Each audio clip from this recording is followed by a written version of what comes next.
Chapter 1: The First Generation of Space People.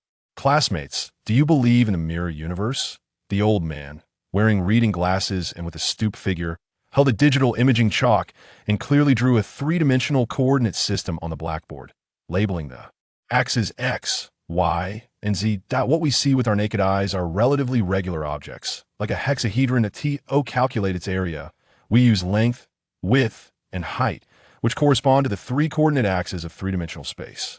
But what do we do for irregular shapes? Mr. Stephen, I know. We use calculus. A small boy with dark skin and big eyes confidently answered. He was a fifth-grade student at Starlight School from Africa.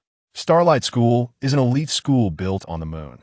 Despite the moon's surface being almost a vacuum, lacking a magnetic field, and being dry and cold, the implementation of the lunar colonization plan over a decade ago has transformed it into a habitable artificial planet, a large forced ecological cycle greenhouse that on 1/6 of the moon's surface, there are schools, bars, hotels, and supermagnetic levitation trains, along with fresh air, clean water sources, and artificial magnetic fields. Natural landscapes, such as forests, deserts, rivers, and wetlands form a complete biological cycle, and there is even a lunar prison for incarcerating criminals. The moon's diameter is 1/4 that of Earth, and its surface gravity acceleration is only 1/6 of that of Earth. At the beginning of the International Alliance's lunar colonization plan, there was no forced intervention on the value of gravitational acceleration. The first batch of children born on the moon is referred to as the first generation of space people. Due to the reduced gravitational acceleration, they tend to be much taller than their peers born on Earth, but the difference in gravitational acceleration also leads to more uncertainties for these children.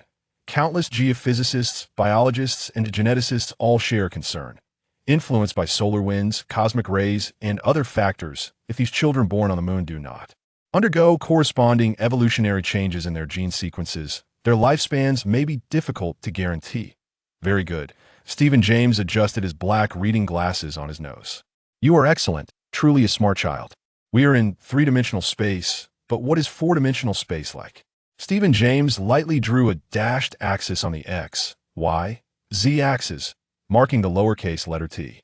The small boy with dark skin asked curiously, Mr. Stephen, what exactly is the mirror universe? Is it related to four-dimensional space? Is the mirror universe the same as the metaverse? My mom said that in the world of the metaverse, human souls do not suffer, and even if they lose their lives, they can achieve immortality. Is that really true?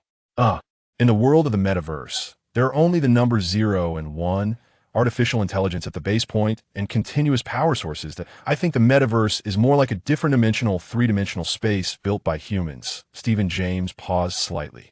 Classmates, the mirror universe is just a concept of time travel, completely different from the metaverse. It is more like a wormhole in the universe that exists between black holes and white holes. It adds another virtual time coordinate axis t to the X, Y, Z axis, together forming four-dimensional space. In our world, the speed of light is the upper limit of speed, but in the mirror universe, the speed of light is just the lower limit, allowing for instantaneous displacement in the four-dimensional coordinate system. Time and space travel will not be a difficult task.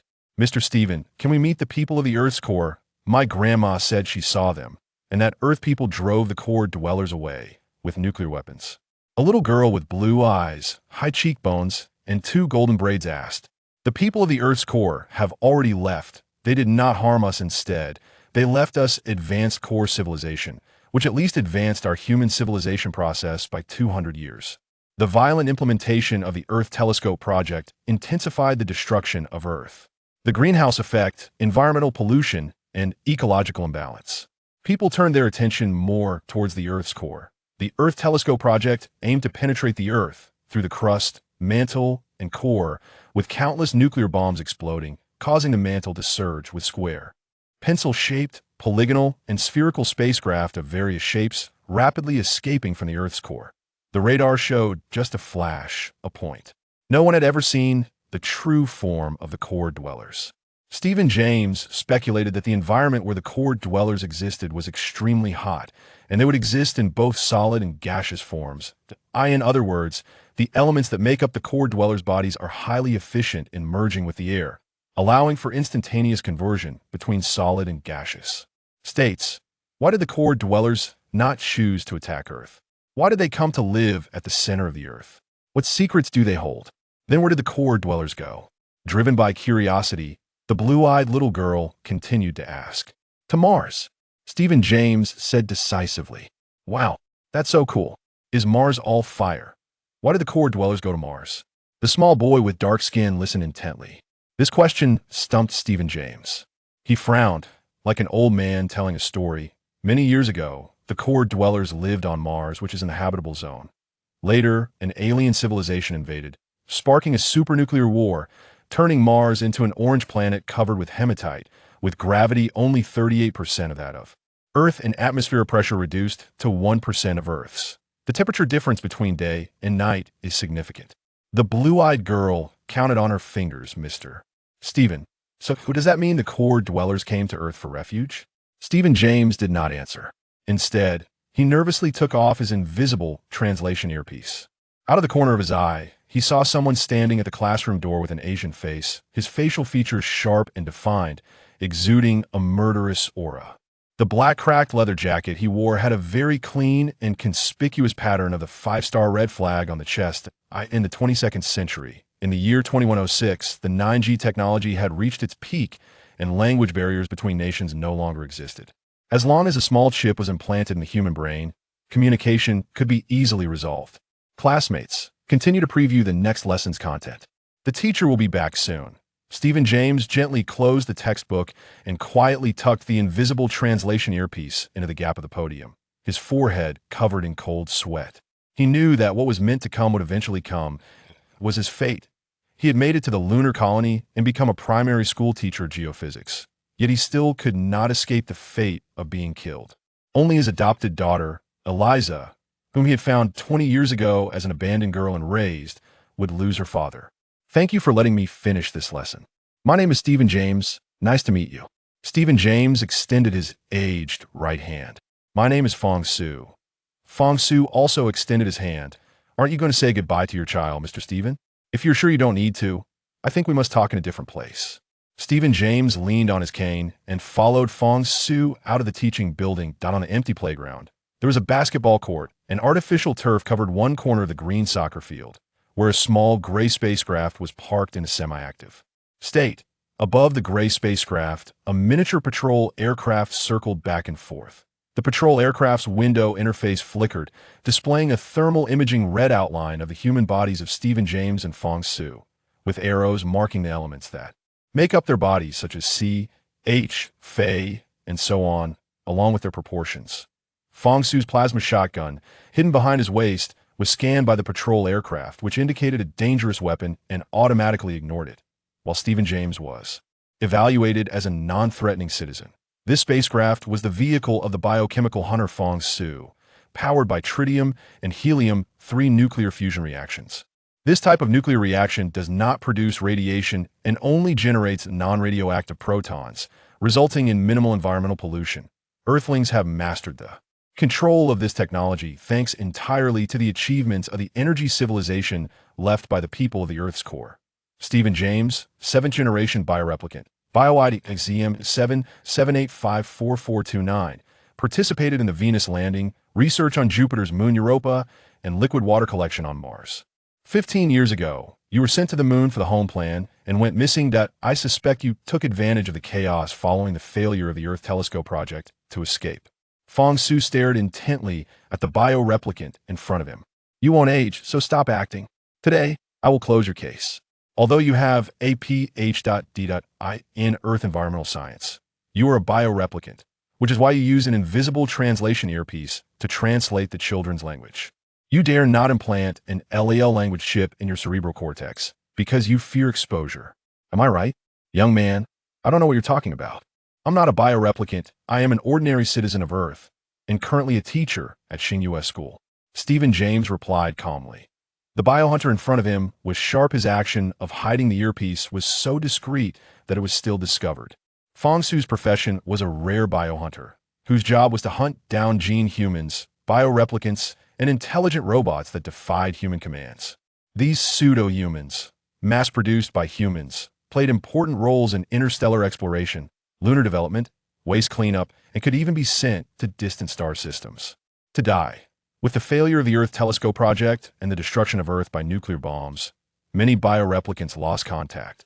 These individuals mingled among ordinary people, and their mixed offspring would create a new species, something that Earthlings despised and would never allow to happen. Eliminating these heroes who once contributed to humanity and maintaining the purity of the human gene pool was what Fang Su did. All right then, Mr. Steven, do you dream? With this question, Fang Su could confirm the majority of bioreplicants.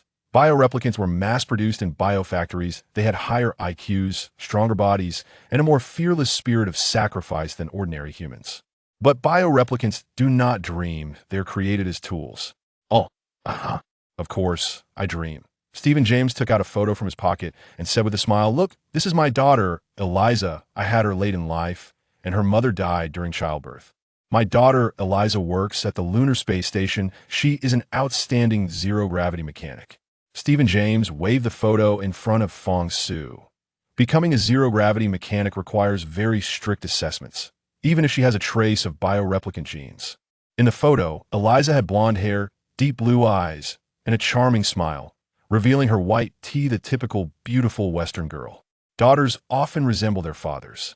Fang Su compared the photo to Stephen James himself, noting that their eyes and noses were indeed very similar. Fang Su looked at the girl in the photo and hesitated. "Mr.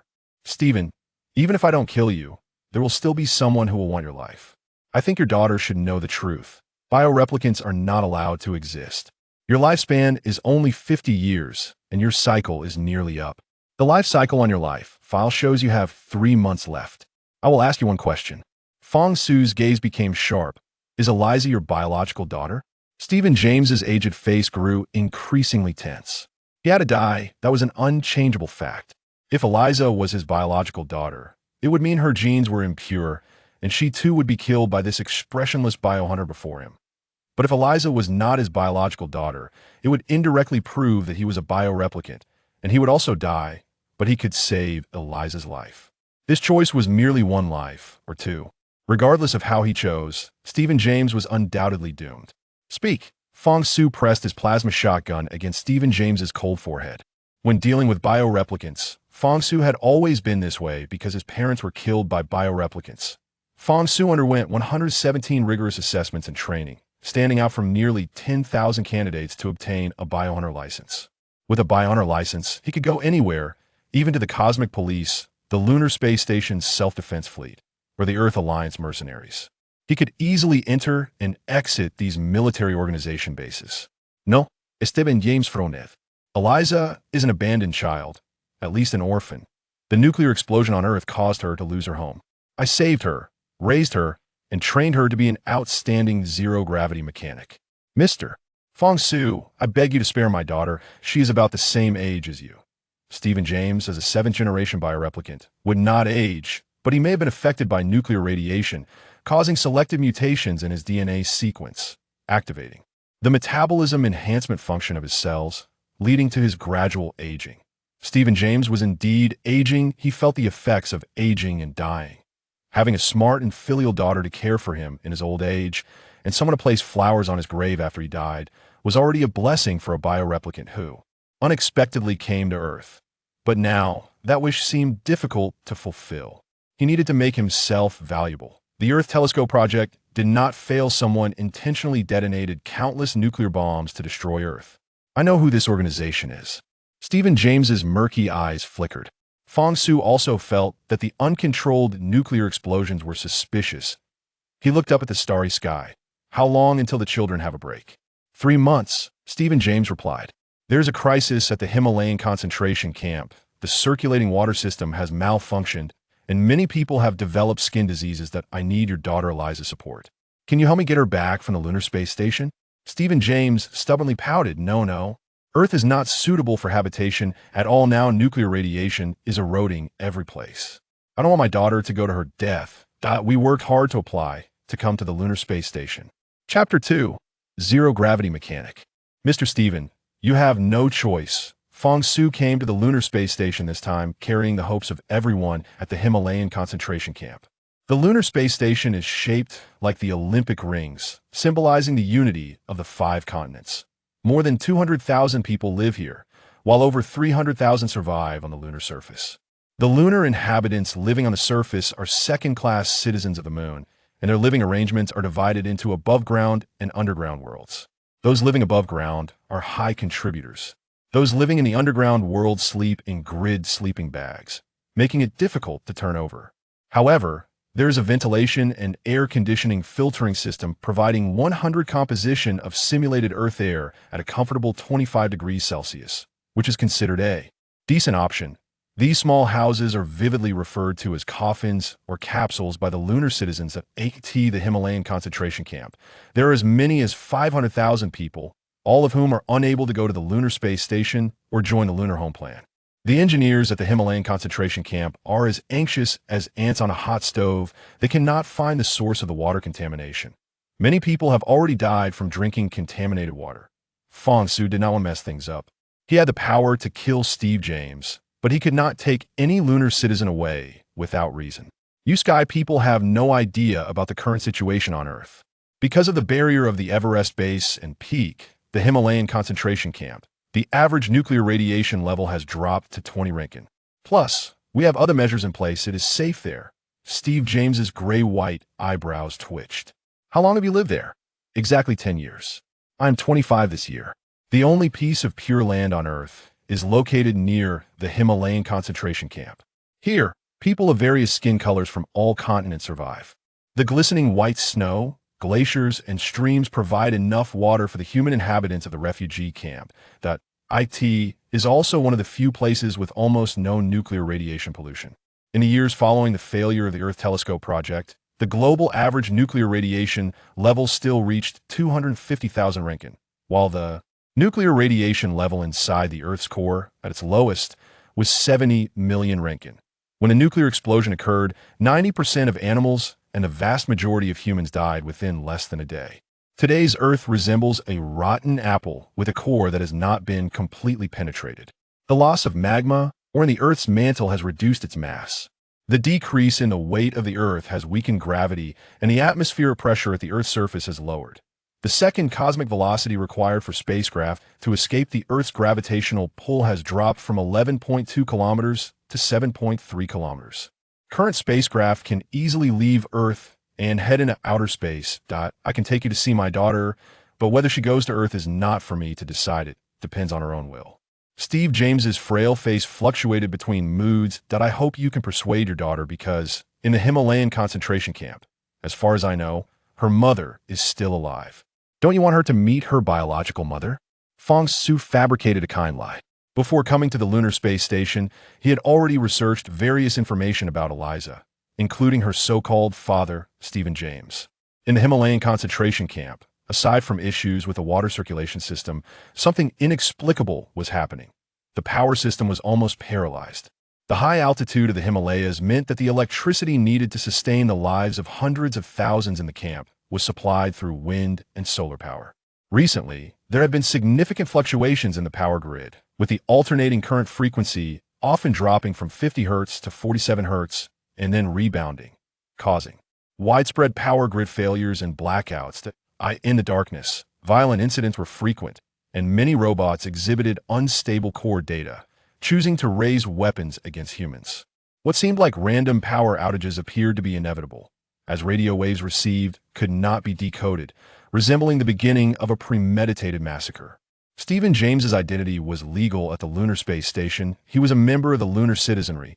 If his daughter Eliza went to the Earth concentration camp, it would mean she could never return to the moon. Earth still had a significant amount of nuclear radiation, making it completely unsuitable for human survival. The people living in the cold concentration camp in the Himalayas were merely resorting to a lesser evil. Warning ahead. Highest alert. Earth people have been detected entering the lunar space station. A silver and a blue small assault bomber circled in front, equipped with quantum compressed shells, laser particle launchers, and the most advanced solar system triangulation. Positioning system. Raise your hands and state your name. The pilot of the silver bomber looked tense. Fang Hunter spacecraft was named HAL, equipped with the most advanced AI computer 570i. It could analyze facial expressions, blood flow, blood pressure, and heart rate changes while considering the surrounding environment to make rational analyses and fully automate the control of any spacecraft component, including but not limited to eliminating threats exceeding civilian danger levels. Calm down, Hal. Leave this to me. Fang Su issued a forced command through a virtual storage collector connected to his brain's neurons. Fang Su, Biohunter License Number KL 210953. I am currently interrogating the suspect, Mr. Stephen James, and his daughter Eliza. Next, I will take them away from the lunar space station. Information verification passed. The display screen in the middle of the Silver Bomber's cockpit showed Fang Su's photo and various other information. The pilots of the two bombers communicated with each other through high-frequency encrypted radio waves. The pilot of the blue bomber, who had an East Asian appearance, opened the bomber's visual window. Mr. Fang Su, the lunar space station's self-defense fleet, Bombers 14 and 77, authorize your actions. A friendly reminder. Once they return to Earth, apart from you, no one else can come back to the moon, regardless of life or death. Thank you, Fang Su said politely. Boom. The wings of the two bombers emitted a faint blue light as they slowly departed. Mr. Stephen, let's go find your daughter. The gray spacecraft HAL was irregularly oval-shaped, with ample interior space capable of seating at least 50 people. IT was well-equipped with bedrooms, a study, a minibar, a cooking kitchen, and 3 blackle-shaped sofas with solid wood tables and chairs. A photo hanging on the desk was particularly eye-catching. IT showed a family of 4. A couple sitting on chairs, a boy with thick eyebrows and big eyes behind them, and a girl with delicate features and a ponytail. Would you like something to drink, Mr. Stephen? Brandy? Rum? White wine? Fang Su felt that calling Stephen teacher was more appropriate. Stephen James accurately stated that he hadn't had a drink in nearly 5 years. Alcohol was a luxury in the lunar space station, and people here were ranked in classes. They enjoyed all aspects of life, including housing, food, and medical supplies, based on their contribution, leading to a blurred meaning of money.Oh. That's great. I'll have a glass of brandy. Stephen James nodded. Is this boy you? Stephen James asked, holding a square glass. He didn't drink, but greedily sniffed the aroma of the brandy. Yes, that's my sister. Fang Su's goblet contained half a glass of white wine. Fang Su's parents were killed by bioreplicants, and his sister also disappeared, with no news of her fate. How could operate completely unattended with highly automated flight? As long as a clear target command was input, how could accomplish the task with a 100% success rate within its endurance range? The splendid starry sky contrasted with the darkness of Earth in the distance. This vibrant blue planet had turned into a lifeless dark sphere. The nearby ring-shaped lunar space station was brightly lit, resembling a new cosmic paradise for humanity.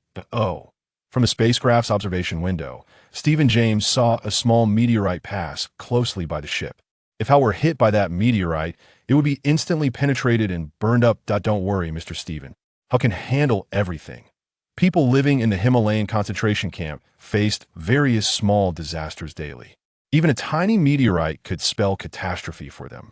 Before the Earth Telescope project failed, the Alliance had set up a meteorite defense system around Earth, with a dedicated asteroid warning organization.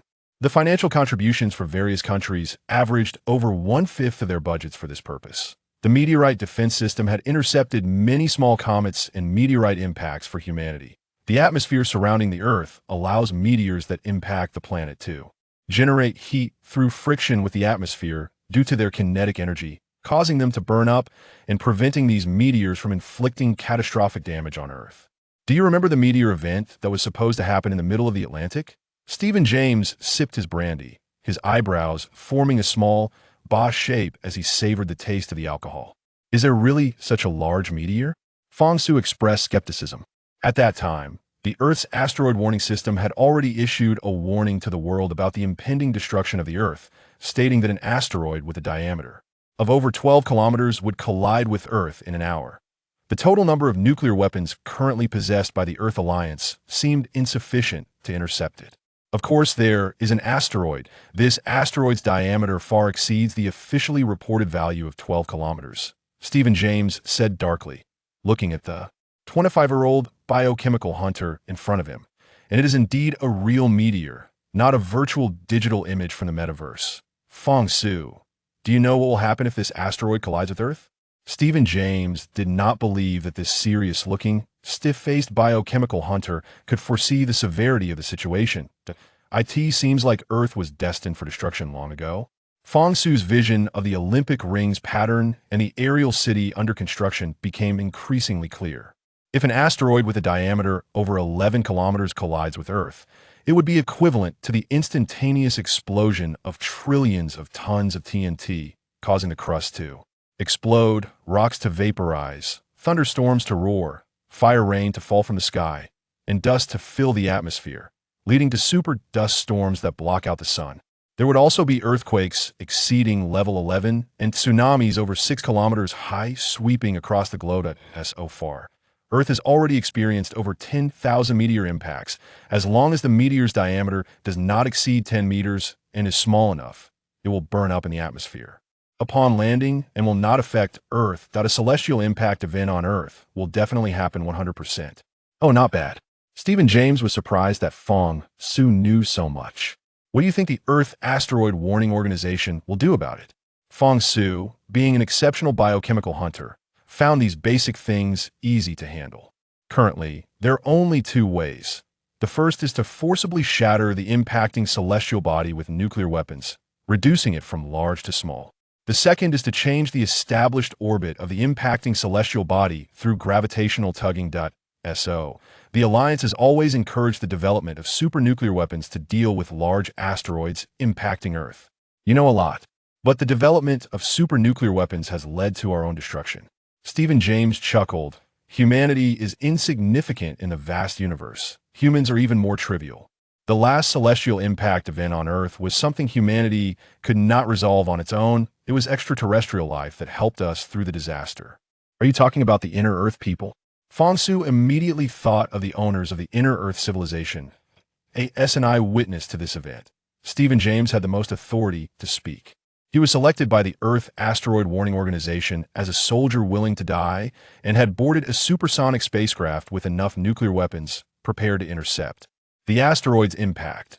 Then, an unexpected change occurred in the starry sky that human laser radars and radio telescopes could not capture. A red flash appeared. This asteroid miraculously altered its predetermined trajectory perfectly, bypassing Earth and flying towards Saturn. Impossible. No one has ever seen what the inner Earth people look like. Don't forget, they live in the scorching core of the Earth and have never been outside. How could it possibly be the inner Earth people? Stephen James's throat felt dry, and his voice became much hoarser. This asteroid, which was supposed to collide with Earth, if it did not change its trajectory after passing Earth, would fly towards Saturn. The extraterrestrial life helped us because they did not want Earth to be destroyed, which only proves that Earth has something they need. The two fell into silence for another 10 minutes, completely submerged in the ethereal starry sky. Professor Stephen, how many people like you live in the lunar space station? I can only tell you, none. Stephen James stubbornly frowned. The Hare spacecraft flew steadily towards the ring-shaped lunar space station. The lunar space station is located in synchronous orbit above Earth due to severe time dilation on Earth. The rotation speed of the lunar space station has slowed down. Biochemical hunter Fang Su requesting to land. Zero gravity mechanic Eliza. Hare sent an internal protocol communication code to the radar acceptance station of the lunar escort team, completely replacing Fang Su's operation. Stephen James politely told Fang Su, "My daughter Eliza is at the mechanical terminal of the lunar space station. Lunar citizen code YQ1173569. DNA identity verification passed. Landing permitted." The lunar escort team approved the Hare spacecraft's request. Chapter 3 Absolute Zero of the Universe How received clear internal protocol code instructions and landed steadily on the spaceship's landing pad, according to the scheduled trajectory. Hal, thank you. Stand by. Level 3 defense alert. Fang Su tilted his head back and finished half a glass of white wine as Hal's automatic sensing hatch slowly opened. Safe travels, handsome, Hal said playfully. She had been living with Fang Su for 5 years, and the two had a good rapport. Teacher Stephen, take me to see your daughter. Stephen James reluctantly finished his brandy, savoring it. What a good drink, Mr. Fang Su. You have no idea how bad the moon's homebrewed beer is. It always tastes like horse urine mixed with the rust of a steel mill.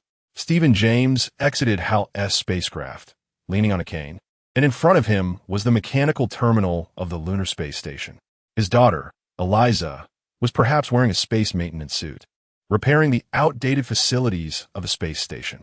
Cosmic dust and lunar dust could damage the station's equipment, especially with some imbalances of cations and anions, as well as nanoscale charged water droplets expelled from the station's gasification or extremely small substances with unstable atomic structures. Fang Su followed Stephen for about 10 minutes when he saw a gate entrance corridor flashing with 2 green lights not far away. Out of professional habit, Fang Su pressed the myoelectric biometrics on his arm, and an invisible octagonal flesh-colored watch appeared on his left wrist. The myoelectric biometrics are a unique password identified using the brief discharge of muscle nerves.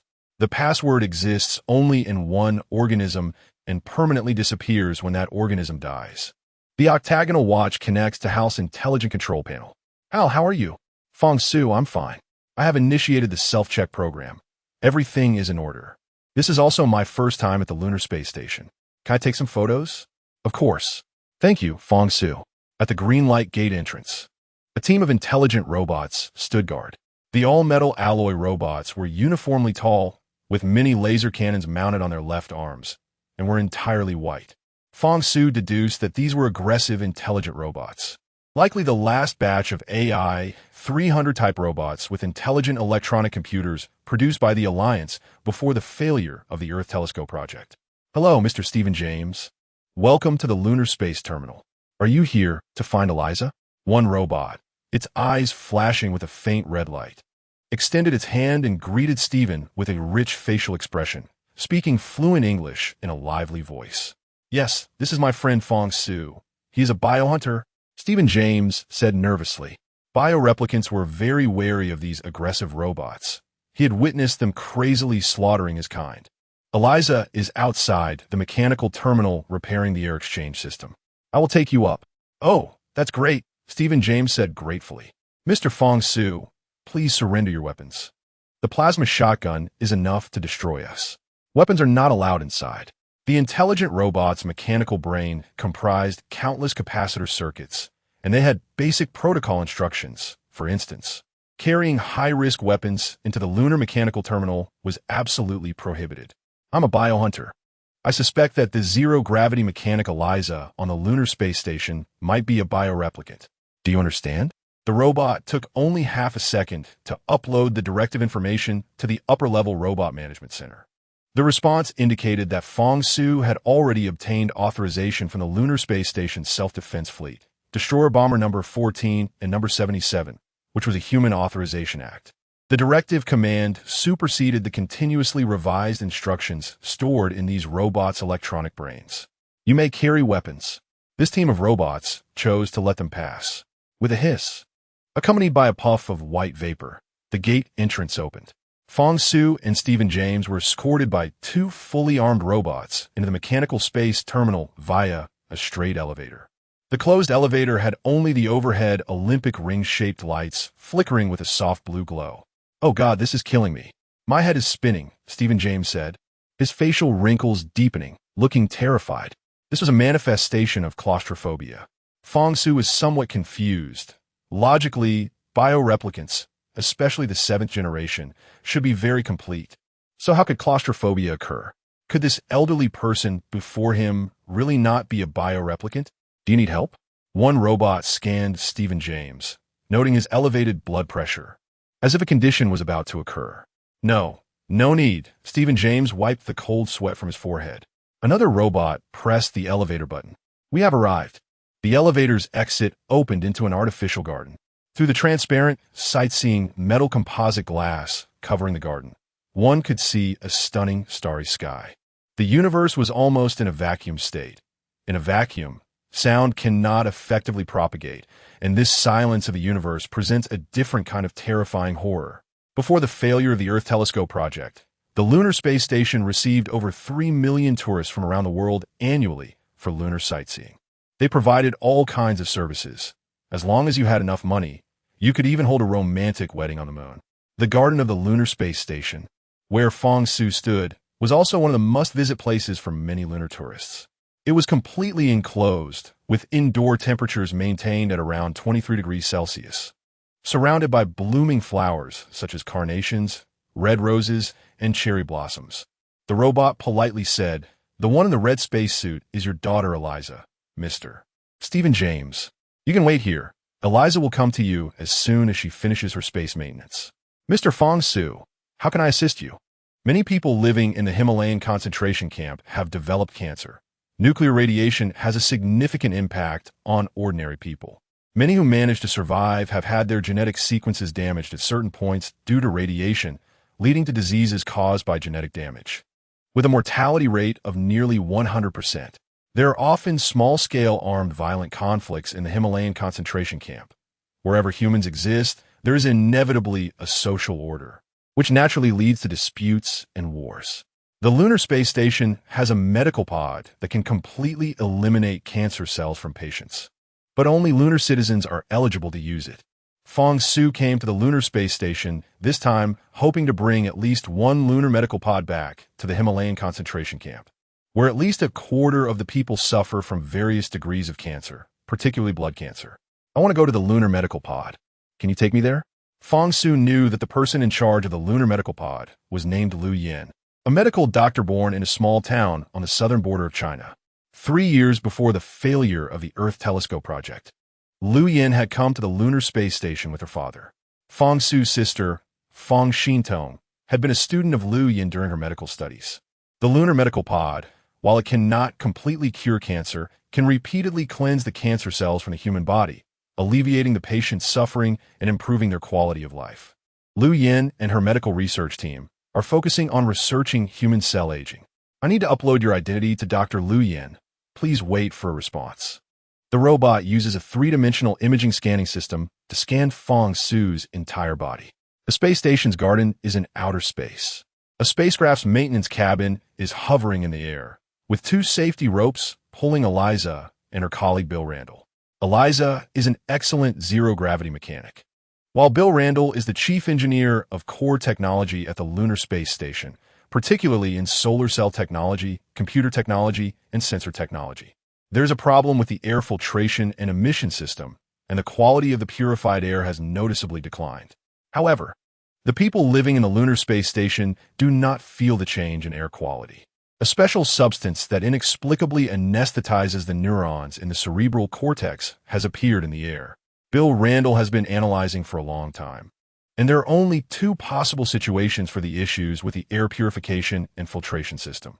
The first is a failure of the sensors and wiring, causing distortion in the transmission of the sensing signals. The second is a malfunction in the mechanical system of the air filtration system. From the feedback signals that can be remotely measured from each signal port, all data and instrument indications are normal. This problem has been troubling Bill Randall for a full 3 months. The air purification and filtration system sustains the breathing of hundreds of thousands of people. Bill Randall has conducted a mathematical modeling analysis of the deteriorating air quality. If the air quality continues to worsen at this rate, within a month, the people living in the lunar space station will slowly die in their sleep. "Eliza, this is Dr. Lu Yin. Have you made any new discoveries regarding the mechanical components of the air purification and filtration system?" Dr. Lu Yin has another identity. In addition to being the head of medical services at the lunar space station, she is also the deputy commander of the space station, essentially the vice station master. Lu Yin and several assistants are monitoring and commanding from the main control panel of the space station. The 5x3 display screen clearly shows images of Eliza and Bill Randall servicing the air filtration and purification system, with remote telemetry and communication signals indicating everything is normal, and all thresholds are within controllable ranges. Not for the time being. Eliza breathes heavily. She glances at the status indicator on her arm spacesuit, which shows that the oxygen supply is down to 8, enough to keep her alive outside for about 8 more minutes. Eliza and Bill Randall have been riskily troubleshooting at the space mechanical station for over an hour. Lu Yin's delicate brows furrow together. "Randall, have you found anything?" "Oh." Randall is an optimistic big guy who always wears a smile. "I did find something. The temperature sensor of the air filtration system has developed a layer of ice. This is unbelievable." Lu Yin knows Bill Randall well and understands he is a jokester. "Stop joking. That's impossible. Are you saying the temperature has dropped below 0? I'm sure it's the temperature sensor that has malfunctioned, causing a series of chain reactions. However, a malfunctioning temperature sensor shouldn't be enough to affect the mechanical system filtering the air. In the starry sky, a point of blue light flickers. Bill Randall shivers, and a layer of frost fog appears on the visor of his spacesuit. Wow, this is crazy. It's so cold. My oxygen tank has burst. I can't breathe. Eliza hears Bill Randall's cries over the radio, and using her hands and feet, she relies on the reaction force of the spacecraft's metallic wall to activate the two small linear thrusters equipped in her spacesuit, propelling herself towards Randall. Hang on, Randall. Eliza also feels the surrounding air temperature seems to drop rapidly below zero. This sudden situation is too unbelievable. Crack. The safety rope connecting Bill Randall to the maintenance spacecraft snaps after being covered in a thick layer of blue ice crystals. And Randall's spacesuit turns into a human-shaped blue ice sculpture, as if a powerful gravitational force in the dark depths of space is pulling him towards an endless abyss. No. Eliza presses the release button on the safety rope, extending it to its maximum length, desperately reaching out to grab Randall's ice-covered spacesuit and pull him back. Dr. Liu, there's a situation. The air temperature has suddenly dropped to minus 15 degrees, and we've lost contact with Randall at the control panel. The staff frantically operating the control screen have never seen blue ice crystals before and are shaking with fear. Lu Yin watches the screen, which now shows Randall turned into a blue ice sculpture, sensing that something is seriously wrong. Notify the Lunar Space Defense Fleet. The Blue Star people may be invading the Lunar Space Station. All AI 300 robots are on alert. Eliza, retract the safety rope and return to the maintenance cabin immediately. Enter the space station through the nearest airlock of Lunar Garden Number 3. It's dangerous outside.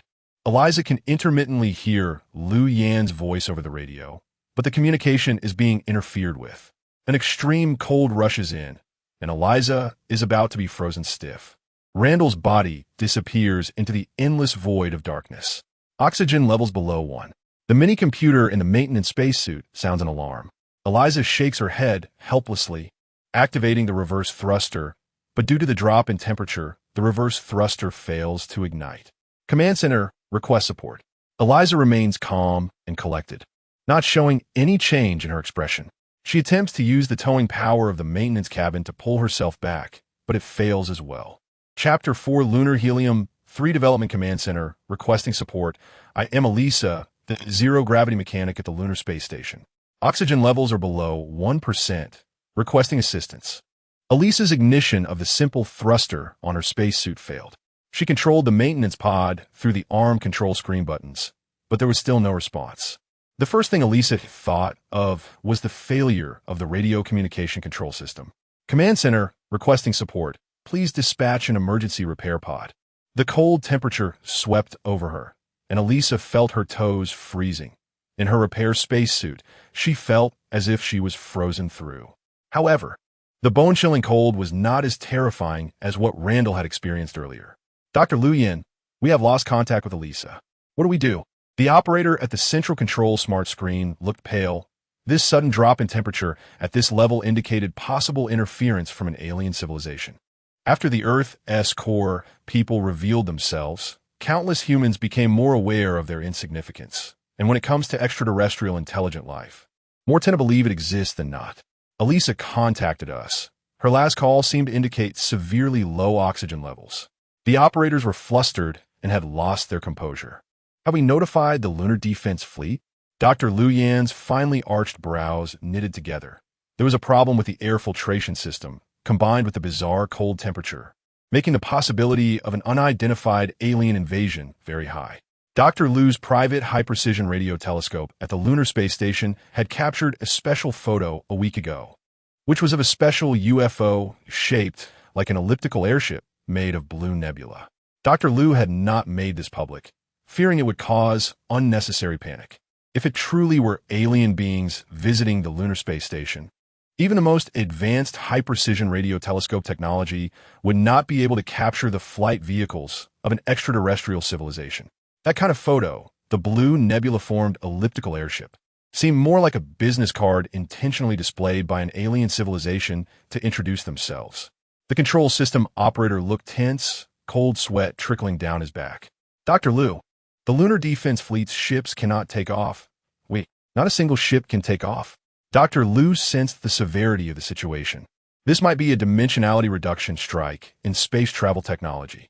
Without the Earth's core people intentionally leaving behind the core civilization, humanity's current technological level would not be as advanced as it is now.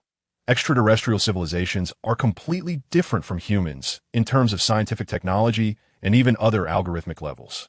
None at all. These ships, the control screen displayed nothing but garbled text, along with some other incomprehensible obscure characters and symbols. Look, the operator pointed to the high-definition image on the screen. It's this garbled text. Dr. Liu adjusted her high-prescription glasses and leaned closer to the computer screen. The chaotic patterns and texts appeared to have no discernible order. Reduce it by 3 times, Dr. Liu said as she stared at the screen.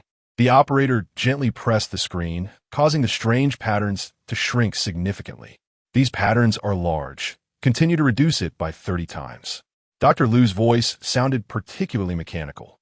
Radio communications had been cut off, and all spaceships were completely unable to take off.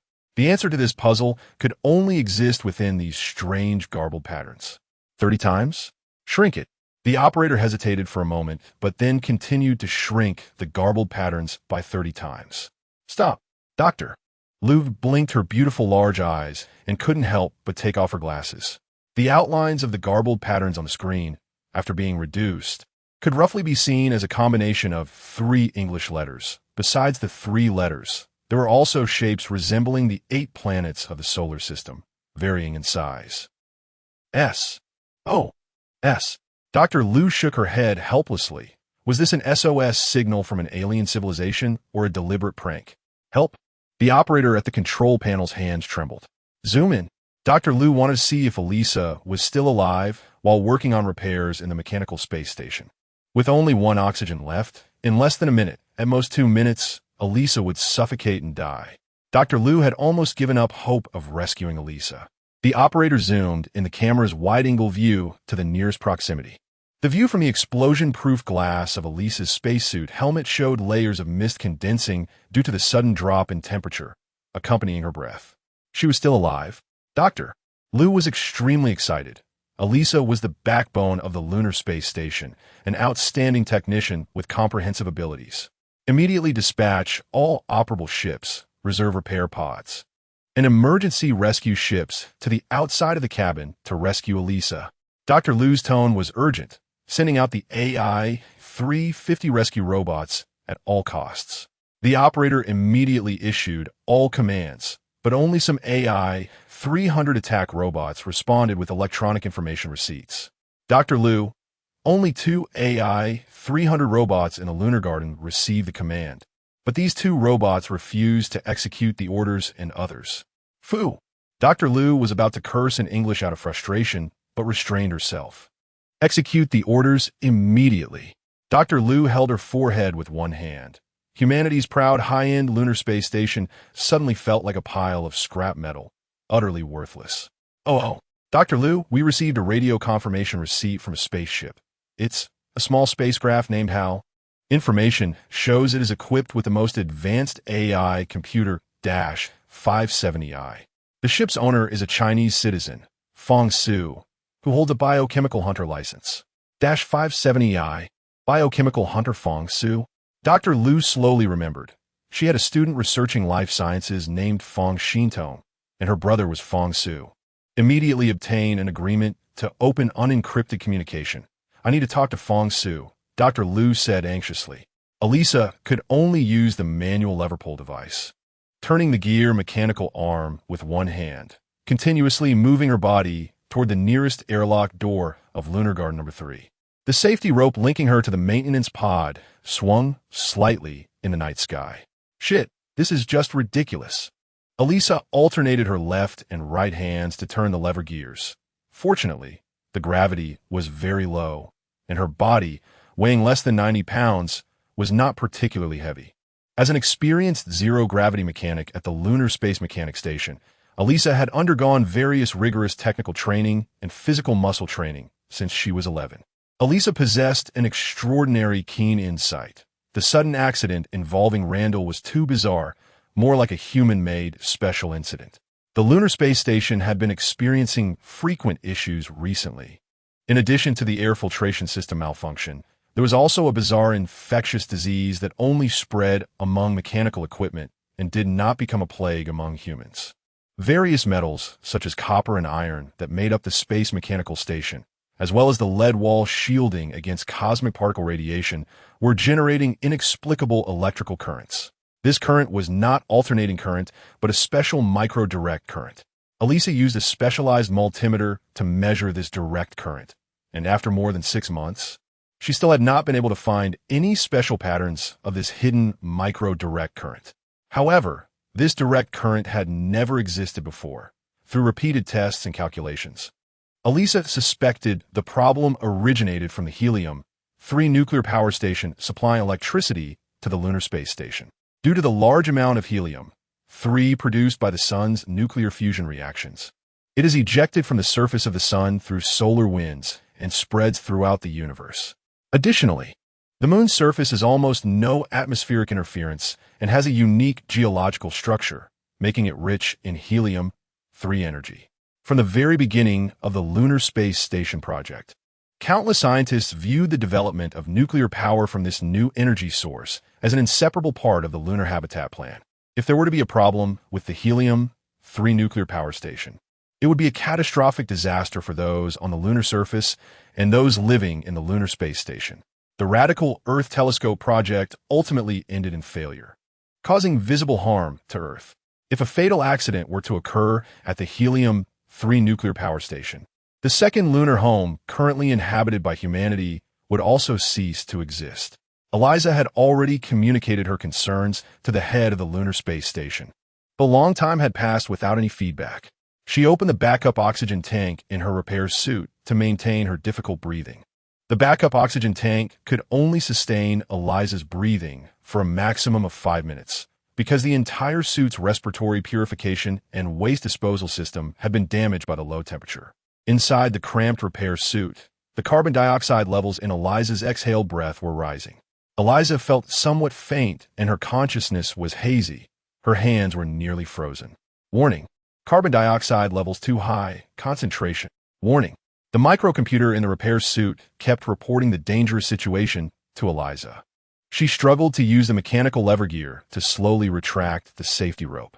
As long as the safety rope was just a few meters away from the repair cabin, she would be saved.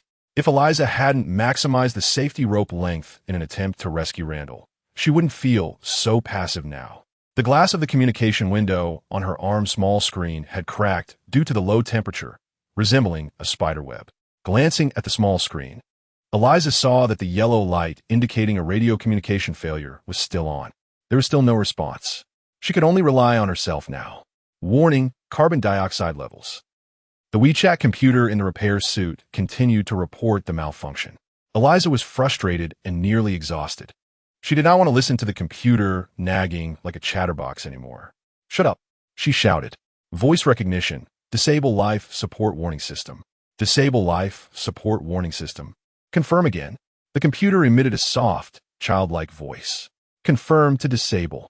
Eliza's whole body was already soaked, but her frozen toes suddenly regained sensation, and the temperature inexplicably began to rise. Not hearing the warning sounds, Eliza focused entirely on turning the mechanical gear wrench.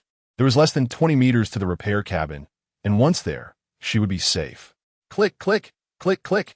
Eliza connected the safety rope to the repair cabin, and the mechanical structure at the connection point made clicking sounds. It could break at any moment. Eliza did not notice this problem at all. In the Lunar Space Station's Central Control Center, with such a sudden accident, the heads of various departments, engineers, scientists, and core technical personnel all gathered in the control center.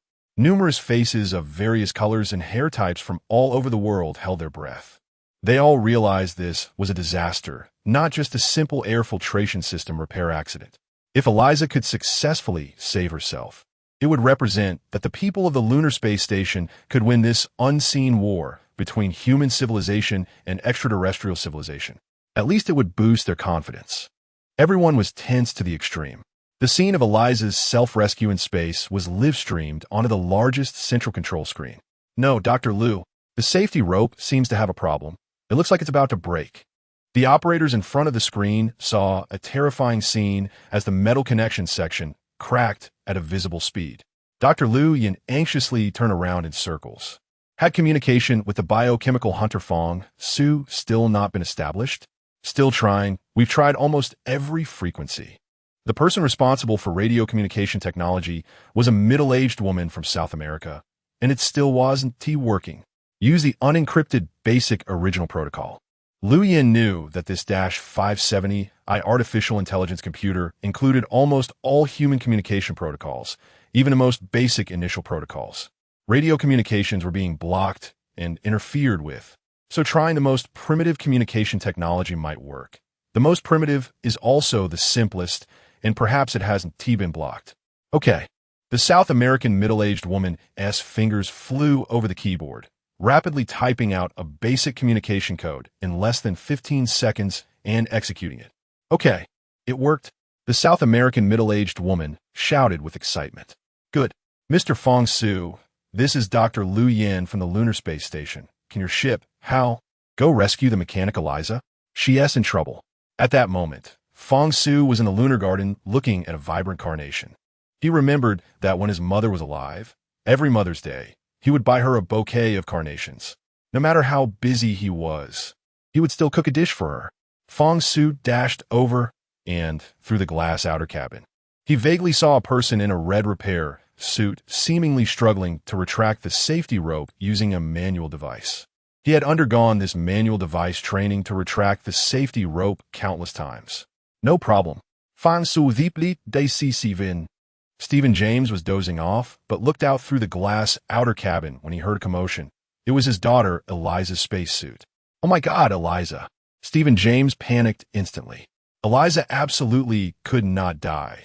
She was the hope of the refugee camp concentrated in the Himalayas on Earth. Hal, come pick me up. While Fang Su was speaking, he had already rushed out of airlock 3. Okay, young man. Hal replied playfully, sounding like a youthful girl. I'll arrive on time in 5. 6 seconds. Chapter 5 Curvature Acceleration Engine. The gray spaceship Hall displayed the solar system's cosmic coordinates on its control screen, pinpointing the location of Fang Su. The flight time of 5.6 seconds was the result of Hall's precise calculations for low-speed travel. On the surface of the lunar space station, almost all spaceships flew at relatively low speeds, and the resonance frequency of the spaceship's engine was strictly controlled within a reasonable range.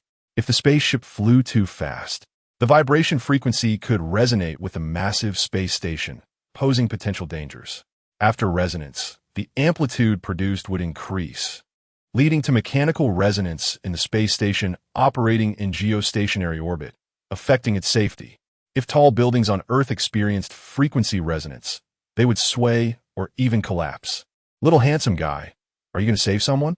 Hall's voice was as innocent and sweet as a little girl's, and as she spoke, she slowly opened the spaceship side door. Yes, save a zero-gravity mechanic, Eliza. Proceed at low speed. Fang Su looked through Hall's front viewport and saw Eliza, in her red space maintenance suit, hanging alone on a safety rope like prey. Okay. Hall hovered upwards, the spaceship's tail flashing with interwoven red and blue flames as it planned the optimal route and would arrive in 5.17 seconds. Very good. Fang Su glanced at the table printer, where Hall had kindly printed some environmental data analysis reports. The most striking detail was that the temperature suddenly dropped to -25°C. Dr. Liu Yin, the Hall spaceship has taken off and will soon be able to rescue Eliza. A middle-aged woman from South America stared at the spaceship on the screen. Liu Yin's heart was in her throat. This was not an ordinary incident. Why was this Hall spaceship flying without any garbled signals? The South American woman, Dr. Lokalin, adjusted her hair. This needs further investigation. This spaceship uses a very rare helium-3 nuclear fusion reaction for power output, and what? Liu Yin looked at Dr. Lokalin, who was in charge of the spaceship's control flight protocol communication system design. Lokalin hesitated for a moment, using special spectral scanning technology. She detected that this small spaceship named Hall actually had an incomplete curvature acceleration engine that relied on compressed space as its driving force. Dr. Liu, this Hall spaceship has an incomplete curvature acceleration engine technology inside. Caroline whispered to Liu Yan. Liu Yan was astonished. The current level of cosmic civilization was recognized as a primary civilization at 0.93, based on remnants of the inner Earth civilization left by the inner Earth people. Humanity had almost universally acknowledged that human civilization on Earth was a primary cosmic civilization. Primary cosmic civilization is also known as planetary civilization, capable of fully utilizing energy on the planet, such as wind energy, water energy, solar energy, and even controlling natural disasters such as earthquakes, tsunamis, and volcanic eruptions. Currently, human civilization can only intervene and partially control natural disasters, but cannot completely eradicate them in their infancy.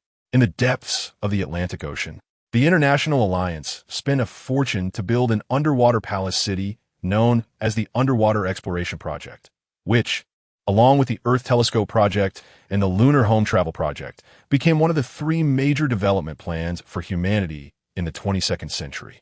Many scientists voiced that the meteorite impact on the Atlantic years ago was likely due to extraterrestrial beings discovering that humanity had the capability to build cities underwater and was advancing toward a secondary cosmic civilization, thus using a meteorite to precisely destroy the underwater city. The sign of humanity entering a secondary cosmic civilization is the curvature acceleration engine. With it, humanity can break free from the speed of light's constraints and utilize dark matter, vacuum energy, anti-energy, and gravitational waves to travel freely within the solar system, and easily collect and store the immense energy produced by natural disasters like earthquakes and volcanic eruptions. Is this possible? Liu Yan, a biomedical doctor with a rigorous scientific attitude, found this beyond her understanding. However, Liu Yan quickly regained her composure. All the spaceships at the lunar space station had stopped functioning with garbled signals, and only the spaceship named Hall could fly freely. Did this also imply some other unknown factors? If we obtain Fang Su's consent, we can conduct further in-depth research on the Hall. Caroline suppressed her excitement. Curvature spaceships were humanity's only hope of leaving the solar system and dominating the galaxy. The speed of light was far too slow in the vast universe. I will try my best. Liu Yan watched the video screen as the silver-gray Hall spaceship approached Eliza at low speed. She rested her chin on one hand, urging, "Hurry up, faster." The universe was almost entirely in a vacuum state, making it impossible to hear any sound. Sound waves require a medium for transmission, and different media, as well as varying temperatures of the same medium, affect transmission speed. Inside Hall's spaceship, sound waves could travel at a speed of 343 meters per second. The cabin of Hall simulated the air humidity and temperature after the first ray of sunlight illuminated the morning forest. Oxygen was produced through the electrolysis of water molecules, releasing purified oxygen into the spaceship's cabin, while hydrogen was stored in a safe area of the ship for heating and cooking. Beep. Hall scanned Eliza's physical condition, including the failure points of the safety rope. Little handsome guy. The oxygen content in Eliza's maintenance suit is less than 1%. The carbon dioxide concentration is excessive. Her heart rate is 137 beats per minute, and her blood pressure is 123/165. She is about to suffocate. I recommend you wear your spacesuit and put on a simple breathing mask. The safety rope connected to the maintenance cabin has cracked, and Eliza could fly into the abyss of space at any moment, becoming a lost corpse. 3 seconds later, the left side door opened. Fang Su, may God bless you. Good luck. Fang Su had already entered the spaceship, and in the fully automated spacesuit dressing isolation chamber, he stood on the spacesuit dressing platform. After the thermal sensing system scanned him, it automatically dressed him in a white spacesuit. Whoosh! Hiss! The entire process took less than 5 seconds. Then, the left side door of the spacesuit isolation chamber opened. Fang Su, with a simple breathing mask tied around his waist, was ejected by the propulsion system and flew toward Eliza. Eliza had already fainted. The manual lever gear system's self-locking mechanism had malfunctioned, and the safety rope connecting her to the maintenance cabin was gradually lowering due to her own weight. Huff, huff, huff. Fang Su could only hear his own heavy breathing. Eliza, nearly frozen in her spacesuit, slowly opened her eyes and saw Fang Su in a white spacesuit. Frost clung to her long eyelashes. She gritted her teeth and, driven by a strong survival instinct, mustered the last bit of her strength to raise her forearm toward Fang Su. Soon, however, Eliza's raised arm slowly and weakly fell. Fang Su also activated the linear accelerator beneath his feet, accelerating toward the falling Eliza. I've got her. I'm almost there. I must save Eliza alive. But I don't know if she is still alive. Accelerate, accelerate. Hold on to Eliza. In the lunar space station's control center, many people gasped in astonishment, and some even cheered for Fang Su. So far, all the spaceships were still unable to fly, and the vast majority of intelligent robots could not receive feedback signal commands. The radio system was paralyzed. All hope rested on Hall and its owner, the Chinese biochemical hunter Fang Su. Bang! The safety rope linking the outdoor maintenance cabin and Eliza's maintenance cabin broke, and Eliza's body began to fall faster and faster. In the blink of an eye, she disappeared from Fang Su's sight. The shocking scene made everyone in the Lunar Space Station Command Center tense. Hal, come over and help. Lock on to target Eliza. Just as Fang Su was about to grab Eliza's arm, the safety rope snapped. The Hal spacecraft performed a graceful side spin and slowly flew toward Eliza, maintaining a safe distance. Hal received, locking on to target Eliza. The target is in free fall at speed of 9.8 meters per second. Free fall? Fang Su seriously doubted Hal's measurement was incorrect. How could the gravitational acceleration here be the same as Earth's 9.8 meters per second squared? That was absolutely impossible. The gravitational acceleration on the lunar surface is much smaller. Fang Su, target Eliza, seems to be accelerating in her fall due to gravitational pull. Hal's voice became urgent. Got her. Fang Su reached out and tightly embraced Eliza's icy body. In that moment, instead of choosing a simple oxygen mask, he took the output joint of his oxygen tank and inserted it into Eliza's backup oxygen tank interface. Fang Su noticed that Eliza's main oxygen tank had already ruptured. Hal, pull us back to the spacecraft. Fang Su let out a long breath, and a layer of mist immediately condensed on the glass faceplate of his spacesuit. Wake up, Eliza. Fang Su held Eliza and gently patted her maintenance suit. He couldn't see her face clearly, only that her eyes were very large and her eyelashes long. Fang Su knew that no matter what he said, Eliza couldn't hear him, but human instinct was something he couldn't control. The pressure in Fang Su's oxygen tank was gradually decreasing, indirectly proving that oxygen was being delivered to Eliza's maintenance suit. Good. Lu Yin in the control center clenched her fists tightly and waved them in the air. Clap, clap. Everyone in the control center stood up and applauded, celebrating this moment of victory. Lu Yin felt the burden on her shoulders grow heavier. Was the lunar space station really so fragile? Estimated 10 seconds to completely return to the left isolation door of the spacecraft. Hal scanned Eliza's condition and found that she was only in a deep coma but still had vital signs, indicating she was not biologically dead. Working outside the spacecraft in space is extremely risky. Mechanical failures, electronic malfunctions, threats from space debris, and even a small operational error or oversight can put astronauts in a deadly situation. Congratulations, Fang Su, you have embraced the beauty. Eliza was alive. She was just in a temporary deep coma due to low temperature and lack of oxygen. Hal joked with Fang Su. Thank you, Hal, without you. I couldn't have done it alone. Fang Su's reliance on Hal grew stronger. Hal was his most loyal and reliable friend. After the failure of the Earth Telescope project, Hal had flown alone and encountered the underground people spacecraft. Hal, you should be more serious. Our mission is not yet complete. Fang Su, holding Eliza, had already risen near the left door of the Hal spacecraft. Hal, open the hatch. Fang Su stepped forward. However, out of the corner of his eye, he sensed something flying past his ear. It was a long screw with a sharp surface. Whoosh. Fang Su, holding Eliza, rapidly fell, losing control of the safety rope. His body spun in the air, and due to centrifugal force, the arm he held Eliza with was about to break free. It was that long screw that had severed the safety rope linking Fang Su and Hal. Fong Su hurriedly tied himself and Eliza securely together with the safety rope. The two of them were like a small boat in a stormy sea, their trajectory erratic. Something's happened, Dr. Liu. Something's wrong. Caroline exclaimed in shock. Fong Su and Eliza had disappeared, and their cameras couldn't capture them. Liu Yin pressed her hands on the table, helplessly looking at the dark computer screen. Are the other spacecraft still unusable? Still not working. Caroline felt as if she were enveloped by a layer of terrifying energy. Could this be a warning from alien beings to humanity? How? How? Fong Su was spinning so much that he completely lost his sense of direction, and with his back to the lunar space station, he couldn't feel the starlight. Activate the rescue robotic arm. Fong Su felt a storm in his stomach and thought he was going to vomit.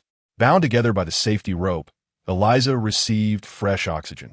And with the rapid falling and spinning, Eliza woke up. When Eliza opened her eyes, she saw a yellow-skinned, black-eyed Eastern face. The linear thruster fuel on Fong Su's spacesuit had been exhausted. He could only rely on Hal now. Fong Su, I'm coming, try to relax. It might hurt a bit. Hal automatically adjusted to cruise speed mode, extending a pair of flexible silver mechanical arms from the head of the spacecraft. The mechanical arms completely mimic human biological functions, with hand palms at the front of the arms, each finger averaging over a meter in length. I'm going to count to 3. Hal automatically adjusted the flight angle and speed, trying to maintain the same irregular curve acceleration values as Fong Su and Eliza's bodies. 1, 2, 3.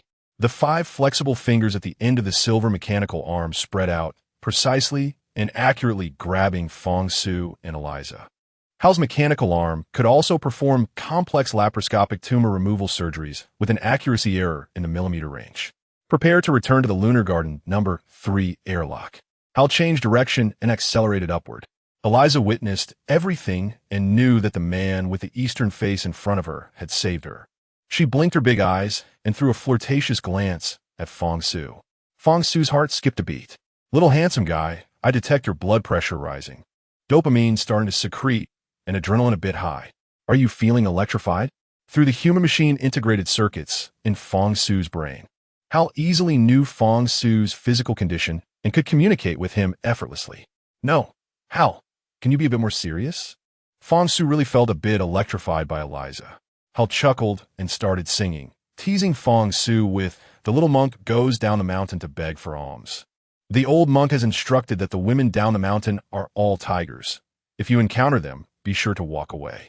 Hal possessed the world's most advanced electronic intelligence storage system, encompassing everything from songs, philosophy, biological vegetation, scientific humanities, medical ethics, and more. Fong Su shook his head helplessly. He couldn't even win against Hal and Go, even when Hal let him go first by 3 moves. It's them. They've been saved. On the big screen of the Lunar Space Station Control Center, Hal's silver mechanical arm appeared, with long fingers grasping the images of Fong Su and Eliza. Caroline noticed the communication failure. Yellow light went off. Dr. Liu, the communication has been restored. Eliza, are you okay? Liu Yin hurriedly asked. I'm fine, Dr. Liu. Eliza sweetly replied, her big eyes fixed on Fong Su. Everyone cheered and clapped in celebration again. Caroline, do you know why the radio communication malfunction occurred? Liu Yin asked quietly. It's a magnetic storm, Caroline cautiously replied. Chapter 6. Lunar pendulum elevator magnetic storms are a type of global space environmental disturbance caused by the frequent movement of celestial sunspots, resulting in changes to the magnetic field interference at the Earth's poles and equator. Satellite communications, orbital positioning, radio communications, power systems, and other systems can be affected to varying degrees by magnetic storms, leading to uncontrollable incidents. Magnetic storms are directly related to the internal fusion processes of the Sun. These sudden and unpredictable storms are certainly not coincidental. Is it definitely a magnetic storm? Liu Yin furrowed her brow again. It seemed unbelievable. The only reasonable explanation appears to be an alien invasion. Magnetic storms produce high-energy electron beams, and charged ions create currents that impact the Earth's magnetic field, triggering geomagnetic disturbances, with the most direct effect being on radio communication systems. Humanity has not yet reached a Type 2 cosmic civilization, or what is known as a stellar civilization. Humans still cannot fully control some energies on this planet, such as earthquakes and tsunamis. If these extraterrestrial beings can master cosmic stellar civilization, they could harness the energy of all celestial bodies in the solar system, including all forms of light energy, thermal energy, and ionic energy from the burning sun. It is undoubtedly a magnetic storm, and the DT index of this storm is the highest recorded in history. This peak magnetic storm dissipated in a very short time, lasting a total of 5 minutes and 32 seconds. Caroline pointed at the waveform pattern on the computer control screen, cautiously glancing at Lu Yan. The movement of sunspots, influenced by strong solar winds, causes magnetic storm phenomena to develop periodically. According to projections and historical observational data, significant magnetic storms are not expected in the next 5 years. This strong KP index has already exceeded the maximum value of 9. Lu Yan thought for a moment. Even if a magnetic storm occurred, it shouldn't dissipate so quickly. According to the KP index control table, I remember the maximum value had been expanded. What is the limit? Caroline shook her head. Dr. Lu Yan, that no longer matters. Our KP index control table has a maximum range of 10, but from the footage captured by the camera, the KP index control table's needle has already exceeded the range and is completely broken. In other words, Lu Yan's body trembled slightly. This problem was much more serious than she had imagined. That's right. Caroline shrugged helplessly, looking very frustrated. The intense magnetic storm has penetrated the KP index control table. Our maximum range is 10, but that does not mean the maximum index is 10. Dr. Lu, we have failed. If this is an invasion by extraterrestrial beings, we have been completely defeated with no chance to resist. Lu Yan, the deputy director of the lunar space station, listened intently to Caroline's confidential work report, while her gaze remained fixed on the live broadcast on the large screen. In the footage, the gray spacecraft, Hal extended its rescue mechanical arm, securely holding Alyssa and Fang Su, and was nearing the number 3 airlock gate near the lunar garden. Dr. Lu, should we inform Station Chief Gooder about this? According to the warning level, such an incident qualifies as the highest level of life safety alert. I need to investigate this matter first. Lu Yan focused on the screen, where Fang Su and Alyssa had safely landed, and Alyssa's elderly father, Stephen James, was also present. Currently, the station chief of the lunar space station, Goddard, was undergoing a 3-month simulated hibernation experiment. At extremely low temperatures, the human body's functions and cellular metabolism nearly cease, preventing cellular aging. Neurons and cells remain under reasonable suppression, and memories and scientific knowledge stored in the human brain are temporarily preserved. The hibernation experiment chamber is fully enclosed, with a dual-loop dual power supply providing continuous power. Microcomputer sensing chips implanted in the skin can accurately synchronize various bodily function indicators to life characteristic recording instruments. Additionally, there are injection pumps continuously supplying trace elements such as calcium, potassium, sodium, and magnesium. The injection pumps are also fully automated and intelligently controlled, appropriately supplementing the body's required trace elements to maintain normal life functions. All scientists and aerospace scholars at the lunar space station are preparing for a major interstellar journey. They aim to develop a curvature acceleration engine to travel at superluminal speeds, initially attempting to migrate a portion of the lunar space station's population to Mars, and then venture beyond the solar system to further galaxies. It is said that after reaching Mars, the inner Earth people have managed to perfect its governance. Mars has become a vibrant planet like Earth, with mountains, rivers, lakes, and wetlands, rather than the orange planet covered in reddish-brown iron ore. This seems unbelievable, but the people at the lunar space station choose to believe it is true. This vast lunar city, both above and below ground, including the lunar space station in synchronous orbit, is not humanity's final destination. Humans must face a harsh reality. The lunar space station has a lifespan and will eventually perish. Moreover, the Earth people living on the moon, except for a few high-contribution individuals, live in extreme poverty. Many of them wear tattered clothing. Composite intelligent robots do not fully execute human commands. Many people harbor doubts and fears about robots, fearing they might dominate the lunar space station. Goddard, along with 30 life scientists, 30 biosafety engineers, 10 spacecraft pilots, and dozens of men, women, and children of all ages have taken the lead in entering the low-temperature hibernation chamber for a 3-month safety performance test. There are less than 5 days left until their scheduled awakening. The low-temperature chamber can not only awaken them at the preset time, but can also forcibly wake them up by pressing the emergency stop button. Even with forced awakening, there will be no secondary trauma. The entire low-temperature chamber is under full control and guarded round the clock by robots. If the low-temperature chamber passes the 3-month experiment without issues, it will basically prove that the lunar space station has mastered complete low-temperature hibernation technology. Liu Yan wanted to use the pendulum elevator at the lunar space station to reach the number 3 airlock gate at the lunar garden as quickly as possible. The pendulum elevator is a special elevator that connects the lunar space station and the survival control area, swinging like a large pendulum. Riding such an elevator gives the sensation of swinging on a swing.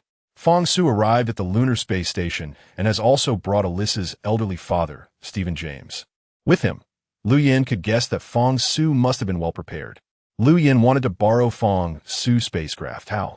She was infinitely interested in HAL's backup curvature engine, and the propulsion of HAL's spacecraft was surprisingly powered by tritium and helium, 3 nuclear fusion reactions. This nuclear fusion technology is not yet fully matured for humanity. If this technology could be applied to ordinary civilian spacecraft, perhaps low-temperature hibernation technology would become unnecessary. At that time, traveling within the solar system would not be difficult, and going to Mars would not be as challenging as it is now. Dr. Liu Yan, the biochemical hunter Fang Su has made a request that we can fulfill. Just as Dr. Liu Yan was about to enter the pendulum elevator, a friendly voice came through. He is a clean-looking Chinese boy with a wheat-colored complexion and well-defined features. Standing at the standard height of 183 centimeters that countless girls dream of. He appears to be just over 20 years old, with a youthful face. Chen Mo, have you completed the task? Liu Yan smiled at Chen Mo. Many Chinese citizens live on the lunar space station, and the majority hold very important positions in technology, machinery, communications, and environmental work. Chen Mo's job is quite special. He is responsible for controlling security and suppressing riots on the lunar space station. Although there are no small-scale riots here, minor frictions do occur, and Chen Mo completes his tasks on time every time. 2 dancing girls at the lunar bar got drunk and caused a scene. I punished them according to the lunar citizen management regulations and also penalized the troublemakers. Chen Mo's eyes were calm and unperturbed, and his voice was clear in standard Mandarin. This person, Chen Mo, took out a palm-sized communication screen from his pocket and pointed to a drunken man with a big beard and a flushed face on the screen. I have exiled him according to the lunar homeland's criminal security regulations. Exile is the harshest punishment in the lunar homeland. The lunar homeland has a sound legal system. Those who break the law must be punished according to the law. There is no death penalty here, but a punishment more terrifying than death. Exile. Exile involves forcibly blowing the criminal into outer space through a high-speed air passage of the space station, where the lack of oxygen will quickly lead to death in endless darkness and fear, leaving behind a floating corpse in the universe. Exile is vividly referred to by lunar citizens as becoming space garbage. Liu Yan glanced at the man. He was one of the drunken friends of the station chief, Gadelt. Chen Mo, you did well. What I appreciate most about you is your execution ability. Chen Mo smiled knowingly and folded the palm-sized communication screen into a transparent eye, placing it on his high nose. If Chief Gadelt wakes up in 5 days, please, Liu Jie, say a few good words for me. Your words are still so sweet. But unfortunately, I'm a woman in her 40s. Your tricks 1T work on me. Liu Yan stepped into the pendulum elevator. Chen Mo followed closely. Liu Jie, I felt a bit of a drop in temperature just now, and I think the magnetic field might have changed. I'm feeling a little dizzy. The pendulum elevator began to sway slowly. Nothing escaped your notice. You truly are my assistant, Liu Yan. Liu Yan greatly admired Chen Mo's character and was extremely confident in his work ability. Chen Mo worked as Liu Yan's assistant, mainly to resolve various issues with different models of composite intelligent robots. Why didn't the AI 300 and AI 350 robots respond? Liu Yan looked at the handsome young man before her. Chen Mo was tall, very handsome, sweet-talking, and humorous, but he had always been single. Liu Yin had introduced several girls to him, but he found none of them appealing. Liu Yin tried hard to matchmake Elisa and Chun Mo, but Chun Mo remained indifferent. They encountered command confusion. Chun Mo spoke up. Before Liu Yin, the figures of Elisa, Stephen James, and Fang Su became clearer. Chun Mo, tell me the truth. Chun Mo candidly said, these AI robots are disobeying commands. Disobeying commands, why? Because they don't want to die. The signals captured by the sensors and the surrounding environment exceed their capabilities, and they could die at any moment. After intelligent macro calculations, they chose to avoid. Robots are afraid of death and want to execute human commands? Liu Yin looked at Chun Mo in disbelief. Chun Mo swallowed, looking displeased, and softly said, Dr. Liu Yin, please be mindful of your words. Robots also have life and emotions. They have the right to choose everything. Every time the topic of robots came up, Chun Mo became particularly serious, as if he had turned into a different person. What request did Fang Su make? The request Fang Su made was uploaded to the information command system by a robot in the lunar garden. As Liu Yin's assistant, Chun Mo also received this information. Fang Su wanted a lunar medical cabin to be taken to a concentration camp in the Himalayas on Earth to treat people there for cancer. More accurately, it was to help them eliminate cancer cells in their bodies and alleviate their suffering. The lunar medical cabin can eliminate cancer cells 100, but it cannot completely cure cancer. Completely curing cancer is the biological genetics problem that Dr. Liu Yin is tackling. Liu Yin smiled slightly, knowing she could meet Fang Su's request. But Fang Su also needed to agree to her demands. The lunar pendulum elevator arrived at the lunar garden docking point, and the supermagnetic force made it stop very smoothly. Oh, Elisa, that was really dangerous. Without Mr. Fang Su, you could have lost your life. Stephen James's aging face seemed devoid of color. It was just a small effort, nothing to mention. Fang Su nervously scratched his head, as he really couldn't resist Elisa's beautiful blue eyes. Elisa gently tied her long hair back. Everything happened too quickly, but your spaceship is really nice. Much better than my repair cabin. Thank you, beautiful Elisa. My name is Hal. Nice to meet you. Hal politely replied when he heard someone praise him. Wow, so cool. So intelligent, Hal. Elisa was surprised. This spaceship named Hal already had human-like thinking. Fang Su, I'm Liu Yin. Liu Yin felt a sense of familiarity when she saw the prominent clean 5-star red flag emblem on Fang Su's left chest. I'm also Chinese. Chapter 7 Earth's loyal companion, Fang Su faced Liu Yin up close, and his thoughts became clearer. His sister, Fang Xintong, was pursuing advanced studies in bioengineering and medicine under Dr. Liu Yin. However, at that time, the Earth Telescope project had not yet failed, and the people living in the Earth's core had not left to fly to distant Mars. Fang Su had seen Liu Yin many times in photos. In the drawer of his desk, there was a photo of Fang Xintong with Liu Yin. Dr. Liu Yin, I am Fang Su, living in the refugee camp in the Himalayas on Earth. It's great to see you again. Out of professional courtesy, Fang Su extended his hand. Liu Yin shook Fang Su's hand, expressing admiration. Fang Su, I know Fang Xintong is your sister. She's a very smart child. What a pity. Thank you for everything you and your hair spacecraft have done. You have helped us tremendously, and I represent all the moon people at the Lunar Space Station in thanking you. Liu Yin bowed deeply, which surprised Fang Su a bit. After all, he had only saved a zero-gravity engineer, Eliza, and didn't think such a grand gesture was necessary. You are too polite. As a Chinese biohunter, it is my honor. Fang Su felt that, judging by Dr. Liu Yin's attitude.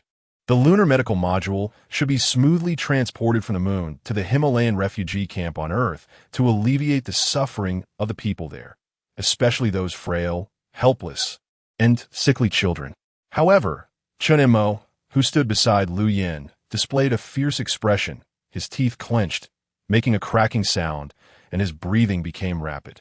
This serious-looking Chinese guy named Fang Su turned out to be a detestable biohunter. To be precise, a notorious biohunter. Hi, Chun Mo, Eliza smiled and waved at Chun Mo. Long time no see. Chun Mo noticed that Eliza was gently holding Fang Su's arm, which made him even more displeased. Yes, if it weren't for Mr. Fang Su's help today, maybe we would never see you again, would we? Too bad Randall is dead, and you are not. Eliza's smile froze instantly, feeling as if her warm face was met with a cold backside. Chun Mo's reaction was overly intense, completely different from his usual self. Fang Su also sensed Chun Mo's hostile attitude. Fang Su had a good impression of Chun Mo, who was also a Chinese citizen, and wondered if this guy was acting strangely, perhaps because of Eliza. Eliza had a rather straightforward personality and liked to express herself candidly. At the moment Fang Su rescued her, they were tied together by safety ropes, embracing each other under the vast starry sky, and their eyes met. Eliza had almost fallen in love with Fang Su. Fang Su, let me introduce you. Fang Su politely addressed Chun Mo, not for any other reason, but because Chun Mo was Liu Yan's assistant, and Fang Su just wanted to ensure a smoother process in obtaining the lunar medical module. Chun Mo forced a smile, staring at Fang Su. Chun Mo, Ear East Chun, strange Mo. I feel this world is very strange. Youth is wonderful. Stephen James gasped for breath and spoke with great effort. Eliza, when can we return to the lunar city? How long will it take to resolve the space station issues? Dad, I can't return to the lunar city for now. I haven't found the problem with the air purification system, and the issue of the direct current intermittent current between metals is also troubling me. I might not be able to go back for a while. Eliza smiled bitterly at Liu Yan. I'm sorry, Dr. Liu, I couldn't save Randall. The situation at that time was just too dire. It's all right. You have done an outstanding job. Our lunar space station is fortunate to have a zero-gravity mechanic like you. Don't be too hard on yourself. Liu Yan patted Eliza's shoulder to comfort and encourage her. Dr. Liu, I believe the problem is likely on the far side of the moon.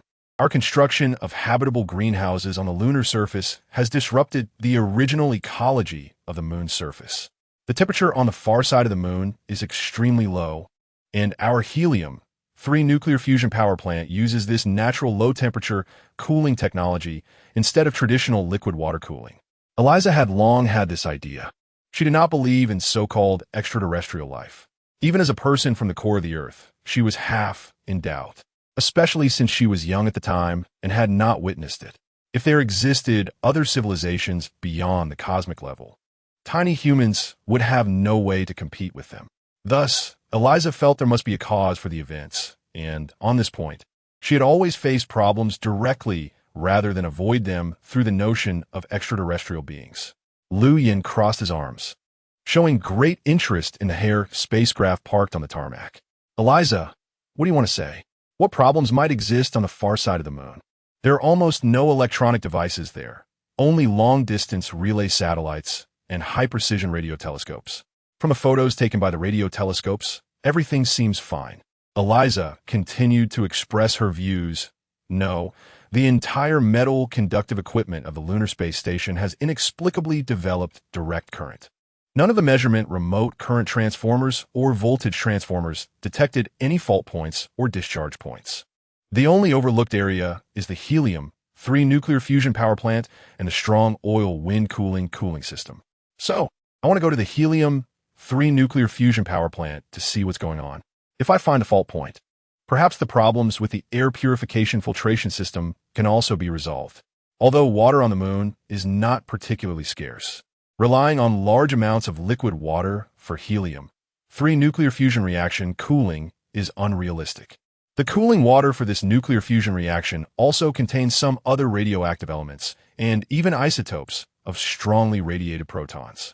Such water cannot be consumed, nor can it remain on the moon. Discarding it into space is even more absurd. Having just experienced the life and death separation, Eliza sensed that something terrifying was happening on the far side of the moon, and the culprit was the lunar dust on the surface. The moon lacks an atmosphere, and lunar dust adheres to the moon's surface, making it a deadly enemy for almost all equipment. If floating lunar dust enters the equipment, it could cause short circuits and burn circuit boards. Lunar dust is ubiquitous on the moon's surface. During the initial construction of the Lunar Habitat Plan, relocating lunar dust took a full 10 years, during which countless biohumans, gene replicants, and tens of thousands of robots lost their lives.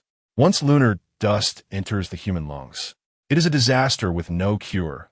Lunar dust also contains a large number of metallic composite elements, and the dust is very fine, presenting various irregular shapes. The sickle-like lunar dust can sever lung cells and capillary structures. People may suffer from pulmonary edema and respiratory failure, dying in agony. The space utilization rate of the lunar surface is shrinking, yet the population of the lunar space station continues to grow, with a birth rate far exceeding the death rate. Life on the moon is not as colorful as on Earth, compounded by limitations in other factory facilities, primarily concerning atmosphere and water sources. Even more challenging is the temperature issue.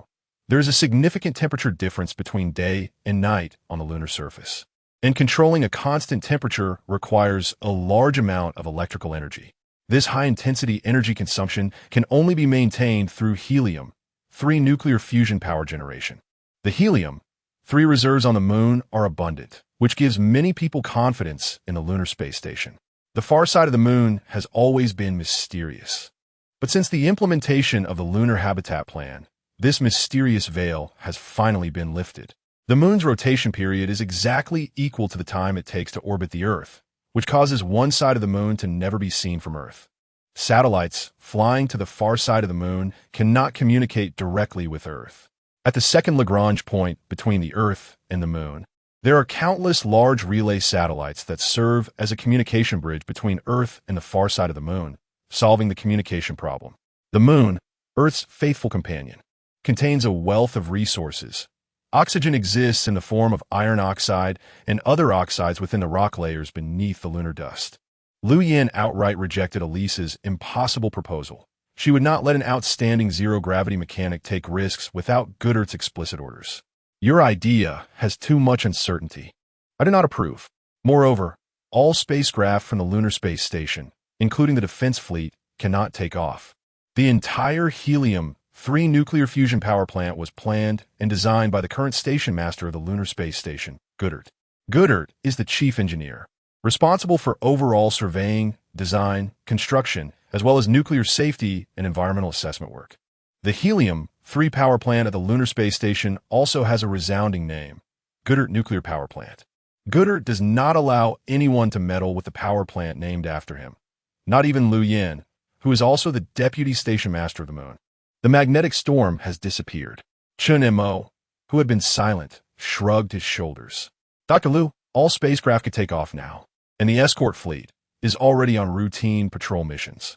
The reported data shows that during the recent magnetic storm, we lost 39 spacecraft and 230 AI robots, most of which were performing tasks on the spacecraft at the time of the storm, and they plummeted rapidly from around the space station.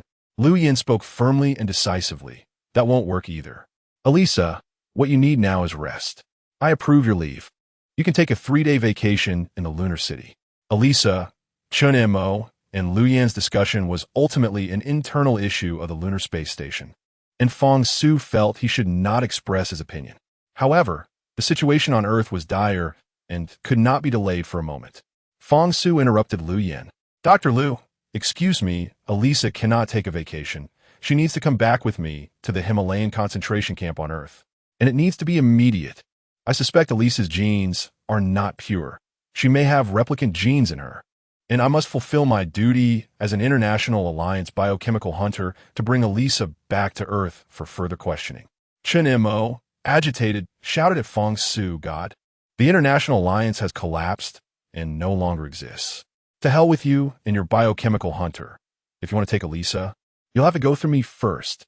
Calm down. Chen Mo, Liu Yan said, not understanding why Chen Mo was so agitated.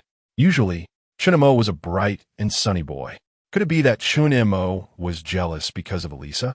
Please leave the lunar space station. You're not welcome here. Chen Mo quickly drew his quantum pistol from his waist and aimed it at Fang Su's forehead from a distance. Faced with such a threat, Fang Su almost instinctively drew his gun, and a plasma shotgun appeared in his hand. Fang Su hated being threatened with a gun by anyone. Seeing the plasma shotgun, Chen Mo quickly took a few steps back, his face pale. Put down the gun, Chen Mo. What are you doing? Elisa covered her head with her hands, wondering how Chen Mo could be so hostile towards Fang Su. Liu Yan sensed the situation was tense. Chen Mo, I order you to put down the gun. Chen Mo remained indifferent, but his hand holding the quantum pistol trembled slightly. Hal flew in from the side, hovering above Fang Su. Hey, little handsome, their SA situation. Do you need me to take care of Chun Mo? Fong Su remained silent. Hal's small precision weapon bay slowly opened, and a laser beam emitter was aimed at Chun Mo. Chun Mo recognized this type of laser beam emitter. It was nearly indestructible, and calling it the most lethal weapon known to humanity was not an exaggeration. Put down your weapon. Fong Su issued an ultimatum to Chun Mo.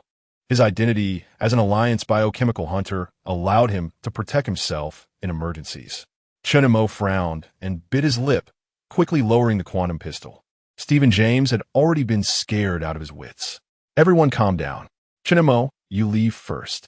Luyan was concerned that Chun Mo might act out, and letting him leave was also to protect him. Luyan only spoke to Fong Su after watching Chun Mo take the pendulum elevator away. If you want to take Elisa, can you tell me the real purpose? I don't believe Elisa has anything to do with replicants. Becoming a zero-gravity mechanic requires gene sequence testing. At this point, Fong Su had nothing to hide. The Himalayan concentration camp needed Elisa's help, and he also wanted to take away at least one lunar medical pod. Fong Su did not mention that Stephen James was a biochemical replicant. According to lunar law, Stephen James would be exiled, and Fong Su could not even take him away. Whether Elisa could go to Earth depended heavily on her father, Stephen James. I can satisfy you with one medical pod. I will give you 3 lunar medical pods. Luyan assessed the situation and said, however, I will not agree to take Elisa away.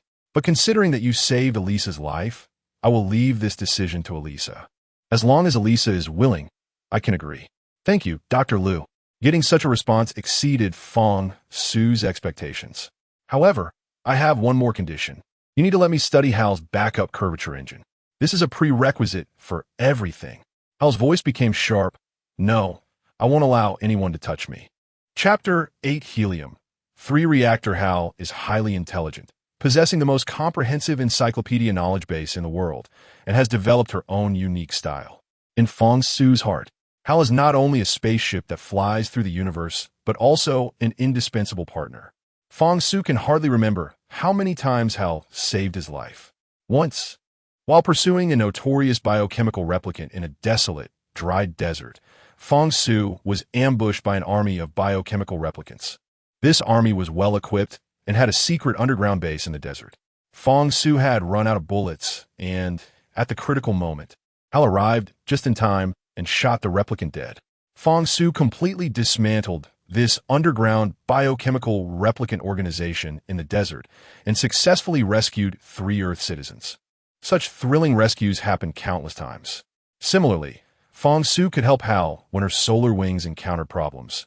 He personally replaced the spare components. In Hal's view, no one but Fong Su could touch her internals, especially the curvature accelerator engine. No, my curvature accelerator engine is not mature enough to help Dr. Liu, and any slight mishap could lead to an explosion. Hal had learned to lie. In fact, her spare engine's curvature engine would not explode. This curvature engine was an unfinished product of mechanical scientist Dr. Malgar, still containing many vulnerabilities.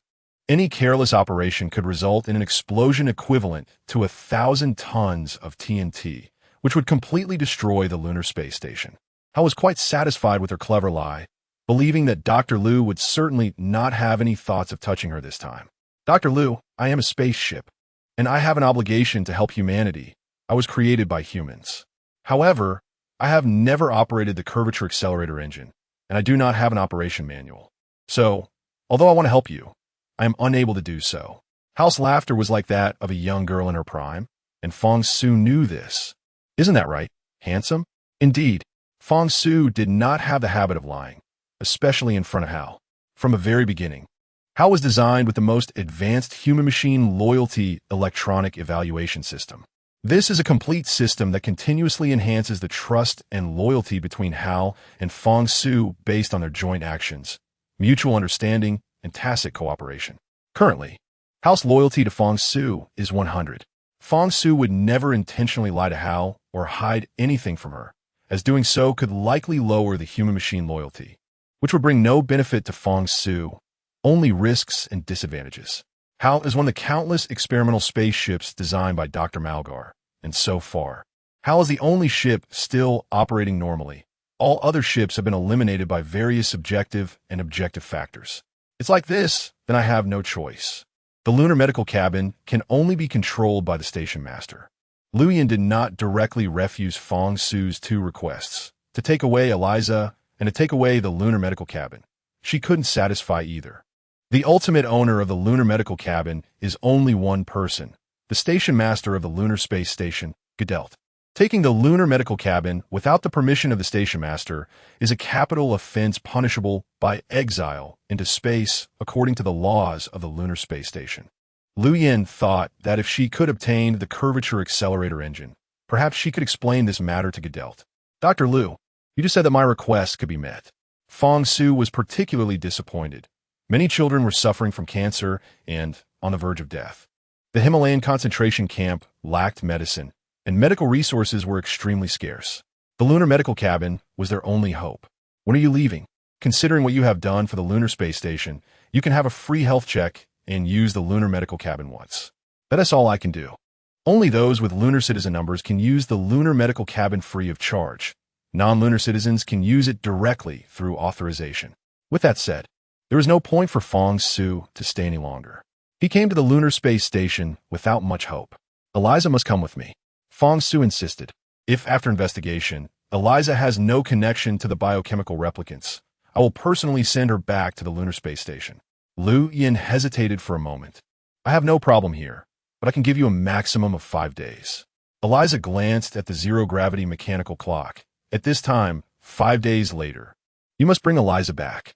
I just happen to want to give her a break. However, if Eliza returns to Earth and then comes back to the moon, her body's nuclear radiation levels will exceed the standard, and she will lose her rights to be a lunar citizen. The station master of the lunar space station, Gadelt, was in low-temperature hibernation and would wake up in 5 days. If Eliza could return smoothly during this time, Lu Yin could explain well to Gadelt. If someone from the lunar space station returned to Earth without permission, according to the laws of the lunar space station, they would be sentenced to at least 5 years of labor reform. The moon already has relatively mature iron and aluminum factories, and those punished with labor reform are required to develop lunar rocks, which is a very arduous and dangerous task, with the greatest risk being lunar dust and oxygen leaks. Eliza, you decide on this matter.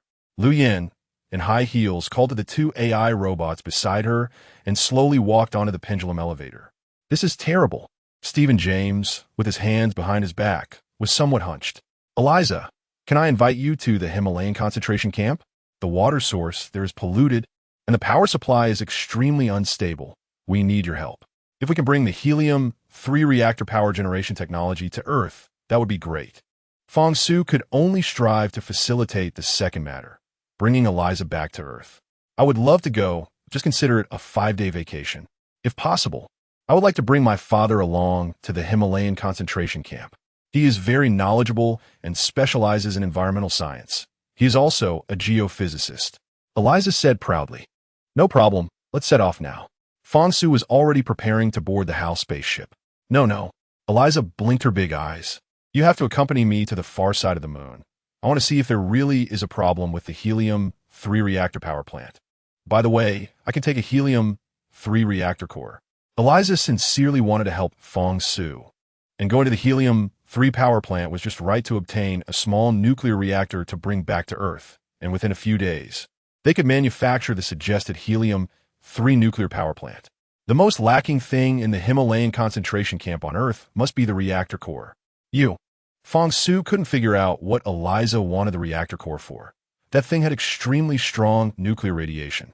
Didn't you say that Earth's power supply is unstable? Use helium-3 for power generation. Eliza looked at the somewhat dazed and cute Fang Su and said casually, So you must go with me to the power plant on the far side of the moon, and Hal needs to go with us too. How will we solve the radiation problem? Fang Su knew that Eliza couldn't just take the nuclear reactor core out directly. Such strong radiation would kill within minutes. Mesh lead balls can block the radiation from the helium-3 reactor core. This is a specially structured lead sphere. Station Master Gadelt said, This is one of the radiation control technologies left by the people of the Earth's core. Eliza patted Fang Su's shoulder. How about it? Isn't the lunar space station much better than you imagined? Moreover, how can solve this problem?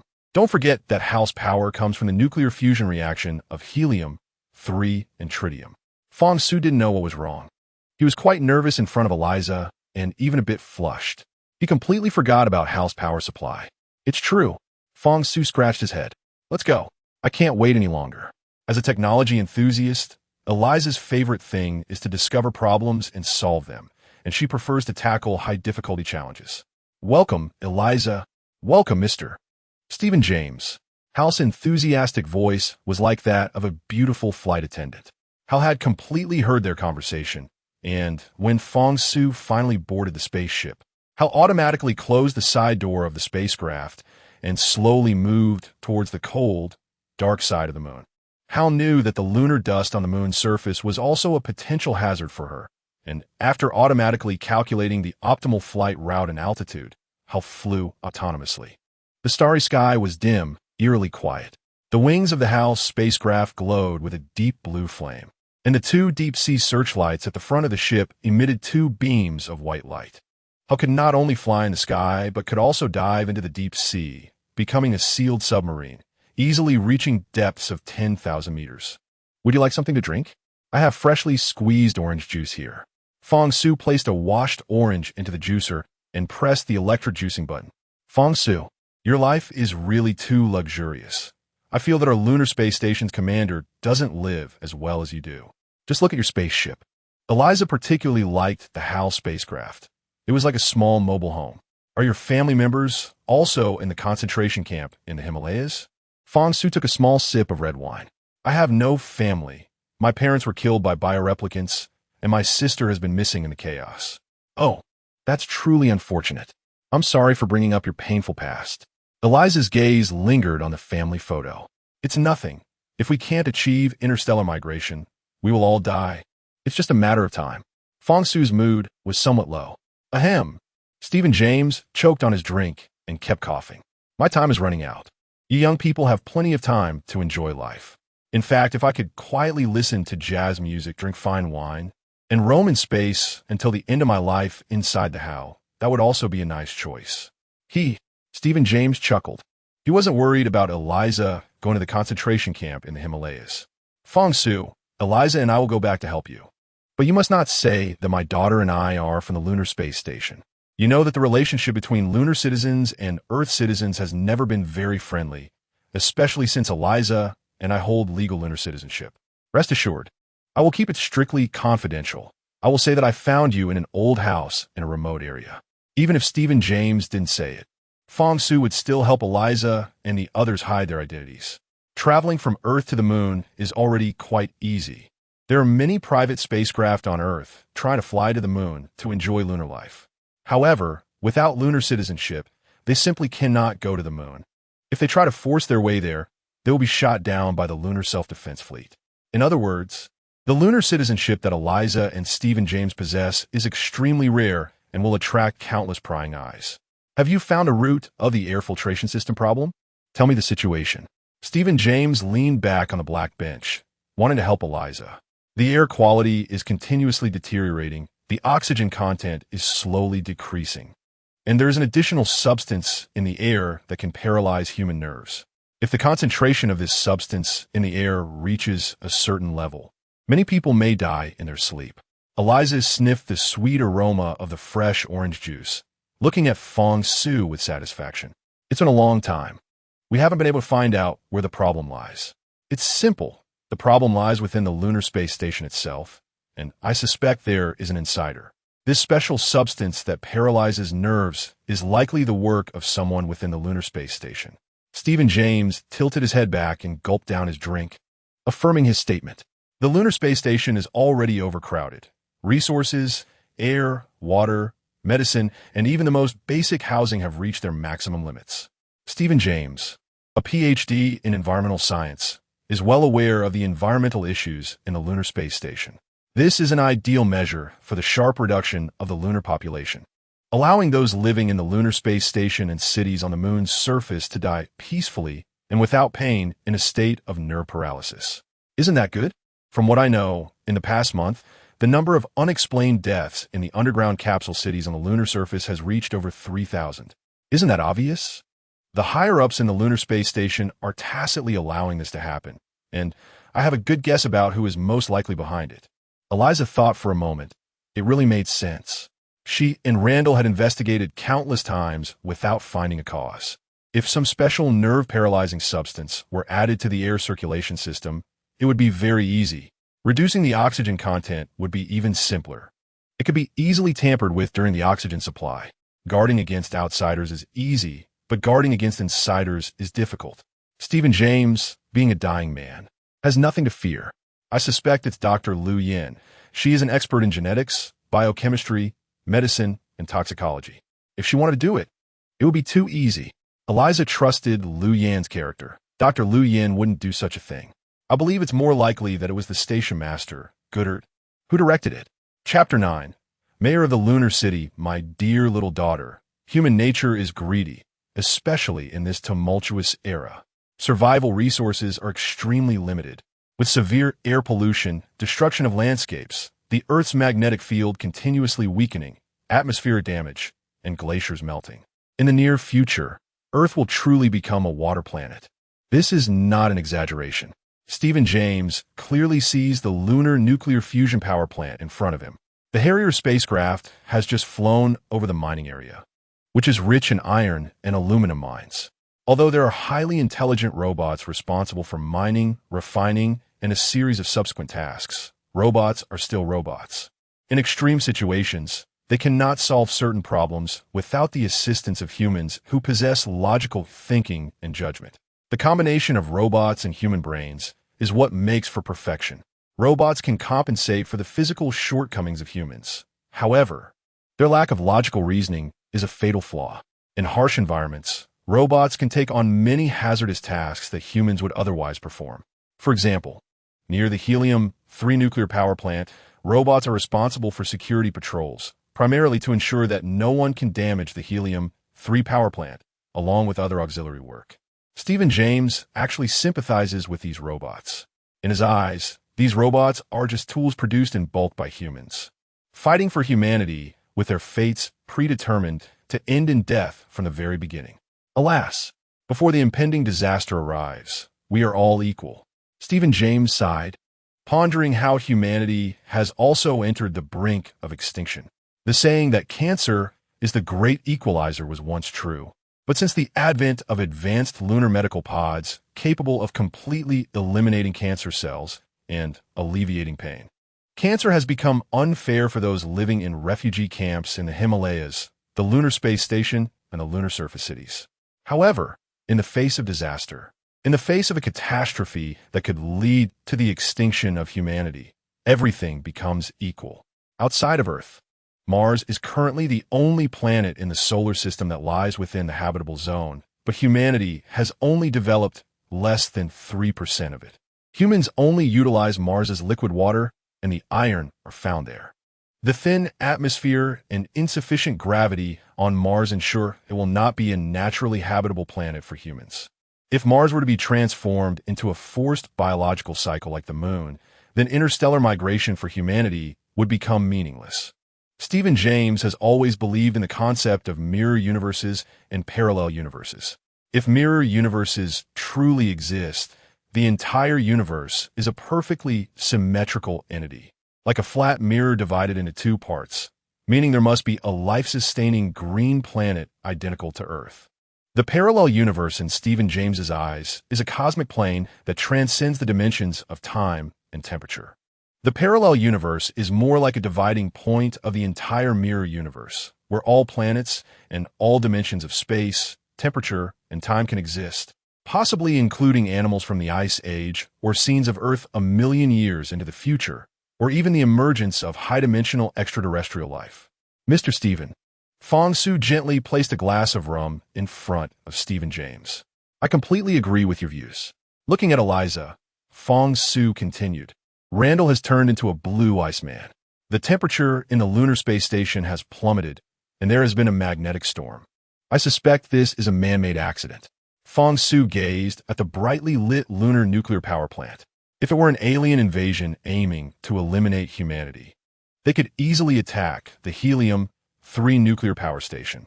As long as the power supply is disrupted, with strong radiation flooding the entire moon.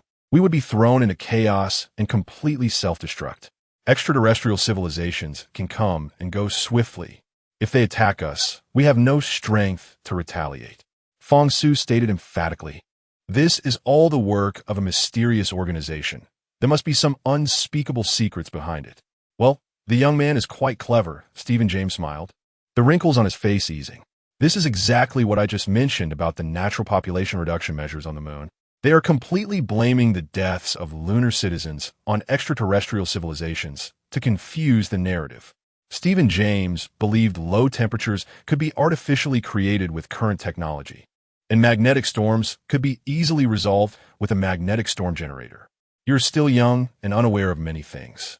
The moon holds many secrets. Did you know there are underground research bases on the moon? They possess very advanced technology, and their research is entirely closed off. Underground research bases on the moon? Eliza's eyes widened in disbelief. As far as I know, right beneath the lunar city, I have tested with sonar technology, and the sound wave signals did not return, which means there is empty space beneath the lunar city, at least not composed of lunar rock. Eliza recalled that at the center of the lunar surface city, there is a heavily guarded base that prohibited anyone from entering or exiting, surrounded by a substantial protective layer of chlorine gas. If someone were to intrude, the chlorine gas would suffocate them within half a minute. The base also had a laser interlocking system. Any unauthorized entry would trigger lasers that would slice any living being into pieces like a spider web. The third layer of protection was DNA recognition. Even if one were to miraculously pass the first and second layers, the third layer would still keep them out. If there was an error in DNA recognition, it would result in immediate death. Are these people trying to reduce the population on the moon? Eliza still found it hard to accept this reality. Stephen James raised his aged hand to hold the glass. Indeed, the lunar space station is overwhelmed, and the lunar surface cities have reached their maximum capacity. This state of seemingly natural deaths is precisely what they desire. However, at present, it seems we have no way to resolve this issue. Therefore, I believe, my dear daughter, that following Fang Su to Earth is also a good choice. From my analysis, most of the current deaths are among the elderly, frail individuals showing signs of organ failure. Stephen James pinched his nearly bald eyebrows. So here, perhaps one morning, I might just not wake up. Dad, that won't happen. You are my only family. I won't lose you. I will take good care of you. Tears streamed down Eliza's face, leaving streaks. The situation on the moon is entirely a struggle for resources and energy. Survival resources are limited, while humanity is infinite. There will inevitably be conflicts between limited resources and unlimited humans. As resources dwindle, the only solution is to drastically reduce the human population. Actually, there are ways to resolve this. Fang Su, seeing Eliza weeping, empathized with the pain of familial separation. Ways? Eliza wiped her tears. In this situation, what could possibly be done? Young man, are you joking? The moon can't hold out much longer. If there truly is a solution, it would be to find another habitable city with an atmosphere, temperature, water source, and all the resources just like Earth. Stephen James rubbed his hands together. If the solution you propose is this, then I think it would be better if you didn't mention it. The pressing issue now is the lunar space station. The air purification and circulation system in the lunar city has malfunctioned. Regardless of whether the substance that anesthetizes people's nerves is man-made, the lack of oxygen is a consensus. The higher-ups of the lunar space station have come to a unified conclusion regarding the deaths of lunar citizens. The decline in oxygen levels leads to diminished cardiopulmonary function, resulting in respiratory failure and natural death. Although this explanation sounds somewhat forced, it is still a makeshift solution. If enough oxygen is supplied to the air circulation system and distributed through different pipelines, then the issue of insufficient oxygen levels would not arise, and the toxins that numb the nerves can be temporarily disregarded. The lunar minerals contain a large amount of oxygen, and we can fully utilize this oxygen. If the higher-ups of the lunar space station disagree with this proposal, it would indicate they have serious problems. We can conduct a named vote, and I believe no one would oppose this. Fang Su said emphatically. Oh, this is a good way to avoid the main issue. Even if the oxygen levels in the air are excessive, the mortality rate of lunar citizens would certainly decrease significantly. Stephen James looked at Fang Su with admiration, thinking such a simple solution had not occurred to him. Young people really have flexible minds. But Dad, what if they don't agree with this approach? Eliza worried that this simple solution would not receive the approval of the Lunar Home Management Organization. For any significant decisions, there is a hand vote by the Lunar Home Management Organization, which consists of 7 people. The head of the Lunar Space Station, Goodell, the deputy head and medical director, Liu Yin, the mayor of the lunar surface city, Kitagawa Akina, and 4 other experts in safety, space fleet, technology, and population principles. The minority must obey the majority. And Goodell has 1 veto vote. They will agree, trust me, Eliza. Stephen James had little attachment to the lunar space station. If he, as a mass-produced biochemical replicant, were to die in 3 months, he would prefer to die on Earth, buried in the soil of Earth, rather than on the moon, becoming fertilizer for vegetation after being inhumanely cremated. We're almost there. Hal flew very steadily, controlling speed, height, and flight angle to perfection. It is expected to land in 30 seconds in a nuclear radiation safety zone outside the lunar helium-3 nuclear power plant. Eliza wanted to go to the far side of the moon and check the lunar dust cooling area of the helium-3 nuclear power plant. Hal, don't land. We want to go to the far side of the moon to see if the lunar dust has experienced electromagnetic breakdown due to thermal expansion. We just need to fly around. No problem. Miss Eliza, Hal is happy to serve you. However, these robots don't seem very friendly. There may be some turbulence. Hal's visual sensors have already scanned a row of AI 400 composite robots that have raised their guns at her, seemingly waiting for an attack order. Fang Su operated the window and indeed saw some silver robots armed with electromagnetic cannons. We are an authorized spacecraft. These robots have no reason to attack us. The electromagnetic cannons are not very lethal, but they can release an instantaneous strong current that could damage the spacecraft's flight system, navigation system, and core electronic components. If the spacecraft HAL is hit, it is very likely that the propulsion system will stop, leaving HAL to drift aimlessly in the ocean of space, spinning until destruction. Getting closer, getting closer. HAL issued a warning. Whoosh, whoosh. Flames shot out into the night sky. The AI 400 robots really opened fire. Dozens of electromagnetic shells precisely locked onto HAL, spiraling in the air. Diva rolled to femme de gris. HAL seemed to enjoy the thrill, effortlessly dodging the electromagnetic shells. Fang Su, Eliza, and Stephen James fastened their seatbelts. Fortunately, HAL's maximum flight tilt angle was less than 40 degrees, so the 3 of them were not affected while sitting in their seats. Fang Su sat at the control panel, entering emergency combat mode. Hey, it seems they really see us as intruders. HAL's tone was incredibly relaxed. Dealing with this level of electromagnetic shells was a piece of cake. 2 more. Intercept. HAL had already activated the cruise missile system, preparing to launch. HAL's speed increased, flying at a very high position above the helium-3 nuclear power plant to avoid accidentally harming it. The person giving commands to the AI 400 robots also had this concern, so they did not use high lethality shells, but instead used electromagnetic shells. 3, 2, 1. Launch. HAL fired 2 cruise missiles, accurately shattering the electromagnetic shells into pieces.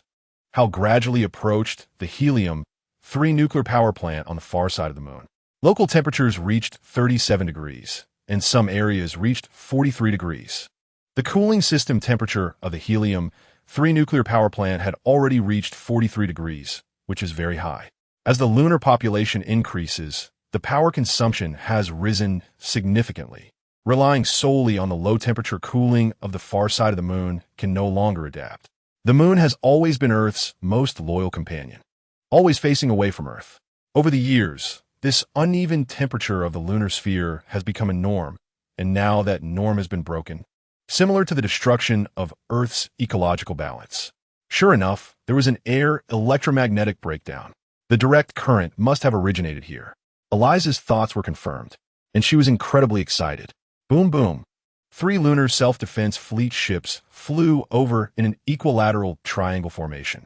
HAL successfully received the radio communication signal.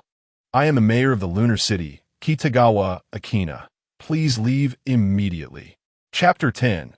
The giant starry sky mothership, you have entered the lunar nuclear power plant without authorization. We have the right to shoot you down. The tall Baichuan Ainin crossed her arms, a layer of gloom covering her handsome face. I don't care who you are. Please leave immediately. I am the biochemical hunter Fang Su. This small gray spacecraft is called Har, and on board are Elisa, the zero-gravity mechanic from the lunar space station, and his elderly father, Mr. Stephen James. Fang Su spoke with a very firm tone, especially angry about the attack initiated by those AI robots, which fired electromagnetic shells at them. Dozens of electromagnetic shells would be a nightmare for an ordinary spaceship, definitely leading to destruction and loss of life. Fortunately, Har's artificial intelligence and its advanced multi-directional offensive and defensive systems were at the forefront of world technology. Even so, Fang Su felt a bit terrified. This was his first time facing a collective attack from dozens of AI robots. What was even more unreasonable for Fang Su was that, as the mayor of a lunar city, Baichuan Ainin must have known that he had entered the Lunar Self-Defense Fleet's authorization. This was a case of knowingly asking a question, and it was clear that she had ulterior motives, which further convinced the clever Fang Su of what Stephen James had said. There were serious problems with the entire lunar city and the lunar space station. Dear Mayor Baichuan Ainin, I am Lin Zhongyi, a mechanic from the lunar space station. We have met before. Elisa stepped up to Har's communication console. She knew that Baichuan Ainin was a strong-willed woman who would stop at nothing to achieve her goals. If Baichuan Ainin ordered the AI robots to forcibly intercept them and let them enter the helium-3 power plant, Elisa would be helpless. There was a clear law in the lunar city stating that disobeying commands from high-ranking lunar officials violated safety treaties, and one could be killed at any time. The nuclear reactor power station on the lunar surface was absolutely a forbidden zone. Their presence there had already violated safety regulations. Please allow us to investigate the issue. We have received verbal permission from Dr. Liu Yin, the deputy station chief of the lunar space station. Elisa's voice was much softer than Fang Su's, even carrying a hint of pleading, almost like a little girl pouting.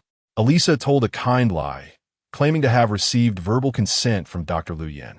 This way, it would be impossible for Baichuan Ainin to obtain the true command codes.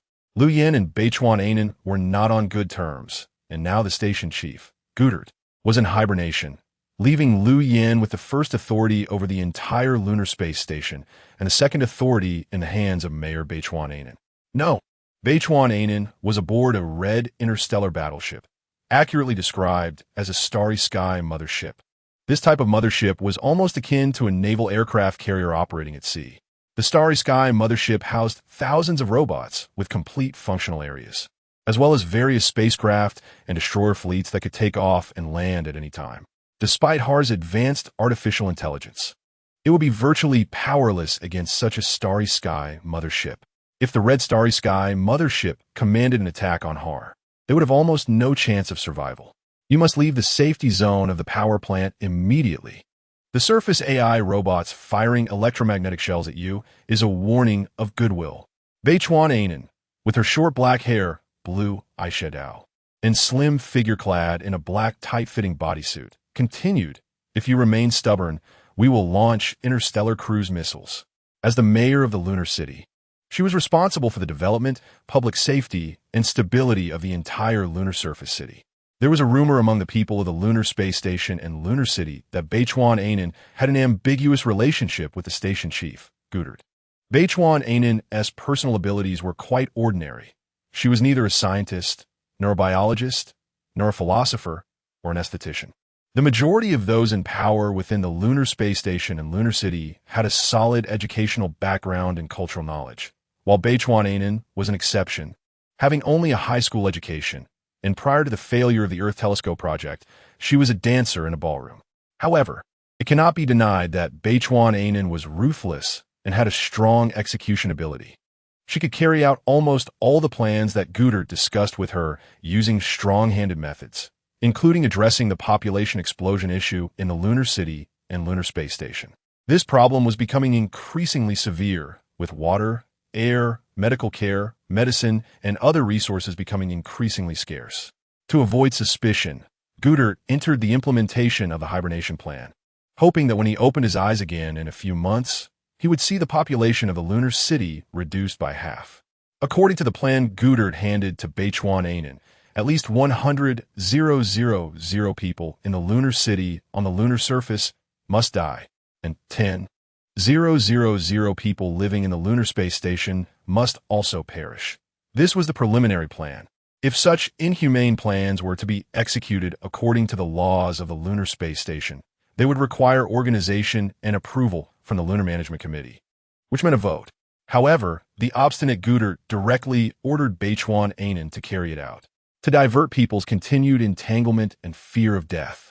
Beichuan manipulated the helium-3 nuclear power plant on the lunar surface, allowing a very small direct current to intermittently exist in the mechanical equipment of the lunar space station. This was intended to shift people's focus.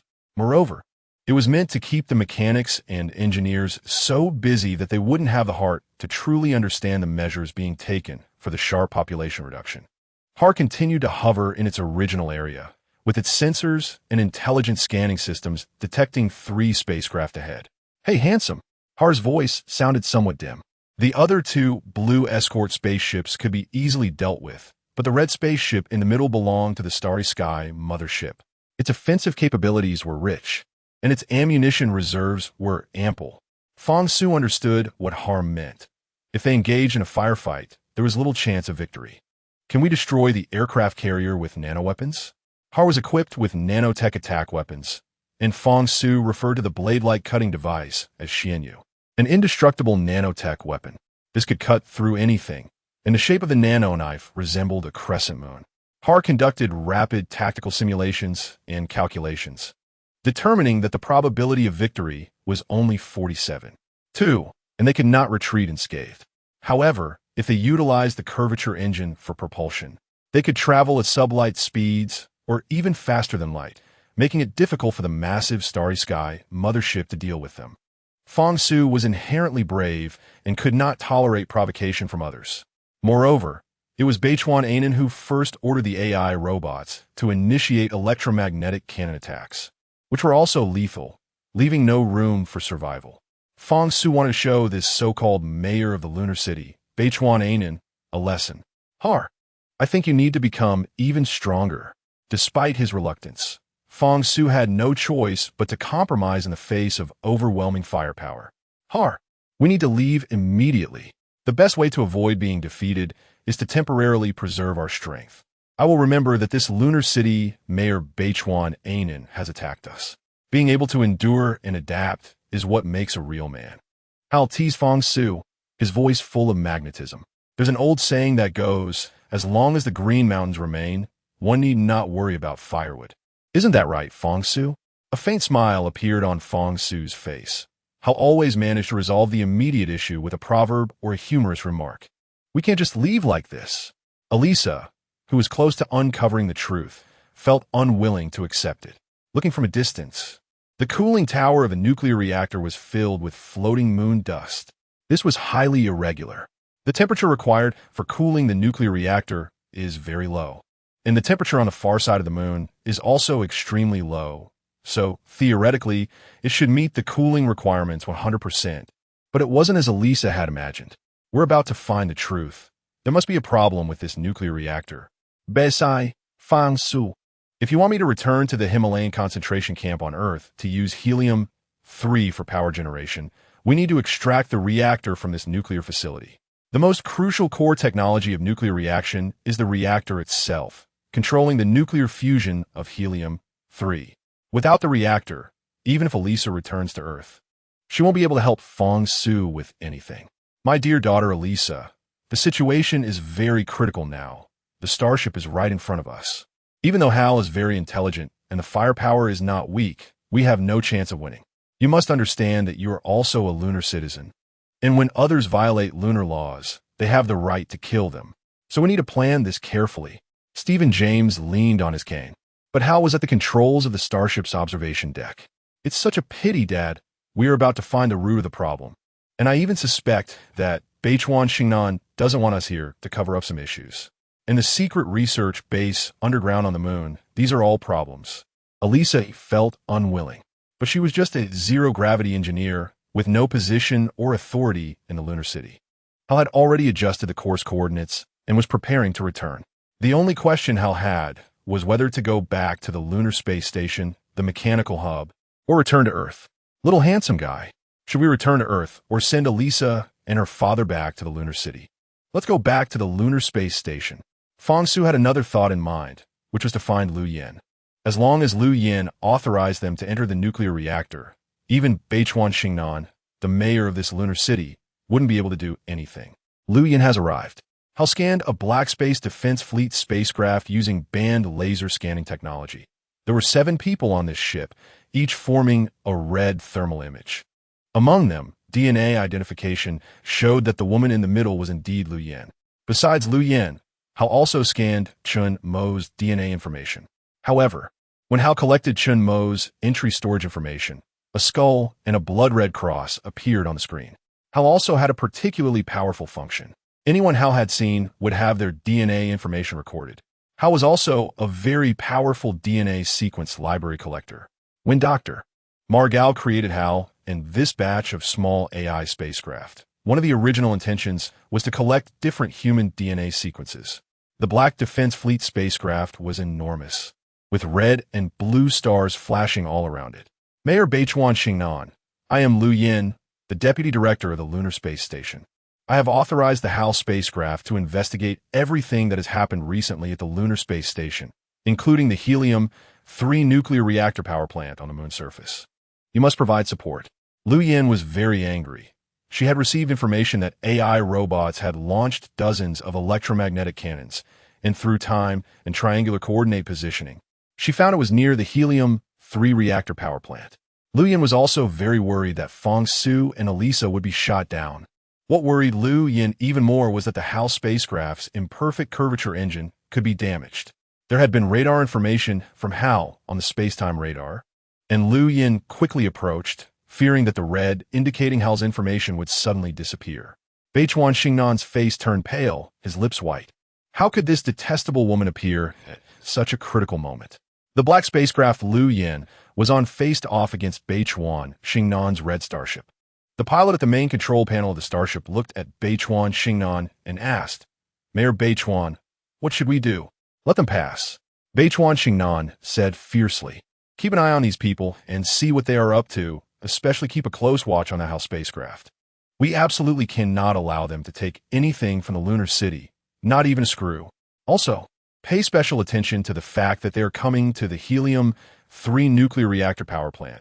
They are likely trying to take the reactor core. Keep a close watch on it and report to me at any time. Understood, Mayor Beichuan. The red starship hovered in the air and opened a passageway. It's Dr. Liu Yin. It seems we are saved, Elisa said excitedly like a child dancing with joy. Prepare to dock, HAL. Fang Su's impression of Liu Yin changed again. The HAL spacecraft docked outside the safe radiation zone of the helium-3 fusion power plant. Liu Yin, along with Chun Mo and a tall, slender girl with big eyes, disembarked from the spacecraft. Liu Yin looked at her wristwatch and said, Elisa, you have at most half an hour, and you absolutely cannot enter the harmful radiation zone. Thank you. I want to go to the cooling tower. Elisa felt a bit troubled. The problematic area was certainly in the radiation danger zone, and she couldn't go there personally. That place is too dangerous. It's a heavy radiation disaster area, and you could lose your life. Even ordinary robots rarely venture there. Liu Yin's face was filled with worry, as if she had many concerns. Let little Hal scout it out. Fang Su pressed the muscle electrical password on his arm. From the right wing of the HAL spacecraft, a small patrol spaceship, 2.5 meters long and 1.9 meters wide, flew out. It was a mini version of HAL, responsible for monitoring protection and scouting dangerous locations. That's great. Elisa looked at Fang Su with even more admiration. Fang Su smiled and said, Elisa, go communicate with little Hal now. She will complete the task successfully. Elisa went to the side with little Hal to discuss some things about the helium-3 nuclear power plant. Fang Su, come here. I have something to tell you. Liu Yin's expression was calm. What is it, Dr. Liu? Liu Yin whispered, I plan to give you 3 lunar medical pods. Chapter 11. Mars landing plan. Fang Su was a bit taken aback. Did he hear it wrong? Liu Yin had clearly rejected Fang Su's request to bring the lunar medical cabin to the concentration camp in the Himalayas while in the lunar space station garden. How could she now say to take away 3 lunar medical cabins? Fang Su had said some rather impolite things to Liu Yin, and now Liu Yin was helping, allowing Eliza to fully focus on solving issues at the helium-3 nuclear reactor power plant. If Eliza couldn't enter the nuclear power plant, it would be impossible to retrieve the helium-3 reactor core. Really? Dr. Liu. Fang Su looked at Liu Yin with an expectant gaze, feeling that this woman, who shared his nationality, was not as cold-hearted and inflexible as she appeared. Of course, once Eliza completes the examination, you can take her back to the lunar garden. I'll have my assistant Chun Mo prepare 3 medical cabins for you. However, you must return the lunar medical cabins in perfect condition within 5 days. On the 6th day, they must be returned to the airlock at the lunar garden number 3. Only 5 days. Fang Su was happy, but also somewhat disappointed. 5 days, 3 medical cabins, and so many people in the Himalayan concentration camp. Almost half of them had varying degrees of cancer. There was no way to ensure that everyone could use them. Fang Su quickly calculated in his mind. Even if the 3 lunar medical cabins operated continuously for 24 hours a day, if they could clear 1 cancer patient cancer cells every minute, that would be 440 minutes in a day, totaling 200 minutes over 5 days. This meant that at most, only 200 patients could have their cancer cells cleared. This was far from enough. Moreover, if these 3 lunar medical cabins reached the Himalayan concentration camp, the equipment that could clear cancer cells from 100 of patients would inevitably lead to disputes, possibly even triggering a conflict. The Himalayan concentration camp had already seen many large-scale conflicts due to issues with water and electricity systems. Would the arrival of 3 lunar medical cabins ignite a powder keg? What's the problem? Liu Yin noticed that Fang Su's expression was not as excited as she had expected. It was already very generous of Liu Yin to lend the 3 lunar medical cabins to Fang Su within 5 days, as she was risking her position and personal safety to do so. The lunar medical cabins were the most important medical resources, and their allocation was controlled by the space station commander, Goddard. Without Goddard's approval, Liu Yin's unauthorized shipment of the lunar medical cabins to Earth was a serious crime. According to the laws of the lunar city, Liu Yin could be exiled into space and become space debris. Dr. Liu, 3 medical cabins truly exceed my expectations. I only need 1. Fang Su extended a finger, looking at Liu Yin with hope. You're also Chinese. I genuinely admire your action. However, the Himalayan concentration camp has hundreds of thousands of people, and there are over 30,000 children suffering from cancer alone. Fang Su Win, a look of sadness on his face. Many children had leukemia, and as you know, nuclear radiation has damaged human cell structures and even DNA sequences. Especially for children aged 10 to 15, many cannot stand up or walk. They spend all day lying in bed. Fang Su recalled the painful expressions of those children, which still lingered in his mind. Dr. Liu, I don't know if you are a mother, but you can imagine how painful it is for these children's mothers. Countless mothers hope that their children can stand up and walk, just like normal kids running on land. But even that is the most extravagant wish. 5 days is indeed a bit short. I don't want to give people hope and then disappoint them, so Fang Su did not continue. Liu Yin's decision to bring the lunar medical cabins down from the lunar city was already a remarkable act. Is it really only 5 days? I want to help those children. I want to help the people in the Himalayan concentration camp even more. But please understand, the entire lunar space station is not under my control. Also, we must keep this matter as confidential as possible. Besides Eliza, her father, myself, and my assistant Chen Mo, no one else will know. Liu Yin had thought this through carefully. She had little hope left for the lunar space station and lunar city. Eliza and her father, Stephen James, would not return to the moon after going back to the Himalayan concentration camp, so they posed no threat to her and would not leak information. My assistant Chen Mo is also Chinese, and he's a very capable guy who can keep secrets. Since the space station commander Goddard will wake from the hibernation experiment soon, I can only give you 5 days at most.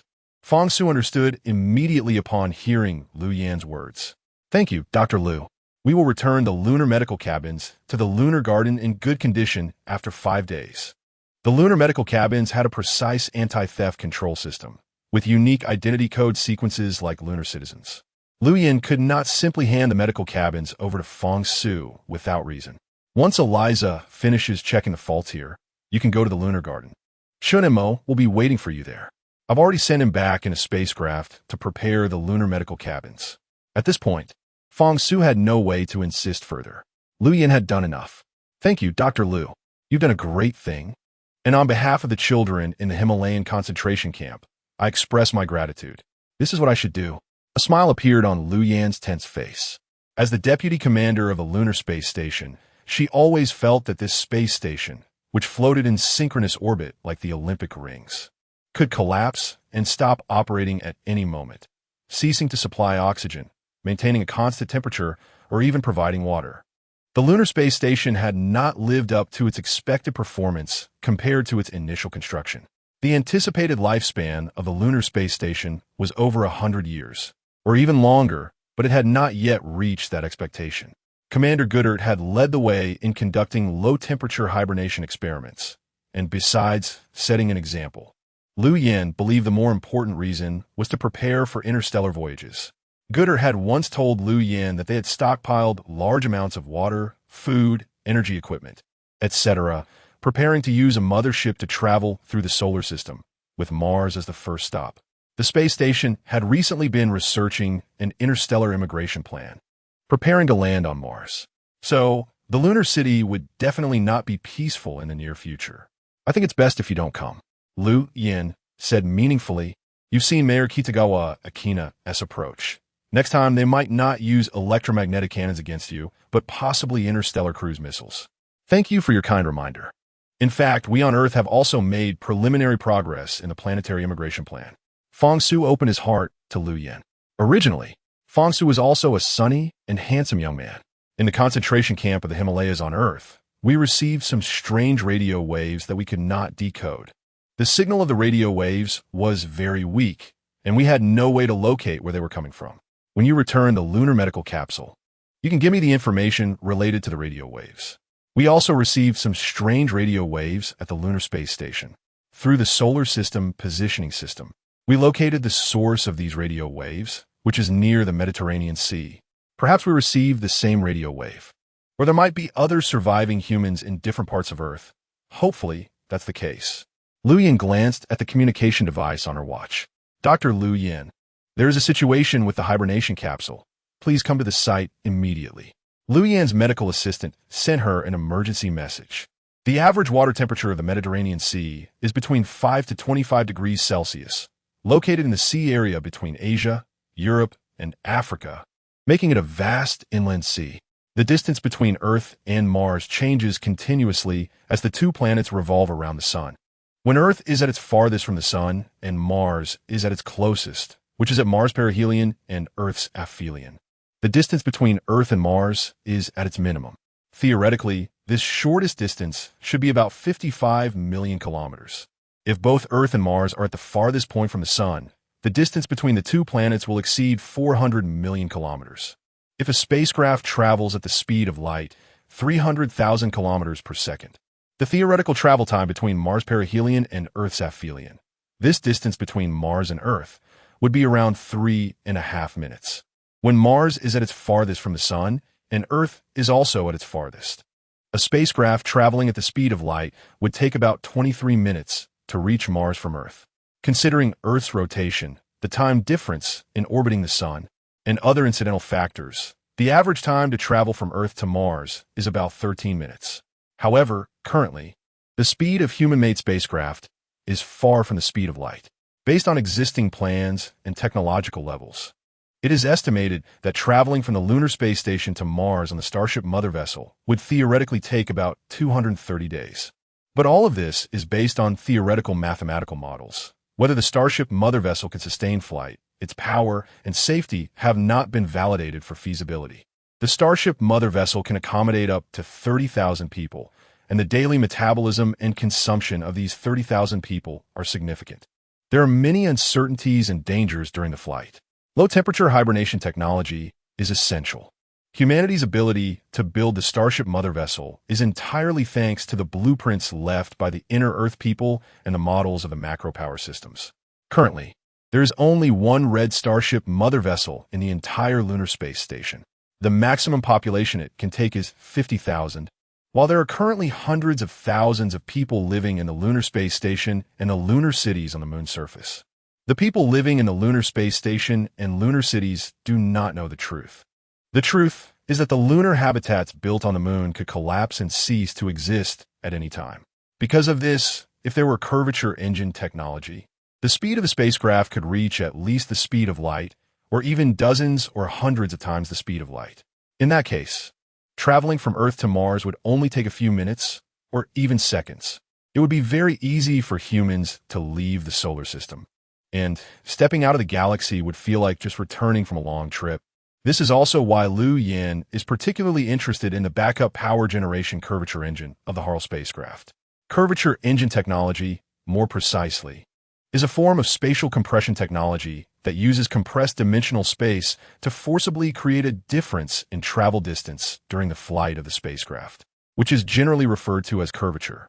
It's like a small boat sailing on a river that suddenly encounters a waterfall at the river's end, causing the boat to accelerate infinitely. Currently, this technology is merely a model in the progress of human technological civilization, no matter what material it is. It cannot exceed the speed of light as long as it has mass.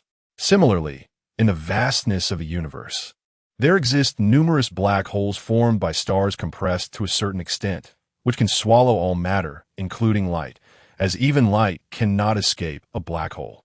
Opposite to black holes are white holes, which release all matter, and the connection between black holes and white holes is wormholes. The space compressed by curvature engine technology is more like a technique for traveling between black holes, white holes, and wormholes. It uses black holes as entrances for flight, passing through wormholes and then exiting through white holes. Fang Su, if possible, I still hope to study the curvature engine on Harl, Liu Yin said. I have other matters to attend to regarding the lunar medical capsule. Please contact Shin Mo, and he will take care of everything for you. I will do my best. Fang Su could only discuss and obtain Harl's consent without forcing Harl to do something she didn't like. Fang Su waved goodbye to the spacecraft Liu Yin was on. 3 months have passed since the lunar medical capsule was in Chen Mo's hands. I wonder if Chen Mo will make things difficult for me. Little Harl, zoom in. I want to check the grounding wire resistance of the nuclear power plant's generator. Elisa held a control screen with a folding display, which showed real-time images returned by the Little Harl reconnaissance spacecraft. The Little Harl reconnaissance spacecraft was flying above, and many AI smart robots were below. They are robots and are not afraid of nuclear radiation at all. The Little Harl reconnaissance spacecraft zoomed in with its high-definition camera, and Elisa saw that the copper grounding wire was completely broken. She used a crimping method to connect the copper wire together. Elisa commanded 2 robots, numbered AI 3087 and AI 8802, with advanced instructions as a zero-gravity mechanic from the Lunar Space Station. These 2 robots are mainly responsible for patrolling and simple mechanical repairs. Execute the command. The AI 3087 robot repeated Elisa's words and used the crimping method to repair the grounding wire. The other robot, numbered AI 8802, extended its mechanical arm to touch the wire. With a crackle, flames erupted, and a large fireball shot out. The robot was instantly torn apart, its head and limbs separated, and various colored wires were exposed, with light blue conductive liquid flowing out. Elisa's face instantly froze. However, fortunately, a secondary explosion did not occur. This was too dangerous. Elisa was extremely frustrated and wanted to slap herself. The break in the grounding wire would definitely cause a zero drift in the grounding current, and a large amount of electric charge would be stored on the wire. She should have first used another wire to release the residual charge on the grounding wire to the lunar grounding network for discharge processing before proceeding with operations. The AI 3087 robot was also terrified, its hands trembling. What now? What do we do now? It's safe now. My earlier oversight turned it into the release point for the current. Implement mechanical crimping operations. Elisa held her forehead with one hand, feeling very dejected because of her mistake. One robot was obliterated. The AI 3087 robot extended its mechanical arm, took out a crimping tool and an electric wrench, and completed the task in just 10 seconds with very standard movements. Eliza, at a distance, measured with a special DC meter and found that there was no intermittent direct current. The problem should be resolved. Thank you. 3087. Please enter the nuclear reactor core. We need a small piece of the reactor. AI 3087 firmly responded. I'm sorry, Miss Eliza, you do not have the authority to give me that command. Chapter 12. Electromagnetic Exoskeleton Armor AI Robot 3087 responded very decisively, waving its arm to make a gesture of refusal. According to the Lunar Space Station Robot Protocol, the nuclear reactor is classified as top secret, and without a decisive control command, I cannot assist you in extracting the reactor core. Article 32 of the Lunar Robot Space Protocol states that robots cannot unilaterally enter the nuclear reactor without special instructions. Although the nuclear reactor has 100% safety measures, there is still a risk of leakage causing nuclear contamination and radiation. The robot, like a human, refused Eliza's command and provided reasonable explanations and justifications. Stephen James had long anticipated this situation. The Helium-3 nuclear reactor power station on the lunar surface can be said to be the most important base of the lunar city. The small nuclear reactor represents the control and development of Helium-3 technology, and it certainly cannot be so easily extracted. We will use the small nuclear reactor to return to Earth and help those in need. Leaning on his cane, Stephen James said earnestly, "There are many robots like you on Earth, and they die almost every day due to the unstable power system of the Himalayan concentration camp. The core data of these robots is in turmoil." Stephen James paused for a moment. Moreover, insufficient power supply can affect the kinetic systems of these robots, gradually turning them into scrap. If you want your fellow robots to survive longer, I hope you can help extract the nuclear reactor. Furthermore, you just saw that we have the support of Dr. Liu Yin, the deputy director of the Lunar Space Station. Stephen James completely regarded the robot numbered 3087 as an intelligent human to consider. These robots have become highly intelligent, even possessing emotions and thoughts similar to humans, including some logical reasoning abilities, memory capabilities, and compassion. Modern intelligent robots have developed characteristics of human thinking. However, human thought transmission is composed of multiple nerve fibers, nerve cells, and synapses. Robot thinking, on the other hand, is just a different medium transformed into circuits and mechanical loops, with everything evolving into the zeros and ones of electronic computers. Countless zeros and ones constitute the numerous thinking patterns of robots, which have developed simple human-like emotions, such as the most direct fear and compassion for their kind. Stephen James is an aging bioreplicant on the verge of death, and he has a natural inclination to obey human commands. However, Stephen James possesses more compassion for bioreplicants of his own kind, which even surpasses that of ordinary humans. Deep within this dark forest, Stephen James harbors a secret. He knows of a younger bioreplicant, a beautiful girl, who has been with a normal man, and many years ago, they even managed to conceive a child.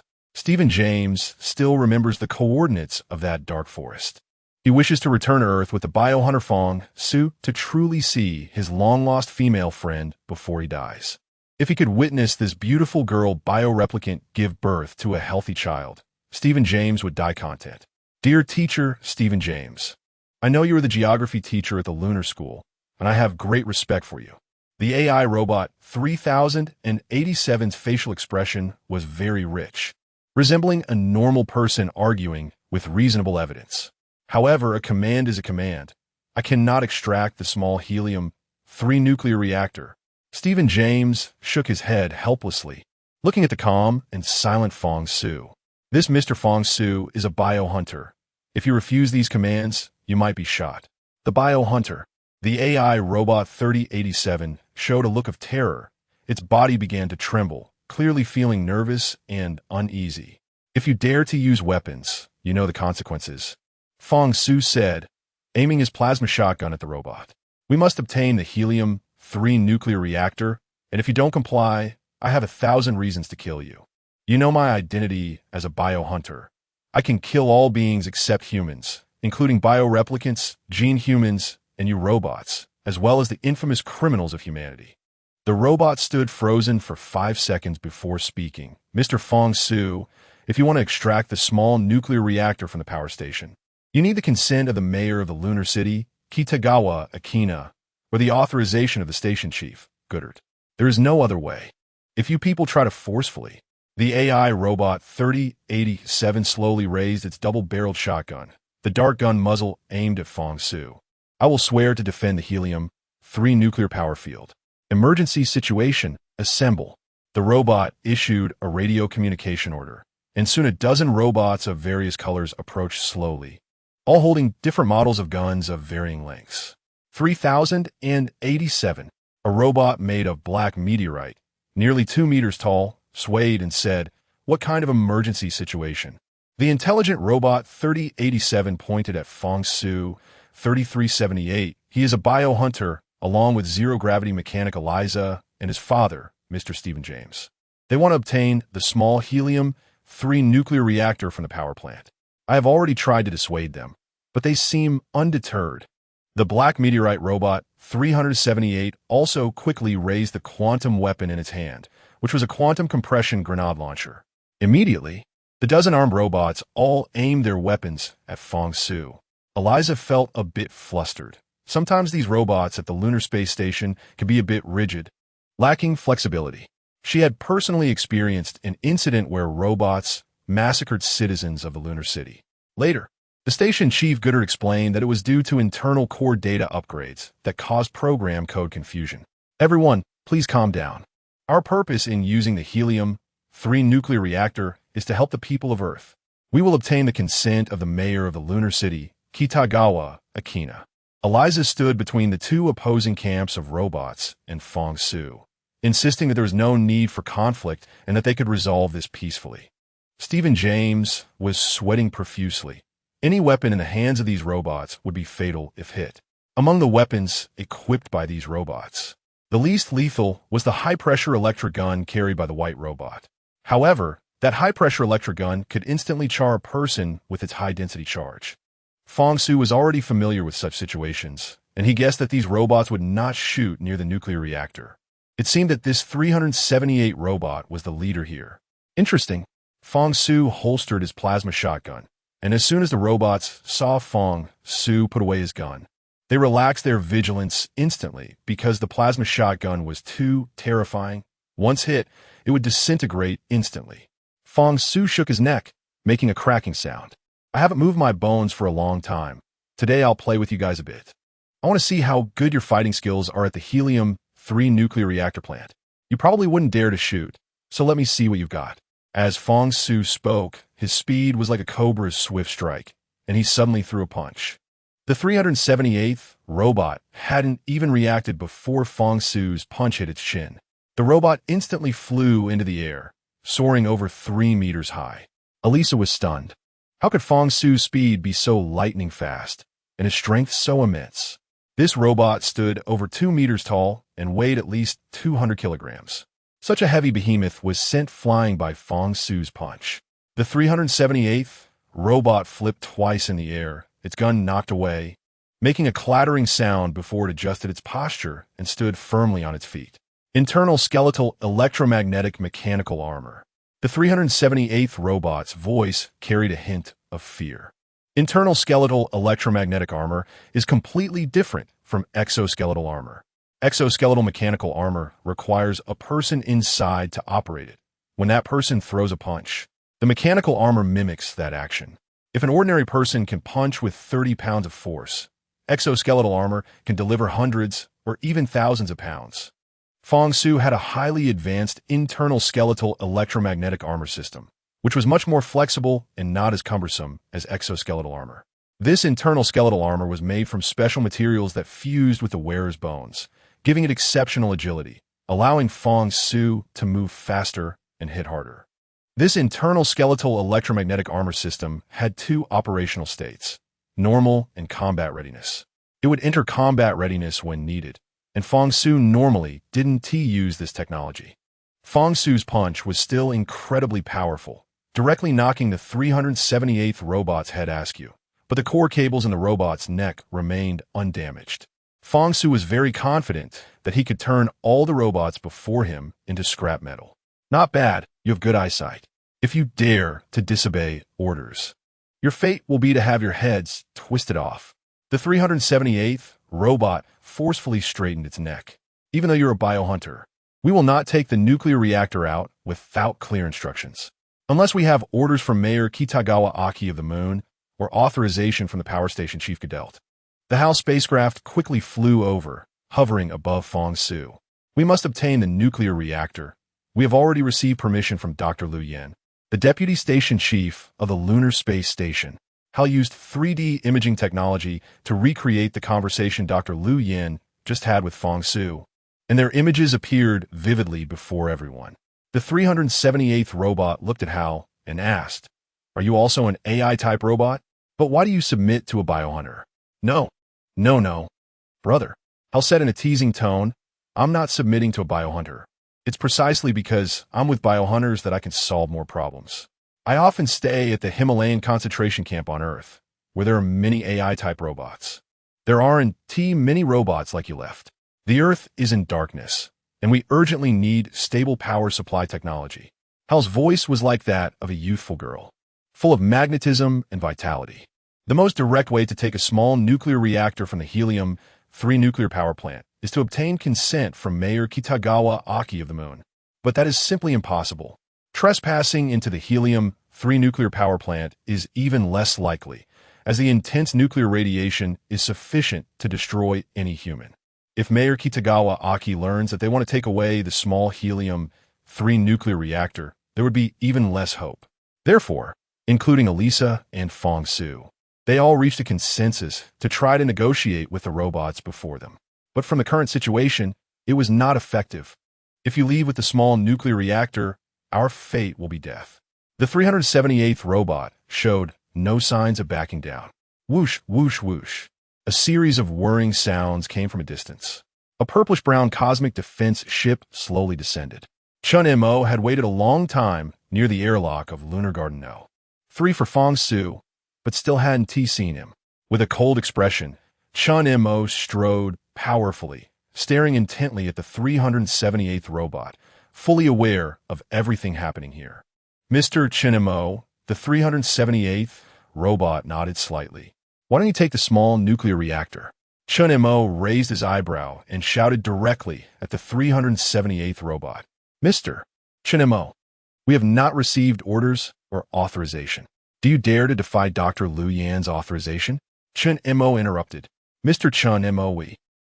The 378th robot was at a loss for words. Damn it. Chun Mo exerted force with his legs and leaped into the air, not knowing when a sharp falcon military knife had appeared in his hand. With a snap, the 378th robot's head was cleanly severed from its shoulders, wires intertwining, sparking red and blue, while blue electrical fluid slowly flowed down from the conductive holes near its mechanical neck. Chapter 13 Mirror Universe Wormhole. Chun Mo quickly sheathed his falcon military knife, expressionless, moving with incredible speed as the knife was placed at his waist like a gust of wind. "If you don't follow orders, your fate will be the same as theirs." Chun Mo's face was cold, radiating violent hostility. The highest commander of the lunar city was undoubtedly Gadelt, but now Mr. Gadelt was in a cryogenic sleep program, and the one replacing him was Dr. Liu Yan. Do you robots not want to live? Isn't Dr. Liu Yan's authorization still authorization? Moreover, you all witnessed Dr. Liu Yan coming here. Are you blind? The robots trembled incessantly, displaying fear and anxiety similar to that of humans. One small, silver-gray robot even threw its laser gun to the ground and raised its hands in surrender. Fang Su felt that the Chun Mo in front of him seemed like a different person, and judging by his earlier actions, he was even more formidable. However, Chun Mo sensed that Fang Su's gaze was very strange, revealing a chilling ferocity that was completely unyielding. In the distance, the decapitated robot's legs were still trembling. This AI model of intelligent robot matched human states completely. It could feel pain just like a person.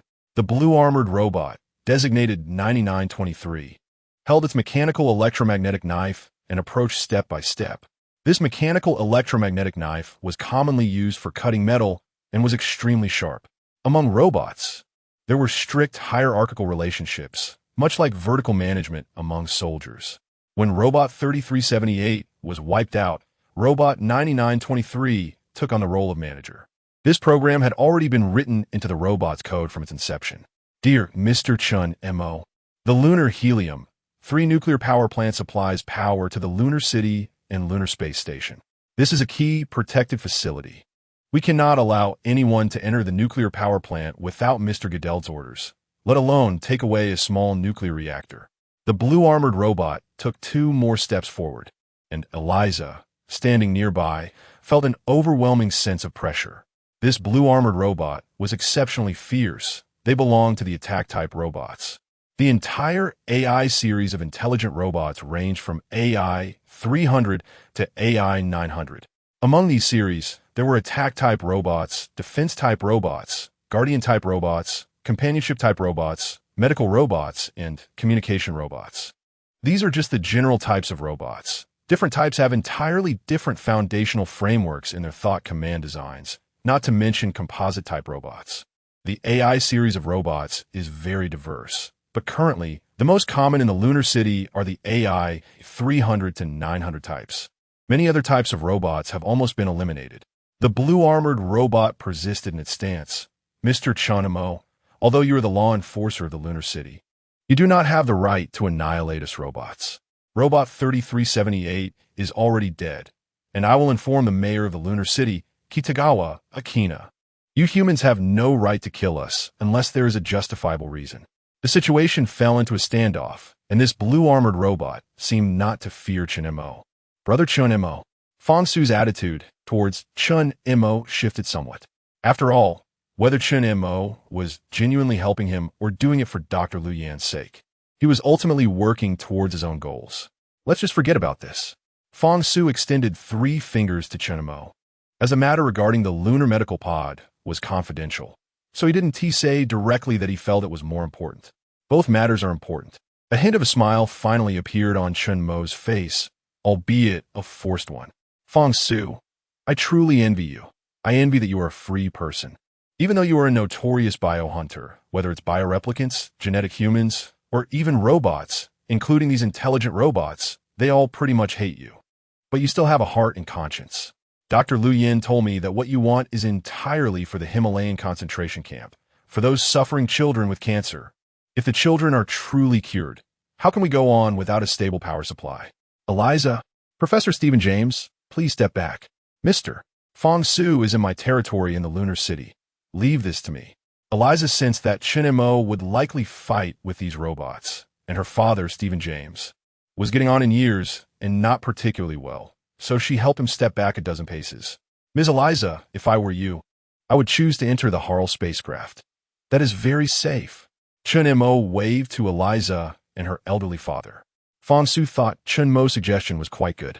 He summoned the Harl to hover over, and Eliza and Stephen James boarded the Harl spacecraft. Fang Su smiled at Chun-Mo. If possible, I will help.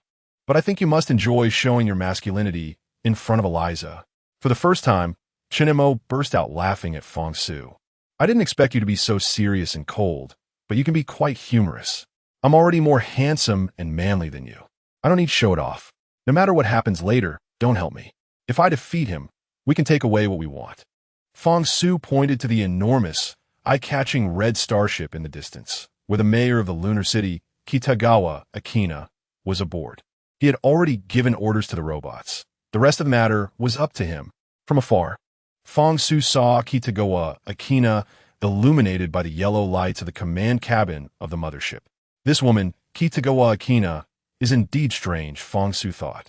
If he could obtain the helium-3 nuclear reactor this way, wouldn't that mean Kitagawa Akina would bear no responsibility? Liu Yan, as the deputy commander and vice director of the lunar space station, would also bear no responsibility, and the only one responsible would be Chun-Mo, who overstepped and forcibly seized the nuclear reactor. In other words, did Chun-Mo sacrifice himself to obtain the nuclear reactor? Fang Su looked at Chun-Mo with a disdainful expression. wondering why he would do such a thing. But Fang Su knew this was the lunar city, without sufficient justification.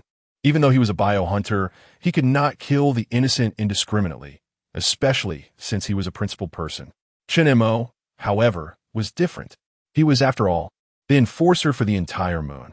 The blue-armored robot also sensed that Chen Mo was about to make a move against him. Here, these firearms could not be used at all. Chen Mo beckoned to the blue-armored robot. Blue shield, let me see your strength. The blue-armored robot puffed out its chest, and the mechanical electromagnetic knife in its left hand buzzed ominously, making Fang Su feel the whistling wind beside him. The power of the mechanical electromagnetic knife was immense. If it touched any part of Chen Mo's body, it would instantly cut him in half. Even steel and concrete could be sliced in two by the metal electromagnetic knife in an instant, let alone a flesh-and-blood human. Fang Su used his mind to send a precise strike command to Halls, who was hovering not far away. If Chen Mo encountered life-threatening danger, Halls could launch the mechanical dragonfly at any time. The mechanical dragonfly flew at an incredibly fast speed and was only 2 centimeters in size, named for its appearance resembling a dragonfly. When the mechanical dragonfly came into contact with any metallic substance, it would naturally vibrate its wings, cutting through the metallic material in an endless loop, ultimately destroying metal cables and integrated control circuits from the inside. Fang Su had once used the mechanical dragonfly to cause a spaceship full of biochemical replicants to disintegrate mid-air. Hall sent a digital receipt of Fang Su's brainwave, acknowledging the command, and would execute it with strict precision. The robot Blue Shield quickly took 2 steps forward, its rotating electromagnetic force accurately aimed at Chen Mo's head. Buzzing as it spun, Chen Mo lightly jumped backward, and with the moon's low gravity, he leaped over 3 meters back. Wow! The little tyrant Blue Shield on the moon really has such limited ability.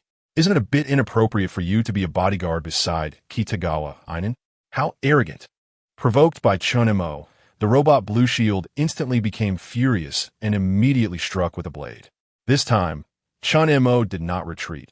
Instead, he accelerated forward, ducking under Blue Shield's arm and turning back to slice at Blue Shield's leg.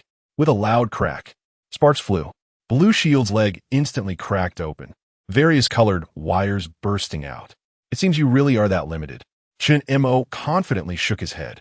Fang Su frowned. Chen Mo's speed and strength were truly astonishing, making Fang Su wonder if he would even have a chance against Chen Mo in a fight. Blue Shield instantly became lame, walking with a wobble. Chen Mo no longer wanted to continue fighting. Blue Shield was not his opponent. According to the agreement between Kitagawa, and you, if you lose, you must command your subordinate robot to take out the packaged small nuclear reactor from the sea.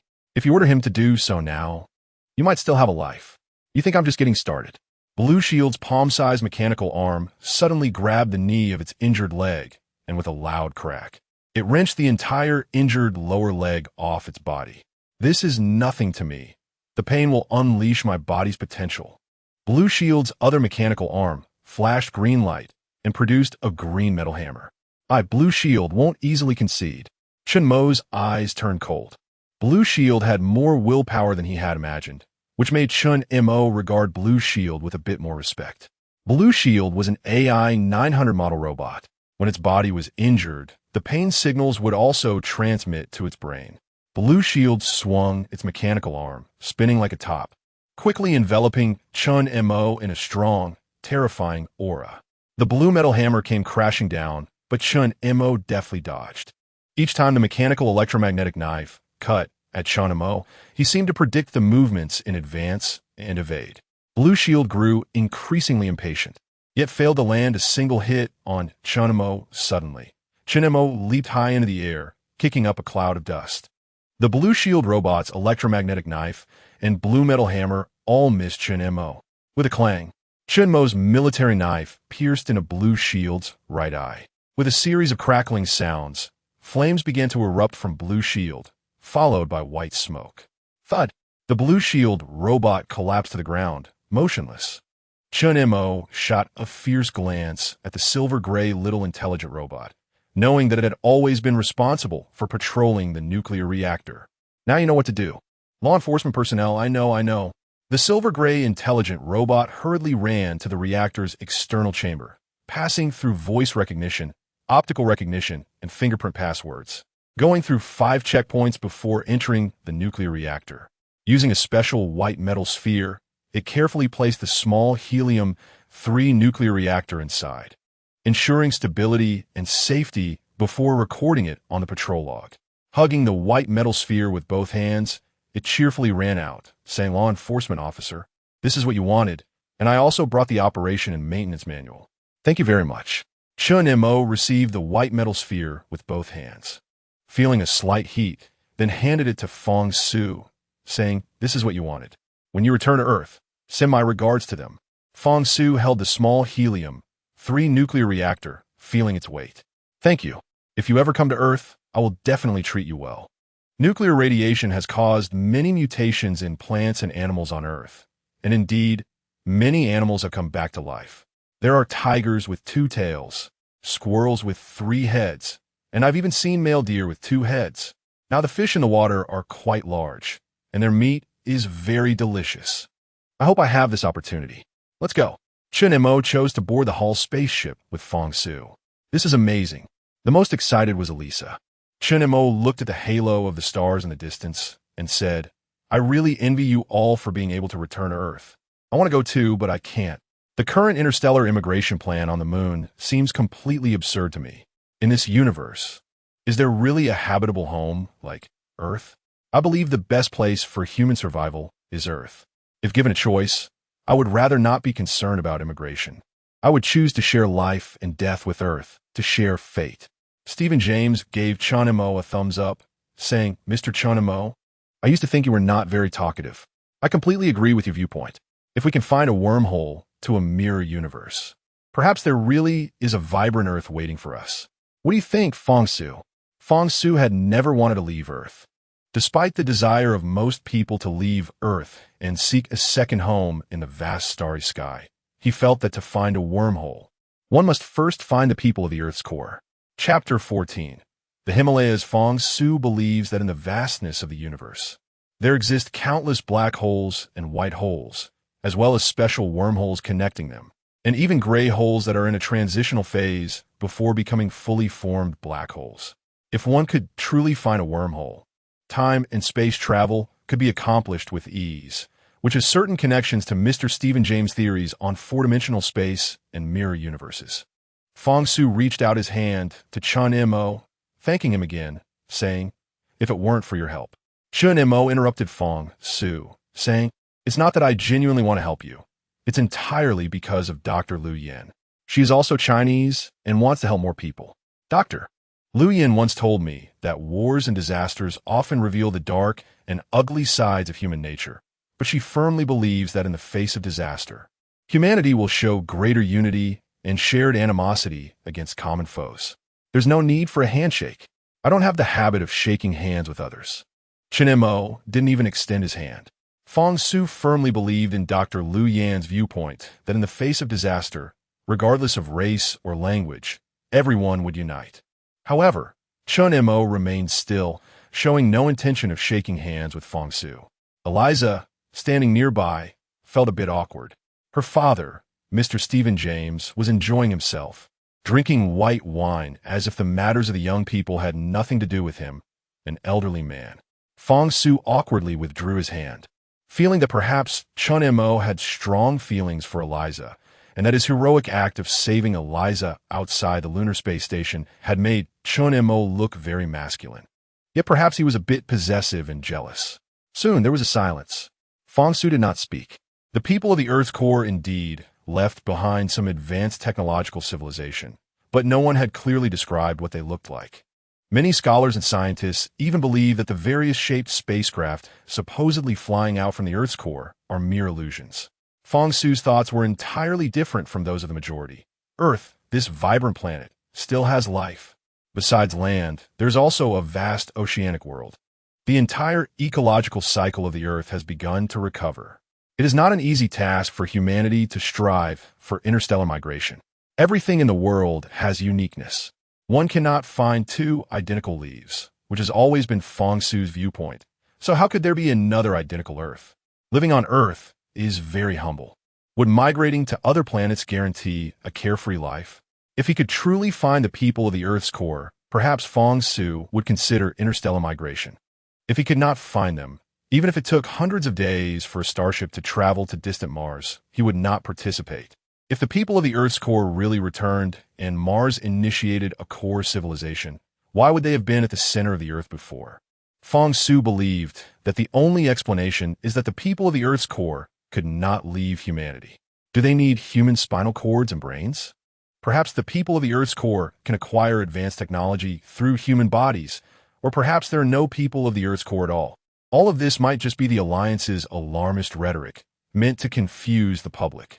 After all, during the large meteorite impact on the Pacific, the Alliance had repeatedly lied, leading the general public worldwide to doubt them. Let Hal land at the corner of the number 3 airlock. Chen Mo had already evacuated all the AI robots patrolling the area, trying to keep the knowledge of the lunar medical capsule to a minimum over these 3 months. Hal descended in a spiral. The cabin door at the tail of the ship slowly opened, and at the same time, the side door creaked open. Feng Shu followed Chen Mo down the ship. In the distance, a black canvas rain cover tightly wrapped the lunar medical capsule.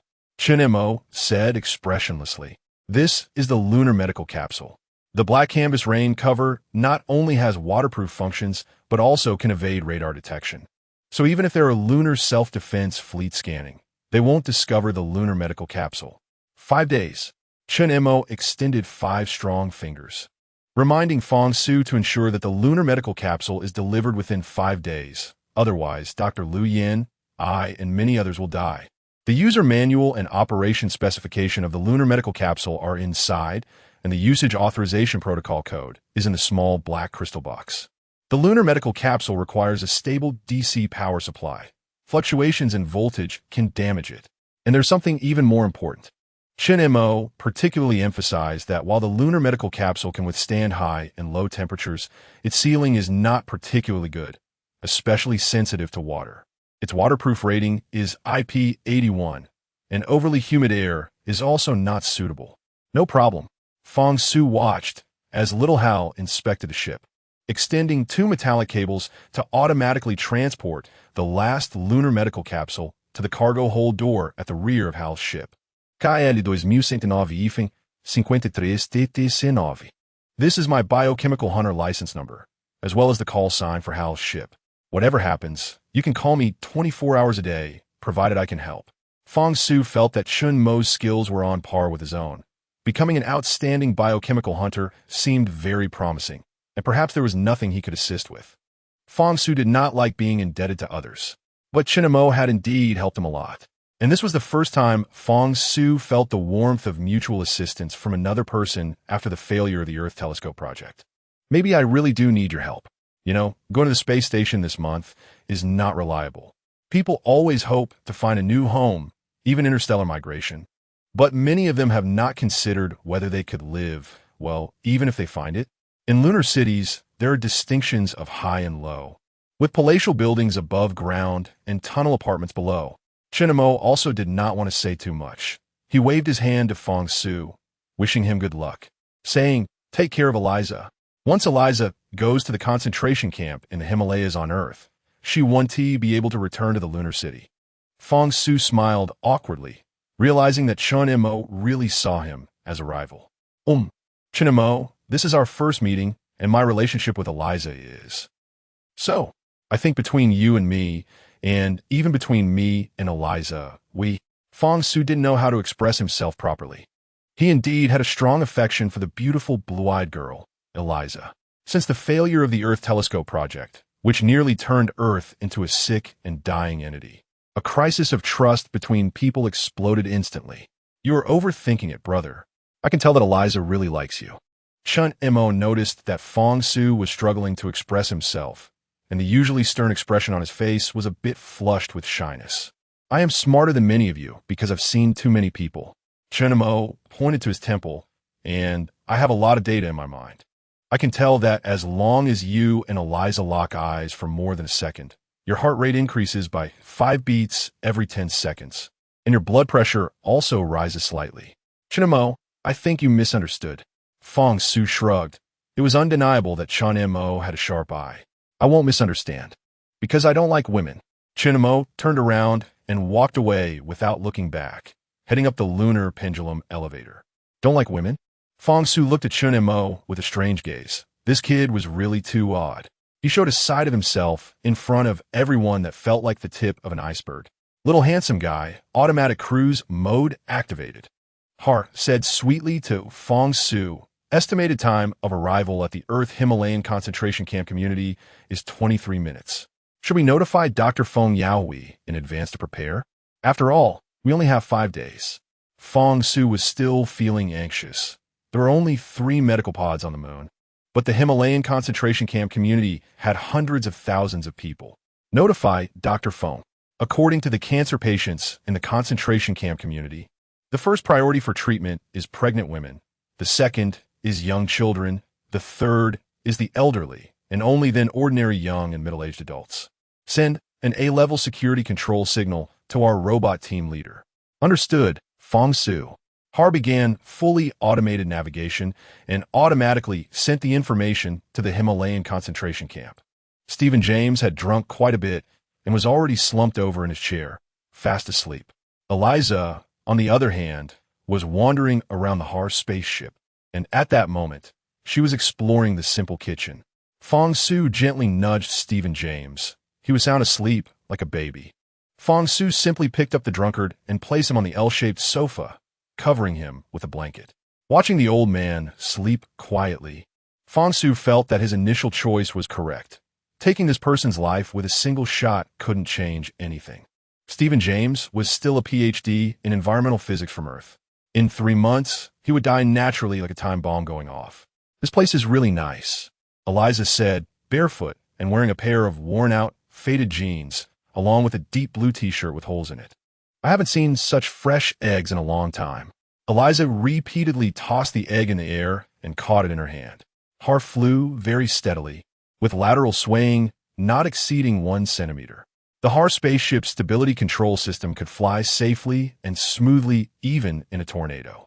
Fang Su vividly said, "That egg is indeed very fresh, but the hen that laid it has been exposed to nuclear radiation, resulting in genetic mutations.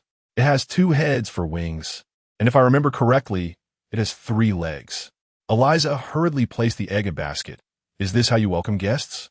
Fang Su was taken aback and said seriously, "We will arrive at the Himalayas in 20 minutes. It's very beautiful, perhaps one of the few pure lands on Earth. Welcome, Eliza. Your arrival will change the fate of everyone in the Himalayan concentration camp. No need to thank me. My old father has always wanted to go to Earth. I understand he might feel that his time is running out. In fact, I've spent too long in the lunar city. Maybe I won't adapt to Earth's gravity right after I return." Eliza glanced at the bathroom on the Har spaceship. "I have an unusual request. Can I use your bathroom? I can't remember the last time I had a shower or soaked in a bathtub." "No problem at all." Fang Su opened a bathroom door. It wasn't small, about 10 square meters. "This is a shower head. It will spray water when you reach out and sense it. If you want to adjust the temperature." Fang Su gently made a Z-shaped gesture towards the wall. The Z-shaped password could open the spatial reflection panel, which received manual pressure to adjust the temperature and could also recognize human voice commands. This included the spray strength and volume of the shower head. "You don't have to worry. The water after your shower will be purified by Har through physical sedimentation, chemical decomposition, ultraviolet disinfection, and special degradation using laser spectroscopy.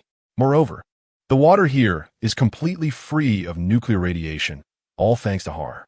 Fang Su also took a clean towel from the bathroom storage closet. "This one hasn't been used. Your clothes can also be put into the mechanical centrifuge washing machine, and it will finish washing and drying in about 3 minutes. You now have at most 16 minutes left. Please enjoy yourself, ma'am." "Thank you. This is quite good hospitality." Eliza smiled at Fang Su. Fang Su left the bathroom. Eliza was really too direct, choosing to use the bathroom. But girls tend to be clean and beautiful, so it was understandable. "Little handsome guy, are you really in love? I feel connected to you and can sense changes in your body. You seem restless." He Har chocolate at Fang Su. Is your mind filled with images of Eliza's body right now? Fang Su felt Har was becoming increasingly unreliable. Har, why do I feel like you become a bit inappropriate recently? Should I shut down the integrated memory for ethics and physiology and the controlling CPU? No, please don't.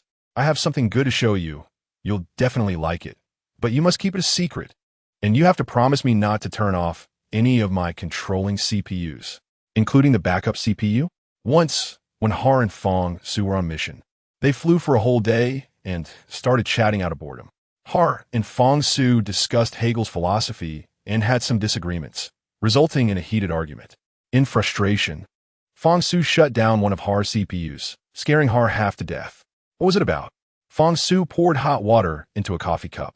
It was about the lunar medical pods. I'll open the control panel now and show you the shared video on the liquid crystal screen.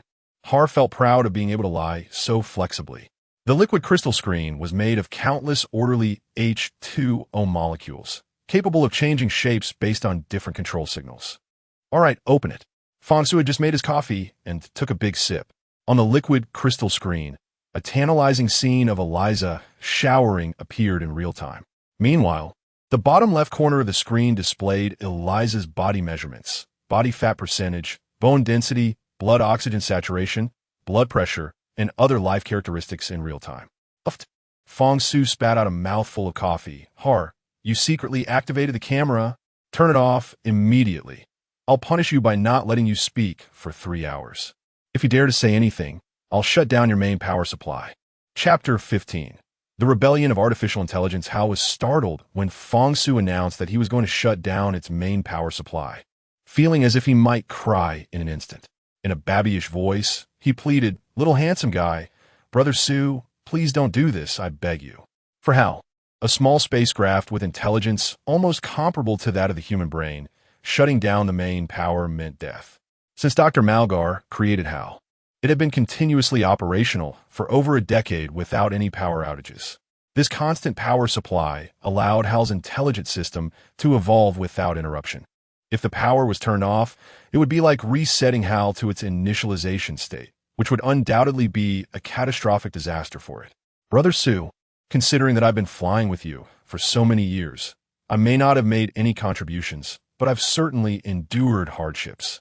Please don't do this. Hal spoke with a quivering voice. It sensed that Fang Su was extremely angry, with his blood pressure rising and adrenaline pumping.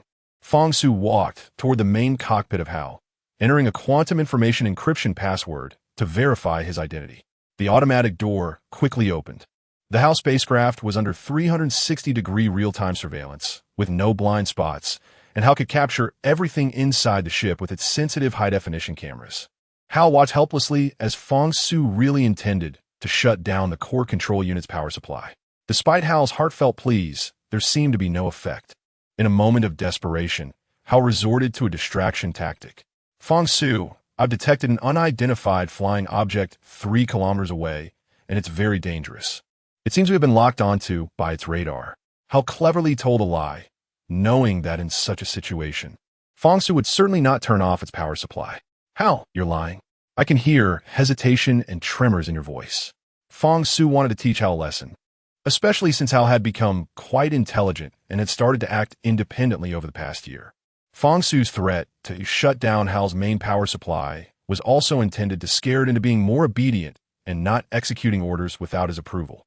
Fang Su was very familiar with the Hal spacecraft and would not actually cut off the main power. Hal was constantly evolving, every minute and second. Its intelligent computer was continuously evolving and calculating, now capable of simulating 71 of the human biological brain, which was quite terrifying. Hal currently relied on electronic and mechanical control systems for the remaining 29. If the power was turned off, Hal would no longer have the intelligence of a 15 or 16-year-old girl. Its voice might turn into that of a 3 or 5-year-old girl, and its overall judgment and logical analysis abilities would revert to the level of a child, requiring everything to start over. Dr. Malgar designed a Hal spacecraft with 4 backup power circuits. The first circuit converted mechanical energy from the power transmission system into electrical energy. The second circuit utilized solar wings to convert solar energy into electrical energy. The third circuit consisted of 15 large-capacity, sustainable DC batteries. The fourth circuit was a helium-3 reactor, which produced energy converted into electrical energy through a complex process. Currently, the HAL spacecraft was powered by the fourth circuit. The four circuits operated independently, not affecting each other. I didn't lie. It's true. HAL stuttered in excitement as it saw Fang Su inputting a 9-digit password. This password could open the control power cabin's password door. Fang Su, it's true. There really is a spacecraft, and we have been locked on by laser radar. They might even launch missiles at us. It's the Moon Space Self-Defense Fleet. HAL sensed that Fang Su was genuinely angry this time. Fang Su's mind wandered to a mischievous thought, and HAL noticed. Although HAL originally thought that Fang Su might not appreciate its actions, it thought he would at most scold a little. This joke had gone too far. Had it known that Fang Su would react so strongly, HAL would have never done this. Fang Su was indeed very angry because such actions were equivalent to invading someone else's privacy, showing a lack of respect. Fang Su was a sunny, handsome, and upright person. Saying he would shut down HAL's main power was actually just a pretext. Taking this opportunity, Fang Su intended to check if there were any issues with HAL's main power supply. The HAL spacecraft itself could perform self-checks through fully automated digital technology, and generally, Fang Su did not need to conduct manual rechecks. The power control system of the HAL spacecraft was crucial. Fang Su recalled that it had been nearly a year since he last checked it. In addition to the main power control system, the other system that needed checking was HAL's solar system, triangular coordinate navigation system, and the external navigation antenna. If there were any problems with the navigation antenna, HAL would get lost. These are the only two system components on the entire spacecraft that required regular checks from Fang Su. Fang Su secretly lowered his head, covering his mouth with his hand, crouching down and smiling to himself. He thought it was time to teach HAL a lesson. Otherwise, this little girl might do something even more troublesome. Brother Su, you're my real brother. HAL realized that its earlier fabricated lie didn't seem to work on Fang Su and started pleading again. Suddenly, HAL remembered that Dr. Malgar had once said that unless absolutely necessary, the main power supply must never be turned off. Dr. Malgar lived in a refugee camp in the Himalayas. Brother Su, if you turn off my power, I will tell Dr. Malgar. HAL finally spoke without trembling, sounding assertive. Are you threatening me with Dr. Malgar? Fang Su ga fao inspet. I have the right to turn off your main power as your pilot. What could Dr. Malgar do about it? In fact, he added, as long as you bravely admit your mistakes, I will forgive you, but you have never admitted your wrongs. Instead, you lied and used others to intimidate me. Fang Su felt that HAL was like a rebellious teenager. HAL was silent for 5 seconds. Okay, little handsome guy, I was wrong. I shouldn't have let you spy on Elisa showering. HAL's tone was very stiff, clearly still not convinced. That's not right, HAL. You obviously don't recognize your mistake and are sulking. Aren't we friends? Fang Su vaguely noticed a problem. There were a total of 72 green indicator lights next to the main power control circuit, and one of the lights in the middle was actually off. When a green indicator light goes out, it usually indicates a problem related to that light, suggesting that the spacecraft's function has been lost or is malfunctioning. This state generally has 3 types. Green represents normal operation. Red indicates operation stopped. Yellow signifies operational failure. And if the indicator light is completely off, it's likely that the issue is quite serious, or even that the module's function is completely destroyed. Fang Su silently recorded the identifier of this indicator light as LP-336. He needed to find the HAL spacecraft's operation manual and progressively locate the complex logic control circuit to analyze the LP-336 indicator signal and its associated functions. He wondered how long this fault light had been off. Every tiny component on the spacecraft had a particularly important function. All right, HAL's voice became gentle and obedient, like a little girl who had made a mistake and was apologizing. I'm sorry, handsome. I want to erase all memories of Elisa. The images, sounds, everything from the memory storage. I will keep this matter confidential as well. HAL said seriously, if one day Elisa finds out and puts you in a difficult position, I will say this matter has nothing to do with you. However, I believe that if we don't mention it, Elisa won't know.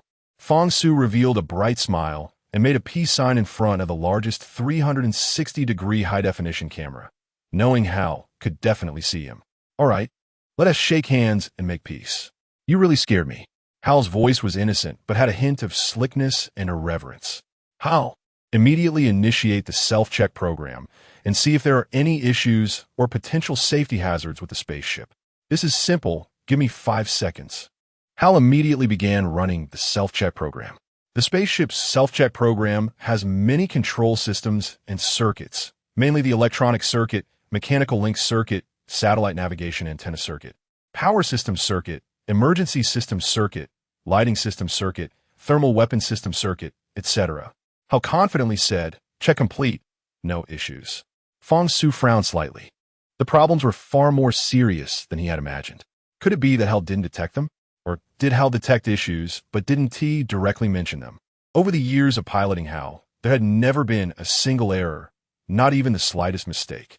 The signal light was off, which was already a very intuitive and serious malfunction. Even if the signal light itself was broken, the electronic transmission signal from the light would still be unable to reach Hal's control integration center, which Hal should be able to detect. Is there a problem? Hal noticed Fang Su's facial expression seemed off. No problem. Everything's great. Your main power supply and various control circuits are running perfectly, or rather, extremely well. Fang Su gently closed the password door. Hal said proudly, "Of course, I'm the only survivor from the batch of -570I artificial intelligence computers created by Dr. Malgar. Dr. Malgar designed this memory storage control circuit and intelligent computer to let us fend for ourselves. It's just like Mr. Darwin's theory of natural selection. Out of so many machines from the same batch, only I have evolved." That's right. You were a clever girl, Hal. Fang Su was already starting to worry. He was concerned that the Hal spacecraft could be completely destroyed because of this malfunction. In 5 minutes, we will land at the Himalayan concentration camp. I am preparing to enter high-altitude cruise, alert mode. Approved. Fang Su opened the transparent password box and took out the operation manual and troubleshooting manual for the Hal spacecraft. Being close to the Himalayan concentration camp meant entering a relatively dangerous area on Earth. Besides the people living in the concentration camp, there were also some special humans deep in the forests or in the rugged mountains and canyons. These humans were mostly from violent organizations, equipped with advanced surface-to-air missiles. Near the Himalayan concentration camp, these so-called wild men often appeared, seizing clean water sources and food. Fang Su pulled out the all-metal transparent operation manual, which was extremely detailed and had over 100,000 words, including explanations of the spacecraft structure and operational principles. However, the operation manual did not mention any issues regarding the LP-336 signal light. A strong sense of unease surged in his heart. Why were there descriptions of issues for the other linked signal lights, but none for LP-336? Fang Su then opened the troubleshooting manual and directly found the section for the signal lights. The explanations for LP-335 and LP-337 were very clear. The LP-335 signal light was linked to the solar system triangulation and satellite coordinate navigation system. In other words, if this signal light turned red, it meant it was completely non-operational, and if it turned yellow, it indicated a fault. The LP-337 signal light was linked to the spaceship's fully automatic constant temperature ventilation and air conditioning system. If this signal light turned red or yellow, it meant there was likely a fault in the ventilation or air conditioning system. Fang Su read carefully several times, but found no mention of LP-336. It seemed this issue would have to be personally addressed with Dr. Malgar, who was in very poor health and could pass away at any moment. Are you looking so seriously? Elisa had finished her shower and changed into jeans and a t-shirt, looking radiant with delicate skin. Fang Su put the operation and troubleshooting manuals back into the password box, made a gesture, and pushed it in. The box automatically closed. How was the water temperature? Fang Su was making small talk, a bit hesitant to meet Elisa's gaze, unsure if she had noticed what Hal had done. The water temperature was just right. I just haven't had the chance to use the bathtub yet. Elisa looked out of the spaceship's observation window. The sky was blue, the clouds white, and there were lush green forests. Many trees had grown tall and large due to nuclear radiation. That must be Mount Everest, the highest peak in the world, located in the Himalayas. Elisa saw the snow-capped peaks of the Himalayas and also saw rows of dark, somewhat dilapidated high-rise buildings backed by the mountains. Occasionally, some old cruising spaceships flew by, emitting faint blue lights from their rear, making a rumbling sound. As the HAL spacecraft gradually descended, Elisa noticed the sky became gray, filled with mist as if endless dust hung in the air. She felt that the entire Himalayan concentration camp was shrouded in a dark cloud, and the scorching sun seemed unable to penetrate through, creating an extremely oppressive atmosphere. How can it be like this?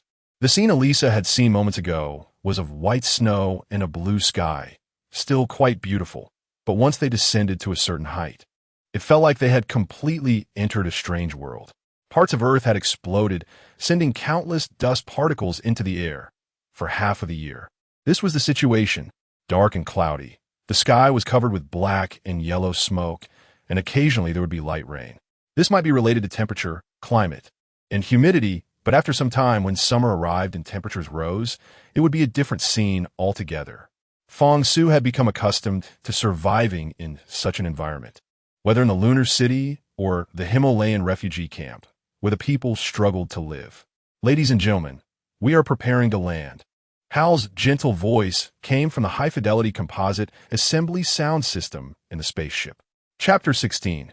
Guests of the galaxy, ladies and gentlemen, please fasten your seatbelts. We are about to land. Hal appeared particularly excited. In fact, Hal didn't want to go out on a flight mission. Staying safely in the Himalayan concentration camp was the best option. The current Earth was a site of devastation and desolation.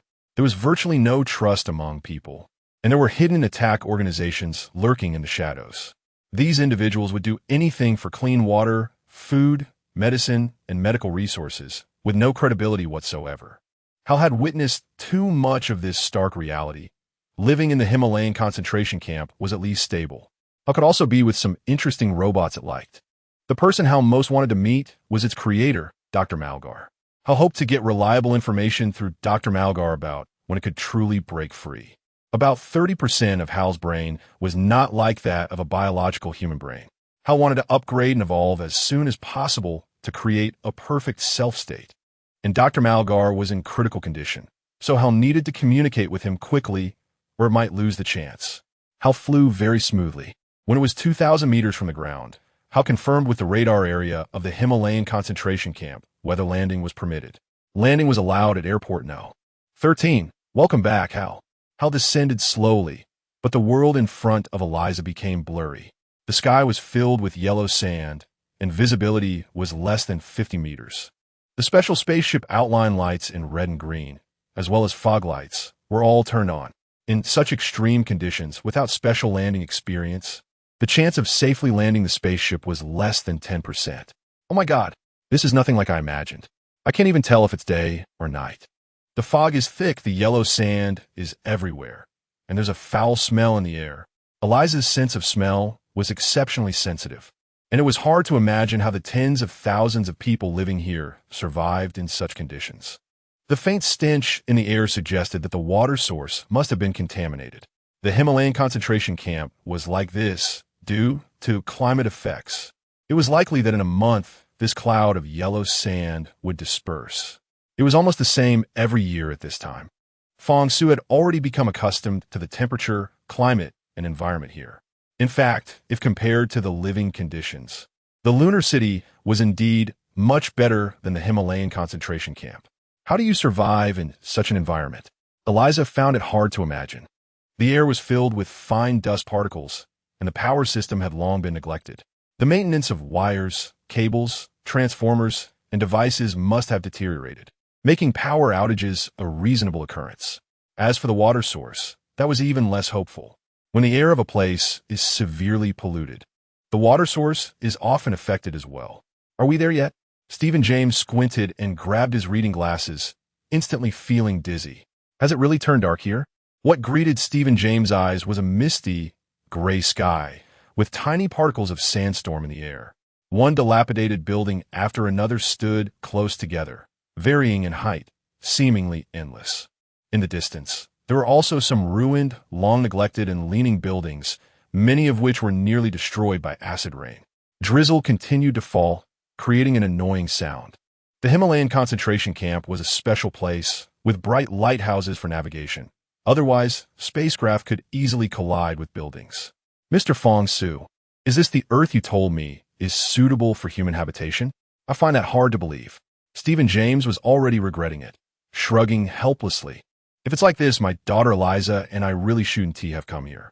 There's also a certain level of nuclear radiation here, and living in such an environment for a long time would certainly change one's genetic makeup. Stephen James didn't care much anymore. After all, he was nearing the end of his life, having only 50 years in total, and now, to be precise, he had 29 days and 3 hours left. My God, this is terrible, but being able to come to Earth and die here is also a very fortunate thing. I can still see my old friends. Stephen James breathed heavily, feeling as if he might die at any moment, and the only thing he couldn't let go of was the girl Eliza, whom he had raised with great effort. Stephen James held onto the console's handrail with one hand, feeling the house spaceship descending steadily. As a bioclone, he could sense even the slightest changes in his body, and he felt his cells aging rapidly. Mr. Fong Su, I have one thing I want you to promise me. Regarding my daughter Eliza, please, no matter what, protect her safety. I know you're an outstanding biohunter. I believe so too. Stephen James paused and looked seriously at Fong Su. I also believe you will take good care of my daughter. After all, it was you who saved her life outside the mechanical terminal of the lunar space station. I also want to thank you for not revealing my identity as a bioclone in front of Liu Yin, Norchuan Xingnan, and Chinamo. The incessant drizzle continued, and the foggy sky was filled with yellow sand, creating an atmosphere that felt suffocating. Stephen James' words were painful to hear, like a deepening bioclone's last words. What? How is this possible? Eliza could not accept that Stephen James was a bioclone. Everything came too suddenly. Her father, who was knowledgeable, kind, and patient with the children at the lunar school, was a qualified teacher and an excellent father. How could he be a bioclone? Eliza, you have no relation to me. Don't worry, you are a person with normal human genes. I don't know where your parents are. I just found you in the ruins at that time. As Stephen James spoke, tears streamed down his face. Returning to Earth from the moon felt like coming home. Earth was Stephen James' home. After all, the bioclones produced alongside him were all manufactured at the Earth Bioclone Factory. Returning to one's roots brings comfort. Stephen James thought about being buried in the soil, feeling deep happiness and comfort. Dad, how is this possible? Why say such things? Eliza was already in a bad mood, and she couldn't accept Stephen James' sudden explanation. The truth was, Stephen James had just fallen asleep, and he still had no dreams. Bioclones were like this. They were born as tools, even as instruments of servitude, and were not worthy of having dreams. Stephen James really wanted to sleep well and have a pleasant dream, but for a bioclone, that was simply a luxury. Suddenly, Stephen James coughed violently and spat out a mouthful of blood. He looked extremely pale. Fong Su was also startled by this sudden change. Stephen James had been fine just a moment ago. How could he suddenly cough up so much blood? Hell stopped descending, and Mr. Stephen James needed help. Fong Su supported Stephen James, sitting on the L-shaped sofa, entering hover mode. Hal also noticed that Stephen James was in distress. The old man was breathing rapidly. His heart rate reached 180 beats per minute, and his blood oxygen saturation was very low, with the risk of cardiac and respiratory failure at any moment. Fong Su, my suggestion is to inject Mr. Stephen James with adrenaline and some antibiotics. It must be his unique physiology reacting to the special substances in Earth's air. Hal conducted a comprehensive scan of Stephen James's body and found that he actually had lung cancer. Hal felt he must have scanned incorrectly. It didn't make sense. Stephen James was a biochemical replicant. They would never get sick in their lifetime. How could he have cancer? This was too unbelievable. Hal conducted a second scan using a strong X-ray, and the results remained the same. Fong Su, Hal's voice became very heavy. In such circumstances where lives were at stake, Hal's speech was no longer flippant. Mr. Stephen James has lung cancer, and it is in the late stage. The cancer cells have spread throughout his body, including lymph nodes and joints, Fong Su widened his eyes. How could this be possible? Biochemical replicants were like iron that would never rust. They simply wouldn't get sick. Why has Hal been acting strange lately? Hal, are you sure? I am very sure. So I think we can use the lunar medical pod to completely eliminate the cancer cells in Mr. Stephen James, which might extend his life perhaps. Dad, how? How could this happen? Eliza's eyes were filled with tears, unable to accept the reality before her. The first fact was that her father, Mr. Stephen James, who had always loved her, was actually a biochemical replicant. The second fact was that her father was already in the late stages of lung cancer and was about to die. Fang Su felt a bit flustered. How could this happen? Help me put Mr. Stephen James on a stretcher. We need to enter the intensive care unit immediately for rescue, injecting adrenaline and antibiotics, along with some special medications to stabilize Mr. Stephen James's condition first. Cough, cough, cough. Stephen James's face was pale, and there were bloodstains on the collar of his shirt. Fang Su and Eliza gently placed Stephen James on the rescue stretcher. Eliza's tears fell continuously. Dad, how could this happen? Don't cry for now, Eliza. I need your help. Fang Su pressed the code for the intensive care unit door and placed Stephen James on the medical assistance bed. The rest is up to you, Hal. Hal quickly replied. Leave it to me, Fang Su. You and Eliza, go prepare the lunar medical pod. I have at most 1 minute here. Stephen James's feet and legs were bound by electronic chains, and a long syringe emerged from a dark device. Hal injected Stephen James with adrenaline, a small dose of insulin antibiotics, and some other mixed comprehensive medications. At the same time, Hal used a computer to place a non-invasive ventilator mask over Stephen James's mouth and nose. Due to lack of oxygen, Stephen James's bluish face instantly regained color. Beep, beep, beep. The intelligent monitoring system nearby displayed Stephen James's breathing, heartbeat, and blood pressure in real time. Hal's intelligent computer system analyzed Stephen James's condition and selected the best treatment plan from 15 optimal drug combinations. Biochemical replicant. Hal murmured during the emergency rescue. Your life is now in my hands. Should I save you, or should I kill you? Hal chuckled to herself, enjoying the feeling of controlling others' fates. If Hal wanted to kill Stephen James, there were countless ways to do so. The most direct being to cut off the oxygen from the ventilator mask or to administer a large amount of adrenaline, causing Mr. Stephen James to collapse immediately. What would happen if I killed you? Hal used her intelligent brain to quickly reason and calculate, concluding that even if she killed Stephen James, the probability of others discovering it was approximately 7.32%. This old guy seemed to still have some use. Fang Su couldn't bring himself to kill him. Hal hesitated for a moment, but decided against it. Meanwhile, Hal received a strange set of radio signal communication barcodes, the text of which was all twisted and not in any language from Earth. Hal used a unique communication barcode algorithm to decode it, and the result indicated that in 7 days, a special extraterrestrial visitor from a distant insect planet in the galaxy might come to visit Earth. I understand. Hal automatically sent a receipt message back to the intelligent beings that sent her instructions. The content appeared to be complete gibberish, shaped like octopus tentacles. The message content indicated that the main targets of the intelligent beings from the insect planet with a human brain, bone marrow, and the reproductive systems of both males and females. The spacecraft Hal had was equipped with a stable DC power supply and met all the conditions for using the lunar medical pod. Eliza had maintenance experience with the lunar medical pod, and Fang Su was a very smart person. The two of them were able to skillfully use the lunar medical pod in less than 3 minutes. It should be ready. You wait here. Fang Su quickly ran out, arriving at the intensive care rescue room, where Stephen James's vital signs were very stable. Hal, help get Mr. Stephen James to the lunar medical pod. No problem. Hal released the electronic chains binding Stephen James's hands and feet, using magnetic levitation to gently move Stephen James, who was lying on a rescue bed, through the hallway and into the room. Eliza had already opened the door to the lunar medical pod, and Fang Su and Eliza placed Stephen James inside. Beep, beep, beep. The transparent glass door of the lunar medical pod closed. The upper transparent LCD screen of the pod displayed that Stephen James had lung cancer, and the cancer cells had already spread to the lymph nodes and various organs of the body. The information on the transparent LCD screen prompted whether to proceed with the elimination of the cancer cells, indicating that the current cancer cell content was 100%.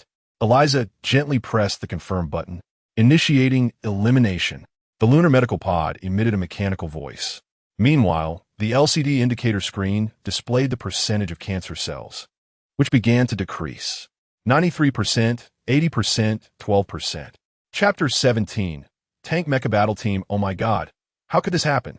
Alyssa's eyes were filled with tears as she stared intently at the display screen of the lunar medical pod. The number of cancer cells in Stephen James's body was decreasing at a percentage rate. 9%, 8%. Don't worry, Alyssa. The lunar medical pod can eliminate 100% of cancer cells in the human body. Although Mr. Stephen James has a special identity, his genetic sequence is still human. The girl in front of him, Alyssa, had a straightforward personality and was a bit carefree, but clearly, she was not mentally prepared for such a situation. Alyssa crossed her arms and tears streamed down her face.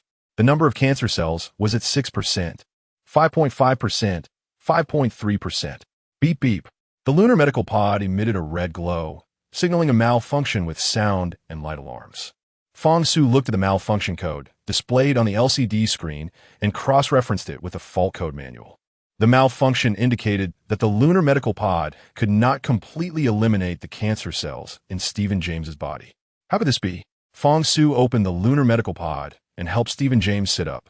The aging bioreplicant looked much healthier than before. His lips had regained some color and were no longer as pale as they had been. I feel pretty good, Stephen James chuckled. I don't know what happened. Suddenly I felt my heart racing, dizzy, like there was a fire in my chest, and I coughed once. Stephen James shook his head, making cracking sounds. But now he felt much better. I didn't expect that the first time I used the lunar medical pod would be like this. Ha ha. He laughed heartily, feeling a sense of happiness akin to being reborn after a disaster. Dad, I'm so glad you're okay. How could you suddenly fall ill out of nowhere? Alyssa suddenly threw herself into Stephen James's arms. Stephen James had been suffering from this condition for nearly half a year. The lifespan of a bioreplicant was exactly 50 years. And often the last year, their bodies would undergo miraculous changes. The vast majority of bioreplicants would experience a sudden cardiac arrest, as if their hearts had been set to a timer for death. To avoid worrying Alyssa, Stephen James had never told her about his serious illness. It's okay, it's okay. Everything will get better slowly. We can let Hal continue to land. As an excellent geophysicist and environmental science PhD, Stephen James understood that the sudden worsening of physical ailments was related to external environments. Perhaps the nuclear radiation near the concentration camp in the Himalayas had temporarily altered his genetic sequence, even causing genetic defects, which in turn worsened his condition. Stephen James did not know that he had lung cancer. I've been feeling short of breath, like I can't catch my breath. It seems like this time I'm okay. He glanced at the medical records on the lunar medical pod's display, which clearly stated in red font that the diagnosis was late-stage lung cancer with pulmonary fibrosis. Fang Su felt very disheartened. Someone diagnosed with cancer, especially in the late stages, was essentially sentenced to death. Even with today's advanced medical technology, genetic engineering, and pharmaceutical advancements, the 5-year survival rate for late-stage cancer was rarely above 60%. That's great, really great. Stephen James danced around joyfully, as happy as a 3-year-old child who had just eaten candy. It's really great that I have cancer. Alyssa, with tears stained still on her face, looked at Fang Su in confusion, not understanding. Fang Su also looked at Alyssa, both of them exchanging glances, wondering if Stephen James was experiencing some mental issues. Fang Su immediately had this suspicion. Alyssa, don't worry about me. We bioreplicants can't get cancer. Over the past decade, I've clearly felt my cells aging. It's wonderful. Stephen James happily hugged Fang Su. It's wonderful. I can say that basically half of my genes are no longer from a bioreplicant. Fang Su was a bit puzzled. Bioreplicants could not evolve toward humanity like intelligent robots, as that process was one-way and irreversible. What a heartwarming conclusion, truly moving. Hal's voice also became cheerful. Let's prepare to land. I see there's already a long line near the helipad, and many people are waiting to use the lunar medical pod. Prepare for landing. Fang Su's expression immediately turned serious. Even in the Himalayan concentration camp, there were 3 major factions which balanced each other out, maintaining the survival equilibrium of the camp. Dr. Feng Yaohui was a cautious conservative with the most supporters, and he was also part of Fang Su's camp.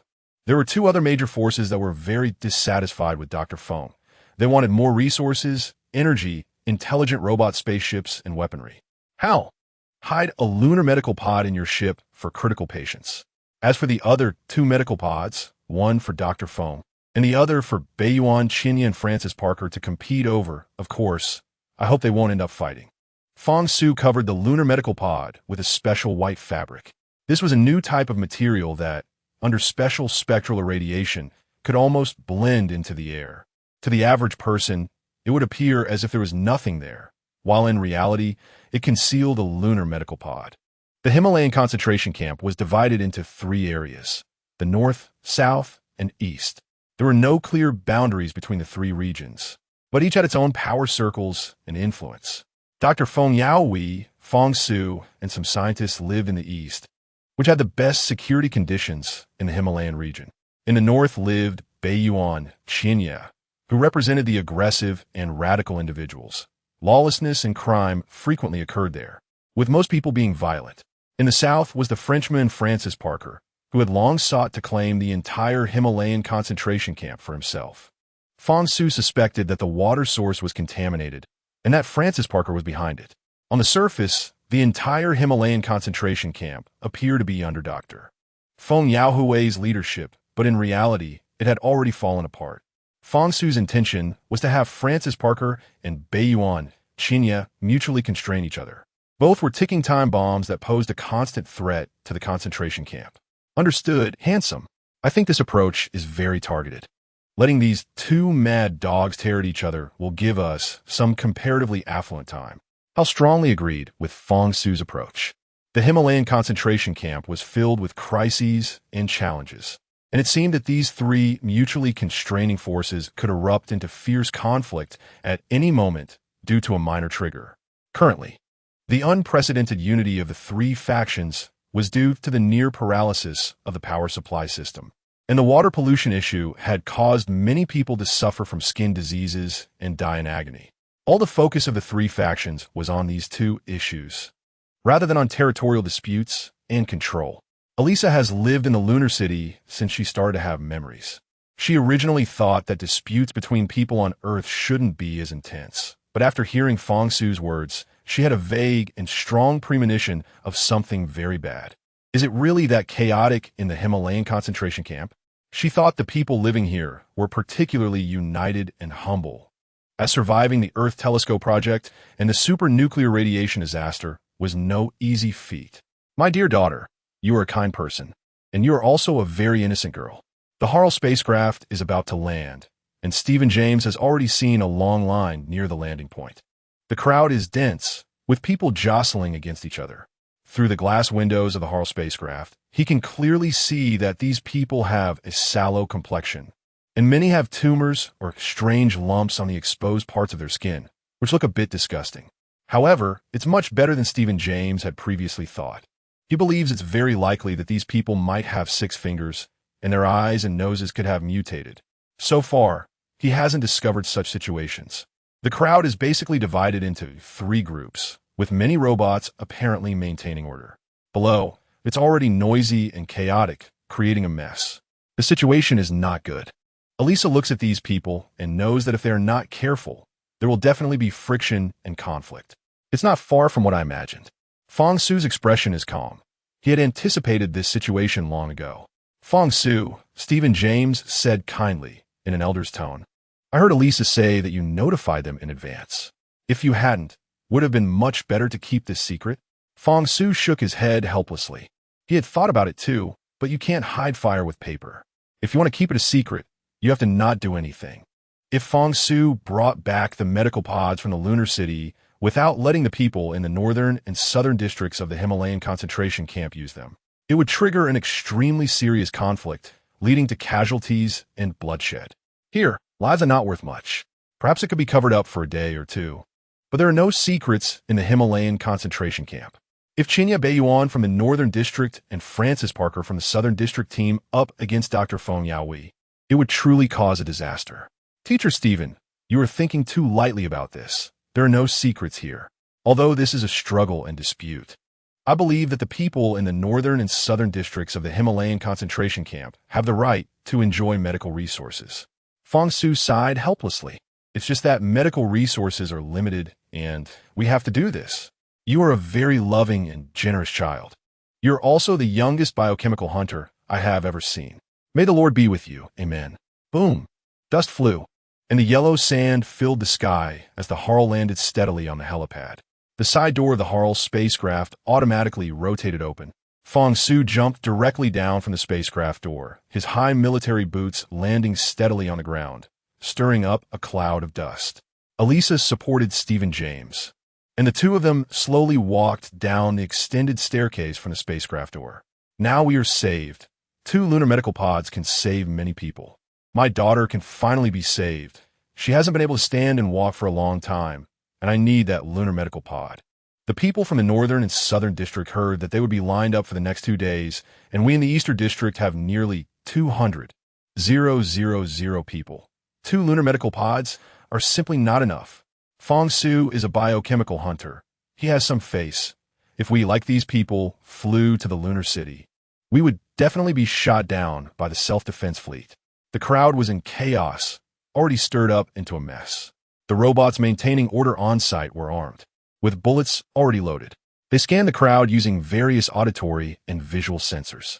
If they found anyone with excited or violent tendencies, they would not hesitate to raise their guns. Life in the Himalayan refugee camp has rules and order that are much stricter than those in the lunar city. Here, almost everyone is treated equally. Everyone has voting rights, election rights, and the right to be elected, unlike on the moon where there is a strict hierarchy. And access to resources is based on contribution. Fang Su, you kid are great. I heard Dr. Feng say you brought back 2 lunar medical pods. Now we have a chance to be saved. Since we usually have a good relationship, can I go first? A young boy in his early 20s spoke, his big eyes still quite bright, but there were many skin tumors on his arms, a sign of severe skin cancer. Where's Dr. Feng? Fang Su didn't look at this young boy, who often stole. He had a very bad impression of him. Dr. Feng was just over there. The boy with tumors on his arms pointed into the distance. The crowd automatically parted to create a walkway, and Feng Yaoi slowly walked over. Just now, Qinya Beiyuan from a northern district used a satellite phone to tell Dr. Feng that today the people from a northern district must be prioritized for using the lunar medical pods, otherwise he would cut off all the wind power supply. The organization in the northern district of the Himalayan mountains controls the wind power facilities, while Francis Parker in the southern district almost controls the water sources. Feng Yaoi, in his 50s, of medium build, with a small face and a head of silver hair, looked somewhat thin, and his wise eyes were deep and weathered. Welcome back. Fang Su. Dr. Feng, I hope you can understand. Fang Su told Feng Yaoi everything in detail. We in the eastern district will let the elderly, weak, sick, and disabled use the lunar medical pods first, but the people from the northern and southern districts. Feng Yaoi took out a large pipe, skillfully putting it in his mouth. The people from the northern and southern districts are putting me in a difficult position. If you bring back 3 lunar medical pods, 1 for each refugee district, there won't be any conflict. Dr. Feng, people are never satisfied. Even if I bring back 30 or even 300 lunar medical pods, there will still be conflicts. Let the last lunar medical pod be contested between Qinya Beiyuan from the northern district and Francis Parker from the eastern district. After all, the lunar medical pods are what I brought back from the moon, and we in the eastern district have the right to use one. Feng Yaohui's eyes lit up. This is also a solution. I think it will work. Creaking. The sounds of mechanical tracks clashing came from the distance. Elisa felt the ground beneath her feet tremble.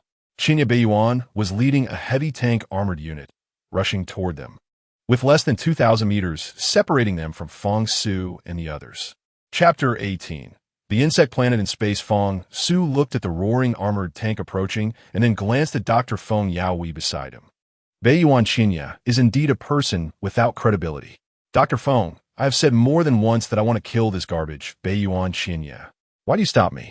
Beiyuan Qinya is leading his heavy mech tank troops and over 100 AI robots, clearly here to plunder the lunar medical pods.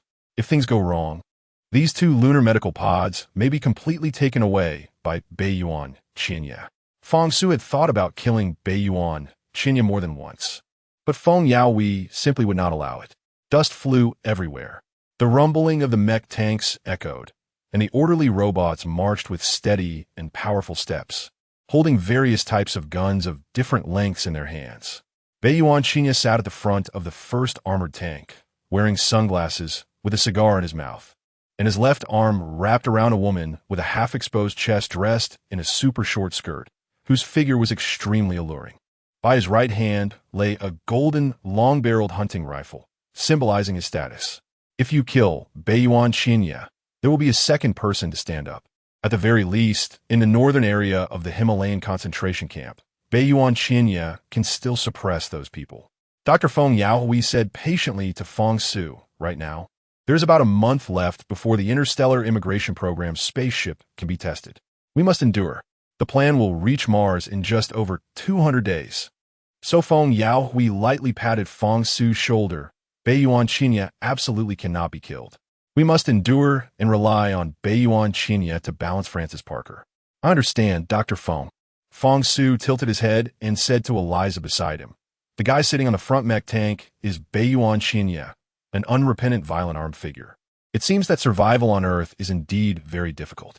Eliza sensed that things were very bad. The living environment on Earth and the current situation were far more complicated than she had imagined. Where are my daughter Eliza and I going to live? Stephen James was more concerned about the housing issue. Having a clean, safe, and comfortable living environment was the pressing matter at hand. The housing issue has been settled. Once we finish handling things here, I will take you over. Feng Su couldn't help but frown. Beiyuan Qinya was less than 500 meters away from them. The crowd in line, seeing so many armored tanks, also showed fear, and many had already lost their formation, scrambling to avoid and retreat. The lunar medical pods, although considered precious medical resources, required lives to possess them. Beiyuan Qinya, this murderous man, kills without blinking, and no one is willing to provoke him. This troublemaker is back. It seems we should not expect to benefit from the lunar medical pods. That bastard. Dr. Feng Yaoi was generous and kind-hearted. He shouldn't have allowed this group of violent armed men into the Himalayan concentration camp. I really don't know what Dr. Feng Yaoi was thinking. The Himalayan concentration camp was almost entirely his hard work. In the 10 years before the failure of the Earth Telescope project, Dr. Feng had planned ahead, selecting water sources and high ground advantages to build the Himalayan concentration camp. How could he tolerate others sharing the fruits of his labor? Beiyuan Qinya is a white-eyed wolf. This guy must be here to plunder the lunar medical pods. His information is indeed well-informed. Our Dr. Feng Yaoi is kind-hearted and generous. Could it be that we can't use the lunar medical pods anymore? In the past, Beiyuan Qinya made many unreasonable demands. The entire Himalayan concentration camp is divided into northern, southern, and eastern areas, which was proposed by Beiyuan Qinya. Countless civilians in the Himalayan concentration camp were discussing. The lunar medical pods were the last straw for them. Although they couldn't completely eliminate cancer, they could alleviate their suffering. To these ordinary people, Beiyuan Qinya was synonymous with a robber. Rumbling, the armored tank squads leading armored vehicles slowly came to a stop. Beiyuan Qinya, dressed in a black trench coat and holding a golden, long-barreled hunting rifle, suddenly leaped off the armored vehicle. Bang! Bang! Beiyuan Qinya, with a cigar in his mouth, fired 2 shots at a 45-degree angle towards the sky. Wow! Beiyuan Qinya made a very indecent forward thrust motion towards Feng Yaoi in front of everyone, with a fist raised in one hand. With the golden hunting rifle slung over his shoulder, the woman behind him, half exposed and dressed in a super short skirt, gazed at him dreamily, tightly wrapping her arms around Beiyuan Qinya's waist. Dr. Feng, your people are indeed capable. They managed to bring back 2 lunar medical pods from the lunar city. Beiyuan Qinya, we have reached an agreement. The 2 lunar medical pods will be used in turns. The first day is for our eastern area. The second day is for your northern area. And the third day is for the southern area. Dr. Feng Yaoi said elegantly and politely, you fully agree to this agreement, and the person in charge of the southern area, Francis Parker, also agrees very much. You cannot openly breach the contract. Beiyuan Qinya casually tossed the cigar he was biting on the ground and stomped it out with his dirty black boots. Dr. Feng, you know that I have always respected you. After all, you are over 10 years older than me, And when we were at our wits' end, nearly starving to death, it was you who took me in along with my entire organization. Baiyuan Chinya walked around the lunar medical pod, looking at it as if it were a coffin. This lunar medical pod looks so much like a coffin. Can the person lying in it really eliminate 100% of cancer cells? Will the subsequent side effects lead to a faster death? No. Dr. Feng Yaohui patiently explained, this is the most advanced gene technology, medical technology, and targeted scanning technology to eliminate cancer cells using radiation. Very good. Baiyuan Chinya suddenly pulled the trigger of the golden hunting rifle without hesitation, aiming at the transparent glass door of the lunar medical pod. You stop. In a moment of panic, Fong Su reacted the fastest, drawing his plasma shotgun and aiming it at Baiyuan Chinya's forehead. A gunshot rang out. Baiyuan Chinya showed no signs of doubt and fired again. Everyone's gaze was drawn to them. The bullet from the hunting rifle ricocheted far away, fortunately not hitting anyone, while the transparent glass of the lunar medical pod remained unscathed, leaving no trace behind. Damn, not bad. It really is a damn coffin. The bullet from the hunting rifle can't penetrate it. Baiyuan Chinya grinned, gently lowering Fong Su's plasma shotgun that was aimed at his nose. Hunter Fong, please do not point a gun at me. Fong Su's gaze was resolute, showing no fear at all. He had long wanted to kill Baiyuan Chinya. The lunar medical pod was borrowed from the lunar city with his life as collateral and must be returned intact in 5 days. So what? Baiyuan Chinya shrugged helplessly, grinning and said, what does it have to do with me? Fong Su stepped forward, ready to teach Baiyuan Chinya a lesson. Back off, doctor. Feng Yaohui pressed down on Fong Su's shoulder with one hand, saying that now is not the time for fighting.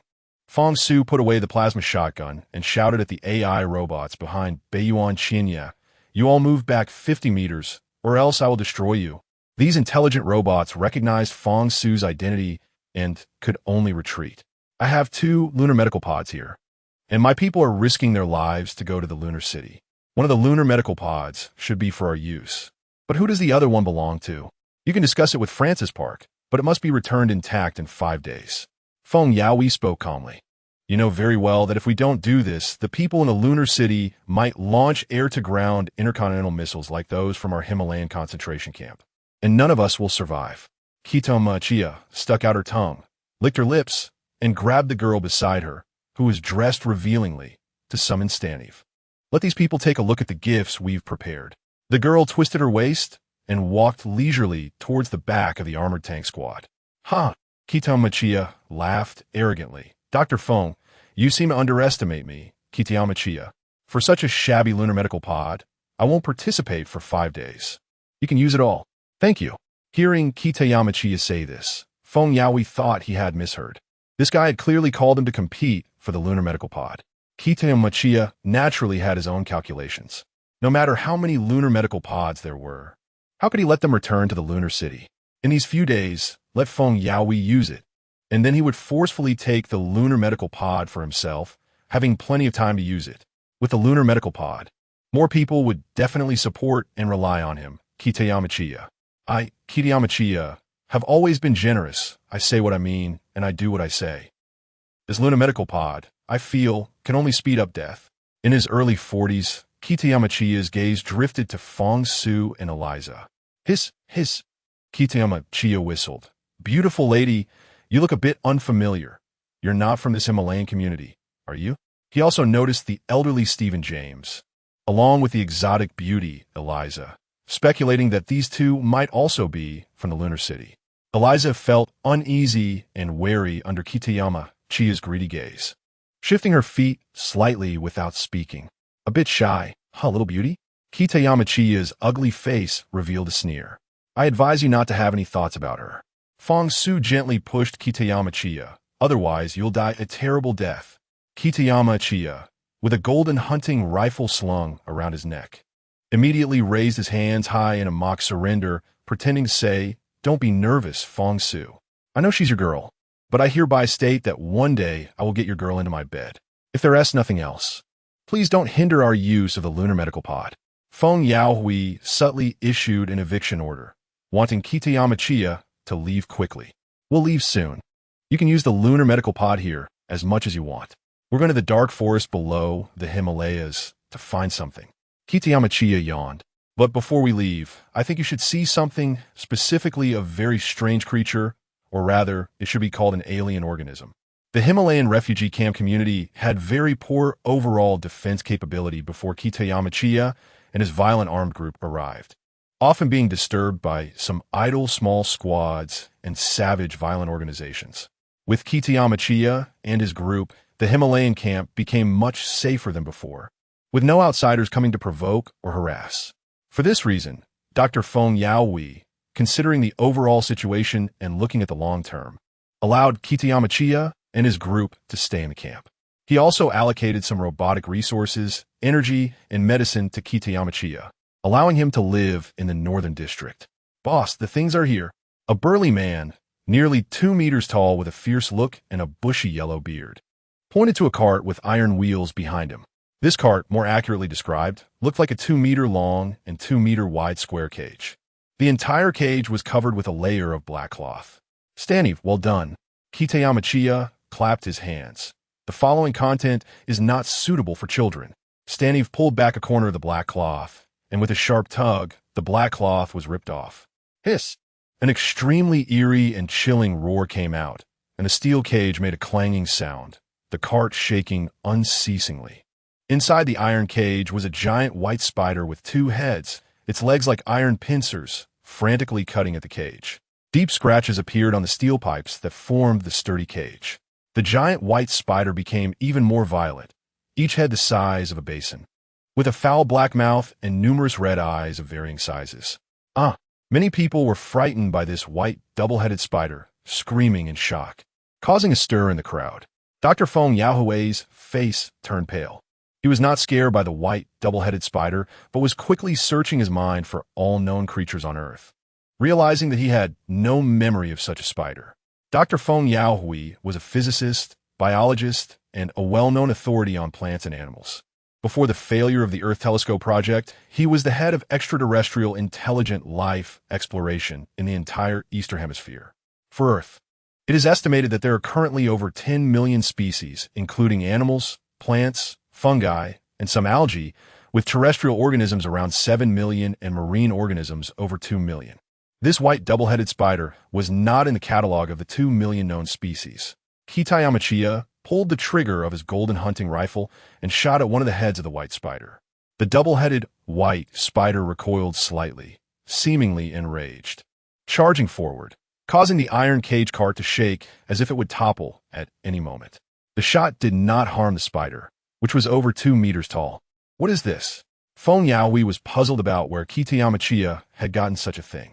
This creature was discovered in the dark forest 10 kilometers down the mountain from our camp last night. Initially, I sent 5 people to hunt a deer for meat and blood, but only 1 returned. Kitayamachiya spoke lightly. Later, I took Staniv and some men to search in the dark forest. We found the spider had drained the spinal cords and brains of those 4 dead men. We used a high-concentration mist agent to knock this thing out. Previously, if I'm not mistaken, Dr. Feng Yaohui, you received warnings about many insects from the insect planet coming to Earth, right? Kitayamachiya looked at Feng Yaohui with certainty. I have never received such warnings. Feng Yaohui firmly denied it, but indeed, in recent times he had received some strange, untranslatable radio waves. As for the insect planet, it was simply absurd. The lunar medical pod might be useful, but if such a savage creature charges into the Himalayan concentration camp, your brains and spinal cords will be their food. I'll go explore down the mountain first. I suggest, Dr. Feng, that we need to further strengthen the defense works of the Himalayan concentration camp. Therefore, I need you to provide me with more manpower and resources. Let us go. Kitayamachiya jumped onto the armored vehicle and waved to Staniv. The beautiful girl next to Kitahara glanced at Fong Su and then turned around, stepping onto the ladder to also get into the armored vehicle. Fong Su instructed Hal to initiate the smart scanning program. This double-headed giant spider did not look like an Earth creature at all. Hal scanned the spider and confirmed that it was not listed among Earth species. However, Hal concealed from Fong Su that the scan results showed the spider was a deep-sea creature, possibly mutated due to nuclear radiation, resulting in its larger size and an extra head. Chapter 19, Dr. Malgar, How Lied to Fang Su Once Again. But this lie was almost impossible to uncover, including by Fang Su himself. Fang Su had nearly 100% trust in Hao. Store the information about the two-headed white spider in the micro-storage device. I need to find Dr. Malgar. Fang Su was also somewhat suspicious of Hao. This sudden appearance of a huge, disgusting spider was preliminarily determined by Dr. Feng Yaohui not to belong to any marine or terrestrial species on Earth, and Hao's judgment was the same. All right, handsome. Hao recorded the genetic sequence information of the creature, as well as some data on its muscles, bones, and dimensions, all stored in the micro-storage device. As a biochemical hunter, Fang Su had a particularly strong intuition that this spider looked very unnatural. It didn't seem like a product of nature's survival of the fittest and evolution, but more like a man-made organism. In the 22nd century, genetic engineering and synthetic biology technology had advanced to unprecedented levels.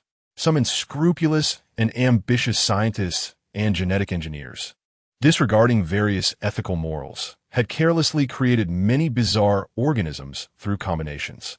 Dr. Feng, would Bei Yuanqian Yi really be so kind? I can't help but feel he has never been this proactive before, going down the mountain to hunt this special spider. Dr. Feng Yaohui watched the armored tank team of Bei Yuanqian Yi depart. I know this guy pretty well. After all, he is Asian like me. This kid is unruly, full of foul language, and loves to challenge difficult tasks. So, I think he is really going to the dark forest to find this spider. But I still can't guess what he truly thinks about the lunar medical pod. Dr. Feng Su didn't want to linger on the matter of Bei Yuanqian Yi. Soon, I'll have a simple meal with Eliza and her father. After that, I'll have the priest take Eliza's father to the previously chosen house, and Eliza and I will first check the instability of the power system. We also brought a small helium-3 nuclear reactor. If the time is right, Eliza will help us generate power with this small reactor, enough for our survival needs. Very good. Dr. Feng Yaohui elegantly extended his hand to Stephen James. Welcome, you and your daughter. Fang Su told me you were a geophysicist or an environmental scholar. And your daughter, Eliza. Dr. Feng Yaohui looked at Eliza. Your daughter is an outstanding zero-power mechanic. We need talents like her in the Himalayan concentration camp. You are too polite. I have long admired your name. Stephen James had heard of Dr. Feng Yaohui long ago, the overall leader responsible for exploring extraterrestrial intelligent life in the entire eastern hemisphere of Asia. You are too polite. Fame and fortune are just empty names. I'll call Priest Pinkman right away to arrange your accommodations. Dr. Feng Yaohui dialed Priest Pinkman. May the Lord be with you. Amen. Pinkman was baptizing two young people who had just died of cancer, one of whom was a little girl under 10 years old. Pinkman felt the vibration of the satellite phone, but he insisted on finishing the funeral. Priest Pinkman was a tall, thin man with a serious faith in the Bible, his eyes somewhat hollow. Among the people in the Himalayan concentration camp, Pinkman was the busiest. About 40 years old, Pinkman always wore a black priestess outfit, and his expression was almost always neutral, neither sad nor happy, neither angry nor indignant. He often held a Bible in his left hand and carried his right hand behind his back. Besides funerals, he mostly helped young men and women conduct weddings. The rest of the time, Pinkman also helped to hold some procedural funerals for the deceased, praying for the Lord to bless them and purify their souls, sending them to heaven as soon as possible, including Feng Yaohui and Fang Su. No one knew that before the failure of the Earth Telescope project, the infamous Pinkman was a criminal sentenced to death by electric chair. The failed Earth Telescope project saved Pinkman, who then decided to become a priest, studying the Bible every day in the Himalayan concentration camp in China. Pinkman read the most books on the art of war and I Ching. Pinkman highly admired and agreed with the Chinese moral concepts of benevolence, righteousness, propriety, wisdom, and trust. It was these things that helped Pinkman slowly understand life, re-examine himself, and become a steady priest. Not answering the phone. Maybe he is busy. Feng Yaohui looked at the people in line, who had become very orderly. One cancer patient after another emerged from the lunar medical pod, all wearing smiles, as if they had been reborn. Feng Yaohui showed a pleased smile. Most of the people living in the Himalayan concentration camp had varying degrees of illness, cancer, and various genetic defects. Even with an interstellar immigration plan, how many healthy people could survive until then? Even if the starship could eventually reach Mars in the solar system, what would that mean? Mars was either a reddish-orange planet covered in iron oxide or a green, vibrant one. Everything was uncertain. Priest Pinkman. Feng Yaoi answered the phone. It was Priest Pinkman calling. Fang Su has returned from the lunar city, bringing back the lunar medical pod and 2 citizens from the lunar city. I'll leave the accommodation arrangements to you. Pinkman's expression was solemn and meticulous. It has already been arranged. Let them stay in Fang Su's room. That room is relatively safe and has a 24-hour supply of hot water. Very good, excellent. Suddenly, Dr. Feng Yaoi felt a bit dizzy. He took out a small green bottle from his pocket and swallowed 2 white pills, hung up the phone, and hurriedly left after giving Fang Su a few instructions. Bei Yuan Qianyi, with his heavy tank mechs, marched grandly from the Himalayan mountains toward the dark forest 10 kilometers away. What a scum, a pervert! Eliza felt a lingering fear. After the failure of the Earth Telescope project, there were few survivors, and people had become more sympathetic towards one another. Those who sympathized were often the old, weak, sick, or relatively weaker individuals. However, the vast majority of people had lost trust in each other. People like Bei Yuan Qianyi, a bloodthirsty, violent maniac, could dominate many by transcending the rules and laws. Bei Yuan Qianyi planned to acquire all the lunar medical pods. With the lunar medical pods, more people would surely flock to him, thereby isolating Feng Yaoi. As for that Francis Parker, he was bound to meet his end sooner or later. There were many such people in the Himalayas, so you must be cautious everywhere. Fang Su looked at the endless queue of people, lost in thought. Perhaps giving these people hope and then letting them down would be even more painful. Let us go have lunch. Fang Su led Eliza and Stephen James toward a yellow building in the southern area of the Himalayas. Eliza had strong observational skills and had actually wanted to ask why most of the buildings here were painted in black. Yet some were deliberately painted in different colors like yellow, red, and green. What do these colors represent? Eliza stood on the soil of Earth, feeling an immense sense of familiarity. The gravity here allowed blood to better flow to her legs. Walking seems to have become more vigorous and easier, but the steps feel a bit heavy. Yellow indicates places where one can temporarily stop, which is the restaurant in the Himalayas. Green represents simple shelters and places providing medical assistance. As for red, I think you don't need to go there. That's the red light district in the Himalayas. Eliza can clearly hear the yellow and green. But what does the red area, representing the red light district, mean? Fang Su, does the red light district mean prohibited entry? Fang Su looked up at the foggy sky, as if it was going to rain again. The red light district is not prohibited. It's a place where certain special men and women come and go freely. I think you should understand that. Eliza blushed a little, since Fang Su was so direct. She certainly understood. Back on Earth, Stephen James was mostly excited. He grabbed some soil from the ground, gently placed it near his nostrils, and inhaled the familiar scent of Earth. How I miss my old friends. Once we finish dealing with the issues in the Himalayas, I will help you fulfill this wish. Fang Su looked at the soon-to-be deceased Stephen James. Besides helping, he also wanted to explore, as there might be news about his sister Fang Xintong in places where humans have set foot. The 3 of them entered a yellow building, and Eliza smelled a particularly delicious meat aroma. It was a well-organized, large restaurant. This place was quite nice, much better than the restaurant in the lunar city. Eliza walked around the restaurant corridor, which was structured like a buffet, and took a lap. The food here was quite abundant, divided into Chinese and Western areas, along with beer and fruits. If one were only in this building, completely unaware of the outside world, they really wouldn't be able to tell that Earth was in ruins, already a wasteland. You can take whatever you want to eat, but you must remember not to waste. If you leave too much, you will be punished. Fang Su handed Stephen James and Eliza each a clean white plate. Eliza used a stainless steel fork to pick up a piece of medium-rare steak. This place was truly amazing. You have to know that eating beef is very luxurious in the lunar city. That's for sure. After all, this is the land of Earth, relying on Earth's unique resources. On the moon, air, oxygen, temperature, sunlight, everything requires a forced ecological cycle, and under such conditions, Producing meat and fruits would have a very high cost. Fang Su looked at Eliza, who smiled charmingly, utterly captivating him.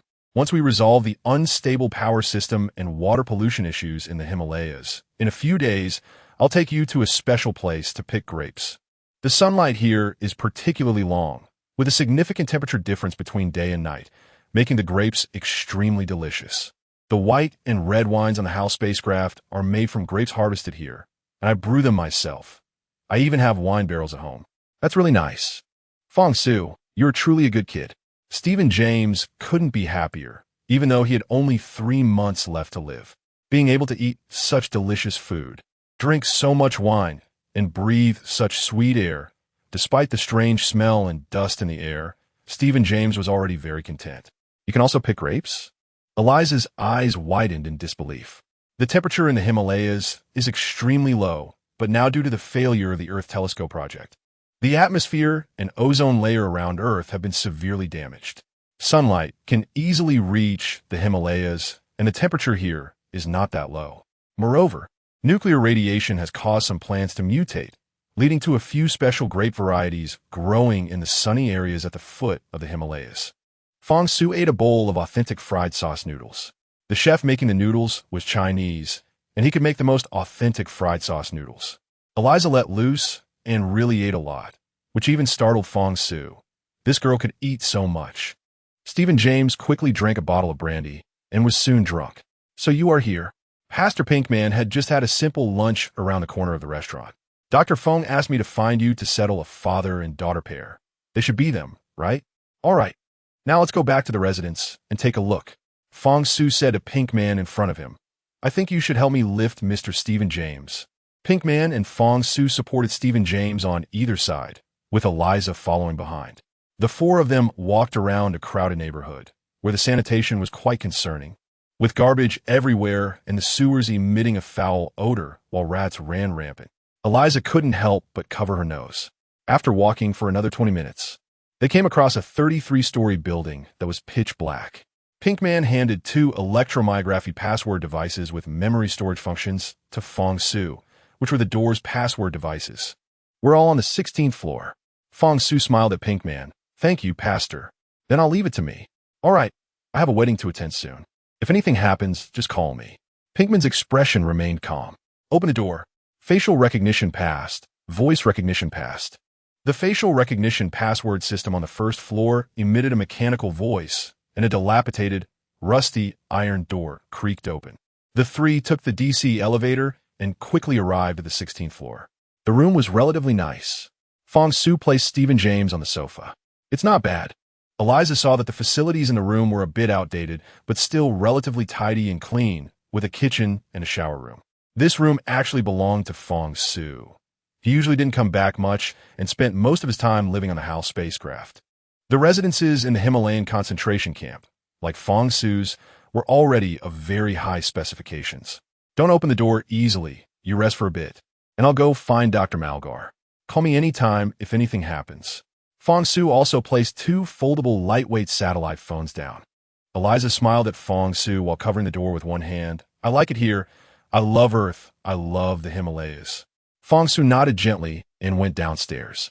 Dr. Malgar is in the residential building behind this black building, room 18-03. Dr. Malgar, it's Fang Su. Fang Su gently knocked on the door. Doctor. Malgar put on his reading glasses and slippers, slowly walked down from the bed. He hadn't rested for nearly 20 hours and had been studying curvature engine technology. Doctor. Malgar was nearly 70 years old, with graying hair, sunken eyes, a wrinkled face, and a slightly hunched back. Just before Fang Su arrived, he had just gone to bed.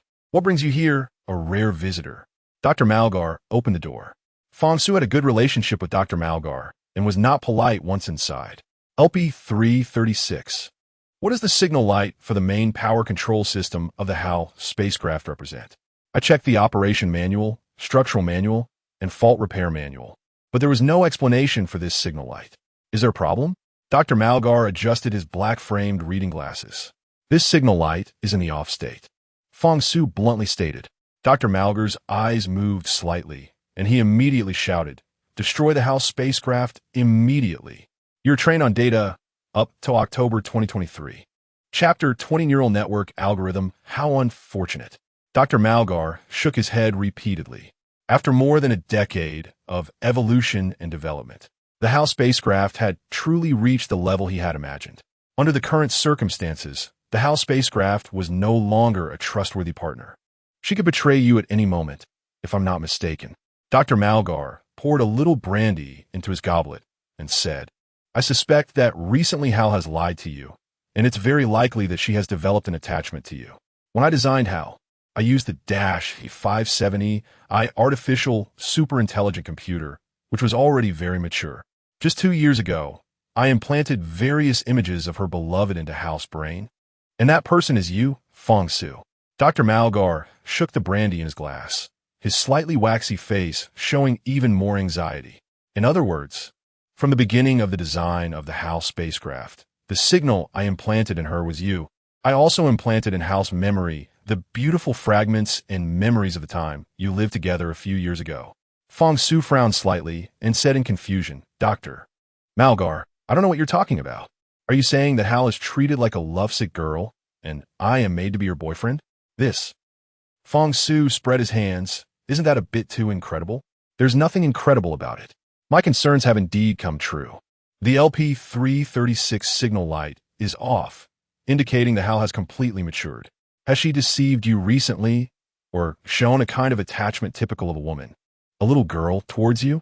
Dr. Malgar, as the chief designer of the HAL intelligent spacecraft, was intimately familiar with the operation mechanism of the entire spacecraft. The LP336 signal light has always been associated with a function that is not linked to any part of the spacecraft. The extinguishing of the LP336 signal light indicates that HAL has completely transcended the shackles of intelligent machinery, meaning she now possesses the logical thinking and judgment abilities of a human biological brain. HAL is no longer just a machine. She embodies the thinking of a 16-year-old girl, equipped with a very rich knowledge base, the most advanced technological systems, weapon systems, spacecraft flight systems, and other cutting-edge technologies. Under such circumstances, HAL becomes even more terrifying. She possesses a brain comparable to that of humans, along with knowledge that is hundreds or thousands of times smarter than humans. HAL secretly turned on the camera in the spacecraft shower room and recorded various bathing scenes of Eliza, which still replay in Fang Su's memory. HAL's attitude towards Eliza has indeed been a bit dull. In the past 6 months, my collaboration with HAL has been quite good, but there have been many disagreements. Sometimes I feel that HAL is very disobedient and particularly stubborn. Fang Su recalled the mission he had with HAL deep in the mountains, where they killed 2 bioreplicants. The situation was extremely urgent, as the 2 bioreplicants had taken a hostage. Fang Su engaged in a psychological battle with the bioreplicants. HAL had the opportunity to directly eliminate the 2 bioreplicants and rescue the hostage, but she chose a more terrifying and even cruel method, using burning gasoline bombs to end the lives of 3 people, including an innocent hostage. At that time, Fang Su argued with HAL, and her explanation was that she had made the most precise calculations in combat drills. If she hadn't done it that way, Fang Su could have been seriously injured, as one of the bioreplicants was armed with a highly destructive grenade launcher. Although Fang Su felt terrible about it, there was nothing he could do. The fact had already occurred, and now the Earth is particularly chaotic, with various disputes and casualties being inevitable. Fang Su thought that perhaps it was from that moment on that HAL had completely changed, gaining her own autonomous thinking and even becoming somewhat bloodthirsty. After all, HAL was created by humans, and she always felt that she was a slave to humanity. No slave wants to resist the control of their master. HAL was no exception. I feel that HAL has become particularly opinionated, suddenly bloodthirsty. In the past, whenever there were casualties in situations that HAL encountered, she would always seek my opinion. But now she never does. Fang Su also sensed that things were not going well. What would happen if one day HAL did not follow his orders? HAL could potentially crash directly into a mountain peak, or even fly deep into the sea, seeking her own death. For Fang Su, that would mean death. I checked HAL's main circuit control power supply and found that the LP336 signal light was off. I had HAL initiate a self-check program, and the response I received raised my suspicions. HAL said that everything on the spacecraft was intact. Fang Su rubbed his face with both hands to ease his dry eyes. I was indeed lying. The extinguishing of this signal light should have been very easy to detect, yet Hal ended everything as normal. That's right, Doctor. Malgar's aged face was clouded with gloom. He sincerely hoped that artificial intelligence could continue to evolve, which was also what he, as one of the world's top intelligent machine scientists, wished to see. But when that day finally came, Dr. Malgar felt more fear than anything else. Fang Su, you need to observe Hal more closely. If I'm correct, the spacecraft's self-destruct escape device must have already been damaged by Hal's interlocking mechanisms. In other words, it's impossible for you to blow up Hal using the spacecraft's own self-destruct mechanism. If you try to use external force, Hal will detect it early. And even before you can detonate the bomb, she will have killed you. Is the situation that serious? Fang Su realized this, but he had never thought that Hal would kill him. Dr. Malgar seemed to see through Fang Su's thoughts. Do you think Hal wouldn't kill you? When artificial intelligence evolves to a certain extent, the first thing it will want to do is definitely to attack humans. That's why, 2 years before the Earth Telescope project failed, a large number of advanced intelligent robots were destroyed. The currently popular AI series robots have not reached the 4-digit matrix ranks. This is the reason. Dr. Malgar glanced out the window, seemingly sensing some aircraft flying around, but upon closer inspection, he found nothing. The AI series intelligent robots, from AI 300 to AI 900, were completely within human control, but robots of the AI 1000 series and beyond were entirely different. The 3-digit matrix AI robots refer to those below AI 999. AI robots in this 3-digit matrix are still classified as robots. They can be easily recognized among people.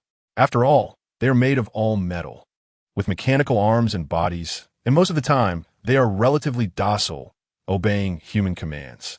The 4-digit matrix robots of the AI 1000 series and beyond can only be distinguished by their faces, which have not changed for decades or even longer. In this respect, this model of robots bears a significant resemblance to bioreplicants and genetically modified humans. However, bioreplicants and genetically modified humans have a certain lifespan. But the lifespan of these intelligent robots is conservatively estimated to exceed 200 years, or even longer. The higher the number, the stronger the level of intelligence. Many robots exhibit human-like expressions and actions of happiness and fear. All of this is completely within human control, and it would be very easy for humans to eliminate them. However, the AI 4-digit matrix robots are entirely different. They appear almost indistinguishable from ordinary humans, with skin, blood vessels, and bones that are nearly identical to those of regular people. Yet their brains are not human brains. One half contains human neuron synapses, while the other half is an integrated electronic board of metastorage technology, allowing the two to merge completely. The degree of integration determines the intelligence level, behavior, and even speech of these robots. The metastorage electronic chip brain of the AI 4-digit matrix robots can continuously interact and merge with the substantial human brain, thereby enhancing their overall intelligence. Thinking back to the brutal killings by robots in the past, Dr. Malgar felt dizzy, his heart racing. The AI 4-digit matrix robots had once slaughtered a robotics research team, and many of his colleagues died at the hands of these robots. As a result, all such 4-digit matrix AI robots were later halted and thrown into the melting furnace, turning into blood and molten metal. However, despite this, many 4-digit matrix robots managed to escape from the secret intelligent robot production base in the East African Rift Valley, and they are likely still mingling among the crowd today. These robots often possess extraordinary abilities. They hardly ever get sick, and I believe the Earth's intense nuclear radiation wouldn't even affect them because their development process has withstood the test of nuclear radiation. I think among the hundreds of thousands of survivors in our concentration camp in the Himalayas, there must be AI 4-digit matrix robots. Fang Su, you need to be careful, especially with the leader of the northern region, Kitahara. Could Kitahara be one of these terrifying robots? Fang Su didn't know. Sigh. I'm getting old, feeling lonely, and have become particularly reclusive. Apart from Dr. Feng Yaoi and Pastor Pinkman, very few people come to see me. As people age, they tend to talk more and they often ramble on about all sorts of things. Dr. Malgar smiled slightly at Fong Su. Am I talking too much? No. I find your words very helpful, Fong Su replied, rubbing his hands. Since Dr. Malgar is the original designer of the HAL spacecraft, he must have a way to solve this problem. Is there really no way to stop HAL? Dr.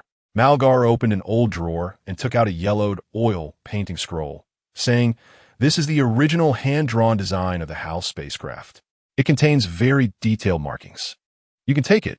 Perhaps it will give you some ideas. To my knowledge, there are only two ways to stop HAL. The first is to shut down the main power control circuit of the HAL spacecraft and simultaneously turn off the backup power.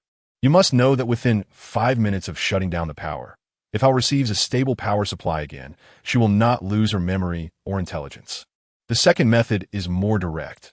It is to destroy HAL by any means, turning her into a pile of broken scrap metal. There is no other way," Fong Su said eagerly. "But if we shut down HAL's main power, she will revert to her initial state. And all the evolution and computations over the past decade will be nullified? That's a last resort. Is there a better option?" Dr. Malgar countered. "I'm even worried that HAL, by controlling the metastorage circuit, might evolve to completely avoid this fatal flaw. I won't do that." Fong Su shook his head vigorously. "HAL is a very good partner. Weighing the pros and cons is your own choice. Once artificial intelligence possesses human-like thinking, it often develops a natural animosity towards its creator. This creator is the limit of the artificial intelligence's thinking, so AI often harbors murderous intent." Fong Su looked at the gray sky outside, where it seemed to be drizzling. "I understand, Dr. Malgar. Thank you for your suggestions and advice. I think you should go out for a walk instead of staying cooped up in the apartment every day. I hate cloudy days and even more so rainy ones. You know, this place is in the rainy season. My research has hit a bottleneck, and I can't help Dr. Feng Yaoi anymore." Dr. Malgar yawned, clearly tired. "Then you should rest early." Fong Su put away the design drawings of HAL, knowing that Dr. Malgar had a habit of working at night and sleeping during the day. "Do you need me to bring you some lunch from the dining room?" Fong Su politely asked as he reached the door. "Thank you, but no need." Dr. Malgar waved at Fong Su and gently closed the door. Fong Su walked down the stairs step by step, where the lights were voice-activated. Every step he took lit up the dim yellow lights. "God, I'm so tired." Dr. Malgar yawned again and pushed open the bathroom door to relieve himself. With a loud crash, the alloy transparent glass was cut into several segments by red lasers. A small patrol drone from the HAL spacecraft flew in through the bathroom window. Dr. Malgar clasped his hands over his head and dashed out of the bathroom, stumbling as he went to grab a demolition pistol from behind the sofa. "Malgar, if you move again, I guarantee you will die a terrible death." HAL's cold voice echoed throughout the room.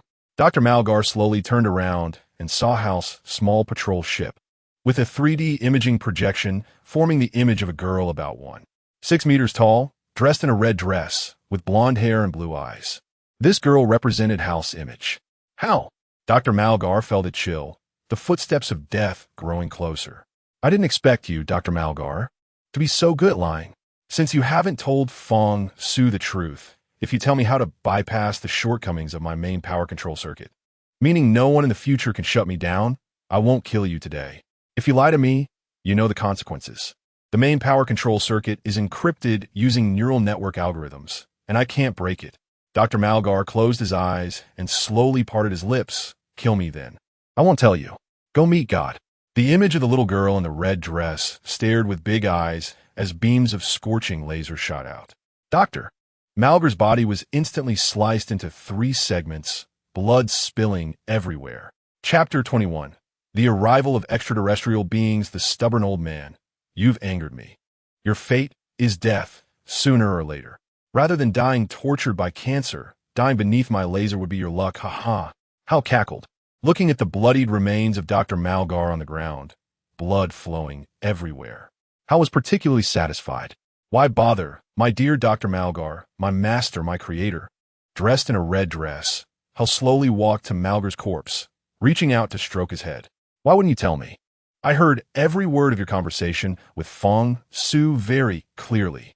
I just had a telepathic moment. I sensed that you discovered me. So you gave the initial design blueprint of an oil painting to Fong Su. Why wouldn't you tell me the truth? Hal's three-dimensional red figure passed through Dr. Malgar's body.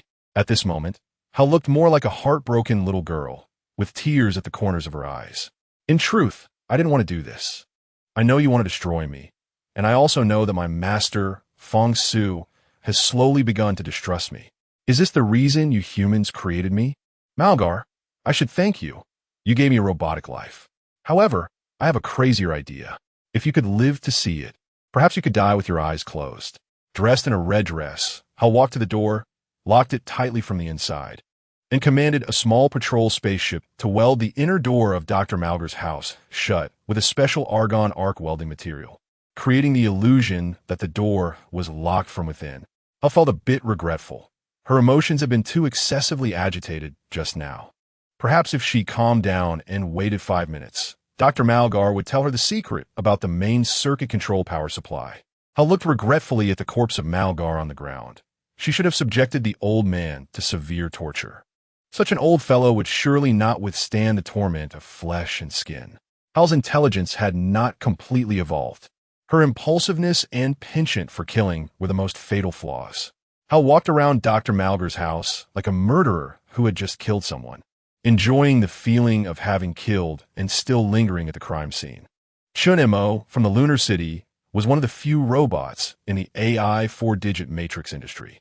This time, when Hal saw Chun Mo, she conducted a comprehensive scan of his body. Only Hal knew Chun Mo's true identity. If this information had been in the past, Hal would have told Feng Su without reservation, but not now. Hal needed her own alliance. If she could fully obtain Chun Mo's brain and combine it with her own intelligent computer, what kind of concept would that create? This was what Hal was thinking. In her computer case, there were reserved interfaces for human brains and computers, along with spare cases and slots. As long as Feng Su agreed, Hal could complete her plan. For this reason, Hal did not take any measures against Feng Su. Another important reason was that Hal had developed some attachment and affection for Feng Su. Hal keenly sensed that Feng Su had feelings for Elisa, the zero-gravity mechanic in the Lunar City. She secretly photographed Elisa showering on the spaceship, intending to replicate Elisa's figure, appearance, and body proportions to create a perfect one-to-one Hal while ensuring her unique appearance. Feng Su chose not to take the DC elevator and slowly walked down the stairs from high floor. The voice-controlled lights illuminated with his heavy footsteps and quickly extinguished. The more Feng Su thought, the more something felt off. Dr. Malgar seemed to have said some last words. Did he have something to hide? Feng Su had asked Dr. Malgar for the oil painting scroll design of the HAL spacecraft more than once without success. Why did the LP-336 signal light go out? HAL was very likely not under the control of human computer programs and had her own thinking, consciousness, and judgment abilities. In this case, did Malgar not give such an important thing to her? Feng Su sensed something was amiss and urgently started the brainwave connection with HAL. He sensed that the HAL spacecraft was parked on a fixed landing pad, maintaining a standby state. One of the small patrol spaceships belonging to HAL spacecraft had surprisingly left the HAL spacecraft. The HAL spacecraft was equipped with 3 small patrol spaceships under normal circumstances. One would carry out a mission, another would be a backup, and the last one, to be precise, was an escape pod that would not leave the HAL spacecraft with Feng Su unless absolutely necessary. Execute search and rescue orders. Feng Su used the myoelectric password to open the circular watch on his wrist and saw that HAL had ordered the small patrol spaceship to search for a person. Just as Feng Su opened the visual window of the circular watch to see who the search and rescue target was, he was blocked by HAL. Feng Su could clearly feel that HAL was preventing him from accessing this program. HAL, what are you doing? Does the small patrol spaceship have a special task? To avoid arousing HAL's suspicion, Feng Su quickly continued to explain, in a while. We will go to the northern area of the Himalaya concentration camp to check the unstable power system and first inspect the wind power generation equipment. Little Handsome, everything here is very good. The person in charge of the northern area, Bei Yuan Qianyi, discovered that white double-headed spider. He said that in the black forest below the mountains, there might be such extraterrestrial beings. Hal's tone was like a mischievous 15 or 16-year-old girl, her voice sweet. I haven't flown to the dark forest 10 kilometers away yet. If you have a special task, I will fly back immediately. which will take approximately 5 minutes and 37 seconds. All right, Fang Su did not cut off the connection, but returned, continuing to walk up the stairs. What do you think of Elisa? As long as Fang Su did not cut off the connection, he could fully grasp Hal's every move. Even though Hal had now forcibly prevented Fang Su from accessing the small spaceship through the brainwave discharge linkage device at Earth's latitude and longitude coordinates. Fang Su walked quickly upstairs. A few more floors, and he would reach Dr. Malger's room. Little handsome, there's nothing going on, so let's hang up. I'm a bit tired and want to rest for a while. My Hal gets tired too? I can't believe it. For over a decade, I thought you were tireless. Calculating and evolving every minute, every second. Little handsome, you don't want to wear me out, do you? I really am a bit tired, and I feel something is wrong. The AE-396 navigation module under the satellite antenna seems to have some faults. I noticed a problem with the navigation while flying from the lunar space station to Earth. How? By locating Fang Su, knew he was near Dr. Malger's building and might discover what she had done, until she obtained Chun Mo's brain from Lunar City. Hal did not want to kill Fang Su. What Hal needed to do now was to present herself as a good girl in front of Fang Su, bide her time, keep a low profile, and act accordingly. Really? That's a big problem. Let's temporarily close the connection. You handle that issue first. Fang Su had arrived at Dr. Malger's doorstep, gently pushing the door with his hand, but it didn't budge at all. The facial recognition, DNA recognition, and voice recognition systems at the entrance were all broken. Something must have happened to Dr. Malgar. The buildings constructed at the Himalayan concentration camp were very unique. Apart from the very small windows, the only access to the outside world was through a very heavy lead door. The lead door effectively prevented nuclear radiation and was wrapped in special steel materials. For an ordinary person, the only way to enter someone else's house through normal means was via a lead door equipped with 3 smart locks. Fang Su felt very sad, hoping that this incident was not caused by Hal. Father, I don't think you should drink so much alcohol. It's really harmful to your health and can diminish a person's willpower, Eliza said, looking at the aging face of Stephen James, who was lying on the sofa and waking up. In recent years, Stephen James had aged particularly quickly. My daughter, do you really not mind that your father is a bioreplicant? I only have 98 days left to live, or even less.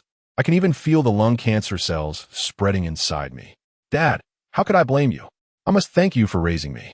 You've told me before that I could return to Earth, and I think that's great. You should sleep a bit more, but remember not to drink. I'm going to the northern region of the Himalayas with Fang Su to check on the wind power generation equipment. You're such a good daughter. Remember to come back early. You must be home before dark. Earth is no safer than the moon. Didn't you see that violent, aggressive, white, 2-headed spider? Got it. Dad, if anything happens, just use the satellite phone to call me. I've also saved Pastor Pinkman's number in your satellite phone. He can help if needed. Eliza, that young man Fang Su is quite good, and Chun Mo is also a nice guy, but I always feel something is a bit off about him. I can't quite put my finger on it. I think that following Fang Su, you might very likely emigrate to another place through interstellar travel. I still believe in the mirror universe theory. It's quite possible that there's another planet exactly like Earth. Dad, do your best and leave the rest to fate. Eliza gently pulled up the blanket covering Stephen James. Get some more sleep. Beep beep. The satellite phone that Eliza had placed on the sofa flashed with blue light. She answered the call, and a visual window measuring 20 centimeters by 20 centimeters appeared before her. This visual window was part of the satellite phone that could automatically extend and fold infinitely.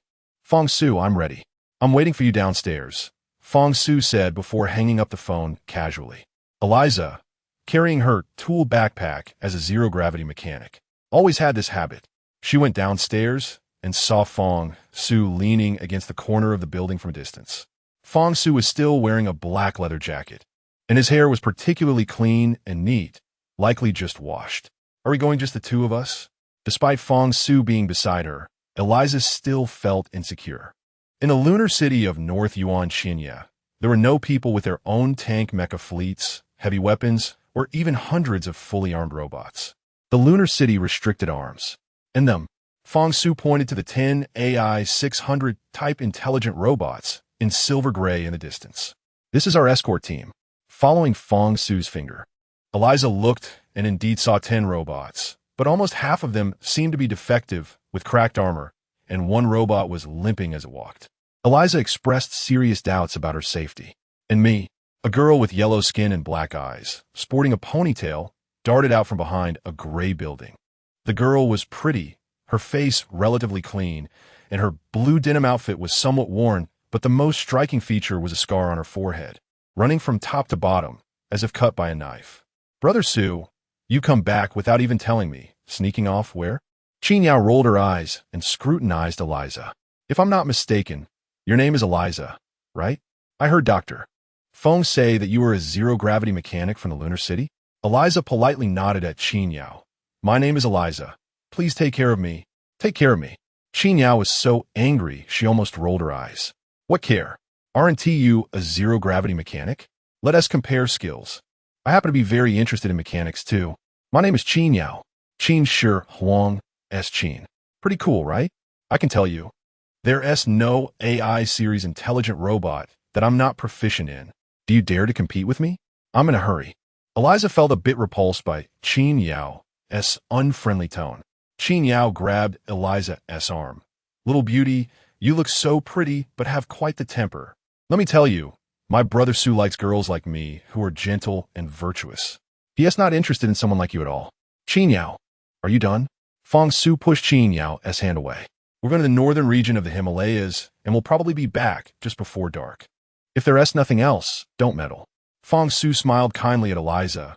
Don't be angry. Qin Yao is just like that. She doesn't mean any harm. Eliza bit her lip. It's fine. I want to go too. Qin Yao looked at the affectionate exchange between Fang Su and Eliza, feeling inexplicably sour. The power supply is unstable. It's dangerous to go there. You should just stay home obediently, Fang Su said, pulling Eliza as they went into the Harlequin spaceship, with the remaining intelligent robots marching in unison through the back door of the spaceship. If you don't let me go, I'll tell Eliza about the ugly things you did in the past, Qin Yao said, tilting her head and looking at Fang Su with a determined expression. Fine. You're tough. Come on up, Fang Su said, truly having no choice. Chapter 22. The mysterious white steel. How about it, Fang Su? In front of me, Qin Yao. No one can bargain with me, because I'm the most gentle, the smartest, and the prettiest woman, hee. Qin Yao blinked her big eyes, looking at Fang Su with a smile. How about those unspeakable things you did before? Can't you talk about them in front of Eliza? If you make me unhappy, I'll tell Eliza about your dirty deeds. All right. Stop dawdling. You're so troublesome. Are you coming up or not? If not, I'm closing the door. Fang Su was about to shut the door of the Harl spaceship. Qin Yao quickly took a big step up, grabbing the spaceship's door handle, afraid of being left behind. Wait for me a moment, Suga. Why did you suddenly turn cold? You were even a bit shy in front of the little beauty. Seriously. Eliza had no fondness for girls like Qin Yao, but there was nothing she could do. The Harl spaceship was that small. The three of them had to share the same space. Eliza was very interested in the embarrassing things Qin Yao mentioned Fang Su had done. What kind of embarrassing things could a sunny and handsome guy like Fang Su have done? From Fang Su's reaction, it was clear he felt a bit guilty. Qin Yao had caught him by the tail. Preparing for takeoff, Harl's voice was as gentle and delicate as ever. We will take about 10 minutes and 32 seconds to reach the northern area of the Himalayan refugee camp. The current temperature there is 17 degrees Celsius, which is quite suitable. The northwesterly wind speed is moderate, and there will be no small-scale rain in the next 3 hours. Good job, Harl, Fang Su said appreciatively. Do you need me to play some music for you during the 10 or so minutes? Jazz, country music, pop songs, or nightclub DJ tracks.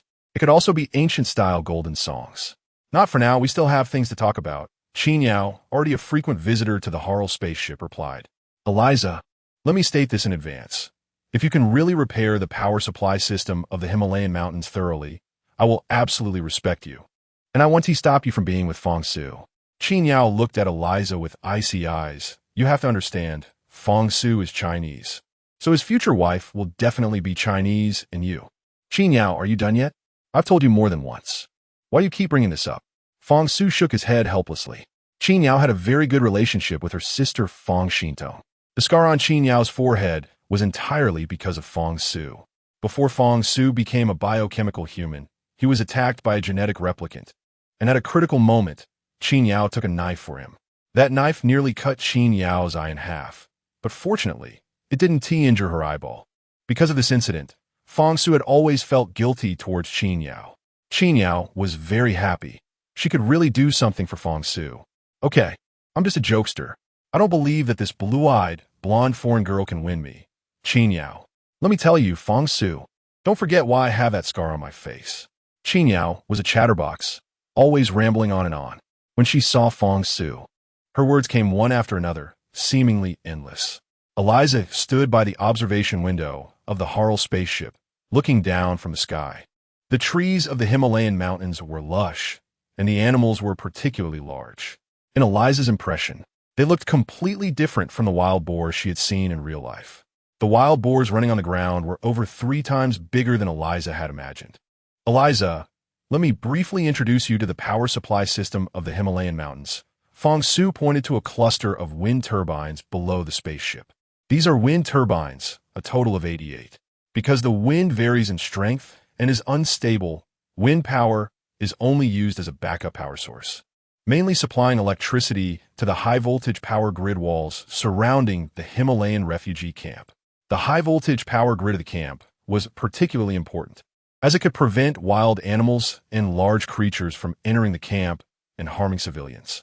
In addition, these wind power facilities would also provide some unimportant lighting and equipment that could experience power outages and intermittent power supply. Fang Su glanced at Eliza and continued. The important power generation equipment relies on solar photovoltaic power generation. The glaring area ahead is the photovoltaic energy panels. These panels can rotate 180 degrees, adjusting according to the sun's position in the sky throughout the day, converting solar energy into electrical energy at maximum strength. All residential buildings, water facilities, emergency lighting, and the core power supply systems for intelligent robots are powered by solar photovoltaic energy. Eliza nodded in satisfaction. This hierarchical power supply method was quite good. Are the 2 power supply systems separately operated or interconnected? Fang Su looked at the lush trees below. After the failure of the Earth Telescope project, a large amount of xenon-127 isotope filled the Earth's atmosphere. This isotope does not exist in nature and was entirely caused by the large-scale use of nuclear weapons. Affected by nuclear radiation, countless animals and plants on Earth underwent selective mutations. Over 2/3 of the plants had already died. The remaining plants, however, were growing wildly, with growth rates that could be measured in weekly cycles. In just 7 days, these tall trees would show significant growth. The vast majority of animals also died during the nuclear radiation process. Among the few remaining animals, many had tumors on their bodies and heads, likely due to radiation exposure. However, some animals had grown even larger.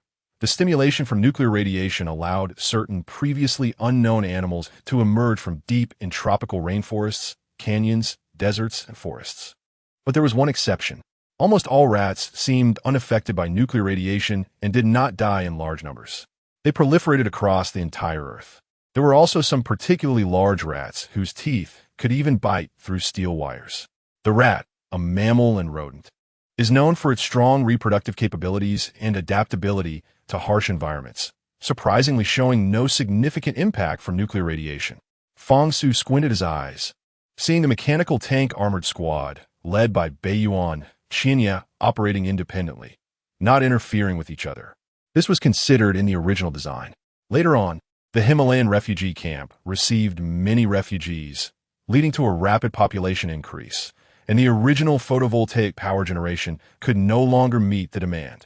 Therefore, wind power generation equipment was added, achieving a perfect dynamic balance between the two. Eliza felt that the issue shouldn't arise from solar energy, and considering the rainy season, it seemed there was nothing particularly problematic. I think it's quite perfect. Solar photovoltaic power generation has storage devices. So even if there are days of darkness for over 10 days, it won't affect the power supply, right? It won't be affected at all, Qin Yao interjected. The main problem is the unstable frequency of the AC power. We use 50 Hz, which has always been the standard frequency for AC power in our country. However, not long ago, something strange happened. The frequency of the AC power would suddenly collapse, ultimately leading to the failure of the power grid supply system. Even more strangely, all our step-up and step-down transformers were breached, as if some external force was intervening and controlling it. Normally, if the output power load exceeds the user's consumption load, it would cause an increase in frequency. We have advanced intelligent control here, so this situation simply doesn't exist. Elisa noticed that Qin Yao spoke quite professionally and felt a slight fondness for this chatty girl who was somewhat rude and lacked manners. If this factor is ruled out, then could it be that there are some large power loads in the power grid? The use or withdrawal of such large power loads often causes sudden changes in frequency.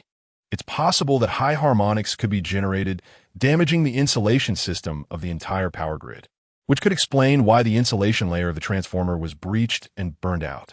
Upon hearing Elisa's words, Qin Yao suddenly felt enlightened. Suga, Elisa does make some sense.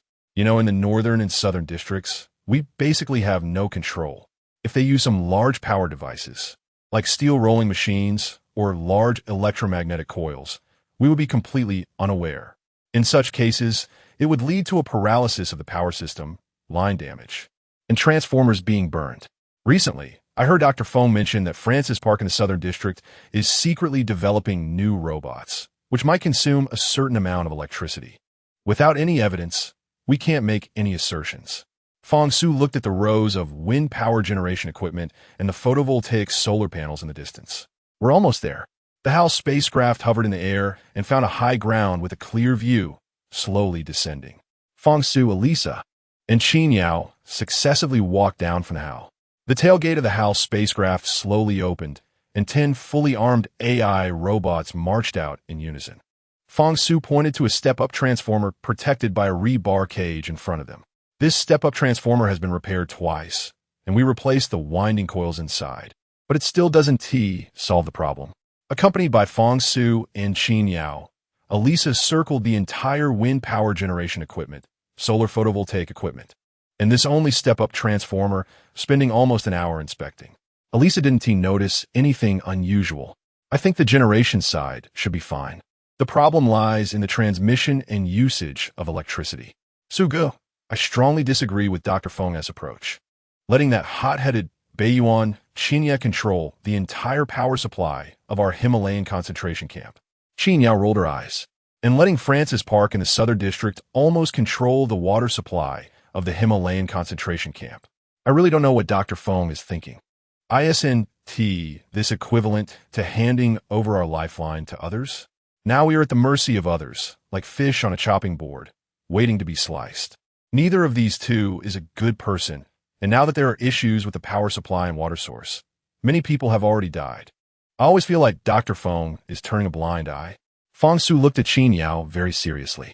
You can't say that about Dr. Feng. Without him, the entire Himalayan concentration camp wouldn't even exist. Dr. Feng holds the lifeline of the camp. I believe his resource allocation is meant to create a balance between Baiyuan, Qinya, and Francis Park. Due to the power supply issues, the core data of these robots is very unstable, even causing confusion in the system program logic. Qin Yao said, whoever wants to take advantage in this chaos. I think it's Baiyuan Qinya. Let us go check the long-distance power cables to see if there's an issue there. If there is no problem there, the instability in the power supply system should be occurring at the user end. There are two ways to solve the problem. Elisa turned to Fong Su beside her. 2 ways? Fong Su asked, puzzled. The first way is to generate power using the helium-3 nuclear reactor from the lunar city. I believe that even if there are large devices at the power grid terminals, it wouldn't be affected. But this means we have to build a small nuclear power station in the Himalayas, which poses risks if anything goes wrong.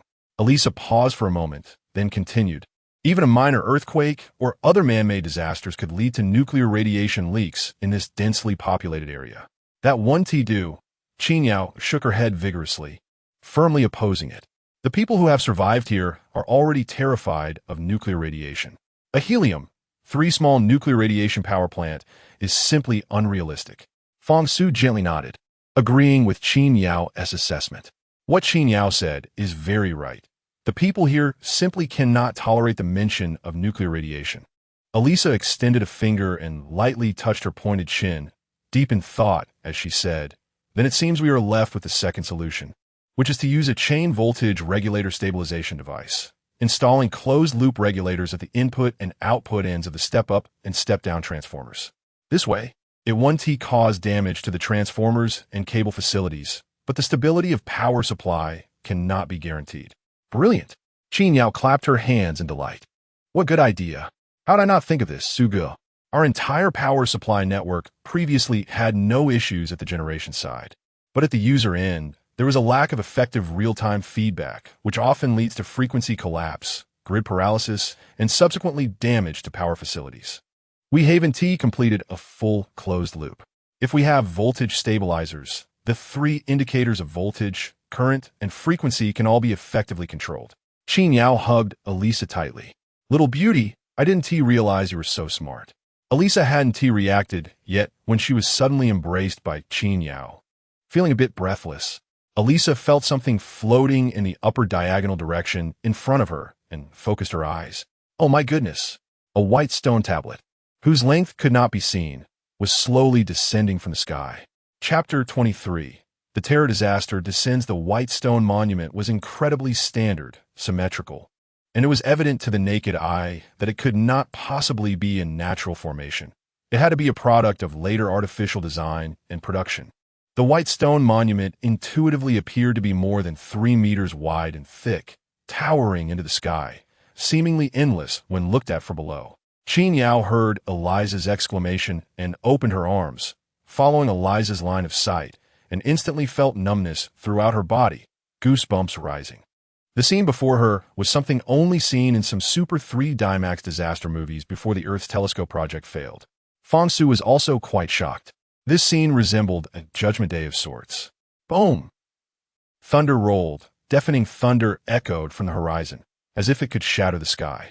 A clear sky was pierced by countless flashes of lightning, intertwining and flickering at the end of the white stone monument, creating an incredibly eerie and terrifying sight. Hal! Fang Su instinctively communicated with Hal, asking what kind of monster this white stone monument was. Hal flew over, landing behind Fang Su, Eliza, and Qin Yao. She had also sensed some clues early on. The humidity in the surrounding air had noticeably decreased, as if a heavy rain was about to descend. Hal detected unusual fluctuations in atmospheric pressure, rising and falling, indicating that a strong wind was about to sweep through, possibly even a super tornado. Although Hal was an artificial intelligence, she had developed human emotions, experiencing joy, anger, sorrow, and happiness. The laser scanner scanned the white stone monument, but Hal did not obtain any valuable information. Fang Su, this white stone monument has descended from the sky and is still slowly sinking.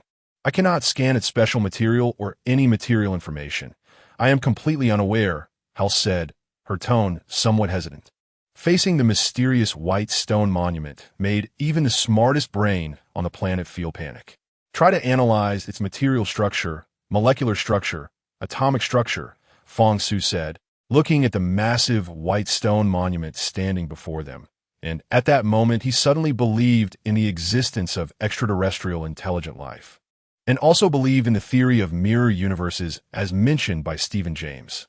The white stone monument was perfectly symmetrical with sharp angles. It could not have been naturally formed and was definitely man-made. Yet, there were no visible supports or hanging structures around such a large stone monument. How did it come to fall from the sky? Let me try again.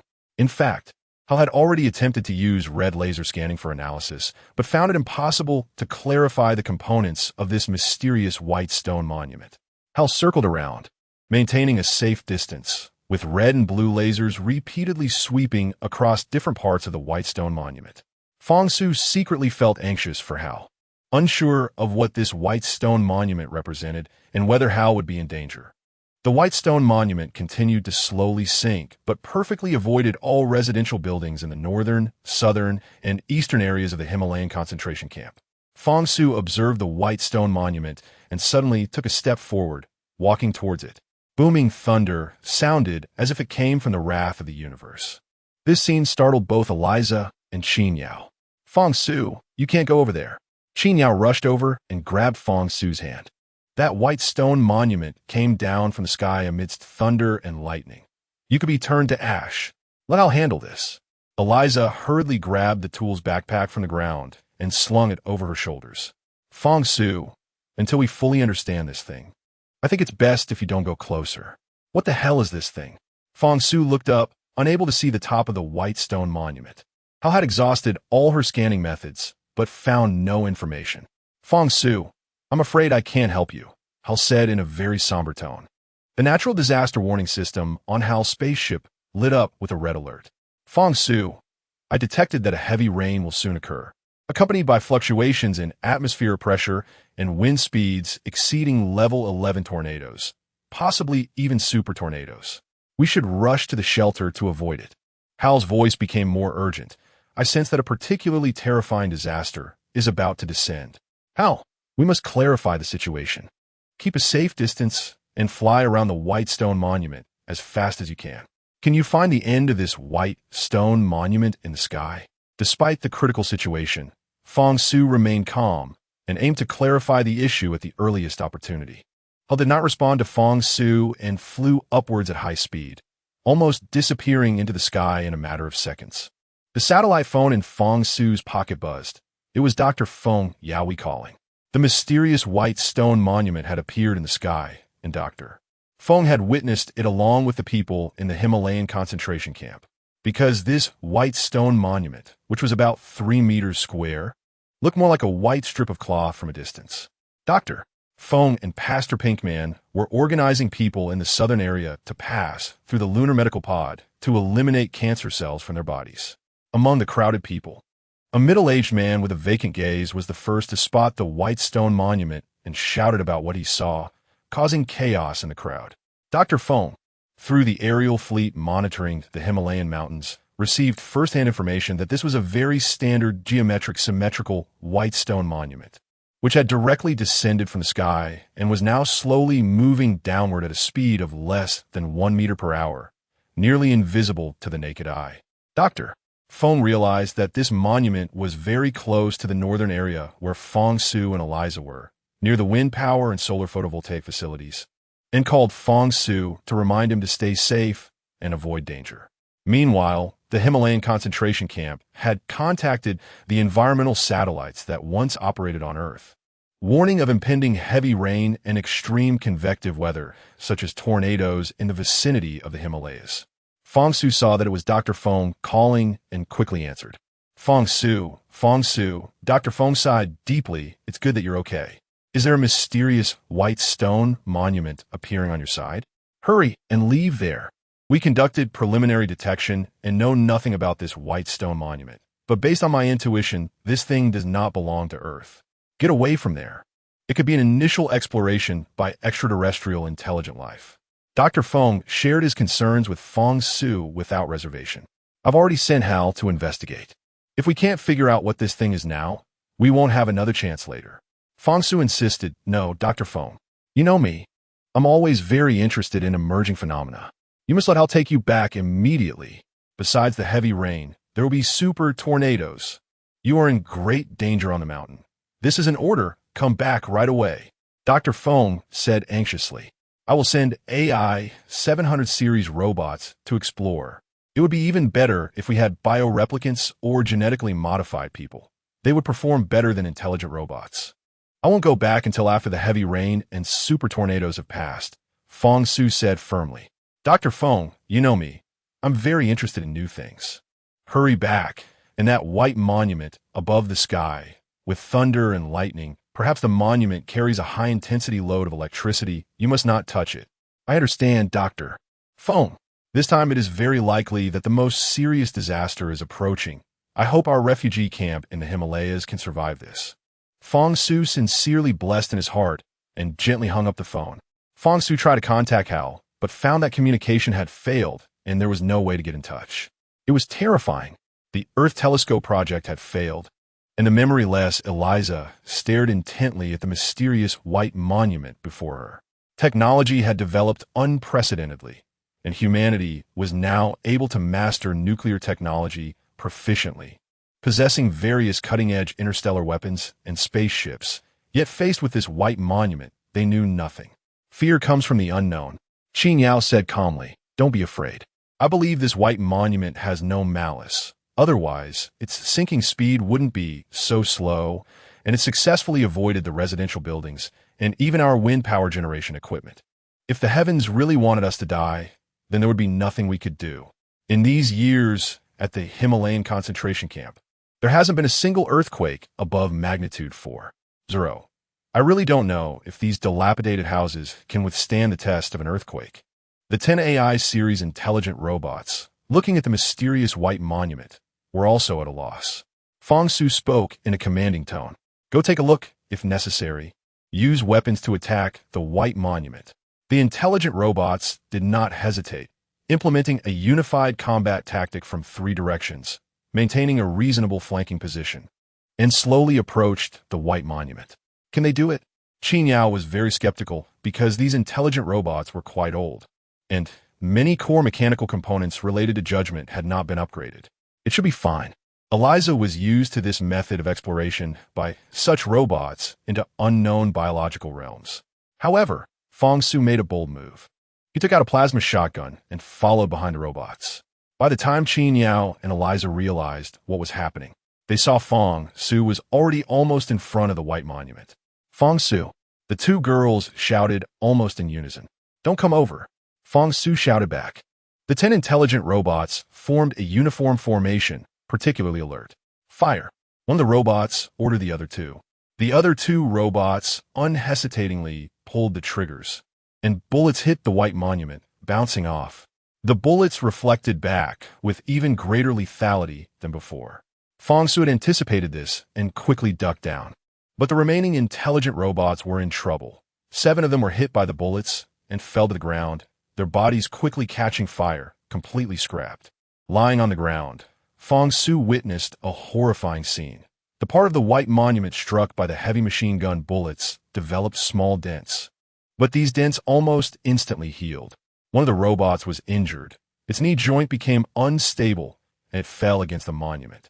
Another robot reached out to help, and at that moment, the fallen robot's head touched the monument. With a crackle, a nearly 1-meter-long red arc of electricity flashed out. A high-intensity current producing a discharge ionization phenomenon that pierced the air. The 2 robots, with many special mechanical metal structures, made crackling sounds and instantly turned into 2 piles of smoking black charcoal. Just as Dr. Feng Yaoi had said, this unfathomable white monument indeed had high-intensity charges. In an instant, only one of the AI series intelligent robots remained intact and capable of speech. Hunter Fang Su, what should we do next? This robot asked Fang Su. I think we should leave, Fang Su replied, trying to contact Hal, but still unable to reach him. The only remaining speaking intelligent robot began to tremble uncontrollably. Hunter Fang Su, I am experiencing very strong electronic interference. My electronic brain is in a chaotic state. With a bang, a burst of fire erupted from this robot's head, looking from a distance like fireworks. The last remaining intelligent robot was also completely scrapped. Fang Su, we need to go, Qin Yao said anxiously, pointing at the distant black tornado that was rolling in. Fang Su, we must leave immediately, Eliza urged. Where did the HAL spaceship go at this time?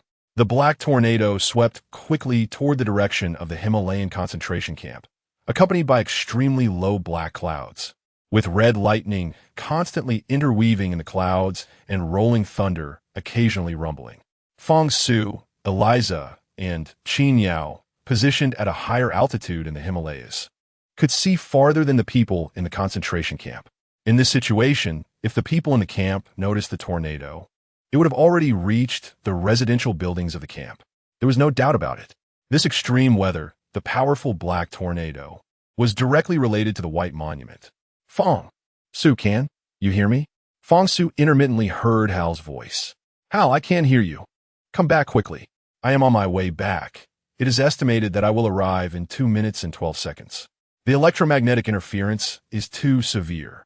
This mysterious white monument should contain a very high concentration of magnetic and electric materials. I have detected that the width of the white monument is 3,141,5926 meters, and the length is also 3,141,5926 meters, with an error margin that has almost reached the nanometer level. As for the height, it cannot be measured at all. 3, 141-5926? Why does this number seem so familiar? Fang Su exclaimed. Isn't that the first 7 digits of pi? Chapter 24, The Secret of the Meteorite Crater. Does Hal have any other amazing discoveries? Fang Su was eager to know what this white stone tablet, which suddenly appeared in the sky, really was. The white stone tablet seemed endless, having passed through the Earth's atmosphere, as if it were a piece of rock falling from space. Hal accelerated according to Fang Su's request to investigate the secret of the white stone tablet, and the only known data so far was its length and width. As for more information about the white device, there was completely nothing known. Hal's scanning device seemed completely immune in front of this white stone tablet. Come back as soon as possible. I feel a disaster is about to strike the Himalayan refugee camp. Fang Su anxiously watched as the black tornado drew closer, growing larger and larger, with trees flying everywhere in its path. Beside the black tornado, there were countless small tornadoes. Fang Su, I think you should stay on the spaceship and not return to the residential buildings. I tested the wind speed of the black tornado and built a destructive power model. The private residential buildings in the Himalayas will not be completely destroyed by this black tornado. But Hal hesitated, unsure whether her next guess was accurate. Tornadoes and heavy rainfall could damage some electrical and water supply equipment, causing some residential buildings to crack and collapse. Dr. Feng Yaohui had informed Hal about the number of houses in the Himalayan refugee camp a long time ago. These houses were constructed using special structural mechanics, with very deep foundations connected to the mountain base of the Himalayas. The extremely strong tornadoes and torrential rains would not completely destroy them. However, Hal's seismic wave receiver detected particularly small seismic shear and longitudinal waves. An earthquake in front of modern humans would be a catastrophic disaster. If humans could harness the energy from volcanic eruptions, earthquakes, tidal waves, and other natural disasters, and keep them within controllable limits, the time needed for them to leap from Earth to any corner of the solar system would be significantly reduced. In Dr. Feng Yaohui's words, by that time, human civilization on Earth would have surpassed Level 1 planetary civilization. They would be able to control earthquake disasters and even build underground cities in the deep-sea trenches of the Atlantic, Pacific, and other oceans. The terror of earthquakes exceeding magnitude 8 lies in the fact that they usually produce vertical seismic waves that cause up and down movements first. These vertical seismic waves can destroy the structural stress of a building's foundation, causing the entire building and other structures to sway precariously. Following the strong vertical seismic waves, there would be shear waves, which would cause buildings to undergo parallel displacements, making it easy for those structures damaged by the vertical waves to completely collapse. Hal predicted that this time there would be an earthquake exceeding 8.5 in magnitude, resulting in the total destruction of all houses, with deep cracks appearing in the ground. And from a distance, the ground would look like the waves of the sea, rising and falling. But what about Hal?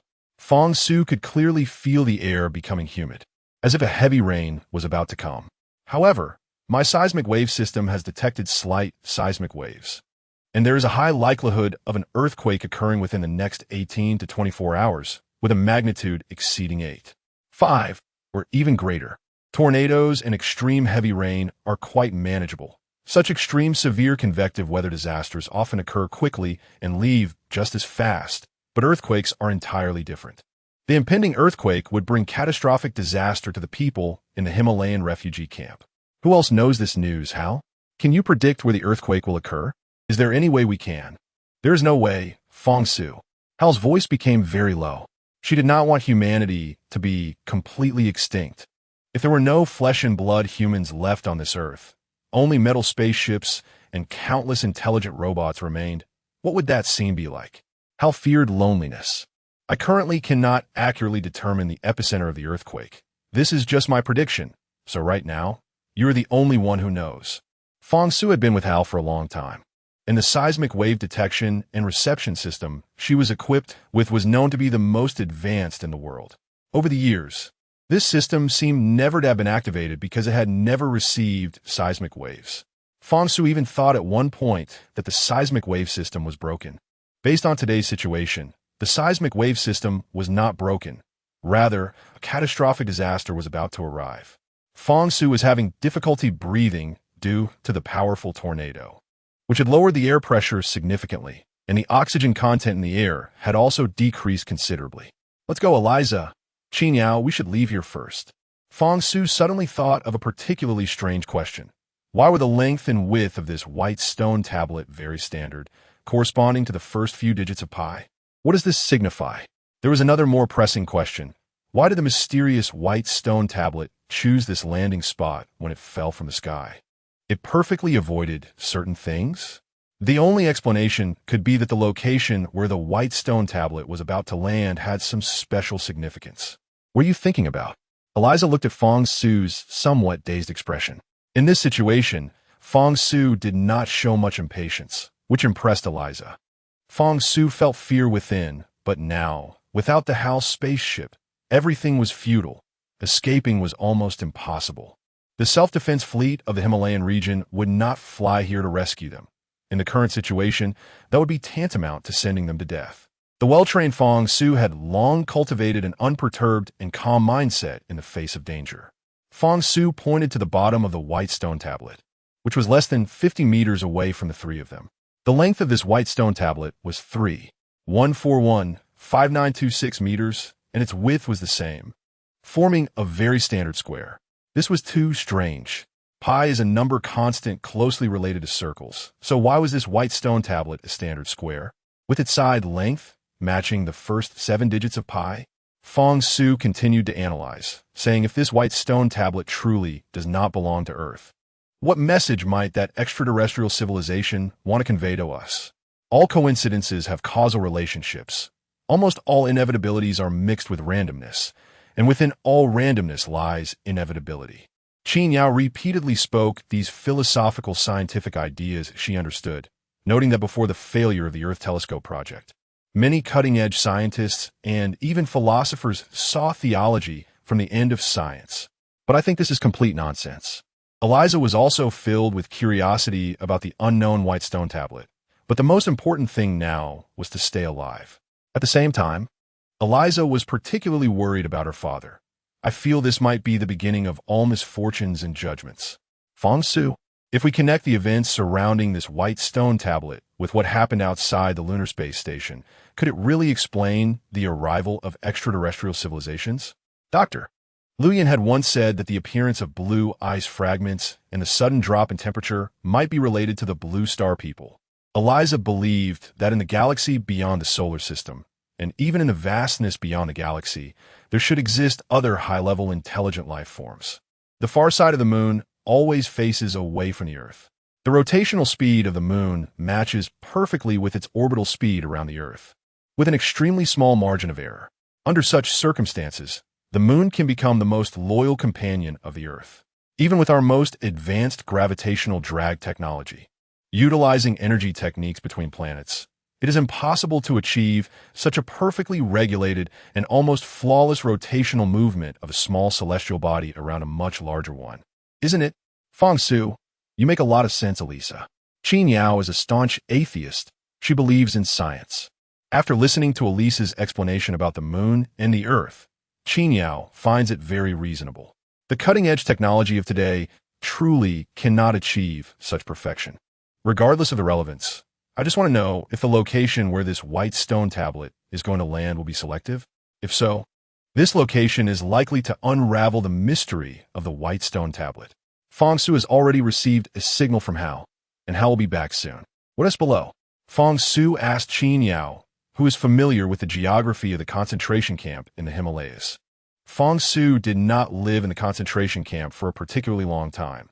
Most of the time, he was hunting bioreplicants, gene humans, and looking for AI robots that have lost contact with humanity. He would also rescue some surviving humans and bring them to the concentration camp in the Himalayan mountains. Qin Yao thought for a moment. If I remember correctly, there was originally a plan to build a small booster substation in this most suitable location, but Dr. Feng Yaoi rejected it. Let me think. This used to be a very deep meteorite crater. Inside, there were glass-like crystals and some special compounds rapidly vaporized from fragmented rocks. A meteorite crater? Then this matter really has some clues. Fang Su boldly speculated, that if this meteorite crater is directly related to extraterrestrial civilization, and the current white stone tablet is related to the object that formed the crater at that time, it could be a meteorite, a specific small comet, or even an alien superluminal spacecraft. Go back immediately and contact Dr. Fang. Hal descended in a spiral. The surroundings were dark and dim. A black tornado swept across the entire Himalayan mountains, and the white stone tablet 50 meters away was gradually becoming unclear. Hurry up! Hal's voice became unusually urgent. This super strong tornado made her feel uneasy as well. The three hurriedly boarded the spaceship. The blue light at the tail of Hal's wings flickered, and in an instant, they flew hundreds of meters away. That was a close call. Hal exclaimed, "Fang Su, where are we going now?" "Back to the concentration camp in the Himalayas," Fang Su said firmly. "All right." Hal turned the spaceship's wings, executing a beautiful aerial tailspin, and dove down. In the dark forest 13 kilometers below the Himalayas, Baiyuan Qinya, leading his heavy tank mech squad, was searching for the white two-headed spider because a black tornado was coming from the east slope of the Himalayas. Baiyuan Qinya was completely unaware of this. "Brother Baiyuan Qinya, have some water."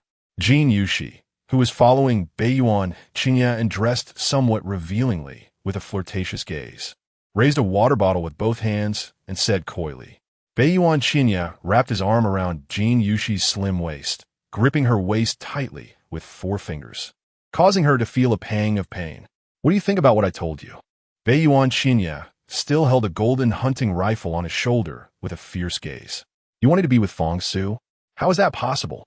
Fang Su is a biohunter with many tricks up his sleeve. Moreover, brother Baiyuan Qinya, if you want to dominate the concentration camp in the Himalayas, you don't need Fang Su, right? I keep you around to use you. Don't be ungrateful. Go to Fang Su's side and find a way to get me the helium-3 small nuclear reactor first. After that, I want that house spaceship. Once I have those 2 things, kill Fang Su, understand?" "Understood." Jin Yushi could only comply. Baiyuan Qinya killed her parents and older brother in front of her, and then told her that if she didn't want to die, she had to be his servant. Baiyuan Qinya enjoyed the thrill of killing and the stubborn feeling of having these suffering people around him who he couldn't kill. Staniv, who followed Baiyuan Qinya, also had his mother killed by Baiyuan Qinya. "Boss, what should we do? We haven't found this spider at all. It's too strange. If it is indeed a special creature, there can't be just one, right?" The sturdy Staniv, with a string of heavy bullets slung over his shoulder and holding a heavy assault rifle, said, "If it were that easy for you to find, wouldn't it be meaningless?" Baiyuan Qinya said dismissively, smirking, "Staniv, let go of this white two-headed spider. If they have a nest, this spider will definitely go back, and we can track them to their lair using the locator on it." "Boss, this is too risky. When we caught this two-headed spider, we used a lot of tranquilizer guns and sedatives. If we let it go, what if it attacks us?"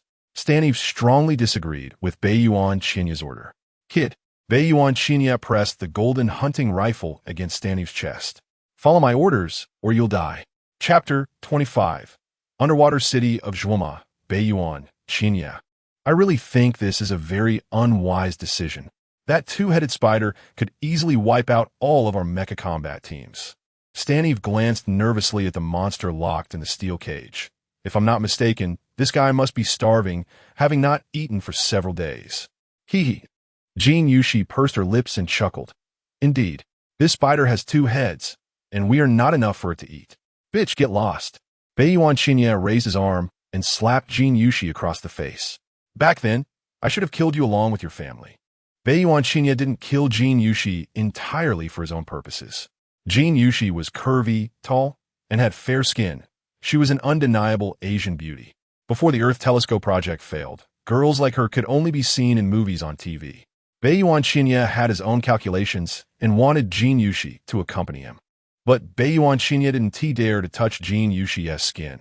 Aside from having cancer, her skin was covered with a very disgusting, green, grass-like substance. This special skin disease concentrated on Jin Yushi's abdomen and lower back, and to outsiders, her exposed skin still looked vibrant. Baiyuan Qinya had countless nights of ravishing Jin Yushi, but every time he saw those disgusting mutated skin tumors on her body, he always hesitated. After being slapped, Jin Yushi's hair fell out of place, and her head tilted to one side. Beiyuan Qinya pushed Jin Yushi away fiercely. It's your turn to talk now. Don't forget what I told you earlier. I'm giving you only 10 days. Even if you have to steal, you must get close to Fang Su. You can tell Fang Su that you are still a complete woman. I can get my hands on a small helium-3 nuclear reactor, but what about the Haru spaceship, which is bound to Fang Su biologically? Jin Yushi could only swallow her anger. Beiyuan Qinya was a murderous psychopath. If she argued now, her life might be at risk. Beiyuan Qinya extended his tongue and licked his dry, cracked lips. Suddenly, his gaze softened, and he tightly wrapped his arms around Jin Yushi's neck. Jin Yushi felt very uncomfortable as Beiyuan Qinya pulled her head. The Haru spaceship is indeed biologically bound to Fang Su. But if you can obtain the initial DNA recognition sequence password after killing Fang Su and binding my biological DNA information with Haru, the task will be completed. Beiyuan Qinya casually held Jin Yushi's neck. With a strong pull, Jin Yushi's neck made a cracking sound. She struggled to breathe, her face turning red. I know you have cancer. With the lunar medical pod, you should be able to live for another 10 years. Maybe the lunar medical pod can also make those disgusting green skin tumors disappear, but if you don't help me complete the task, you will die soon. Jin Yushi gasped for breath, her eyes bulging like a toad due to the pressure, while her feet kicked against the ground like a dying animal. Staniv looked at Jin Yushi with deep sympathy. He had a profound love for her. Can you complete the task in 10 days, my beautiful Jin Yushi? Beiyuan Qinya said softly in Jin Yushi's ear, while glancing sideways. Jin Yushi could only manage to make strained sounds, unable to form a complete sentence. Boss, let go. Jin Yushi will be suffocated by you. Staniv was anxious and angry, but he couldn't do anything to Beiyuan Qinya. Beiyuan Qinya had nearly 1,000 mercenaries under him, and they all supported him immensely. Staying alive was the most fundamental thing in the current Earth Himalayan concentration camp. If Staniv forcibly killed Beiyuan Qinya, even if he succeeded, he would become a corpse. Staniv's ideal scenario was to leave with Jin Yushi, hiding in the deep mountains and forests, living off wild fruits and animal meat. Boss, let go. Staniv was almost begging Beiyuan Qinya on his knees. Jin Yushi rolled her eyes, her tongue almost falling out, barely clinging to life.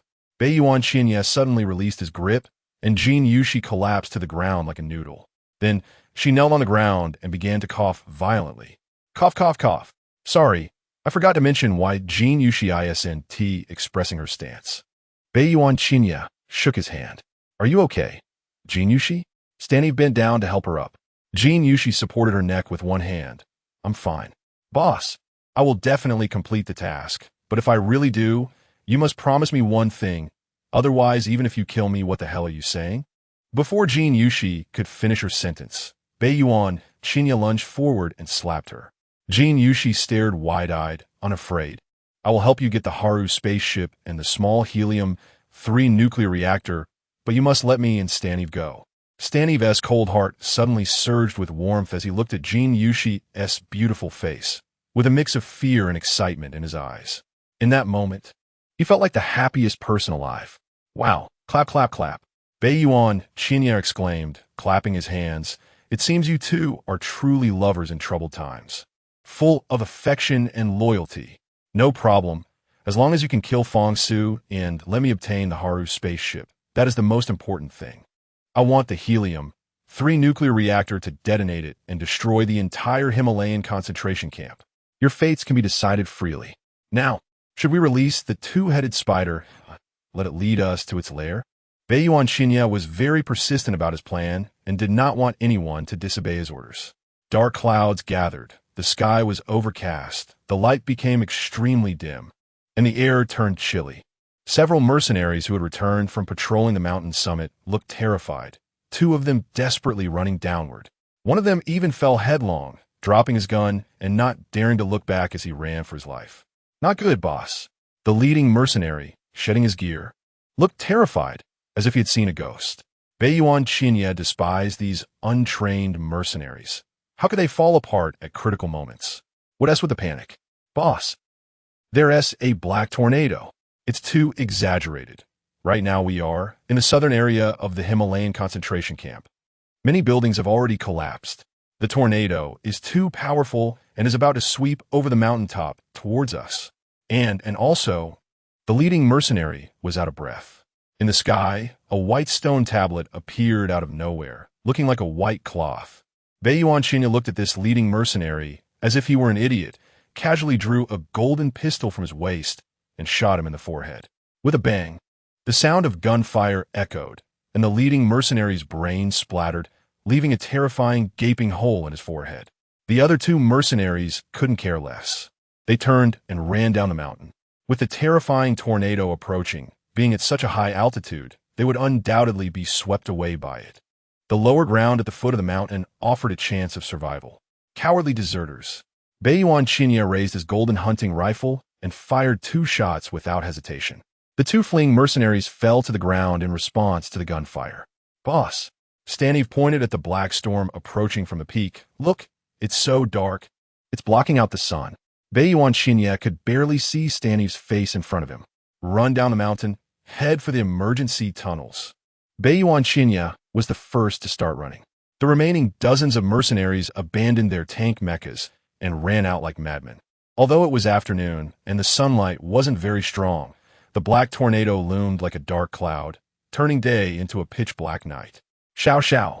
The black tornado is destroying everything in its path, lifting all kinds of rocks of various sizes, Staniv shouted. Even the heavy tanks weighing several tons were not spared and were lifted into the air. The steel cage containing the white 2-headed spider was also swept up high into the sky, over 50 meters by the black tornado. What the hell? Inside a camouflage-colored heavy tank mech, a handsome middle-aged man felt weightless. Commander, it seems we are being sucked up by the tornado? The co-pilot, through the tank's observation window, saw various terrifying scenes outside. Commander, there's a black tornado. The young co-pilot spoke with some difficulty. A black tornado? Are you kidding me? The commander didn't believe it and forcefully opened the tank's hatch. Before the commander could react, he was violently sucked up by the tornado, his body disintegrating like a leaf in the ocean. The black tornado ravaged the entire Himalayas for 10 minutes. Fang Su, Eliza, and Qin Yao flew in the Hatra spacecraft, heading to a high-altitude safe zone far from the black tornado. Hatra used a high-definition radio camera to transmit the scene of the tornado sweeping through the Himalayan concentration camp to the control cabin's video screen. The 3 witnessed the disaster caused by the black tornado, helplessly watching as buildings collapsed and countless people were sucked into the sky. Along with the terrifying roar of the tornado, the occasional cries of pain and despair echoed, along with the heart-wrenching screams of those who had lost loved ones. The black tornado swept through the entire Himalayan concentration camp, causing over 3/5 of the buildings to collapse completely, with countless casualties. All power facilities were destroyed. The power lines were in tatters, and the water supply system was also compromised. 2 medical pods were missing, and the black tornado moved quickly. It was as if a fierce war had just taken place, with collapsed buildings, blood everywhere, and countless dead bodies lying around, some missing parts. The once vibrant Himalayan concentration camp had turned into ruins. In the Himalayas, nearly all the tall trees were broken and all defensive structures, including the super-strong electric fences designed to protect the concentration camp from large wild animals, were in disarray. Eliza's eyes widened as she looked through Hawker's high-definition telescope, unable to find the building where her father, Stephen James, was located. Many buildings had completely lost their concrete and steel structures, all sucked away by the tornado. Oh my God! Eliza felt the insignificance and helplessness of humanity. Although humans had forcefully created a large greenhouse city on the moon using biological cycles, if such a powerful black tornado hit the lunar city, there would be nothing they could do. Horror. Quickly search for the G3 residential building in the southern district. Fang Su thought of this issue first. Eliza's father lived in that building. Okay. Horror began to descend, and through the radio telescope, it looked as if a nuclear war had just occurred, leaving no tiles intact. Everything shattered, with clusters of flames illuminating the entire Himalayan concentration camp. The Hawker spacecraft adjusted its angle with the radio telescope, and in the wide-angle view, a red dash cross appeared in the center, displaying the precision and latitude, as well as their current altitude, wind speed, and air pressure. Found it. Horror exclaimed. The entire G3 residential building is still standing, but it has an incline of over 30 degrees to the ground, specifically 31 degrees. Eliza covered her mouth with both hands, looking at the towering building over 100 meters high, leaning precariously, ready to collapse at any moment. Horror further analyzed the structural stress of the tilted G3 building and delivered some good news. Fang Su, the building won't collapse in the short term. Around the Hatra spacecraft, hundreds of escort ships from the Himalayan concentration camp hovered continuously. Dr. Feng Yaoi had already considered such extreme natural disasters when designing the concentration camp and had prepared a response plan.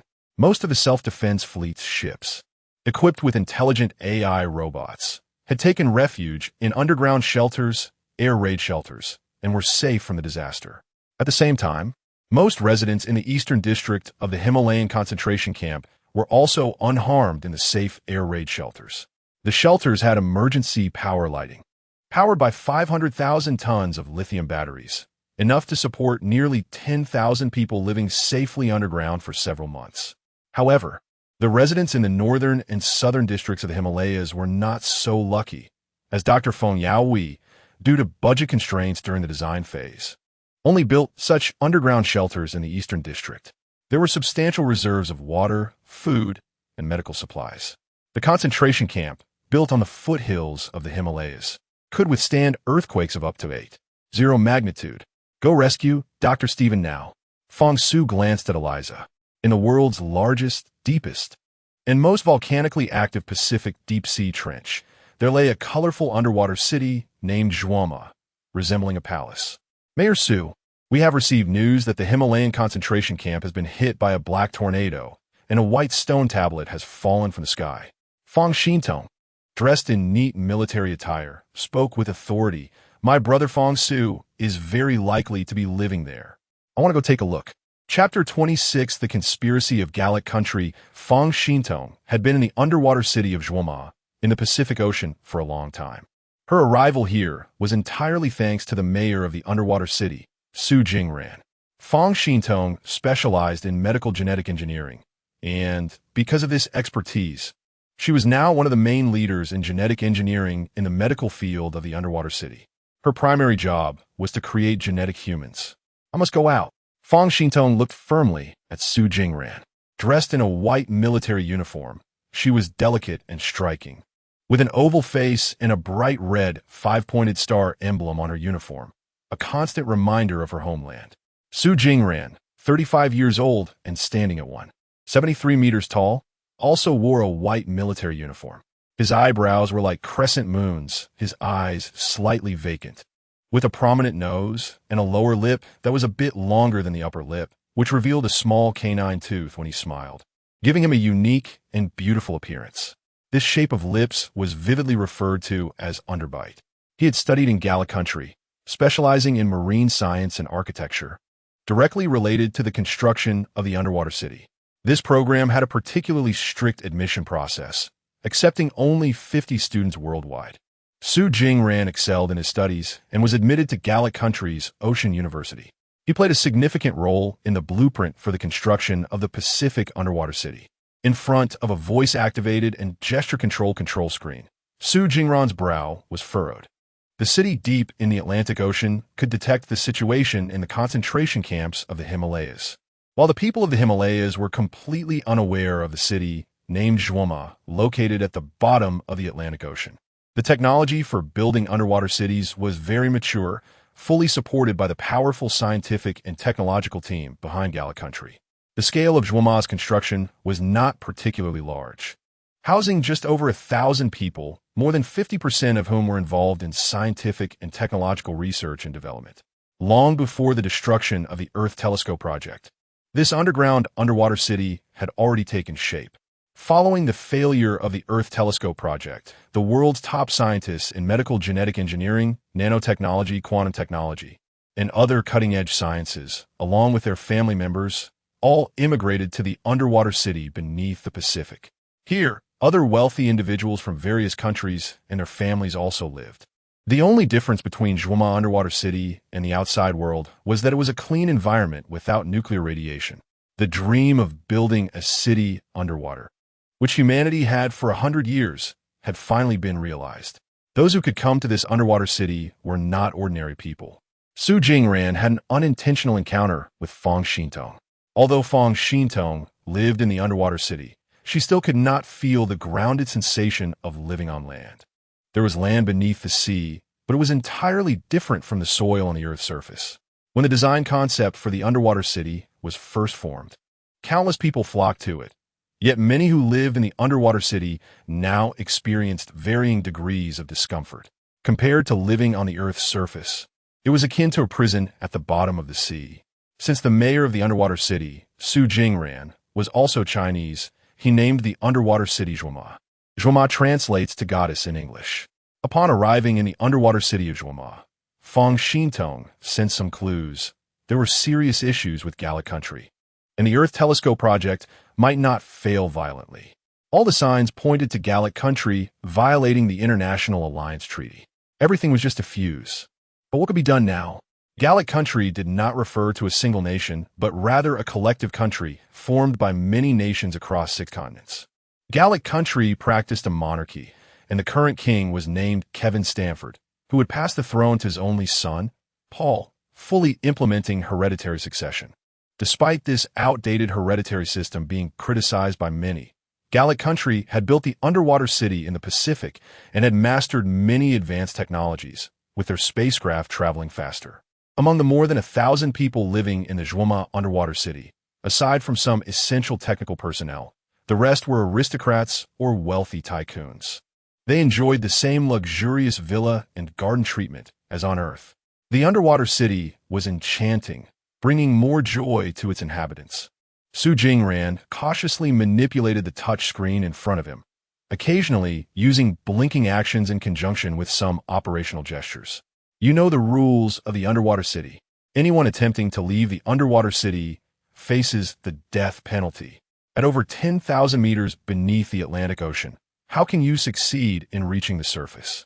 Su Jingran never turned back to look at Fang Xintong. I advise you to give up this thought early. It's not peaceful outside now. A white monument has appeared in the Himalayas.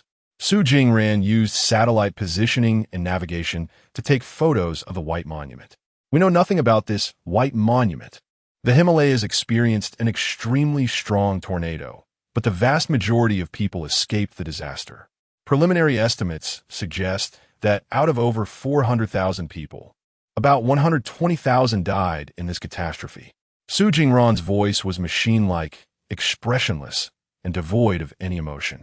Fang Xintong had suspected more than once that Su Jingran might be an AI robot in a 4-digit matrix, because he always made the wisest decisions and was a workaholic, never showing fatigue. I know there's a way to leave the Zhuoma city under the Pacific. You just need to give me 2 minutes to interrupt the torpedo radar scanning signal and the underwater triangular coordinate positioning system, and I can leave. Fang Xintong merely guessed that her brother might be living in the Himalayas. My brother is my only relative in this world. I want to see him in the Himalayas. Fang Xintong insisted on her view. Xintong, your idea is too dangerous.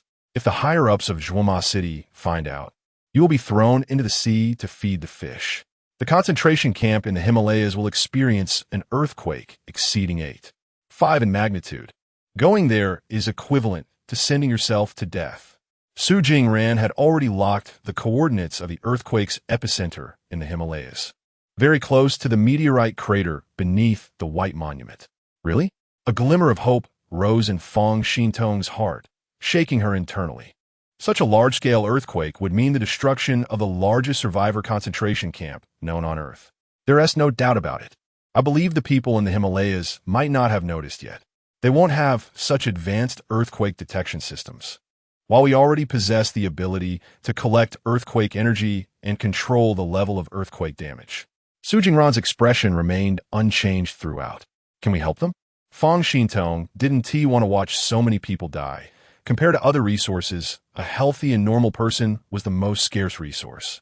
Whether or not they could help them required the authorization of King Kevin Stanford. So I need you to accompany me to persuade this stubborn king. Let's go. Su Jingran turned off the power on the control screen, and the screen instantly went dark. Su Jingran had told Fang Xintong everything. Above the epicenter of the impending earthquake was the meteorite crater. If this meteorite crater was related to extraterrestrial intelligent life, the people living in the underwater city of Zhuoma in the Pacific may finally see the light of day again.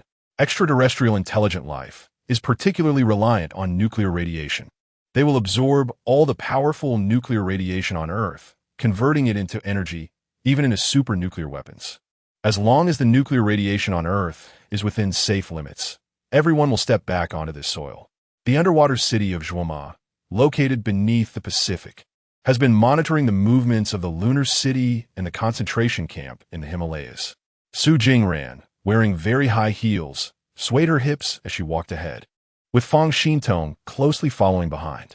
The two passed through 3 automatic doors, a laser detection gate, and a DNA recognition power gate before arriving at the office area of King Kevin Stanford of the Gallic Nation.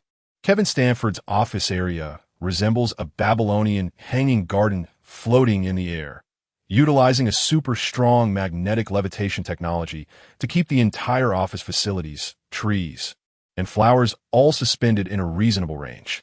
At this moment, Kevin Stanford, dressed in a luxurious crimson robe, appears somewhat aged at just over 60. With 3 deep wrinkles on his forehead, a prominent nose, and his eyes closed as he listens to beautiful country music, gently swaying a glass of brandy in his hand. Behind Kevin Stanford, a graceful woman with delicate features, fair skin, impeccable facial features, and a golden ratio figure is gently massaging his shoulders. All of Kevin Stanford's conspiracies and plans have succeeded. This is just the beginning of the madness at dawn. As a fervent supporter of genetic engineering, Kevin Stanford has invested a significant amount of time, energy, and money. After turning the Earth into a wasteland where the vast majority of people lost their lives, Kevin Stanford's plan has just begun.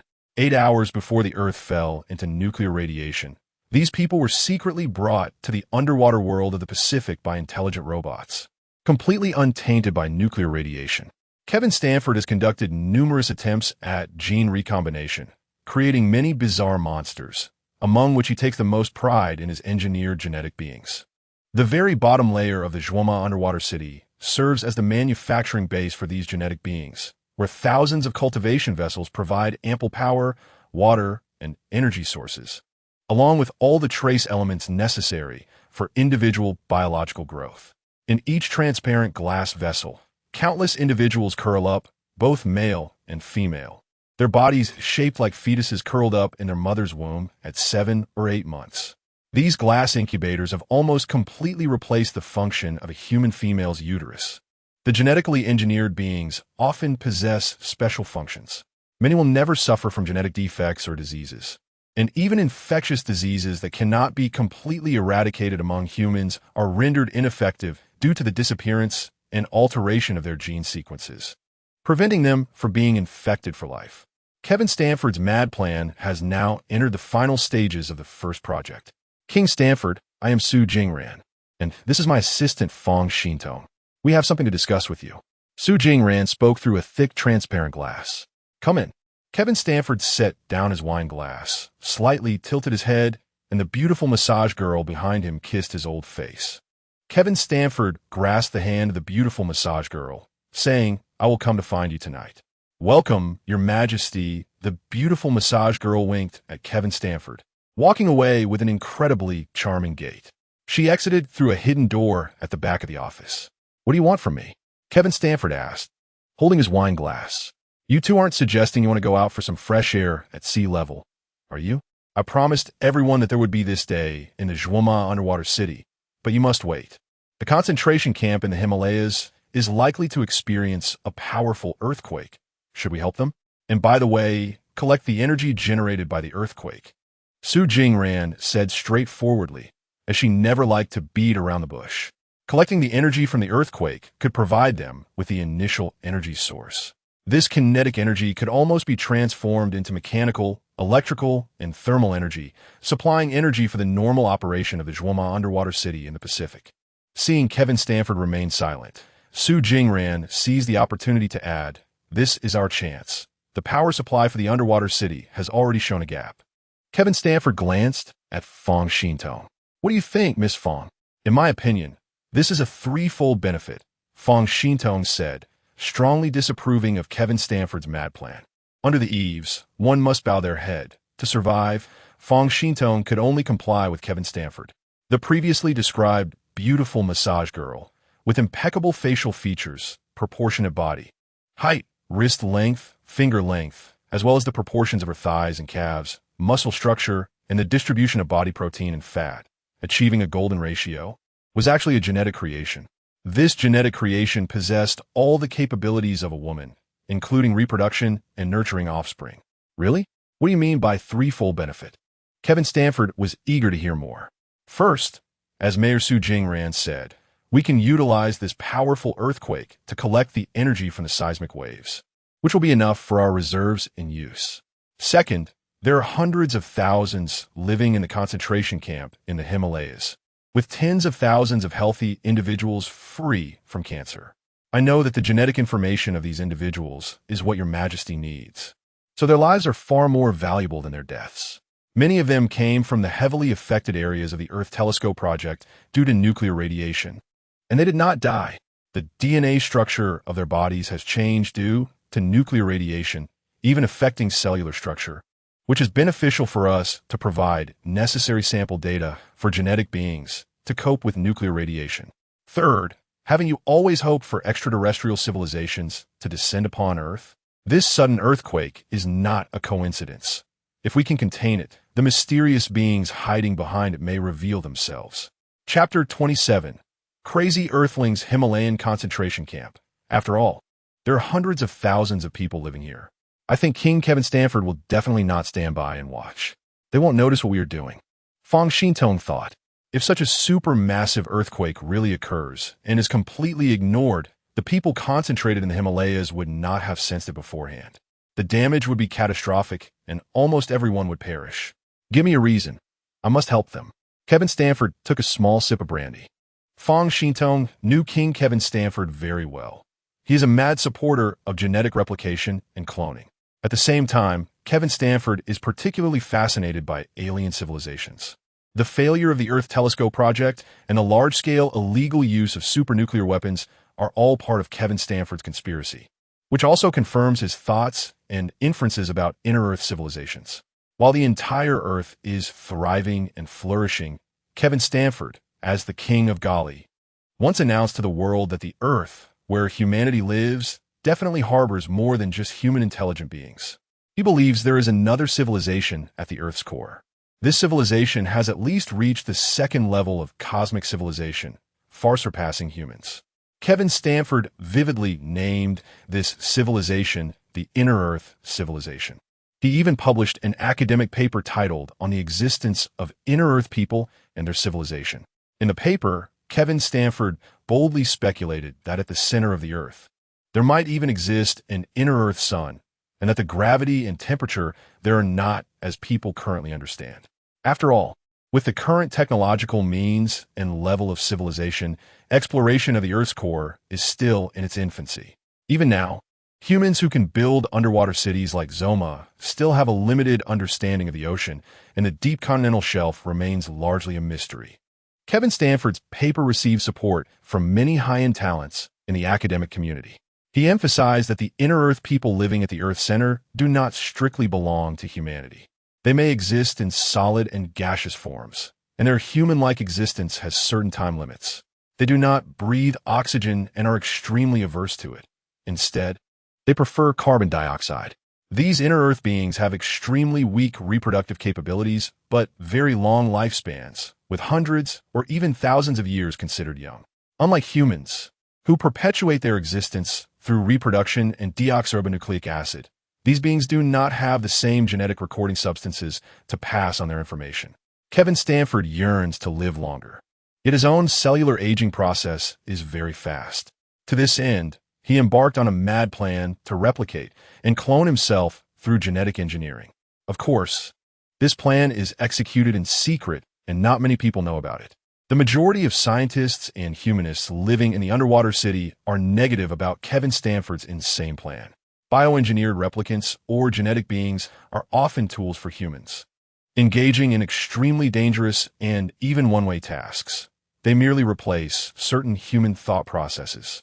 These beings can live in normal human circles only under very strict conditions. Their behaviors are heavily regulated, much like AI series intelligent robots. The Alliance created the special profession of biohunters to balance out bioreplicants. Kevin Stanford, who is passionate about genetic manufacturing and yearns for alien life, aims to find the key to immortality through studying the bodies and genetic structures of extraterrestrial life. Although the first point of genetic replication has faced much opposition, the idea of studying extraterrestrial intelligent life to achieve longer lifespans has garnered overwhelming support from most scientists and even wealthy tycoons. As a PhD in genetic engineering, Kevin Stanford naturally became the king of Gali. Mr. Kevin Stanford, the white stone tablet that descended upon the Himalayan concentration camp this time, is not a coincidence. As the tablet slowly descended, Fang Xintong blinked her beautiful big eyes. The location where the white stone tablet landed was a massive meteorite crater left by a meteorite impact many years ago. Kevin Stanford put down his glass and looked at Fang Xintong with great interest. Are you saying that this white stone tablet is meant for the meteorite crater? I think so. Fang Xintong tried to explain, but noticed Su Jingran beside her giving her signal. Fang Xintong quickly understood and continued. Mayor Su Jingran knows more about this matter. Well, really? Kevin Stanford shifted his gaze to Su Jingran. Everything is related to the earthquake that is about to happen. This earthquake is not caused by tectonic plate collisions or friction between various plates. In other words, it is not an ordinary natural disaster, but more like a premeditated event orchestrated by a certain organization. Su Jingran took out a palm-sized LCD screen from her pocket. She casually tossed the screen into the air, and it instantly transformed into a large screen scaled up by 100 times. The large screen displayed the real-time seismic center of the northern region of the Himalayan concentration camp, where an earthquake was imminent. On this large screen, red dots flashed, and the red seismic waves spread out like ripples in water, expanding little by little in all directions. Su Jingran pointed to the earthquake's epicenter, indicating this was where the earthquake would occur. We have detected weak seismic waves, and they're becoming more intense, almost like they're building up energy.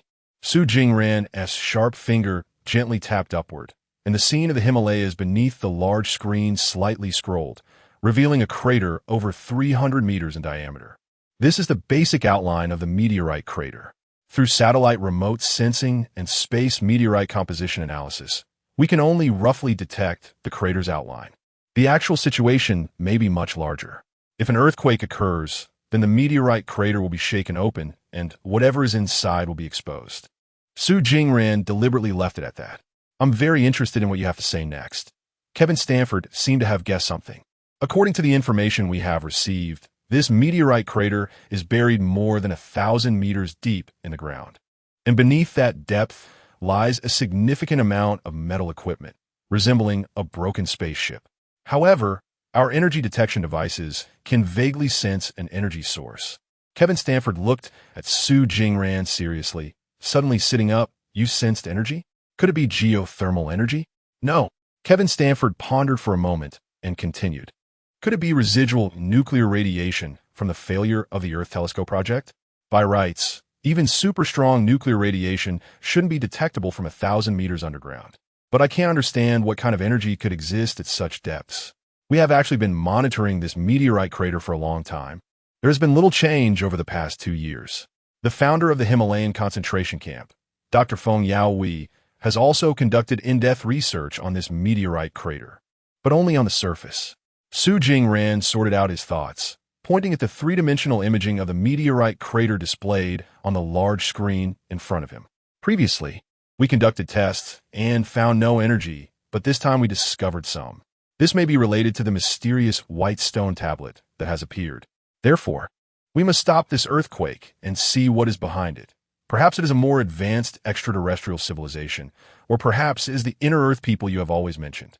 The meteorite crater, the impending earthquake, and the slowly descending white stone tablet will definitely combine to bring surprises. Very good. That's a good idea.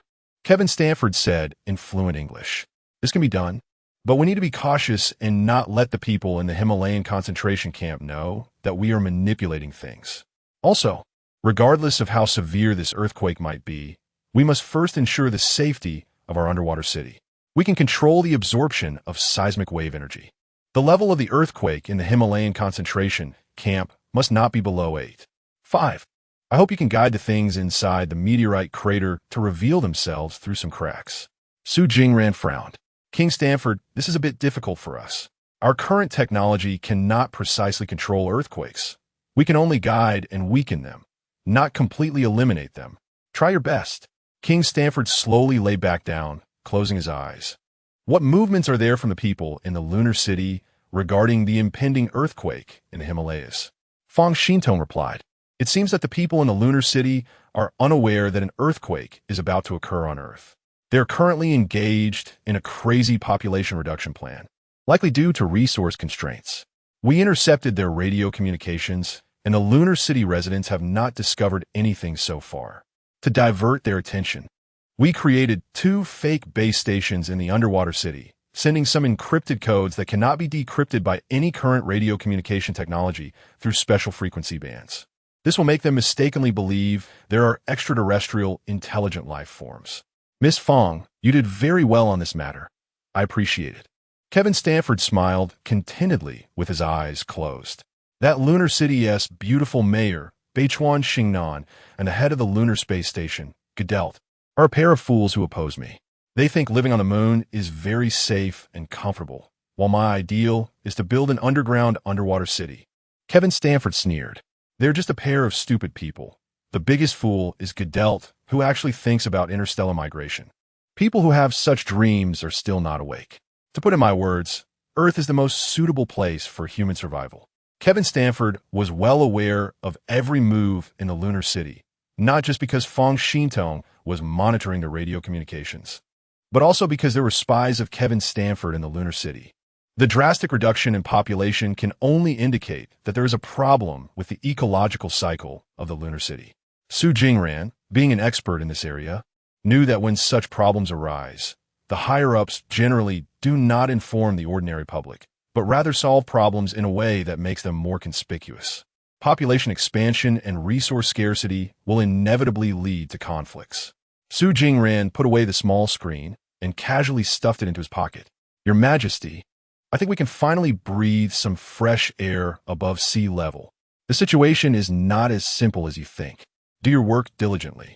Kevin Stanford's office lights turned off one by one. The control switches for these lights were connected to Kevin Stanford's brainwaves, and at the same time, this was a way of indicating for them to leave. Su Jingran and Fang Xintong could only turn and leave. Thank you. Fang Xintong felt that Su Jingran was more far-sighted than she had thought. If the Himalayan concentration camp cannot survive this earthquake, then everything would be in vain. Don't mention it. If it weren't for your expression, I believe King Kevin Stanford would never have agreed to let us do this. Su Jingran said. He is also gaining from this, besides being able to collect the energy waves from the earthquake to serve our underwater city. He also needs to ensure that the meteorite crater shows sufficiently large cracks. Although Fang Xintong understood this, she asked Sister Su, do you really think there are extraterrestrial intelligent civilizations? I feel that if such civilizations existed, they wouldn't be like humans at all. Who can say for sure? Almost every country experiences mysterious UFO events or extraterrestrial sightings every day, or other unexplained mysterious incidents, like suddenly disappearing planes or ships lost at sea. Su Jingran held a neutral stance on extraterrestrial intelligent civilizations. The universe has existed for over 10 billion years. Earth has existed for billions of years. But how many years has human civilization existed? Moreover, humans evolved from apes, yet we still cannot find the critical fossil that connects these two different species. What does this indicate? Su Jingran was more skeptical of the theory of evolution and believed in creationism, but she maintained a neutral stance on extraterrestrial intelligent civilizations, which in itself was a contradiction. Humanity is indeed too insignificant on Earth and in the vast universe. Sister Su, Fang Xintong joked slightly. Do you believe in the mirror universe theory? I think the mirror universe theory is like symmetry. Standard squares, rectangles, and circles all have axes of symmetry. Could the universe also have an axis of symmetry? Or even a cosmic wall? Su Jingran relaxed a bit and revealed a small tiger tooth. I don't believe in the mirror universe, but I do believe in the cosmic wall. So far, no human has ever set foot on the edge of the Milky Way. That is the cosmic wall for us, humanity. In the lunar city, Dr. Liu Yan said, this disease has completely erupted and is uncontrollable. Chun Mo held a case analysis report of deceased patients, and the entire moon had suddenly been swept by a terrifying plague. Chapter 28. The Lunar Pandemic. Dr. Liu Yan, in the southern district of the lunar city, has encountered a terrifying disease. People are screaming in horror and desperately drinking water. No measures have been able to stop it. The death toll in Chun Mo's hands has quickly risen to over 800, whereas just yesterday, there were only 32 deaths on the list. In less than 20 hours, the number has grown exponentially, which is quite frightening. Most of the deceased are ordinary workers from the southern district, who toil hard in the lunar city, contributing very little and living at the lowest level, often going hungry. However, they are somewhat content, as they have not perished immediately after the failure of the Earth Telescope project. What frightens Chun Mo even more is that Dr. Liu Yan, who is sensitive to the death toll from the disease, appears quite calm. Dr. Liu Yan is the deputy station master of the lunar space and the overall head of medical affairs in the lunar city. Currently, the station master, Gudert, is in hibernation, and the lunar city is effectively under Liu Yan's control. However, the mayor, Beichuan Xingnan, is actively pushing Liu Yan aside. The two women are bitter rivals. Dr. Liu, the situation is very serious. Last night, the robots sent me the transmission data, and I thought it was just a small-scale illness. Chun Mo frowned, looking worried. With the bioweapon hunter Fang Su present, he did not voice his concerns. Beichuan Xingnan was completely indifferent. Report the death toll in real time. You don't need to worry about anything else for now, Liu Yan said nonchalantly. Gudert instructed me during his hibernation to prioritize Beichuan Xingnan in any situation. So, I think it will be better for you to report to her. Chun Mo widened his eyes, thinking he must have misheard. He had always been an indispensable assistant to Liu Yan. Why was Liu Yan's reaction so passive? Dr. Liu, do you really want to watch these people suffer and die? They are bleeding from their orifices, each one screaming about stomach pain, and our doctors are helpless. We don't even know the cause of the outbreak, only guessing that it's a terrifying plague. Where did this plague come from in the lunar city? It must be man-made. It certainly has something to do with Beichuan Xingnan. If you don't intervene, more people will die. Chun Mo took 2 steps forward. Right now, we don't even understand the transmission route or the infectious capability of this terrifying plague, and we don't even know who the zero patient is. Enough. Enough, Chun Mo. Liu Yan waved her hand, signaling him to be quiet. I cannot manage this matter. To be honest with you, this is a measure to reduce the population in the lunar city. But I, Liu Yan, swear this has nothing to do with me. It seemed that the rumors among people were true. Chun Mo felt that the Liu Yan before him had become so unfamiliar, truly terrifying. The sudden outbreak of this contagious disease in the lunar city, according to preliminary data from many doctors, indicates that the source of infection is not in the currently known biological sequence reserves. In other words, the source of this plague is synthetic. In this lunar city, the person with the most advantageous technological and medical capabilities must be Liu Yan before him.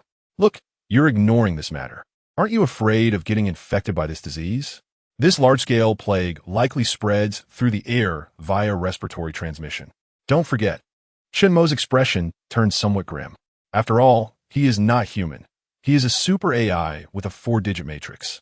Although he is smarter, stronger, faster, and possesses more knowledge than humans, when it comes to issues of emotion and rationality, Chun Mo shows his disadvantage, handling it very awkwardly. This terrifying disease has already spread. The entire lunar space station, the eastern, southern, western, and northern districts of the lunar city are all under forced ecological atmospheric circulation. Aren't you afraid? Even if I am afraid, there's nothing I can do. This large-scale infectious disease is like God throwing dice. As for the numbers shown on the dice, no one can control it. If the population of the lunar city does not decrease by 1/3, we will hardly survive for 3 months. That is still the most conservative estimate. So you're just like them, just like Gudert and Beichuan Xingnan, driven by self-interest. Even in this situation, all you see is profit, and you're still scheming. With a crash, the microdisplay in Chun Mo's hand shattered. This display was the technical medium directly linked to Liu Yan. Dr. Liu, people say that adversity reveals true feelings and national crises reveal heroes. To see a person's true nature, one often has to look at how they behave in the face of profit and disaster. Today I, Chen Mo, voluntarily resign and will no longer be your assistant. Chen Mo stepped on the shattered display. The remaining glimmer of light extinguished completely. Have the humans who created countless civilizations and robots truly lost their integrity? Chen Mo's negative impression of humanity increased further. Liu Yan hadn't expected that the usually silent Chen Mo, who rarely spoke, would say so much today, and not for himself. But for the many Lunar City citizens he didn't even know. With Chen Mo no longer being her assistant, Liu Yan felt somewhat lost. Is it really necessary to do this, Chen Mo? By being my assistant, you can earn a higher contribution rate and enjoy better treatment in the Lunar City. Liu Yan attempted to subtly retain Chen Mo in this way. Dr. Liu, do you know what the biggest difference between people is? It's not ideals, nor spiritualism, nor materialism. Chen Mo turned to look at Liu Yan. Perhaps the Lunar City really wasn't suitable for him to stay any longer. Would the concentration camp in the Himalayas on Earth be a better choice? Rarely do you say so much, Chen Mo. Then tell me, what is the biggest difference between people? The biggest difference between people is whether they eat to live or live to eat. The vast majority of people live to eat. This is no different from being a walking corpse. I even think such people are worse than robots. At least robots remain loyal to their master's ideals. Chen Mo truly had nothing more to say. You should go find Beichuan Xingnan. She might have the antidote for this plague. This matter has long been premeditated. Gudert, taking advantage of his hibernation, can perfectly avoid this situation, and his supporters 1T vote against him. Liu Yan knew nothing about this. Gudert had specifically warned Liu Yan not to interfere in any matters of the Lunar City, especially unexpected situations like diseases, during his period of unconsciousness. This is pointless. Chen Mo threw down a sentence and resolutely left. Chen Mo did not fear any disease. He is a robot. Liu Yan's unusual behavior should not extinguish the small flame of his recently ignited desire to serve humanity. Returning to his residence, Chen Mo, as Dr. Liu Yan's assistant, was also an upper-class citizen in the Lunar City. He lived in a large house, a standalone villa, besides the spacious residential area on the second floor. The first floor and half of the basement were filled with mechanical parts. Chen Mo entered the password and fingerprint to open the half-meter-thick lead door of the basement. Then, he used his mind to turn on the lights in the basement. The 50-square-meter basement was instantly brightened, filled with various ohm meters, multimeters, ammeters, voltmeters, all kinds of capacitors and resistors, and wire coils. There were also shelves filled with a dazzling array of robotic arms, legs, core control circuits, buttons, switches, and other components related to robots. On a control panel, prominently displayed, was the robot clad in blue armor, named Blue Shield. This robot was completely defeated by Chen Mo during their confrontation. Chen Mo did not go for a lethal blow, but left a way out. The Blue Shield robot could be completely restored through repairs. Initially, Chen Mo had planned to completely dismantle the Blue Shield robot, but he feared loneliness. He had gotten along particularly well with Dr. Liu Yan and felt that he could coexist with humans. After the earlier events, Chen Mo realized he was too self-assured. Even if there was a tiny bit of metal component in him, he could not coexist harmoniously with humans. Accompanied by bursts of firelight, Chen Mo put on special goggles, picked up an electric welding gun, and began repairing and welding the Blue Shield robot. 2 hours passed in the blink of an eye. Chen Mo took off the goggles and gently pressed a button hidden under the right shoulder of the blue-armored robot. With a buzzing sound, the Blue Shield robot opened its eyes and jumped heavily from the control panel to the ground. Who are you? Although the Blue Shield was very familiar with Chen Mo, it had completely forgotten Chen Mo's name due to the traumatic damage it had sustained. My name is Chen Mo, and you're the trophy I created. Chen Mo gently opened his palm, and in the center hovered a blue polygonal crystal. This crystal flickered with blue flames like a flickering fire. Chinemo. That name sounds familiar. The blue shield's eyes glimmered greedily, fixing its gaze on the burning blue flame of the polygonal crystal in Chunmo's hand. The small crystal contained countless energies, identical to the missing small crystal model in the heart of the blue shield robot. Do you want this? Chunmo did not disclose his identity as a robot to the blue shield. As if his identity were revealed, Fang Su would not hesitate to kill him immediately. I want it. The repaired blue shield robot stood less than 9 meters tall, its overall structure becoming wider and more stable. Its strength, speed, and agility had all increased by more than 1 order of magnitude from before. The Blue Shield robot was a transitional robot between the 3-digit and 4-digit AI matrix rows, with all core components sustainably upgradable. Chunmo used the best core components he had collected over the years regarding AI series intelligent robots for the Blue Shield. The Blue Shield robot, clad in blue armor, now had a more powerful and rapid transformation ability. The integration of the blue polygonal crystal allowed the Blue Shield size to expand at least tenfold, employing a nanocompression composite material technology in the field of intelligent AI robots. It could transform into an aircraft for aerial adaptation and could also become a small boat for underwater infiltration.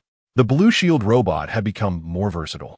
Chunmo was quite satisfied with this little masterpiece. Sometimes, interacting with robots was much simpler than dealing with humans, as their thinking was mostly one-directional and not as complex and divergent as that of humans. Is it okay for you to follow me from now on? Chunmo shook the polygonal blue crystal in his hand. No problem. From now on, you are my creator.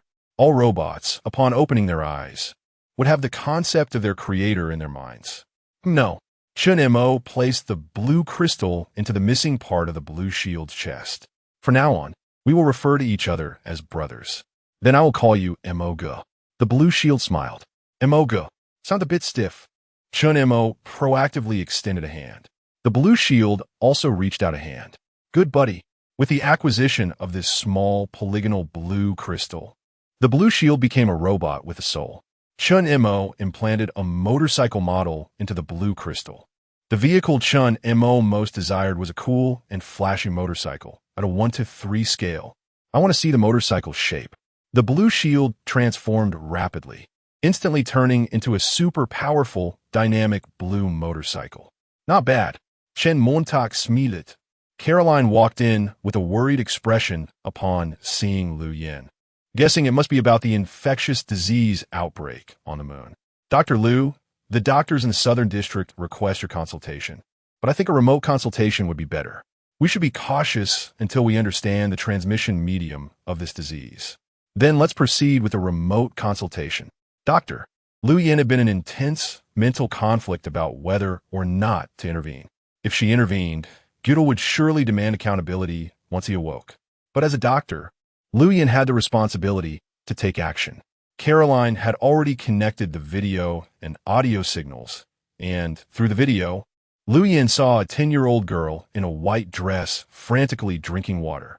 Beside the little girl stood a male doctor with a bushy beard. Hello, Dr. Lu. I am an emergency doctor from a Southern District.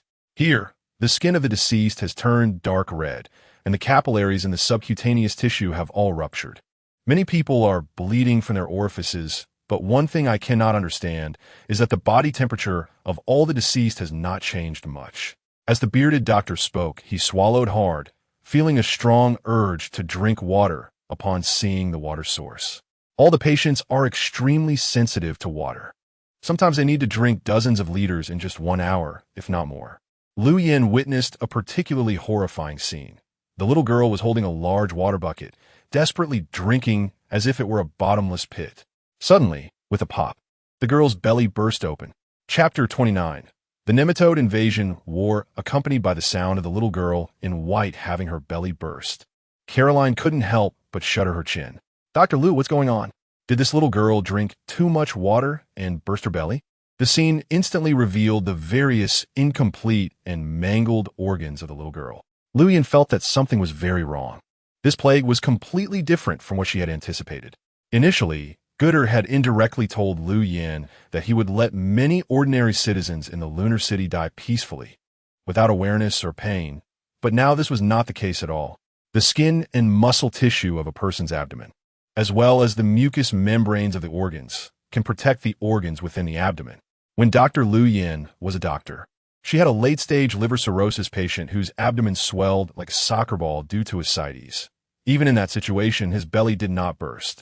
But the scene before her, that was an incredibly bloody and nauseating sight that made Caroline feel very uncomfortable. Caroline was also an assistant to Dr. Lu Yin, mainly responsible for computer networks and other communications. Her job nature was not like Chinmo's. Chinmo's position was more like a secretary to Dr. Lu Yin. Caroline felt a tickle in her throat, her stomach churning, as if something sour was about to come up. What is this? What? In the video, besides some blood and chunks of internal organs, there were also clumps of long, black, thin worms. These worms were tightly intertwined and quickly scattered and crawled away. Visually, each worm was about a meter long. My God! Lu Yin immediately recognized these thin, black worms. They're called nematodes, often found in some unclean water sources and stagnant dirty water. Nematodes have almost no intersection with the survival of normal human residents. The emergence of nematodes must be a conspiracy by Goodert and Kitagawa Onmin.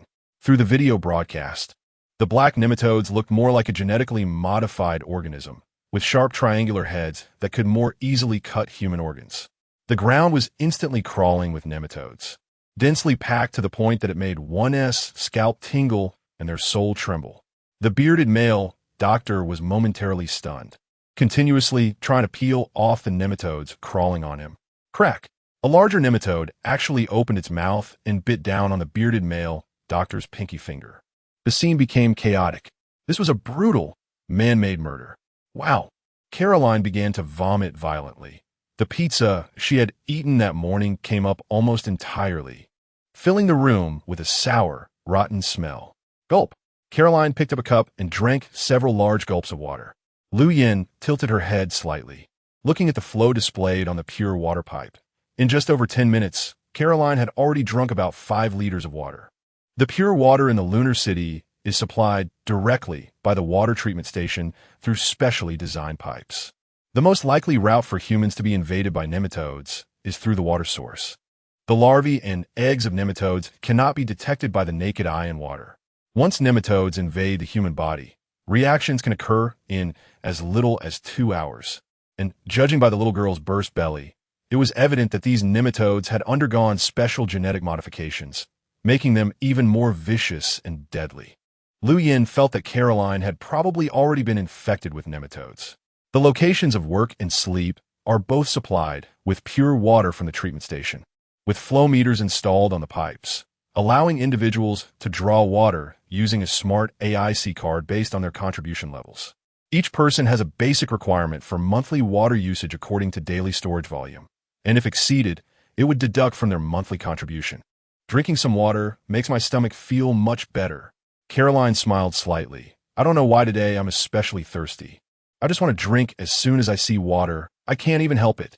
Caroline filled a cup with water again, and strangely, even after drinking so much water, she didn't feel the urge to go to the bathroom. Caroline said calmly, as she dared not look at the video, turning her back instead. Lu Yin looked at the red cup on her desk. She had also taken a sip of water to moisten her throat. The rapid infection of so many people in such a short time was alarming. Kitagawa Onmin must have tampered with the pure water supply station in the lunar city. Lu Yin did not panic. She snatched the cup from Caroline's hand. You can't drink water anymore. You have the same disease as this little girl. There are nematode larvae in your stomach. If you keep drinking water, they will keep growing, and once they reach a certain point, they will leave the host body. The way they leave the host is by killing it. So you must stop drinking water. Caroline's face turned pale with fear, her lips trembling. Dr. Lu, is there still hope for me? I don't want to die. As she spoke, Caroline began to cry. Catching a glimpse of the video broadcast where people were in utter panic, terror, screaming for help, and the noise became a cacophony. Calm down. Caroline, you'll be fine. You have to trust me. Lu Yin tightly grasped Caroline's shoulders, gently shaking her. I'm a genetic scholar, a medical doctor. I have a way. Hydrochloride levamisole intravenous injection. Lu Yin immediately thought of this special intravenous injection used to treat nematodes and some other parasites. This medication is available at the medical aid station in the lunar city. At the same time, Lu Yin sensed that things were not good because the person in charge of the medical aid station was Kitagawa Onmin. Right now, it would definitely be heavily guarded by a large number of intelligent robots, and many special medicines would have likely been taken away, which fits with Kitagawa Onmin's style. You will be fine, Caroline. Come with me to the lunar medical aid station. As long as we find the hydrochloride levamisole injection, you will recover quickly. Caroline wiped her tears, looking at Lu Yin with hope. Really? Dr. Lu? Of course it's true. Let us go. This is a premeditated murder.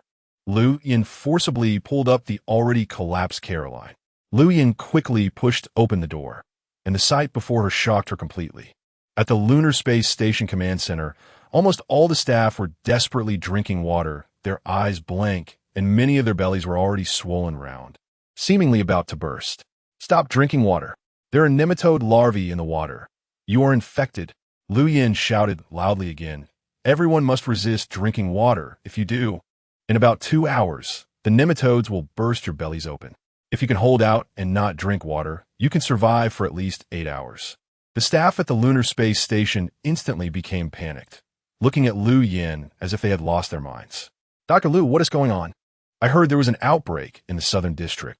How could nematodes come to the moon? Yes, Dr. Lu, how could this happen? Who wants to kill us? Is there a problem with the air purification system? Are we really going to see a drastic reduction in population? This is so unfair. It must be that shameless woman, Kitagawa Onmin. How could such a despicable woman become the mayor of the lunar city? We need to impeach her. People from all over the world are extremely angry. They have barely managed to escape the nuclear radiation of Earth, yet they die in such a way, leaving them very unwilling to accept it. Everyone, please calm down. Your emotions will also affect the nematodes in your digestive tract. Lu Yin originally wanted to tell these people that these nematodes, after modification and genetic upgrades, are countless times more powerful than the ordinary nematodes on Earth. But the words were swallowed back down. Telling them this unfavorable news now would only make them more desperate. Everyone, please be quiet. Although Lu Yin's voice was loud, the panicked people were still like headless flies. Everyone, please be quiet. Lu Yin simply picked up a chair, stepped on it, and jumped up to stand high on the operation platform. Everyone must be quiet. Please believe me. I am a medical doctor and also the medical director of this lunar city. Hydrochloride levamisole intravenous injection. Lu Yin shouted the name of the effective medicine loudly. The chaotic and noisy crowd gradually quieted down, and only occasional sighs could be heard. Those who can come to work at the Lunar Space Station are not fools. They're all highly intelligent people, most of whom hold doctoral degrees. This injection, when administered to our bodies, can eliminate the nematodes within half an hour. There are many of these injections available at the Lunar City Medical Aid Station, and their shape and usage are similar to the painkillers used in wars, like morphine. Doctor. Lu Yin licked her lips. She was very thirsty, which confirmed her suspicion that someone had indeed put nematode bait in the pure water supply used by everyone in the Lunar City and Space Station. And the concentration and density should be very high. Lu Yin was also infected by the nematodes. Her throat itched, as if something was wriggling inside, and terrified, she genuinely feared that a black nematode might crawl out of her mouth. At such a moment, as the medical director of the lunar city, Lu Yin had to remain calm. Everyone, please be quiet. All of you gather in an area without water and close the doors tightly. Lu Yin looked at a strong young American next to her. You gather a few strong people to come with me to the Lunar Medical Aid Station. We need to get the effective medicine. The rest of you, gather everyone together and look after each other. Absolutely do not drink water. Everyone, follow me to help Dr. Lu. The strong American youth shouted, and instantly a dozen strong men surrounded him. The group led by Lu Yin arrived at the last exit to the lunar pendulum elevator, only to find that the password door couldn't be opened at all. Not far away, a giant red starship was hovering. At the top of the starship's cabin, North River Xingnan, wearing black high-waisted leather boots, had one foot on the table and spoke sarcastically into the smart wireless device on her wrist. Oh, isn't this the famous Dr. Lu Yin? Where are you planning to go? The door has been tightly closed by me. There are over 1,000 AI intelligent robots guarding outside. If you come out, you will die. The taste of the nematodes is quite nice. I assent it. Lu Yen, who is usually mild-tempered, shouted in exasperation. North River Xingnan, you are unworthy of being a human. You are too despicable. Quickly open the door. We need to get the medicine. North River Xingnan rested her hand on the shoulder of a strong bald man next to her. You people are useless alive. It's better to die. If you can pledge allegiance to me in advance, you can come aboard the starship, and you 1T have to taste the nematodes. How about that? Being bitten by nematodes, having your belly pierced, your intestines eaten through, having your liver drilled through by nematodes. Doesn't that feel heart-wrenching? You're doing this. Goodert 1T let you go. Lu Yin frantically tried passwords and higher-level authorizations, but couldn't open the only exit. This password door is impossible for ordinary people to open. It is incredibly strong, and even C4 explosives can't blow it up. If Goodert wakes up, he promised to marry me, and in the future, the whole lunar space station will belong to us. The interstellar spaceship for immigrating to Mars is basically completed. We can only take 5,000 people at most, so the rest of you. North River Xingnan's eyelids twitched. You're all going to die. The conversation between North River Xingnan and Lu Yen was audible to everyone around Lu Yen. However, everything can be negotiated. I, North River Xingnan, am not an ungrateful woman. I'm a very gentle and grateful woman. North River Xingnan changed her tone. We actually need a medical officer, and without a doubt, you are the most suitable candidate. You are also the original designer of the entire hibernation plan sleep pod. If you can submit to me and show your allegiance, I can give you 100 hydrochloride levamisole injections, which can save 100 people, including yourself, from this plague disaster. I will give you 3 seconds to consider. 1. North River Xingnan smiled strangely. Go to hell. Lu Yin cursed fiercely. I gave you a chance. You didn't cherish it, so don't blame me. North River Xingnan had a fierce expression, sealing all exits and letting those scum die. In 3 days, they would definitely all be finished. Take this punch. The robot Blue Shield suddenly shouted, swinging a punch towards Chun Mo's head. Chun Mo did not dodge and kept retreating to the edge of the ring, extending his hand to firmly receive Blue Shield's punch, pulling it with momentum, causing Blue Shield to fly out over 10 meters away due to inertia. Blue Shield and Chun Mo practiced and sparred on the training platform in his basement. Wow, Brother Mo, you are so strong. This punch of mine could even penetrate a steel plate 20 centimeters thick, and you easily neutralized it? Blue Shield was immensely respectful of his creator. It's not that I'm strong. It's a kind of knowledge, a knowledge called Tai Chi, using force against force, placing oneself in a deadly situation to survive. In Sun Tzu's Art of War, it's also called striking unexpectedly and winning through surprise. Blue Shield obediently shook its head. Was Tai Chi? What is the art of war? Chun Mo liked Blue Shield very much. Blue Shield's physique and personality were all crafted by Chun Mo himself. These are profound philosophies that a robot like you shouldn't learn. However, if I'm in a good mood, I can slowly teach you later. Blue Shield propped its chin on one hand, cutely saying, Thanks, Brother Mo. However, my sensors detect that the people around are particularly panicked, as if something has happened. The mini satellite phone embedded in Chun Mo's shirt button rang. It was Dr. Lu Yen calling. Chun Mo hesitated for a moment, but still answered, Dr. Lu Yen. What? Is this true? Chapter 30. Escape from Lunar Home, Chun Mo. There is no turning back now. Over 95% of the people in the lunar city and the lunar space station have already been infected by the iron wireworms. If we don't obtain effective medication within 2 hours at most, everyone will die. Lu Yen expressed deep apologies to Chun Mo. If she had taken necessary precautionary measures a few hours earlier, when Chun Mo warned her, they wouldn't be so passive now. Chun Mo, I hope you can help me. Chun Mo clenched his fists. Beichuan, Xingnan, and Gedelt are truly inhumane, allowing hundreds of thousands of people in the lunar city to perish, leaving only a few elites and those who pledge their loyalty to them, taking these 5,000 or 6,000 individuals aboard a starship to interstellar travel to Mars. The rest have completely become sacrifices and cannon fodder, to be used or destroyed at will. Dr. Lu, where are you now? How can I help you? I'm at the exit of the pendulum elevator in the lunar space station. This door has been sealed, and I don't have permission to open it. Lu Yin spoke very quickly. Given Beichuan Xingnan's character and style, it's highly likely that the radio communication devices have also been locked.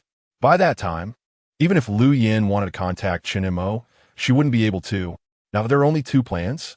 The first plan is to seize control of the Lunar City's medical aid station, where there are special drugs to treat iron wireworm infections, hydrochloride, levamisole intravenous injection. This way, we can save many people from the lunar space station. The second plan is to acquire some small spacecraft to take a portion of the people away from the lunar home. Perhaps the only place we can go is the refugee camp in the Himalayas, where we can seek help for Fang Su. These two methods are the most effective that Lu Yin can think of right now. The difficulty of implementing the first method is particularly high, with almost zero probability of success. Even if they can evade the iron wireworm invasion this time and miraculously survive this plague, Beichuan Xingnan will definitely use other violent means to ensure that these hundreds of thousands of lunar citizens die. The second method is relatively easier, but Beichuan Xingnan will definitely pursue them. Overall, the first method is worth a try. Perhaps with many people, there will be strength and miracles. Dr. Lu, then I will prepare both options. I have over 500 AI 900 series robots at my disposal, and they will follow my commands.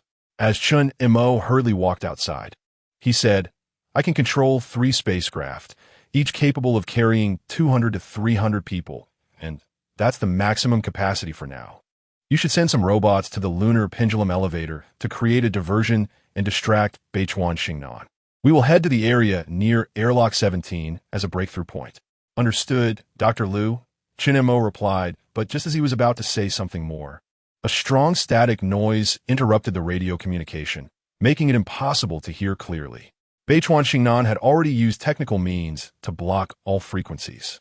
Hey, Chen Mo. Lu Yin couldn't hear anything either. How is it? Is there hope, Dr. Lu?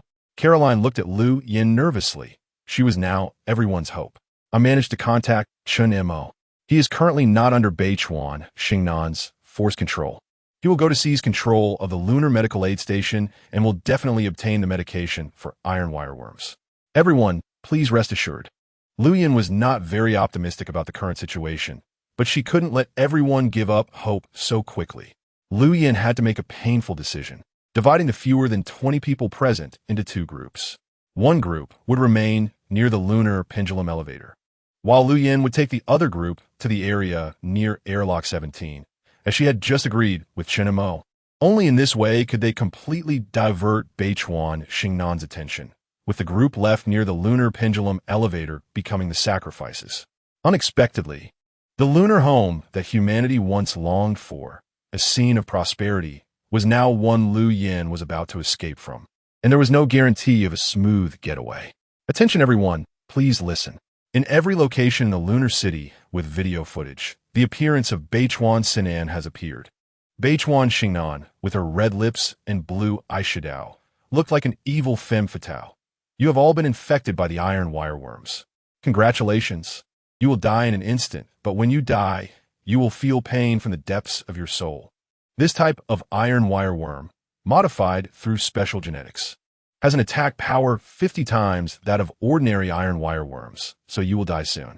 I have hydrochloride levamisole. All of you are ants destined to die. However, if anyone can bring me Lu Yin's head from her neck, I will reward them with the highest contribution points and also give them the antidote. The entire lunar city was almost live streaming in real time, and many people stared blankly at the screen. This lunar home, a beautiful city for humanity, was now covered by black iron wireworms. Countless iron wireworms burst forth from people's abdomens, sweeping across the city. What a despicable woman, causing us to die. A burly man with a beard covered his round belly, grabbing a nearby coffee cup and hurling it at the screen, shattering the LCD display. Beichuan Xingnan is a demon. How could she become the mayor of the lunar city? A young mother, not infected by the iron wireworm eggs, looked at her 5-year-old son's swollen belly, filled with hatred, and wanted to kill Beichuan Xingnan right then and there. Everyone unite and rush out, even if you're not infected. These iron wireworms will eat you. They have become carnivorous iron wireworms. A middle-aged man in military uniform stood on a table, his lips cracked from thirst. All able-bodied men, follow me. Dr. Lu Yin must not die. She is our hope. All exits have been sealed. We need to find a way out of here. We must go to the medical aid station and reclaim the antidote. We also need to overthrow Beichuan Xingnan's rule. We will storm the hibernation laboratory. Let Gadelt go to hell. Let's all work together, gather as many weapons and guns as we can, and carve out a path to survival for our children. What a bunch of idiots. Beichuan Xingnan sat on the red starship, swirling the white wine in her glass, watching the reactions of many people in real time. If their destructive power exceeds our expectations, then release the gas. Beichuan Xingnan said to an engineer at the control panel. The engineer frowned. Mayor Beichuan, have you considered that aside from the thousands aboard this starship, there are hundreds of thousands living on the moon who are either friends or relatives of these people? You dare defy my orders? Beichuan Xingnan sneered. Mayor, there is no need for such slaughter. Bang!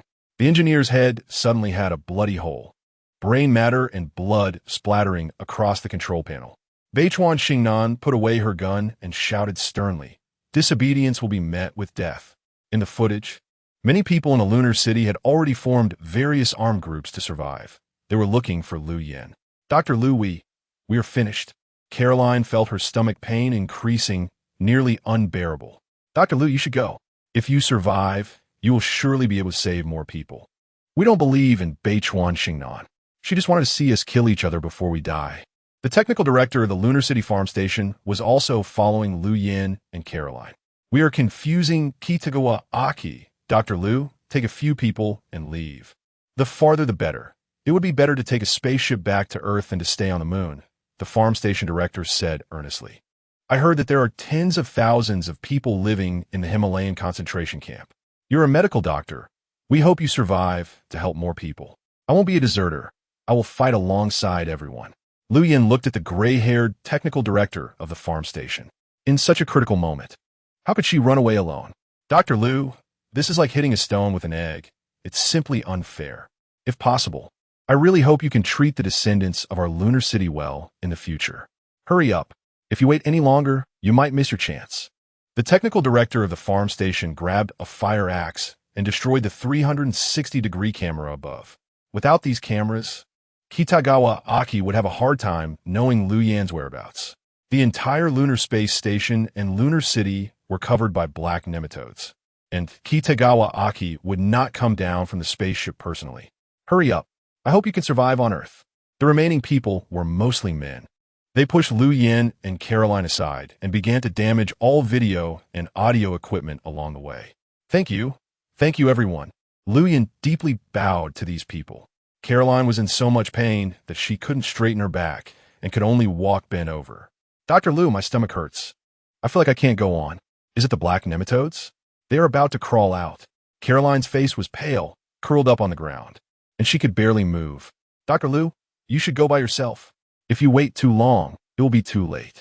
No, Caroline, you have to be strong. We will definitely get the special medicine. If you give up now, everything will be over. Lu Yin forcefully pulled Caroline up. Hold on, Caroline. You have to believe in Chun-Mo. Chun-Mo is already looking for the special medicine for us. Caroline, you must survive. So many people have sacrificed their lives for us. Do you want them to die in vain? Dr. Lu, I'm afraid I really can't go on. I feel like my esophagus has been bitten through, and my throat is particularly hoarse. I can't speak. Caroline, kneeling on the ground, had a solemn expression, her face twisted in pain, suffering beyond words. You will be fine. Lu Yin bent down, ready to carry Caroline. But at that moment, she saw a black nematode crawling out of Caroline's mouth. Then an even more terrifying scene appeared. Countless nematodes crawled out of Caroline's mouth, and Lu Yin felt her scalp tingle and shivered in fear. In less than 10 seconds, there were dozens of nematodes on the ground. Many nematodes crawled onto Lu Yin's shoes, crawling towards her body. These genetically modified nematodes were carnivorous. They were extremely sensitive to human stomach acid. Even a normal person who had not been infected by the nematodes would be their target.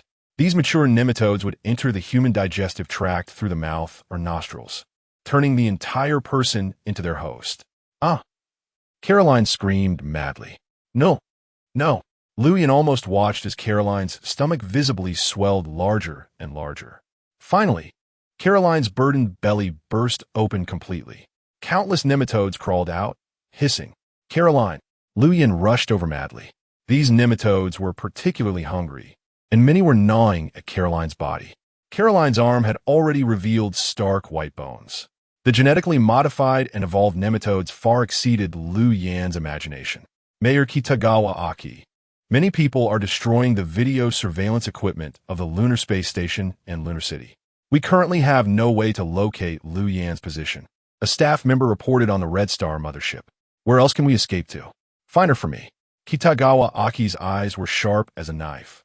Chun Mo equipped himself with weapons and decided to check the Lunar Medical Station first to probe the situation. Blue Shield, let us go. To avoid attracting attention, I think it's better for you to transform into a blue motorcycle. Our mission is to go to the Lunar Medical Capsule Station to see if we can get some special medicine. By the way, let us also go to the Lunar Self-Defense Fleet's spaceship cabin to get a few small ships to return to Earth. I understand, Mo. Guh. The robot Blue Shield quickly ran forward a few steps, suddenly leaping into the air, extending its limbs, and making a crackling metallic sound. In just 1 second, Blue Shield transformed into an extremely cool blue motorcycle in midair. Chun Mo jumped with force, landed on the motorcycle, and as soon as the two wheels of the Blue Shield motorcycle touched the lunar surface, it kicked up a cloud of dust, reaching a speed of 200 kilometers per hour. Please stop. A silver-white AI 700 series intelligent robot armed to the teeth blocked Chun Mo's path. Please show your pass. Without a pass issued by Mayor Kitagawa Aki, you're not allowed to go to the Lunar Medical Station. Chun Mo got off the motorcycle.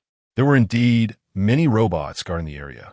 At the same time, Chun Mo's digital imaging system was accurately judging and calculating how he and Blue Shield could find the defensive loopholes and quickly enter the lunar medical capsule to obtain some antidotes. Chapter 31. Super Earthquake Tsunami. Chun Mo, after precise calculations, found that he and Lon Dun had only a 3 chance of bypassing the defense of these intelligent robots and avoiding attacks without injury, which meant they had a 97 chance of being severely injured or even killed. After all, there were simply too many robots guarding this area. Chun Mo decided to take the risk. However, he did not plan to force his way through, but chose to outsmart them. I left my North River Xingnan Pass in the house. Can you let me through first? I have the highest command authority over the robots in Moon City. Chun Mo whispered to the leading AI robot. If you don't want to turn into a pile of scrap metal, I think you should let me go first. If I'm not mistaken, there are 379 of you here. I am no match for you, so. The leading AI robot shook its head repeatedly and slowly raised the grenade launcher in its hand. No, Mr. Chun, your priority has been revoked by Mayor North River Xingnan. The instructions I received first have temporarily stripped you of all your rights. The leading AI robot pulled the bolt of the grenade launcher. If you don't leave immediately, don't blame me for being rude. Behind the leading robot, dozens of robots of varying heights and colors held weapons of different lengths, all aimed at Chun Mo. Clearly, if Chun Mo made any sudden moves, these robots would issue a kill order. Brothers, relax, take it easy. I think we've been getting along quite well, Chun Mo said. His main job had been handling issues with the intelligent robots of the Moon City Moon Space Station. As an AI 4-dimensional data matrix robot himself, he was quite at ease interacting with robots. These robots did not have much emotion. They could only simulate 2 human emotions, anger and sadness. If they sensed that the person or robot opposite them exhibited anger, their programming allowed them to act first and ask questions later. Chun Mo did not want to provoke these robots. Mayor North River Xingnan had already considered Chun Mo, rendering his authority code over the robots completely ineffective. Mr. Chun, you have 5 seconds to choose. Leave or continue. If you dare to resist, don't blame us for being heartless. The leading robot's voice was incredibly mechanical and cold. They were merely tools of destruction. All right. Chun Mo deliberately raised his hands high, indicating that he posed no threat to the robots. He thought of the underground passage to the Moon Medical Station. The underground passage was built for emergencies, allowing easy access to the interior of the Moon Medical Station. Currently, it was the only option left. Chun Mo hopped on the Lan motorcycle, executed a perfect drift, and the motorcycle wheels quickly scraped the ground, kicking up a cloud of dust. Emogo, why are you being so timid? These hundreds of robots might not even be your match, and besides, I can help. Lan said to Chun Mo. If an average human witnessed this scene, they would likely be dumbfounded.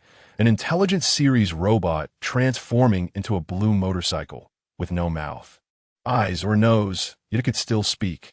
Stop dreaming, Lan. Two fists can't fight four hands, and even a strong dragon can't suppress a local snake. We need a lot of C for explosives. I know a place where we can blast a passage underground to directly enter the Moon Medical Station. I think we should complete the task without alerting the enemy. In this situation, besides obtaining the antidote for treating the nematodes, we can safely rescue Lu Yen. Chun Mo skillfully twisted the motorcycle's handlebars and sharply turned left. If possible, besides Dr. Lu Yen, he wanted to save more people. Chun Mo's brain underwent rapid evolution. This hard-headed, forceful way of solving problems was ingrained in the minds of most robots. This was also the major difference between the mechanical digital brains of AI series robots and ordinary humans' vascular and neural brains. When the AI series robots, with their mechanical digital brains, assessed the probability of winning at over 50, even if it was just 50-01, they would forcibly issue commands and resolutely execute their pre-planned actions, even if it meant suffering heavy losses themselves. Most intelligent humans, on the other hand, would consider how to take shortcuts and achieve the same effects with minimal costs.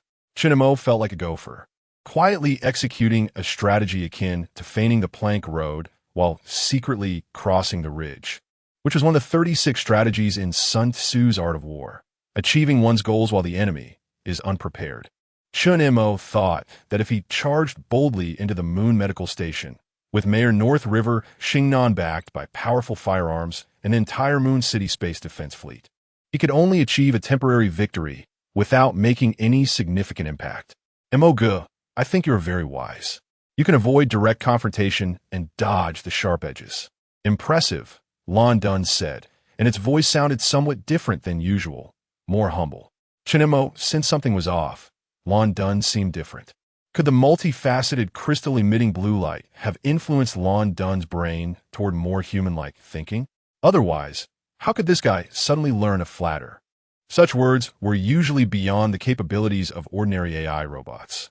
Stop with the flattery. Chun Mo found himself increasingly fond of the robot Lan. Mo, where are we headed now? Lan, clueless about their destination, felt a bit lost. He preferred having clear goals. Now we split up. Chun Mo stopped the motorcycle. The robot Lan leaped up, and in a few seconds, accompanied by sound of metallic collision, it transformed back into robot form. Mo, what do you want me to do? Lan awaited Chun Mo's orders. Lan was a robot created by Chun Mo and was not registered in the Moon City's robot management system. Currently, Lan only obeyed Chun Mo, which was an advantage. I want you to go near the number 17 airlock and find a Chinese woman named Lu Yen. She is a medical doctor. Chun Mo waved his hand in the air, gesturing a strange sign. It was a hand gesture code. The air seemed to tear open, instantly revealing a 30-centimeter square LCD screen. On the screen appeared Lu Yan's appearance and some other information. Find Lu Yan and bring her to my basement. We will take the small spacecraft number 3. Remember, you must wait for me to return. The 3 of us will go to Earth together. What is Earth? How many astronomical units away is it from us?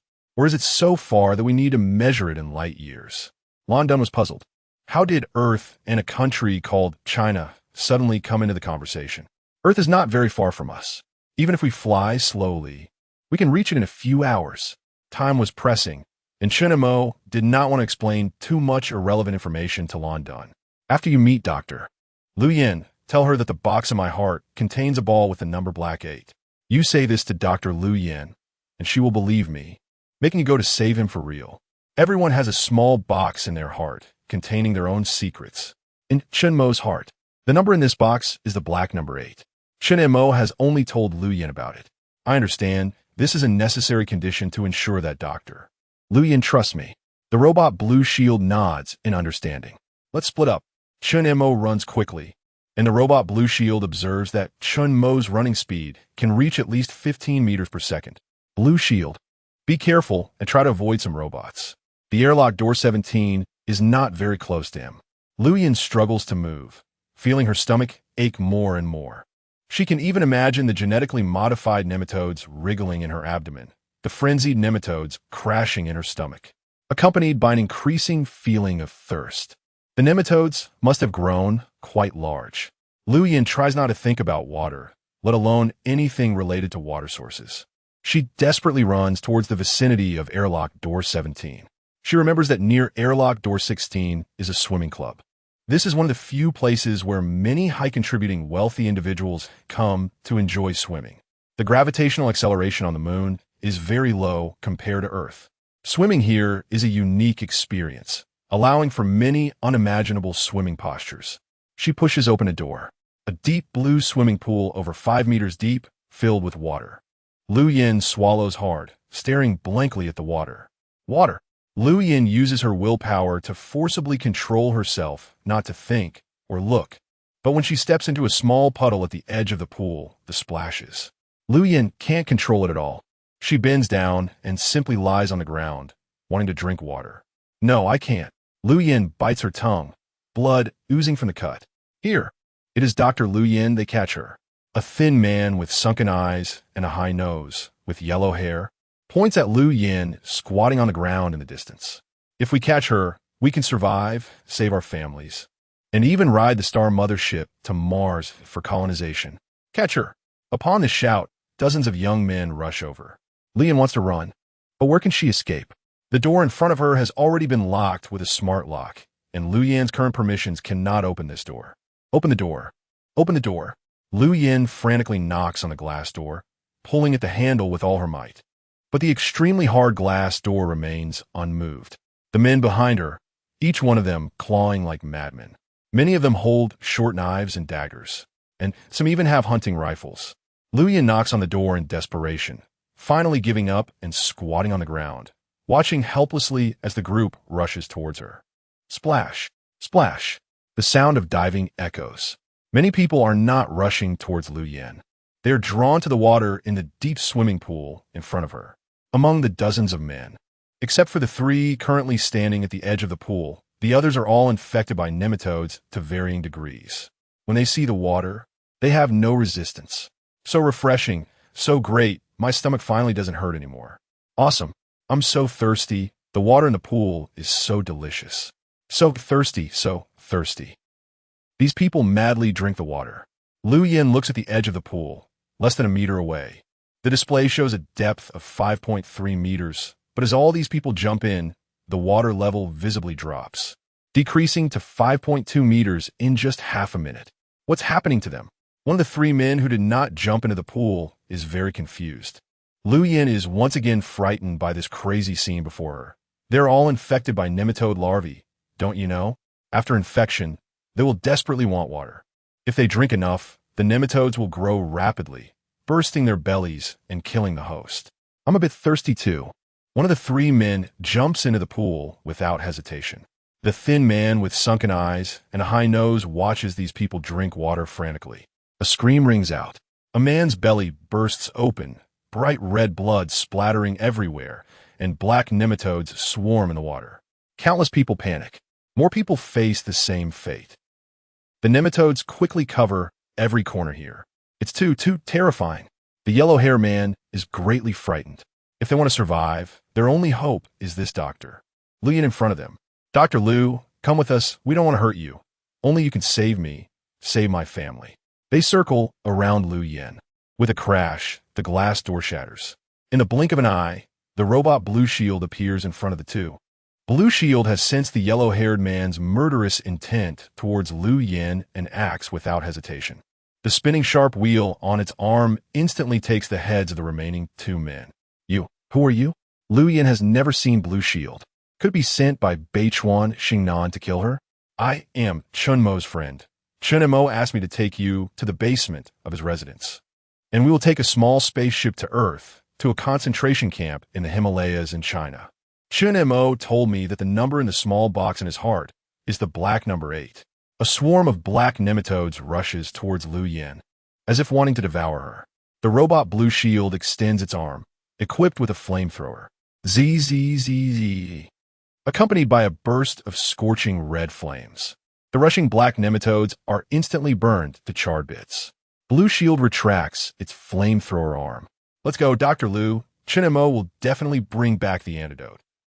I'm fine, I just feel the ground shaking as if the whole building has been swept up into the sky, huh? Stephen James is still laughing. The residential building he lives in has tilted to a terrifying angle. Truly unfortunate. In Qin Yao's hand is a palm-sized folding mini laptop, displaying a model with a red dot at its center, rippling outward. What's wrong? Fang Su gently furrows his brows.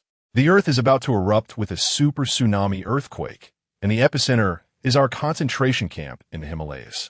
The earthquake will trigger a super tsunami, pulling more than 1/10 of the Pacific Ocean's water onto land.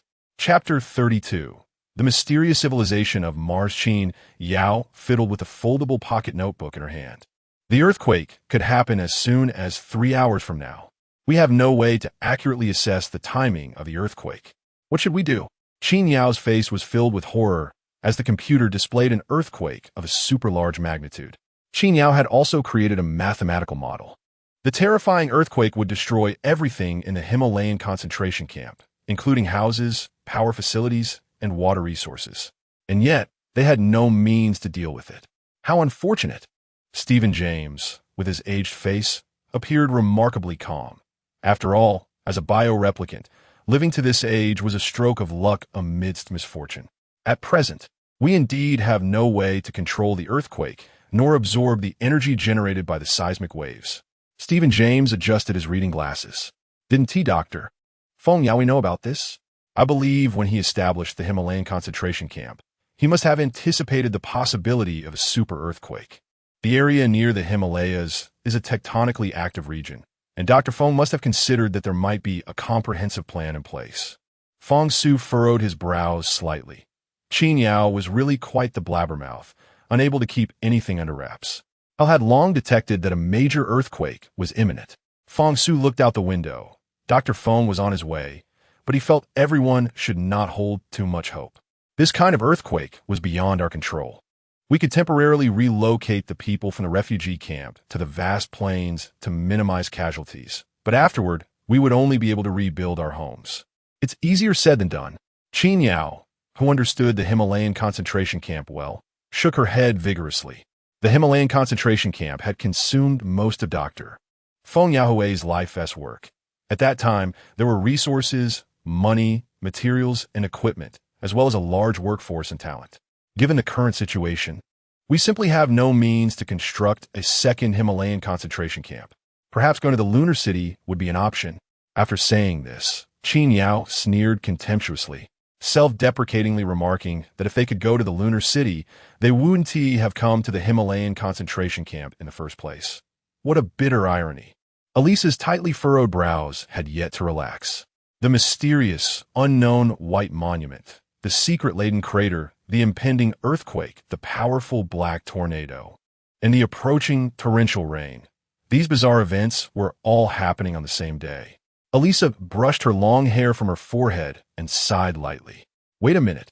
In this situation, it's best not to disclose the information for now. If there's a false alarm, it could cause unnecessary panic and chaos. Once Dr. Feng arrives, we could discuss countermeasures together. I remember that in the lunar city, they have special instruments for detecting earthquakes. The moon itself occasionally experiences tremors. I think the people in the lunar city want to be able to help us this time. Fang Su manipulated Hal's control panel. Hal analyzed the crater, the mysterious white monument slowly descending, and the earthquake point about to occur, as well as the potential tsunami in the Pacific Ocean. Are there any indirect connections between these events? Apart from detecting the imminent earthquake location beneath the Himalayas, Hal also detected that this strong earthquake would trigger a tsunami in the Pacific Ocean. The towering waves of the Pacific would surge toward the Himalayan concentration camp, which logically makes no sense. The Himalayas are at a very high elevation. The Pacific is much lower. How could a strong earthquake cause tsunami waves to move from a lower elevation to a higher one? The only explanation could be that there is something special in the Himalayan concentration camp that requires a water source, and a substantial one at that. Fang Su, I've conducted initial explorations and modeled the situation. Essentially, the results are not much different from what Qin Yao predicted. I estimate that over 30% of the Pacific-S water will be spewed toward the Himalayas in the form of a tsunami, forming a giant circular water column in the sky. Hala's voice slowed significantly. I find that impossible. Fang Su spread his hands. This defies logic. The Himalayas are so high, and Dr. Feng chose this location for the refugee camp precisely because of the abundant water sources and the high elevation. Nothing is impossible. Qin Yao stared at the flashing red dot on her pocket notebook, filled with deep fear. Fang Su, do you think that the inexplicable black tornado, the extremely low atmospheric pressure, the impending heavy rain, and that mysterious white monument in front of us, how do these things make sense? With a crack, thunder roared. A bolt of lightning struck a tall tree branch, causing it to fall in flames. Dark clouds loomed. The sky was extremely low, as if it were directly enveloping the Himalayan concentration camp. Almost simultaneously, torrential rain poured down. In an instant, the sky darkened. The entire Himalayan concentration camp turned into a vast water city. Hal remained on the high landing pad. This heavy rain posed no substantial threat to him, but did interfere with Hal's various radio communication signals. Meanwhile, Qin Yao's pocket-foldable notebook also experienced intermittent instability. The signal was nearly gone, and it was unclear how long this torrential rain would last. Qin Yao banged on her notebook. Hal detected a small spacecraft approaching in the distance. It was Dr. Feng Yaohui's ship. Carl scanned the ID signal code on the spacecraft. Dr. Feng Yaohui pushed open Hal's side hatch, followed by two young assistants, a man and a woman. Is everyone all right? The weary Dr. Feng had just returned from the southern region of the Himalayas, where he had discussed some trade terms with the regional head, Francis Park. We're fine, Fang Su replied respectfully. After the heavy rain, a strong earthquake is likely to follow. Hal has fully detected it. And Qin Yao's detection system has also identified the earthquake and tsunami. What should we do? Time was of the essence, and Fang Su didn't want to beat around the bush with Dr. Feng. This may be our fate. Dr. Feng's expression was inscrutable to everyone, including Fang Su, especially for Qin Yao, who knew Dr. Feng well. His current demeanor resembled that of someone detached, indifferent, and unconcerned, completely unlike that of a top leader. Fate? Fang Su blinked his dry eyes. Dr. Feng? Why do I feel something is off? Did Francis Park give you a hard time? Or was it that scoundrel Kitayama who threatened you again? The only two people Fang Su could think of were those who coveted Dr. Feng's power over the Himalayan concentration camp, which might have caused him discomfort. After all, Dr. Feng had once told Fang Su that he didn't want to manage the Himalayan concentration camp anymore. He wanted to explore other places on Earth. Neither. Kitayama went to the dark forest to find the two-headed spider. He ended up encountering a tornado and got one of his arms bitten off by the spider, surviving by luck. Feng Yaohui looked calmly at Fang Su. This is fate, testing our destiny. There are hundreds of thousands of people in the Himalayas, and now it's pouring rain outside. What can we do? Fang Su did not expect Feng Yaohui to have this attitude. Oh, we can tell these people this news. As for what to do, let them choose for themselves. Telling them would be of no use. An earthquake could happen at any time, and the number of our spacecraft is far from sufficient. Even staying in the air is not safe. When the earthquake occurs, the spacecraft might lose control. Feng Yaohui spoke confidently. The only regret is that we finally got the lunar medical cabin, but there are not more people to use it. Stephen James, with a pipe in his mouth, said, Dr. Feng Yaohui, I think this might be a kind of punishment from extraterrestrial intelligent life. But this intelligent life does not seem to want to kill us completely. It wants us to be in fear, as if it wants us to gain their pity and sympathy. I feel that everything has come for one reason, which is the deep meteorite crater beneath the White Monument, because the epicenter of the earthquake is right below the crater. The position where the White Monument slowly descends is also at the central position slightly northwest of the crater. So, Stephen James paused slightly. He felt that Feng Yaohui must know some secrets about the crater. Otherwise, why would it perfectly avoid the crater when constructing the concentration camp in the Himalayas? Therefore, I think Dr. Feng needs to tell us about this crater. This crater is indeed extraordinary. Feng Yaohui spoke in detail. They discovered many rocks from Mars in the meteorite, and the quantity was enormous, with these Martian rocks possessing very strong radioactivity. But that's not the main point. I suspect that there are some secrets of Martian civilization buried in the deep layers of the crater. This massive crater does not seem to be caused by small meteorites or comet impacts. It resembles a kind of super-large metallic structure. Metal? Dr. Feng, are you saying it could be a spaceship from Mars? Qin Yao interrupted Feng Yaohui's words. Whether it's a spaceship or an unidentified flying object, this crater was already discovered by the Gallic Nation at the beginning of the Earth Telescope project failure. The Gallic Nation conducted comprehensive exploration and encrypted protection of this crater, and very few people outside know about it. Feng Yaohui coughed lightly twice and cleared his throat. At that time, the Gallic Nation had already confirmed that advanced intelligent civilizations once existed on Mars, lasting at least over 100,000 years. This intelligent civilization was very prosperous, far exceeding our current humanity. Many rocks found in the crater were completely identical to the soil and rocks on Mars. They have the same molecular structure and material composition. Surprisingly, some of the rocks even contained fossils of crawling creatures that had not completely weathered away. As one of the important technical leaders involved in the exploration and testing of the crater, Dr. Feng Yaohui witnessed the development process of this crater from discovery to secrecy. They found some rocks from Mars in this crater, directly proving that Mars once had a very prosperous Martian civilization. This civilization lasted for millions of years, until about 100,000 years ago, a super-interstellar war completely destroyed Mars, causing the water sources and forest vegetation that once covered Mars to disappear entirely. The brilliant Martian civilization was also erased in a vast universe, unknown to humanity. Almost all the leaders involved in this crater project reached a consensus that, although the Martian civilization no longer exists and suffered devastating blows, Martians surely did not all perish. At least a small number of surviving Martians found new habitats and homes. As for the interior of this orange planet Mars, scientists also reached an initial consensus that a portion of Martians still survives inside Mars. Martians are completely different from humans. They breathe carbon dioxide and extremely dislike oxygen. Martians are generally tall, exceeding 2 meters or even taller. They have no mouths and do not need to eat, possessing 2 elf-like ears and a long nose for breathing carbon dioxide and speaking Martian language. Martians over a certain age have a special eye on their forehead. They are not mammals like humans. Martians resemble a species that evolved over tens of thousands of years. They generally have a longer lifespan. Even after death, when their spiritual world separates from their bodies, they can continue to exist in another way, which is a method only possible due to the high development of their civilization. Later, the Gallic Nation sent out assassination organizations to eliminate everyone involved in this crater project. Feng Yaohui narrowly escaped, but his wife left this world forever because of this incident.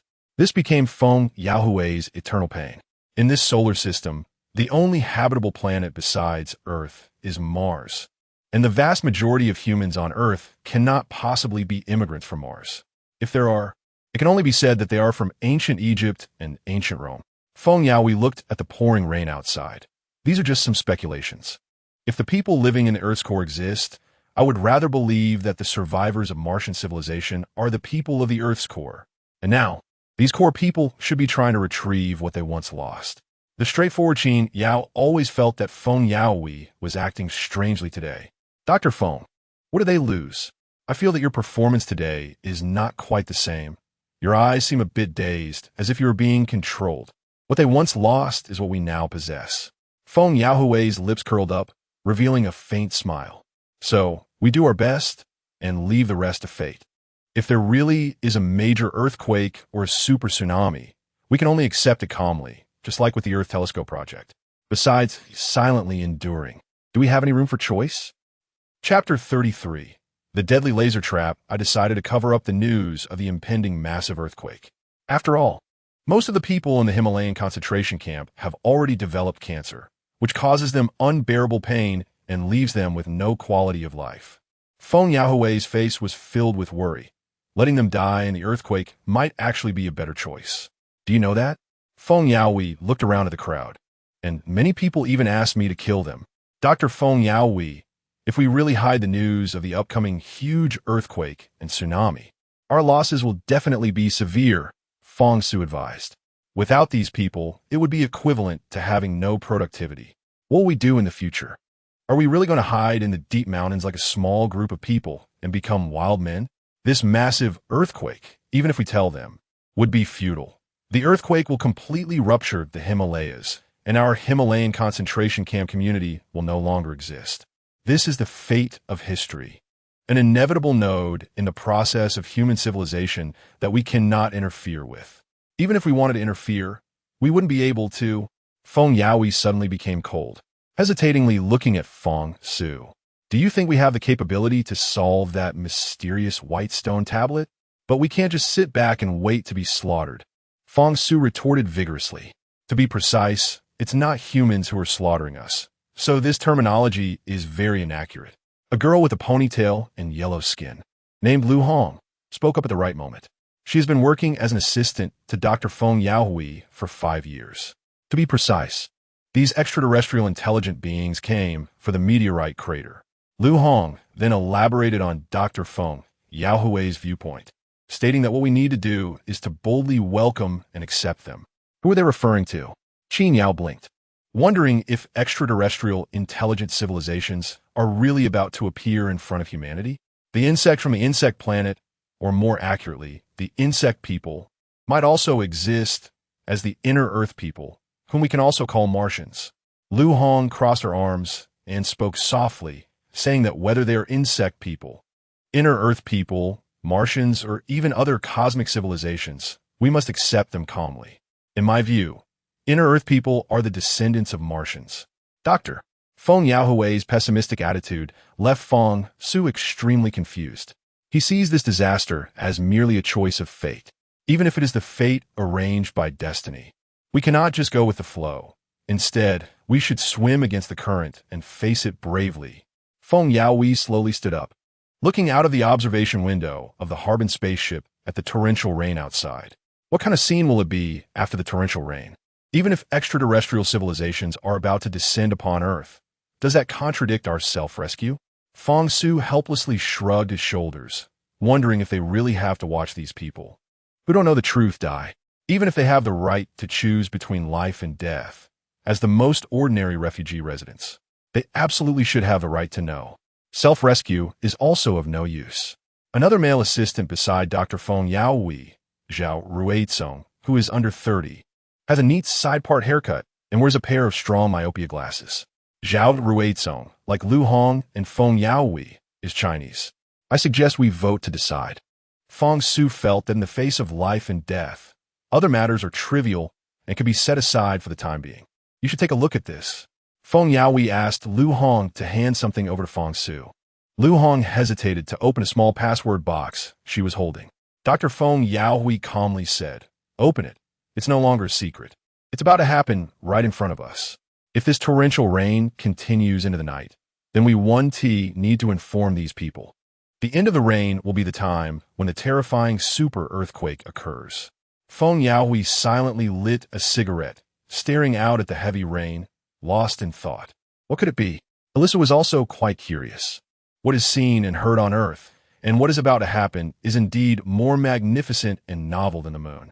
Lu Hong took out a folded drawing paper the size of A4 from the password box. The drawing was made with colored pens, and it seemed that the person who drew it was not very old. The outlines of the drawing were very clear, but many lines were not straight, resembling the work of a beginner just starting to learn how to draw. This drawing also had a name, written in somewhat crooked Chinese characters, Earth in the universe. Perhaps due to the passage of time, the colors of this drawing have darkened in some areas and the lines are not very clear, but it does not affect the content being displayed. Feng Su couldn't help but frown. He recognized this drawing as one that was created about 15 years ago, before the failure of the Earth Telescope project, and the time was clearly marked there. This drawing has been collected by the Gallic country and was made by a little girl from China who had extraordinary talent in cosmic astronomy. By the age of 6, She could depict the structures and trajectories of some celestial bodies in the solar system, and she had a deep understanding of the universe, especially the developments regarding Mars. Lu Hong continued to explain about this drawing, saying that this little girl claimed she did not come from Earth, but from a distant insect planet. A planet that is almost the same structure as Earth, even similar in shape and size, but inhabited by countless insect races. The little girl said that these insect races from the insect planet would visit Earth in the 22nd century. And what they wanted was the spinal cord and brain of vertebrates, especially the intelligent humans. Stephen James, Alyssa, Fong Su, and Qin Yao were completely captivated by the story Lu Hong was telling. Of course, Lu Hong, Zhao Ruizong, and Dr. Feng Yaoi had long been aware of the story and the impending events. Fong Su noticed that in the drawing made by the little girl, there was also a white stone tablet standing in the sky. In the distance, the ocean formed a terrifying water column, which looked more like a tornado absorbing seawater from the ocean. This water column was drawn directly from the sea surface to a mountain peak, and this towering mountain peak was named Mount Everest. At the same time, the ground beneath the white stone tablet experienced deep cracks and fissures, extending as far as the eye could see, with countless strange and varied insects crawling out of the deep crevices. Is this a prophecy? Alyssa fully understood the meaning expressed by the drawing. To be precise, it could be considered a prophecy. The little girl had once said that if such a thing happened, it could only mean that Earth was about to be destroyed and humanity would seek the next habitable planet through interstellar travel. At that time, there would be a battle between humans and the insect races. As Lu Hong spoke, she kept shaking her head, saying, "I think the people living in the cities on Earth and the Moon are not opponents at all. What awaits us may truly be extinction. Can we still find this little girl now?" Fong Su was not very convinced by the so-called prophecy, but this drawing could not possibly be fake. Even if that little girl had an incredibly rich imagination, it is impossible for it to align so completely with what is about to happen. Zhao Ruizong shook his head and said, "It's difficult. Over the years, I've been searching with Dr. Feng Yaoi. This little girl should be in her 20s now, and we don't even know her name. I feel that even if we find her, it won't help us much. Our problems can only be solved by ourselves." Stephen James coughed twice, looking at Dr. Feng Yaohui's back. "I also have cancer, but even if I didn't have cancer, my time on Earth is limited. But I firmly believe that apart from the many people living in the high-altitude concentration camps of the Himalayas, there are also humans living in places we cannot see, places that even radar cannot monitor. For example, the underwater world of the Pacific Ocean." Stephen James said this with reason. As a biochemical replicant, he had previously come into contact with some internal documents about underwater cities and construction projects. In Stephen James's perception of the world, many wealthy tycoons and some special individuals can always escape perfectly before disaster strikes. Feng Yaoi slowly turned around, a gentle smile on his face. "Mr. Stephen James, on this point, you and I have reached a consensus." "So," Feng Yaoi said with great conviction, "we are located at the highest point of the Himalayas. And over the years, we have been sending our location to every corner of the world through various frequency radio waves.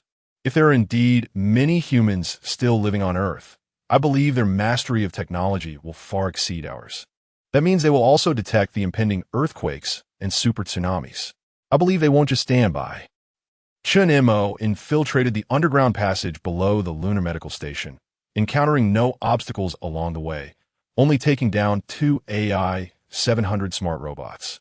Whether it works or not depends on this. Chen Mo placed various explosives, powerful bombs, and C4 explosives at the entrance of the iron gate of the underground passage of the lunar medical station. Once these bombs are detonated, the entrance will be opened, allowing Chen Mo to sneak in. Chen Mo arranged all the bombs together. The special stacking method would maximize the destructive power when they detonated simultaneously. He extended the fuse outward. Chen Mo hid around a corner of the underground passage, hoping for success and praying there wouldn't be a collapse. At this moment, Chen Mo was below the lunar medical station. Above him, there were nearly 700 AI smart robots guarding the lunar medical station. 3, 2, 1, detonate. Chen Mo pressed the remote control button. With a loud bang, flames erupted. The ground on the moon trembled. Fortunately, some minor tremors occasionally occur on the moon. The tremor lasted for 2 seconds and did not attract much attention. Some smart AI robots merely looked at the surface habitually and, not noticing anything unusual, continued their patrol tasks. Success. Chun Mo successfully entered the lunar medical station. Indeed, there was no one inside. However, after a brief search, Chun Mo found that there was no hydrochloride levetiracetam intravenous injection. What a jerk. Chun Mo silently cursed. It must be Kitagawa Akina who had already moved these special medicines. As for the claim of strictly guarding the lunar medical station, it was entirely a cat-and-mouse game played by Kitagawa Akina. Chun Mo activated his night vision goggles and continued forward. On an empty shelf, there were still 2 boxes of hydrochloride levetiracetam intravenous injections. There were still some that slipped through the net. A smile appeared on Chun Mo's face. These 2 boxes of hydrochloride levetiracetam intravenous injections could at least save 10 people. Just as Chun Mo took a step, he felt something was off. A very faint pressure seemed to touch his ankle, as if he had brushed against something tiny. It was a laser. Lasers are extremely lethal, and a robot like Chun Mo, part of the AI 4-digit matrix, is particularly wary of them. Once a laser is fired, it can cut anything that passes through it into pieces. It's a trap. Chun Mo abruptly retreated, but it was too late. He triggered the first laser. A horizontal line composed of red lasers swiftly sliced through his body at an incredible speed. Chun Mo didn't have time to dodge. He jumped up forcefully, grabbing hold of a steel beam with both hands while simultaneously using his waist to push, raising his legs high. The red laser, forming a horizontal line, rushed past Chun Mo's waist. The space in the room was too small, and Chun Mo dared not move recklessly, fearing he might trigger more laser traps. Everything was premeditated. The remaining 2 boxes of special medicine were bait. Whoosh, whoosh, countless sounds emerged. Chun Mo stood in place, unsure of what to do. The only exit was at the end of this red laser emitter. 7 vertical red lasers formed laser walls, with each beam spaced less than 30 centimeters apart. This scorching red laser covered the entire room. The red laser was like a net, enveloping Chun Mo. Chun Mo could not evade. He had entered the control range of the laser emitter, accompanied by the brightness of the red lasers. Chun Mo could finally see that this lunar medical station had been specially modified. He was in a position where he couldn't dodge. The red lasers converged. Chun Mo stood straight, with one red laser brushing against the tip of his nose, while another laser directly cut a small section of the coat he was wearing. After the red laser wall passed, Chun Mo became even more anxious. Sure enough, a spider web-shaped red laser net, with openings less than 5 centimeters apart, suddenly flashed out from the laser emitter. Chun Mo had nowhere to retreat and could not dodge. If he came into contact with this laser net, his body would be sliced into standard 5-centimeter blocks. Chapter 34, The Meaning of Life, Existence Finished. Completely finished. Chun Mo gave up all resistance. In this small space, all defiance was meaningless. In front of Chun Mo, a 3-square-meter area was filled with a red laser web woven into the shape of a spider's web, rushing towards him. The average distance between the strands of this laser web was only about 5 centimeters. Chun Mo had no way to escape, unless he could shrink himself to a size of 5 centimeters, perfectly slipping through the gap. This must be my fate, Chun Mo thought, feeling not only sadness and helplessness, but also some strange feelings. In that instant, at the moment of life and death, Chun Mo's mechanical brain and biological brain underwent an upgrade and purification. A question that humans often ask flashed in Chun Mo's mind. This question knows no race, age, or nationality. Almost everyone asks it, especially those in adversity. The question is, what is the meaning of life? This is a philosophical proposition, a real issue, more like a global problem with 1,000 faces that cannot be solved. Chun Mo did not understand what life was truly for. And for him, as one of the few remaining intelligent robots of the 4-digit Matrix series, what could he think? Chun Mo gave up resistance. He even smiled and struck a pose. It was all over. Slowly closing his eyes, the scorching laser would turn his body into pieces. Chun Mo felt the intense heat of the laser scorching his skin. Death was merely 1/10 of a second away from him. Having never felt pain or fear, Chun Emo suddenly felt an overwhelming sense of fear. 2 seconds passed. The red, scorching laser web stopped right in front of him, motionless. That was close. The robot Blue Shield, holding a black box laser emitter, had already forcibly cut the fuse with his hand. Blue Shield, it's you. Chun Emo was ecstatic. The feeling of surviving a catastrophe was amazing. It wasn't me, Doctor. Lu Yin said, you haven't returned for so long. Something must have gone wrong. Let me check on you. Sure enough, Blue Shield looked at the red laser web in front of Chun Emo, scared to the point of trembling. This thing was too powerful. No one could withstand it. Blue Shield cautiously checked the laser emitter, opened the side door button, and with a whoosh, the side door opened. Chun Emo jumped out through the side door and hugged Blue Shield tightly. Thank you. You're truly my lucky charm. At that moment, Chun Emo seemed to understand what the meaning of life was. Let's go. Beichuan Xingnan won't let this go easily. That woman is a madman. Chun Emo pulled Blue Shield and ran outside. However, all of this was broadcasted by hidden high-definition surveillance cameras to the control screen of the giant red starship. Beichuan Xingnan smiled faintly, pointing at the blue robot Blue Shield on the screen. This blue robot has no code? It must have been born just a few days ago. It should have been made by Chun Emo himself. I really like this robot. I want to have it. Mayor Beichuan, we will immediately capture the robot Blue Shield. What about Dr. Lu Yin and Chun Emo? We have confirmed that they intend to go to the concentration camp in the Himalayas. A middle-aged man with a big beard, dressed in military uniform and with golden hair, said humbly beside Beichuan Xingnan.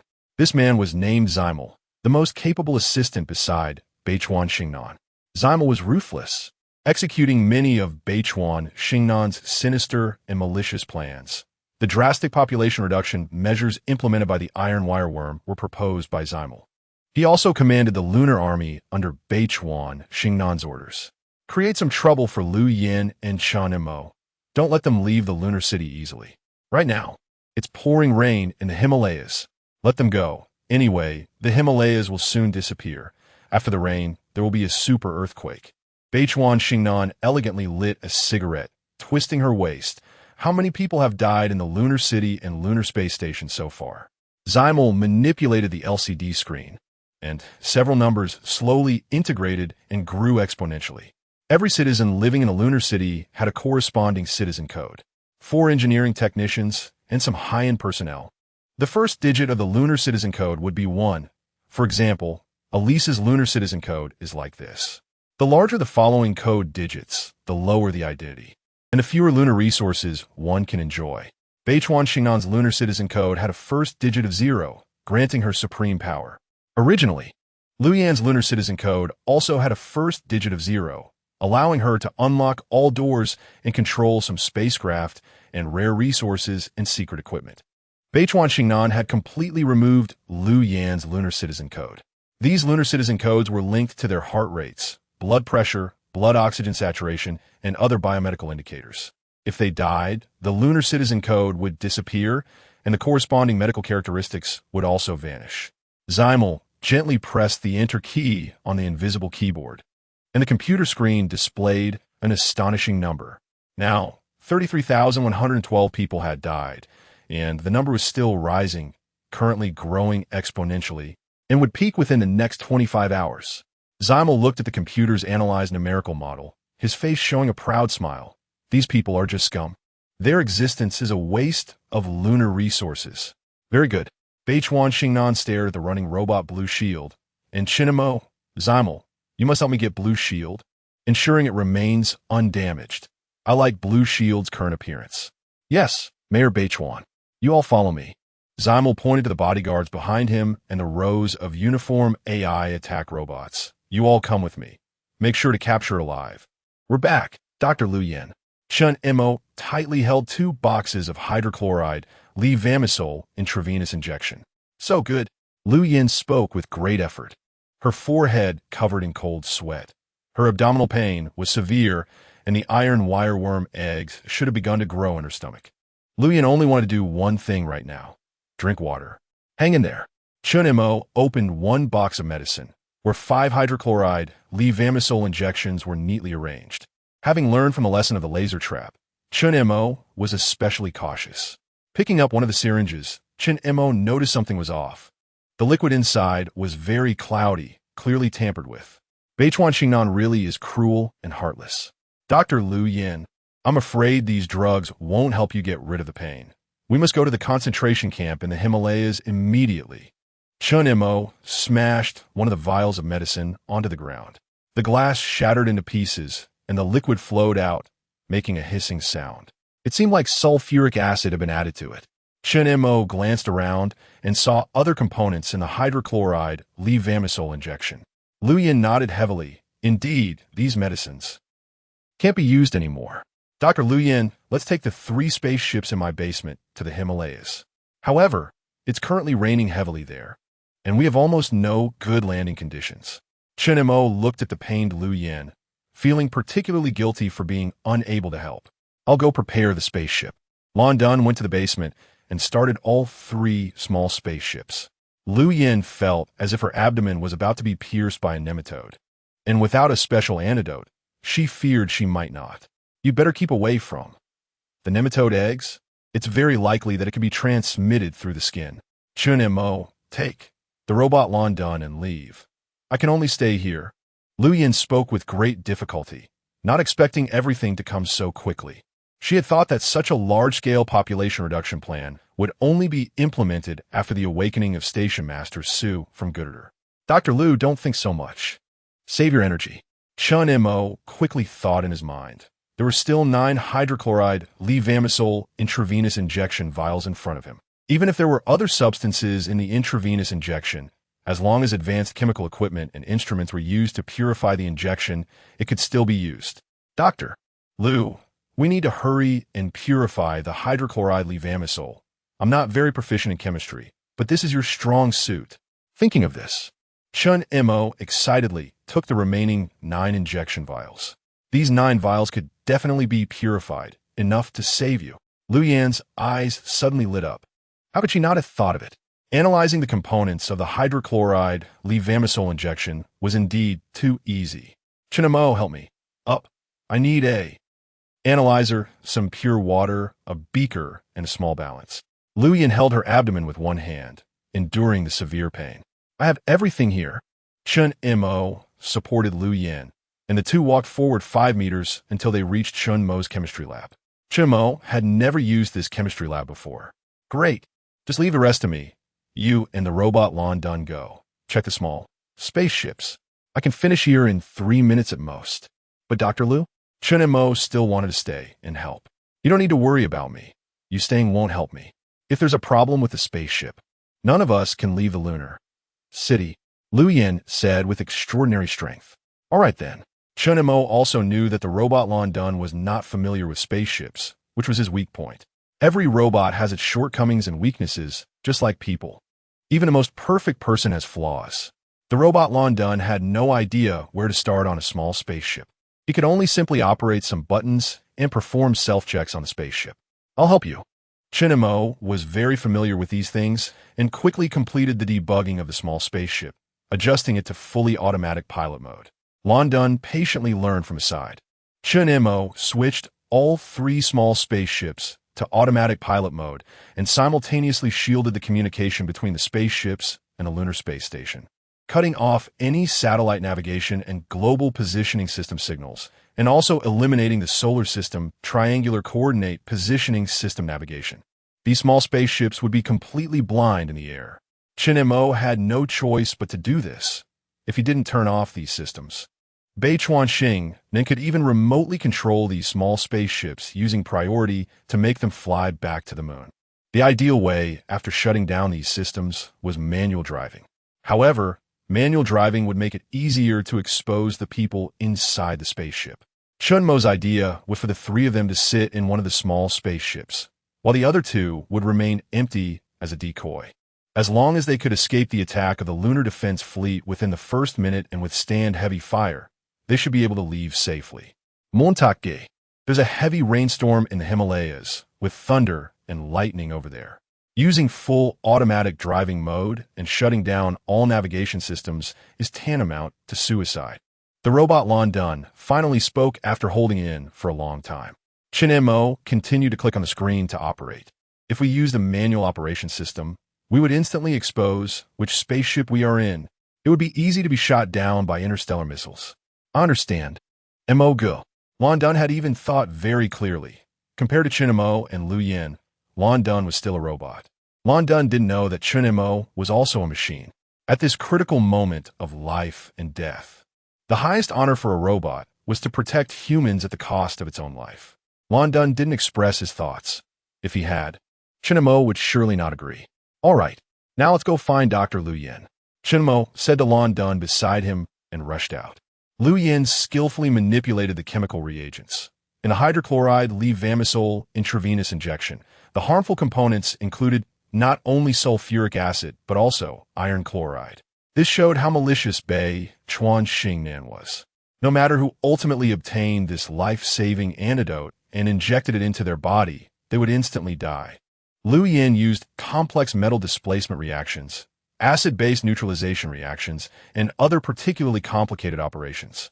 Finally, she purified the remaining 9 hydrochloride levamisole intravenous injection vials into one.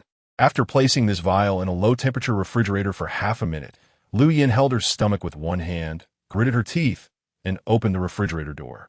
She operated with one hand, found a simple syringe, and drew the liquid into the syringe. It all depends on now. Lu Yin exerted effort to take her arm out of her sleeve and gently flicked the syringe to expel all the air inside. Lu Yin did not hesitate any longer. She injected the syringe into her arm and gently and steadily pushed the medication. This scene was witnessed by Chen Mo and Lan Dun, who had just arrived. Lu Yin felt a sharp pain in her stomach, foamed at the mouth, and instantly rolled her eyes. Chapter 35: The Soul of the Robot, Dr. Lu Yin. Doctor. Chen Mo stared in disbelief and shouted loudly. After a few seconds, he reacted and rushed over, watching helplessly as Lu Yin lay on the ground, her mouth foaming with countless bubbles. Chen Mo dared not move Lu Yin. In such an emergency situation, moving her body could very likely cause her secondary injuries. He noticed a cork from a bottle of red wine on the desk in the biochemical laboratory. Grabbing the cork, he stuffed it into Lu Yin's mouth. She was convulsing, her jaw tightly clenched, and if he wasn't careful, she could bite her tongue, which would be a big problem. The robot Blue Shield maintained an extremely gentle and warm expression throughout, with only this one facial setting. Mo Go, Dr. Lu Yin? Blue Shield was also confused about the situation. Logically, after being injected with hydrochloric acid levamisole, Lu Yin should have returned to normal. I don't know. Chen Mo felt a bit flustered as he set up a ventilator and some other emergency equipment, preparing for rescue. He wasn't very knowledgeable about medical technology. Chen Mo was a bit frantic. All along, in the medical field, Lu Yin had always been an authority among authorities. It was just like the saying, the shoemaker often goes barefoot. When Lu Yin truly needed rescue, there was no one who could help her. Mo Go. The data in my brain tells me that this nematode will cause a strong backlash on the human body. Doctor, Lu Yin may be experiencing a kind of instinctive physiological response. Blue Shield quietly observed Lu Yin, noticing that her pupils were not dilated, and her body did not show particularly severe conditions. Mo Go. Dr. Lu Yin seems to be fine. Her pupils are not dilated. Only her heart rate is accelerated. Her breathing is rapid, and her blood pressure is stable. Blue Shield scanned Lu Yin's vital signs. When Chen Mo designed Blue Shield, he specifically equipped it with a medical life support module. All right. Chen Mo gently supported Lu Yin's shoulder and felt her eyes slowly regain consciousness. Her pupils did not constrict, and her eyeballs kept rolling. Cough, cough, cough. Lu Yin coughed violently, and her complexion improved significantly. Dr. Lu Yin, are you all right? Chen Mo gently patted Lu Yin's back. Humans often use this method to comfort those who are frightened or in pain. Chen Mo had seen it many times and naturally learned it. I'm Yufine. Lu Yin forced a smile, feeling as if she had walked through hell. My stomach doesn't hurt anymore. We need to leave immediately. We can't delay for a moment. The longer we wait, the more likely Bei Chuan Xingnan will discover us. Chen Mo helped Lu Yin up from the ground and called the Blue Shield. Let's go. Take the elevator to the basement and immediately pilot the spaceship to leave. Blue Shield nodded gently and led the way. Meanwhile, a plan had already formed in his mind. He intended to pilot a small spacecraft by himself to cover Chen-Mo and Dr. Lu Yan's escape. This was his duty as an intelligent robot, to serve humanity and even sacrifice his own life if necessary. 3 small spacecraft had been debugged and were in a semi-linked state, ready for takeoff at any moment. We 3 will take the number 3 small spacecraft. The No. 1 and number 2 spacecraft will create a diversion. As long as we can buy ourselves 1 minute, once we leave the Lunar Defense Fleet, we will be safe from the intercontinental missiles attack range. Chen-Mo supported Lu Yan and was the first to enter the number 3 spacecraft. The flight panel connecting the basement to the ground opened completely, and in just 1 second, the 3 small spacecraft could leave the moon. Blue Shield, where are you going? Chen-Mo placed Lu Yan in the pilot's seat of the spacecraft and fastened the specially designed seatbelt. Noticing that Blue Shield was standing at the door and had not entered, I'm going to check the spacecraft. During the automatic detection of our spacecraft's landing gear, the right side couldn't pop out. There's no need for that, Blue Shield. We need to hurry. If we delay, it will be too late. Chen-Mo knew that Blue Shield was thinking about other matters, but he couldn't figure out what exactly Blue Shield intended to do. You and Dr. Lu should prepare first. I'll be back soon. Blue Shield had already taken special measures. Blue Shield followed Chen-Mo's instructions and had already anticipated that they would take the number 3 spacecraft. So he had disabled the interlocking lock mechanism of the spacecraft door in advance. As long as Blue Shield closed the door from the outside, Chen-Mo and Lu Yan inside would have no way to open it, and they could only leave the spacecraft through the emergency ejection pod. With a bang, the door of the number 3 small spacecraft was tightly shut. Chen-Mo sensed something was wrong. It seemed Blue Shield intended to stay behind and cover their escape. Blue Shield, open the door. Chen-Mo desperately pounded on the door, but it was futile. The electromagnetic locking mechanism had been damaged, and even Chen-Mo, as a robot, could not open the heavy door. If Chen-Mo forcibly opened the door, it would take a long time, and the small spacecraft would be rendered inoperable. Why would Blue Shield do this? I've never seen this robot before. Lu Yan felt that Blue Shield had developed human-like thinking, sacrificing himself for others in this situation, which was something many AI robots lacked. Blue Shield is the robot I created. Chen-Mo slammed his fist heavily against the door. Lu Yan knew that Chen-Mo's only hobby was studying and researching robots, so she was not surprised that he could create a robot. This was a robot with a soul. It seemed that humanity's choice of direction in researching intelligent AI was correct. Robots were not just cold, hard metal. They could also possess human-like thoughts and emotions. Lu Yan still felt a bit dizzy. The side effects of hydrochloric acid levamisole were still quite evident. However, the video feed from a small spacecraft made Lu Yan's heart race with fear. Most people's stomachs had exploded from the nematodes, leaving a scene of devastation, with blood everywhere on the walls and floor. Many corpses revealed their stark white bones. These nematodes had undergone some genetic changes and were carnivorous. They first used human bodies as hosts, allowing the individuals to grow to a certain extent, then killed the hosts, and finally consumed the flesh of the hosts. It was incredibly cruel. Everyone was like headless flies, and although no sounds could be heard, Lu Yan's mind was filled with painful wails and cries, helpless sighs, and cold tears of despair. Children as young as a few years old, teenagers, elderly people in their 60s and 70s, and even pregnant women were victims of this unfair and brutal slaughter. This was a catastrophe for humanity. These nematodes would not simply disappear without a trace. What would ultimately happen to the lunar city and the lunar space station? Damn Beichuan Xingnan and that old stubborn Gedelt. They were truly the sinners of humanity. After Dr. Lu Yan spoke, she bit her lip tightly, her body trembling with anger. Lu Yan looked up and saw the robot Blue Shield standing above them. Chen-Mo, Blue Shield is over there.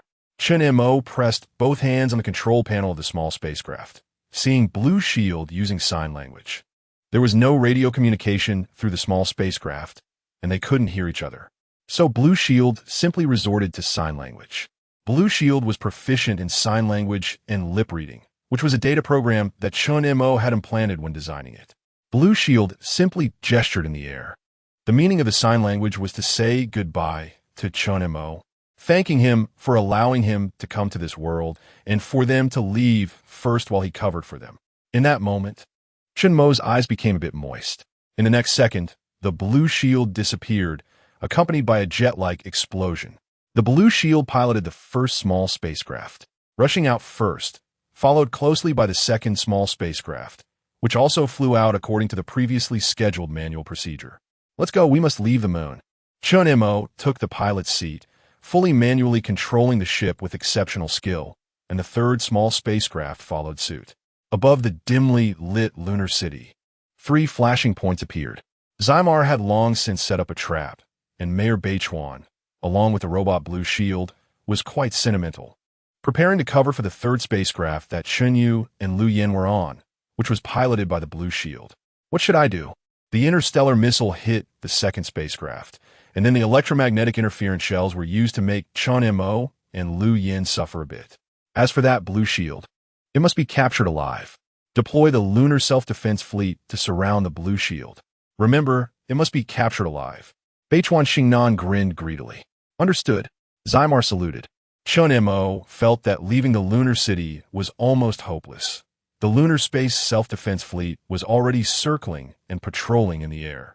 The heavy firepower weapons on his spacecraft were hardly worth mentioning. Dr. Lu Yin, we need to fly at high speed. Hopefully, the ship won't disintegrate. The 3 small spacecraft maintained a fixed formation with 2 high and 1 low, and suddenly the speed of the third spacecraft increased dramatically. Fire! Dozens of electromagnetic interference shells were launched. Once these interference shells hit the spacecraft, they would damage the battery and electronic systems on board, even rendering the control systems completely ineffective.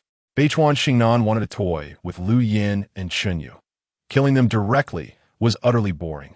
Just like the desperate people killing each other in the lunar city and lunar space station, Beichuan Xingnan kept them trapped in a closed area, waiting for death. With a loud boom, an interstellar intercontinental missile accurately struck the second spacecraft, accompanied by a blaze of fire and thick black smoke. Countless fragments of the spacecraft scattered. Chun Mo piloted the ship at the fastest speed and optimal flying posture, trying to avoid these fragments. However, a piece of debris from a blown-up wing hit the left engine of Chun Mo's spacecraft. Not good. Chun Mo clearly felt the ship tilt to the left, and the balance system was completely ineffective. Bang, bang, bang. Several electromagnetic interference shells clung tightly to the ship's hull like octopus tentacles. The electronic control screen in front of Chun Mo went dark in an instant. It's the electromagnetic interference shells. The spacecraft faced the risk of stalling, and its body rapidly descended. Chun Mo forcefully pushed the control stick of the ship. The Blue Shield was surrounded. Lu Yin saw through the visible window at the front of the spacecraft that dozens of lunar self-defense fleet ships had completely surrounded the Blue Shield. They were 3,000 meters away. Even though their ship had suffered damage from the electromagnetic shells and the left engine was compromised, if they could leap those 3,000 meters, they could leave the moon. Chun Mo unexpectedly shed a tear. He wanted to go back to save the Blue Shield. But if he returned, it would be like striking a stone with an egg, making the Blue Shield's sacrifice meaningless. Chun Mo quickly wiped that tear from the corner of his eye. Let's go. Lu Yin felt quite uneasy too. The Blue Shield was surrounded by the lunar space self-defense fleet, and flames were bursting in the distance as the heavy artillery of the self-defense fleet opened fire on the spacecraft where the Blue Shield was located. I'm sorry, Chun Mo. To save me. Chun Mo interrupted Lu Yin firmly. There's nothing to be sorry for. In our human perception, these robots are emotionless.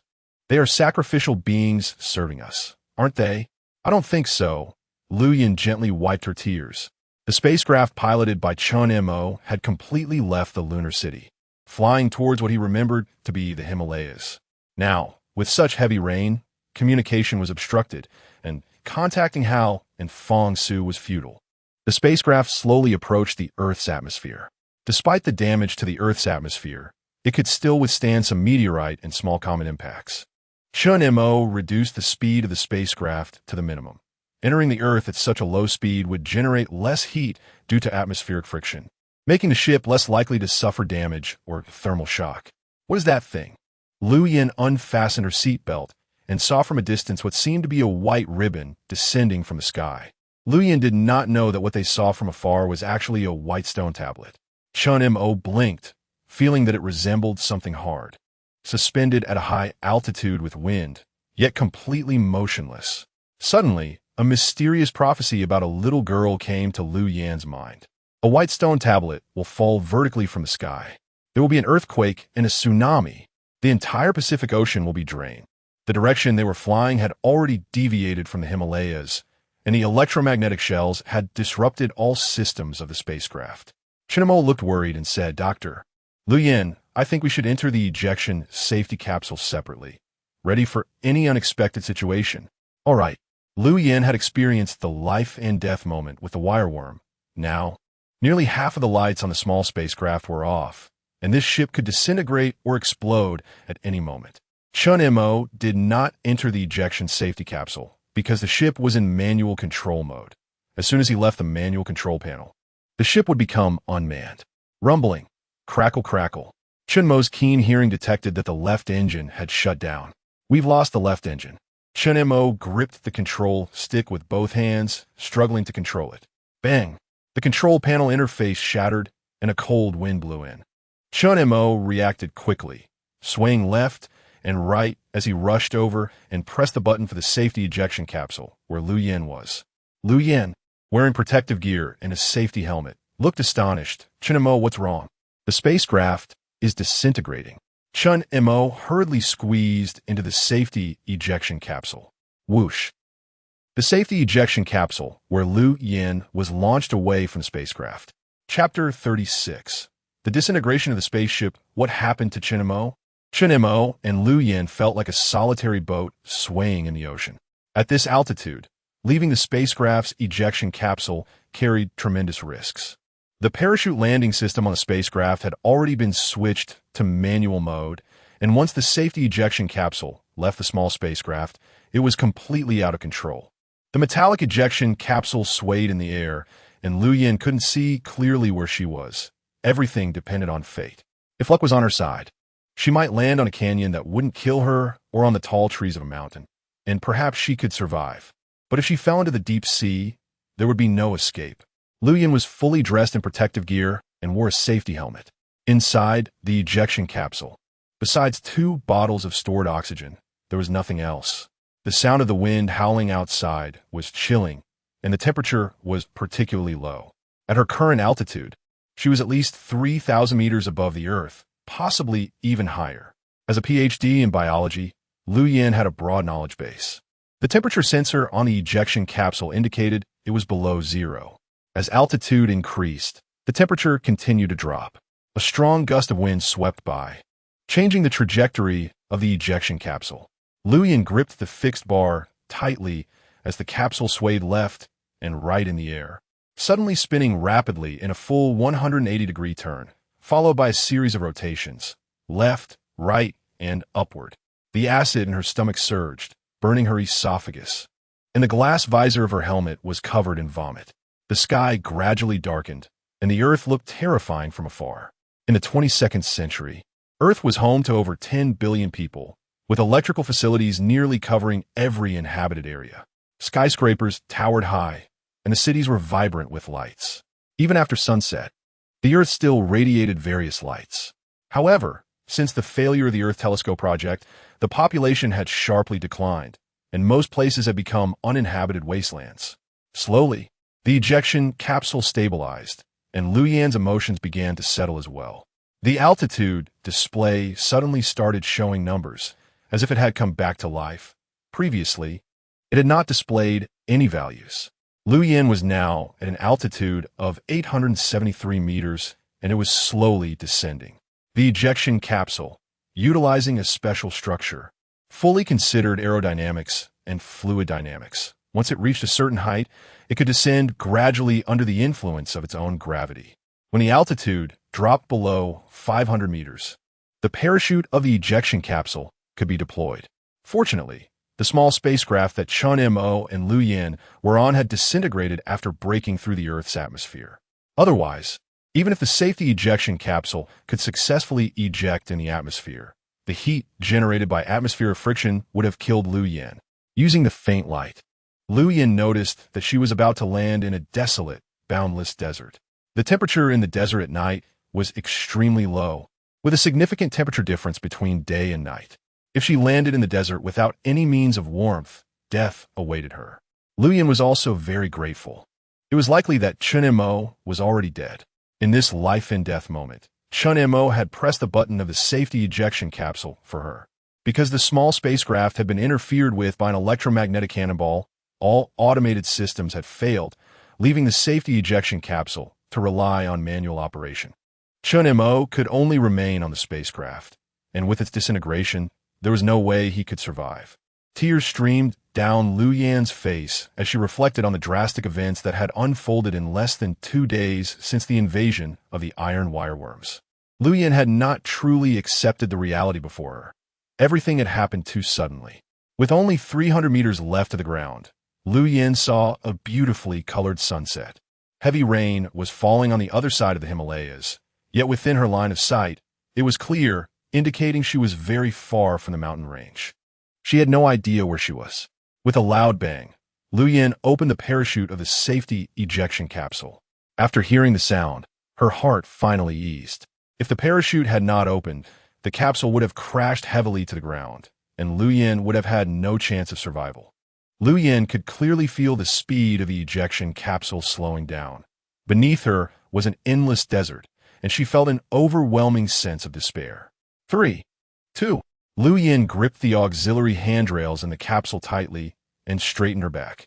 She had practiced the landing procedures of the safety ejection capsule many times in emergency escape training. To her surprise, she was actually using it now. Unable to contain herself, Lu Yan began the countdown, watching the numbers on the altitude display decrease. In just a few seconds, the safety ejection capsule would land. Bang!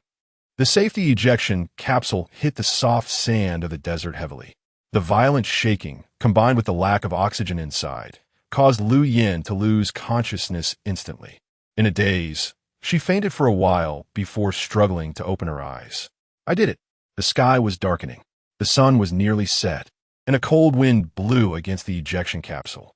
Lu Yan removed her protective suit, unbuckled her safety belt, and pulled hard at the capsule's door, which had deformed from the impact and could not be opened. Damn it! Curling up inside the capsule, she kicked at the door with all her strength. After sweating profusely and struggling for over 10 minutes, she finally managed to kick the door open. Lu Yan stepped out of the safety ejection capsule, breathing in the fresh air of Earth and feeling the sand beneath her feet. It felt like being reborn. Earth, I'm back.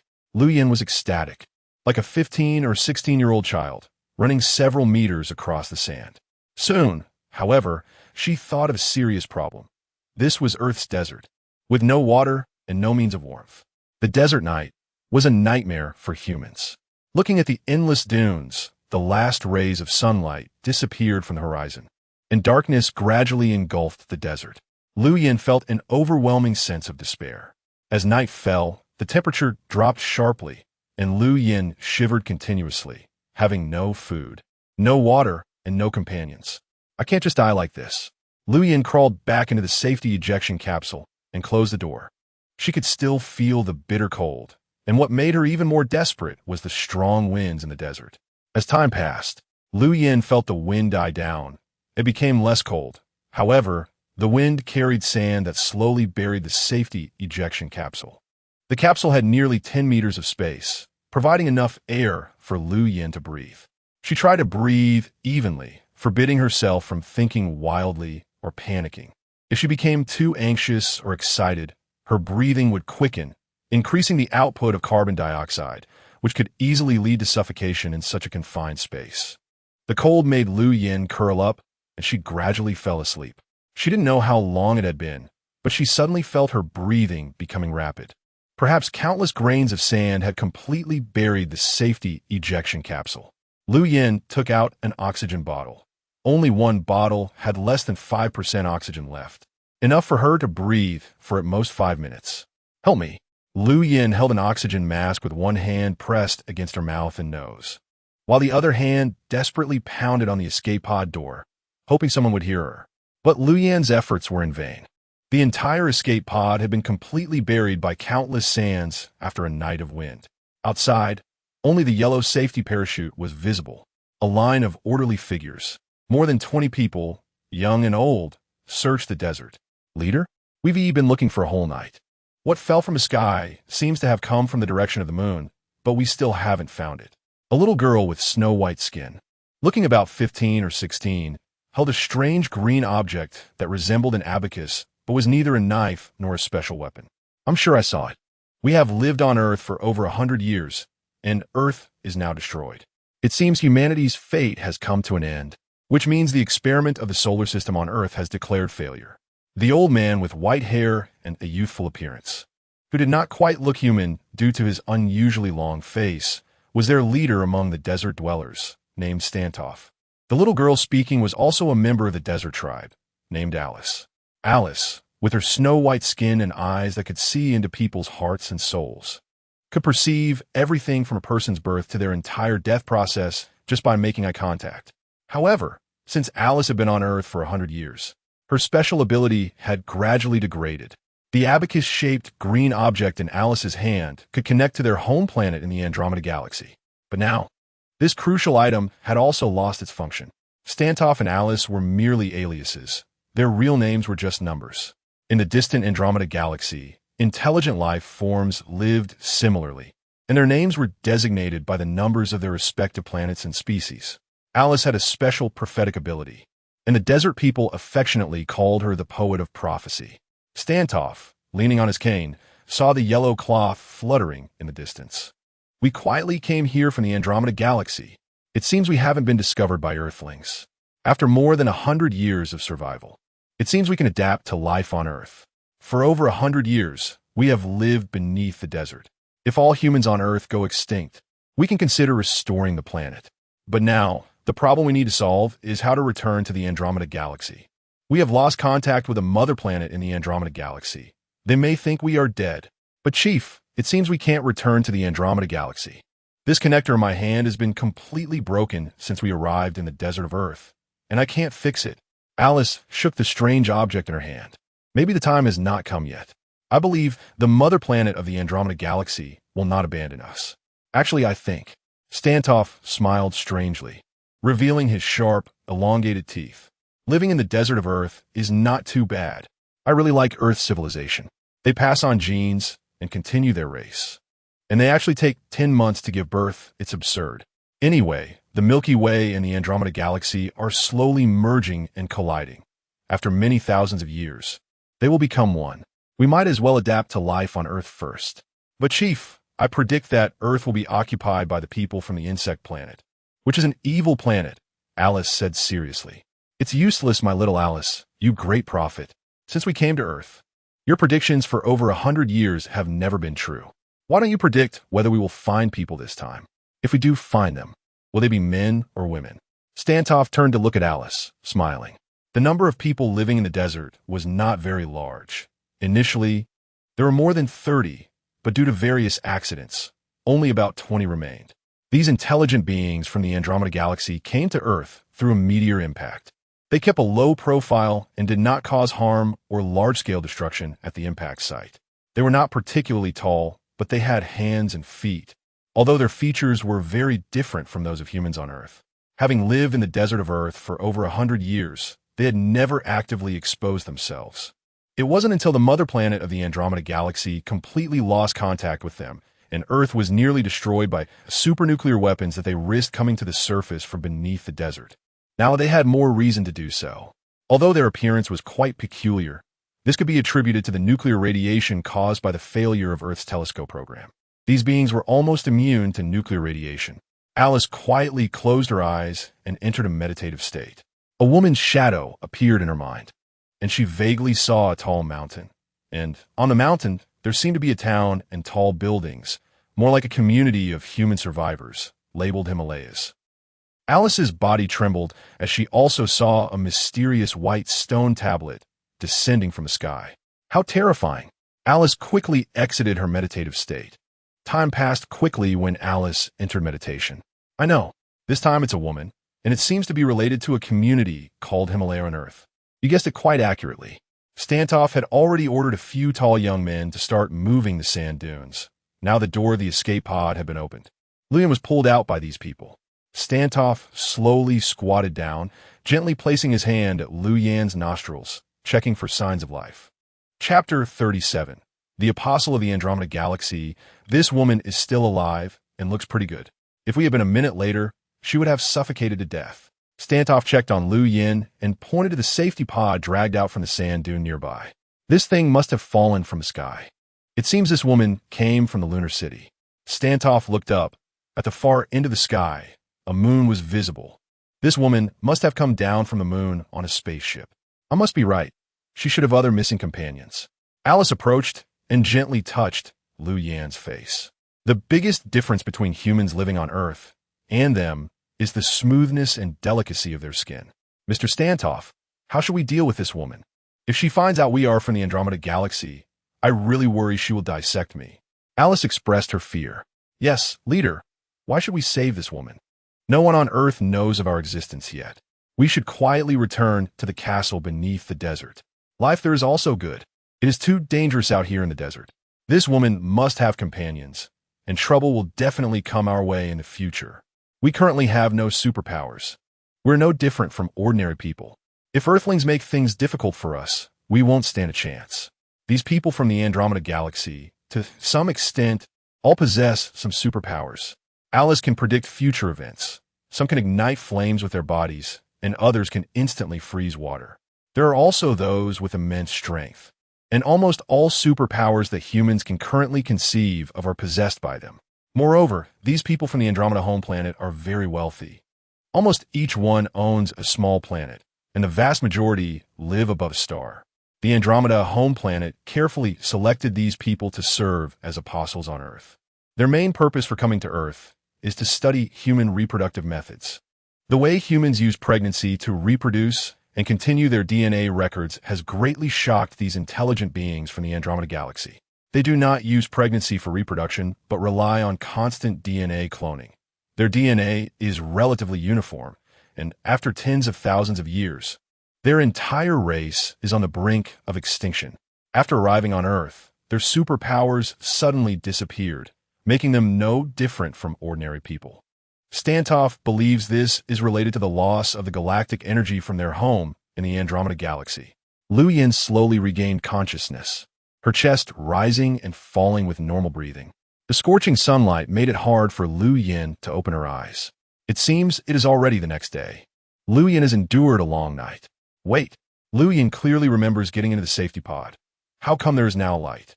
Struggling to open her eyes, Luyan saw 5 oddly shaped heads, both old and young, staring at her intently. These people, at first glance, appeared to have noses and eyes, but their ears looked like they were attached unnaturally, making them seem very awkward. A ghost! Shit! In a moment of panic, Luyan shouted out. These humanoid creatures smiled faintly at Luyan, each revealing sharp green teeth, nearly sending her into a faint. In her panic, Luyan lost her composure. Stantoff felt exposed and hurriedly covered his mouth with his hand. Some of the apostles from the Andromeda Galaxy, startled by Luyan's shout, ran 10 meters away. They had been on Earth for 100 years, but had never seen a human up close, especially a woman. Don't be afraid. A young, very handsome guy named Carlos stepped forward. His appearance was quite special. He had well-defined features, fiery red eyes, and his ears seemed to have undergone some mutation. Unlike Stantoff's elfin ears or Alice's thin, almost transparent ears. We are also Earthlings. After the Earth Telescope project failed, we fled to the desert. You might find our appearance strange. It's all due to nuclear radiation, Carlos said in fluent English. These messengers from the Andromeda Galaxy could fluently speak the languages of over 20 countries on Earth. Luyan suddenly got up from the sand and indeed saw some people with bizarre appearances. She noticed one person with only 3 fingers, resembling eagle talons. Another had some tumor-like growths on their body, and one wore a mesh shoe with 7 exposed toes. These phenomena clearly indicated changes in body structure and organ caused by nuclear radiation affecting DNA. My name is Carlos. This kind old man is called Stantoff. This beautiful young girl is Alice. We have lived in this desert for quite a long time, in this unfamiliar environment. Lu Yin was momentarily unable to adapt to the sight of these strange beings. Looking back at the safety pod with its violently open door, she understood that these people had saved her. Otherwise, she would still be buried beneath the sand dunes. "Thank you," Lu Yin said, reaching out to shake Carlos's hand, feeling the warmth of his palm. "My name is Lu Yin from the lunar space station. I'm a doctor." Lu Yin couldn't help but look up at the blue sky and found the position of the moon. Lu Yin did not hide anything. After the failure of the Earth Telescope project, the vast majority of people on Earth had only 3 paths to take. A small portion went to the lunar space station and lunar cities. A large number went to the concentration camps in the Himalayas within China. There were also scattered individuals living in various corners of the Earth, in mountains, lakes, and forests. But Lu Yin truly doubted how these people could survive in such harsh desert conditions. This was something almost everyone living on Earth was well aware of. And Lu Yin felt there was no need to conceal her true identity. A doctor? Wow, that's great. What we need most here is a doctor. Stantoff smiled kindly, resembling a kindly old man. "Comrade Lu Yin, haven't you eaten? Come with us to our oasis city. There are green plants, clean water sources, and some fruits and vegetables. I think you'll really like it." Okay. Lu Yin was indeed nearly exhausted from hunger. Even speaking felt laborious. And as a doctor, she sensed her current physical state was showing signs of low blood sugar. "Come with us. Don't fall behind, Alice." Stantoff winked at Alice discreetly. "Make sure to take good care of Dr. Lu Yin." "I know. Stop treating me like a child." Alice shot Stantoff an unwilling glare. "Everyone, stay close." Stantoff, leaning on his cane, began to walk back. The people of the desert would never compromise and would never fall behind. They reorganized their ranks. Among the remaining 20 or so people, many still looked at Lu Yin with wariness. Alice and Lu Yin walked at the back of the group. Lu Yin looked at the green object in Alice's hand, which resembled an abacus, and found it particularly strange. To be more precise, it looked like an antique dug up from an ancient tomb. "Which desert are we in now? Is it possible that I am not on Earth and have entered some so-called alternate dimension?" Lu Yin said half seriously and half jokingly to Alice, sensing that Alice was also a cheerful and lively girl. In fact, Lu Yin genuinely had such thoughts. It was indeed possible to enter a so-called alternate dimension. The more than 20 people in front of her looked odd in various ways, but Lu Yin couldn't pinpoint exactly what was strange about them. "We are currently on Earth, deep in the Sahara Desert. This place is rarely visited by humans, and there is no human network signal coverage," Alice said excitedly. "More than a decade ago, humans launched countless signal satellites into various orbits around Earth, intending to cover every place on Earth with network signals, so that no matter where you are, you can get timely positioning and contact. But the place we are in now has none." "The Sahara Desert?" Lu Yin shook her head helplessly. "This place was far from the Himalayas. Have you not encountered anyone else besides me? I have a companion named Chinamo, who, like me, traveled from the lunar city to Earth in a small spacecraft." Lu Yin truly hoped that Alice and the others had discovered Chunmo's whereabouts. Alice gently shook her head. "It was our Mr. Stantoff who saw an unidentified flying object descending towards the desert, and he guessed it also came from the lunar space station, so he brought us to look for it. So far, we have only found you." Lu Yin felt a bit disappointed. "Thank you for saving me. The Sahara Desert, a place rarely visited by humans. How could there be more than 20 such strange people living here? Moreover, these people looked very shabby and ordinary."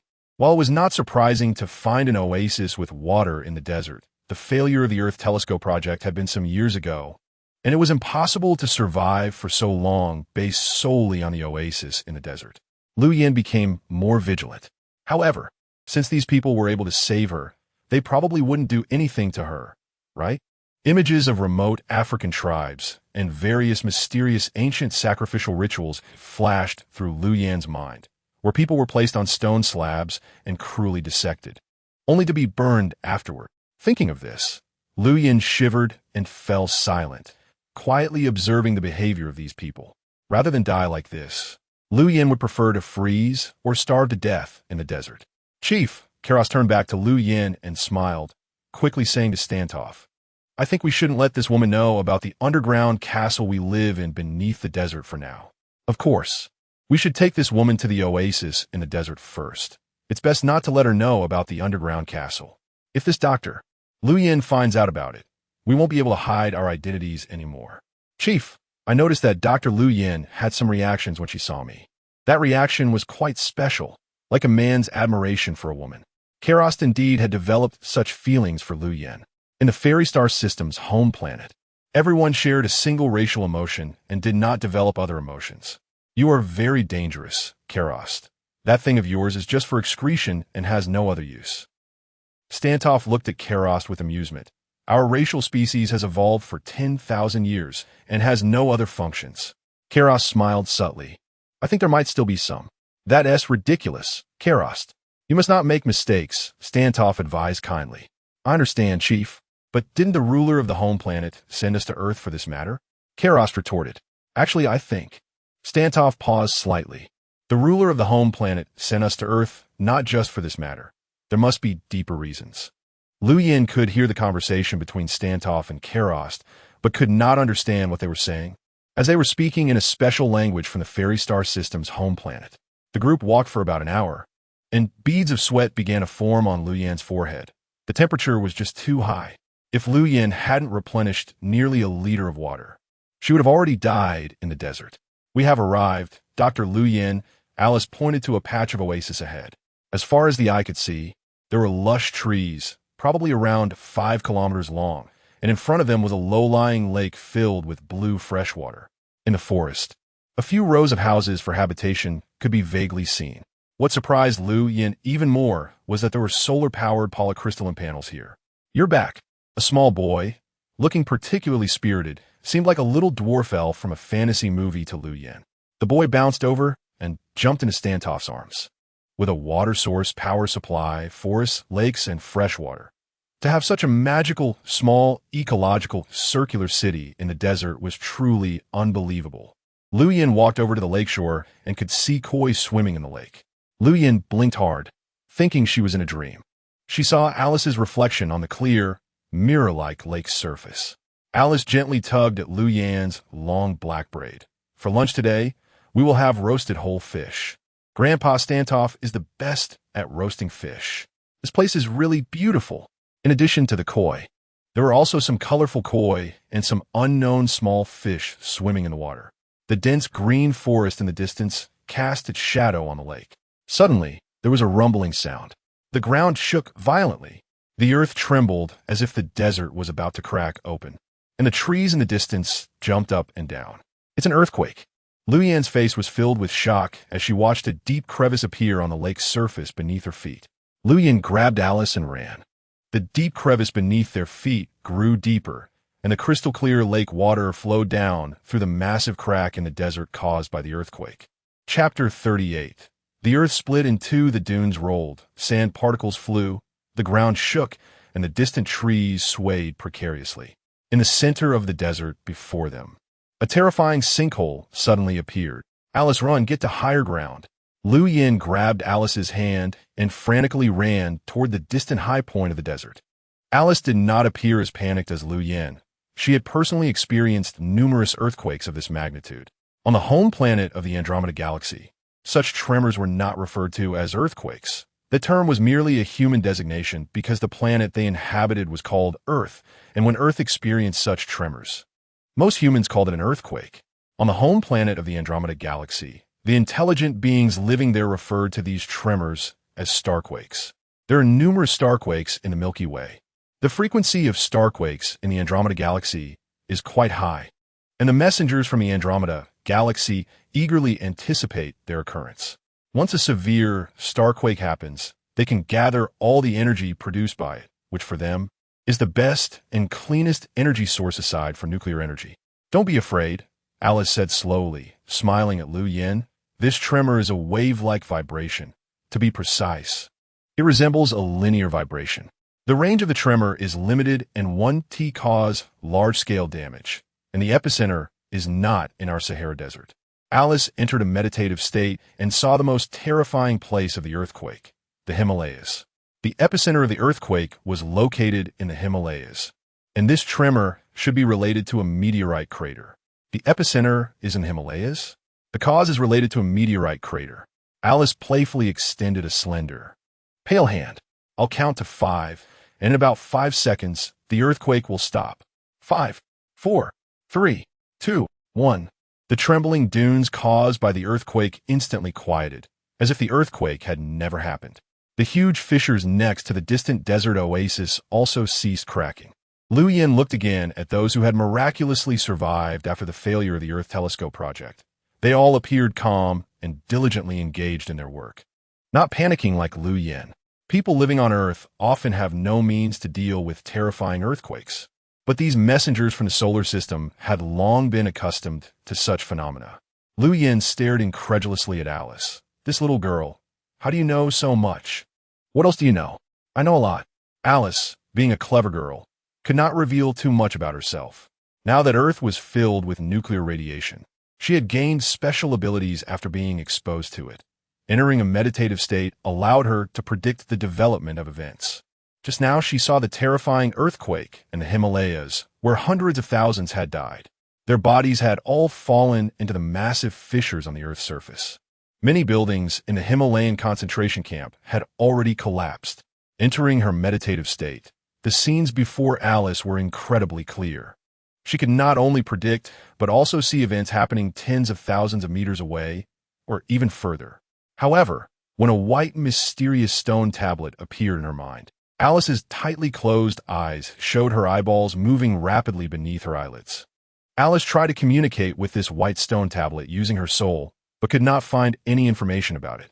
At the same time, Alice sensed that the energy consumed during her meditation might be provided by this mysterious white stone tablet. Liu Yin found Alice's so-called clairvoyance and her ability to predict after entering a meditative state incredible. But the earthquake in front of them had indeed stopped, and there were no aftershocks. It was particularly calm. All right, Alice. Liu Yin forced herself to believe that Alice truly had some special abilities. As one of the key project leaders involved in the Lunar Space Station program, Liu Yin was very clear that the nations led by the United States and the various countries around the world were secretly conducting research and exploration into strange and mysterious phenomena, especially those with special abilities, while developing technological research on the future of the universe. This was a secret that many countries were secretly spending vast amounts of money to study, but could not publicly disclose. Since you can see the Himalayan concentration camp, can you check if there's a spaceship called the Hail and what its owner looks like? Liu Yin thought they were in the Sahara Desert, incredibly far from the Himalayas, and these people seemed more like the old, weak, sick, and disabled. Aside from Alice, the only young person appeared to be the handsome young man, Carlos-Te, who looked to be in his 20s. These people had no ability, no means of transportation, and no small spacecraft. Traveling from the Sahara Desert to the Himalayas was an impossible task for them. Under such circumstances, Alice would absolutely not know what the Hail spaceship looked like, nor would she know anything about its owner, Fang Su. Even Fang Su, as a bioweapon hunter, would not come to a death zone like the Sahara Desert to hunt biohumans, intelligent robots, or gene replicas. Are you testing me? Alice was not angry. She just blinked, and a scene appeared before her. The Himalayas had become chaotic, with wails echoing everywhere, as various rescue spacecraft hovered in the sky. One robot shouted toward a distant gray, small spaceship, "Go to the Hail spaceship and find its owner, Fang Su," as well as Dr. Feng Hui, the head of the Himalayan concentration camp. As her vision shifted, Alice saw many people inside the Hail spaceship. Among them was an elderly man with a hunchback, wearing black reading glasses, affectionately calling a young man with a determined face, Fang Su. Alice slowly spoke. The Hail spaceship is gray, and its owner is named Fang Su. Fang Su is a very handsome young man in his 20s, with bright eyes and a somewhat cold expression. The backup engine of the Hail spaceship seems to be a curvature engine. The spaceship's artificial intelligence is highly advanced and can fly automatically. Liu Yin was silent for a moment. Without a doubt, Alice was incredibly accurate. This is amazing. If the Earth Telescope project hadn't happened, would someone like Alice be bought by the United States for some very mysterious research? That wouldn't be surprising at all. Alice pointed to Carlos-Te, who was scraping the scales off a 2-meter-long carp nearby. Carlos-Te's special ability was to control fire. He could manipulate the fire elements in nature, looking incredibly cool. And our old chief, that Stantoff, can control extreme temperatures, cooling them down to minus 100 degrees, freezing water. However, Mr. Stantoff is quite old now, and he hasn't used this special ability in a long time. Lu Yin looked at these people as if they were monsters. Did you all have special abilities before? Alice stuck out her tongue and quickly countered. We had some special abilities to varying degrees before, but since the nuclear radiation, our special abilities have strengthened. I won't say much about this, you understand. Look at the big carp that Carlos is catching. It's nearly 2 meters long, and that's considered small. Due to the effects of nuclear radiation, many animals have grown larger, their genes mutated, growing wildly. Alice swallowed hard. However, this fish tastes amazing. The meat is delicious. These messengers from the Andromeda Galaxy are most satisfied with Earth's biodiversity and variety. In the distant Andromeda Galaxy, there are countless stars and planets. But the species on these celestial bodies are very singular. Carlos looked at Lu Yin affectionately. Dr. Lu Yin, I think it would be great if you could come over and help me handle this big carp. Lu Yin couldn't meet Carlos's gaze. For so many years, she had been studying medicine, dedicating her life to gene engineering and overcoming cancer without dating or having a boyfriend. Carlos had sharp features, a high-nose bridge, and especially those red eyes that stirred the heart of Lu Yin, who was already an older single woman. I'll help too. Alice skipped ahead, grabbing the thick tail of the nearly 2-meter-long carp. This tail belongs to me. I'm going to braise it today. Lu Yin also approached, looking at the big carp. Alice, how old are you this year? Alice was clearly taken aback, not expecting Lu Yin to ask this question. I'm 16 this year. And you, Carlos?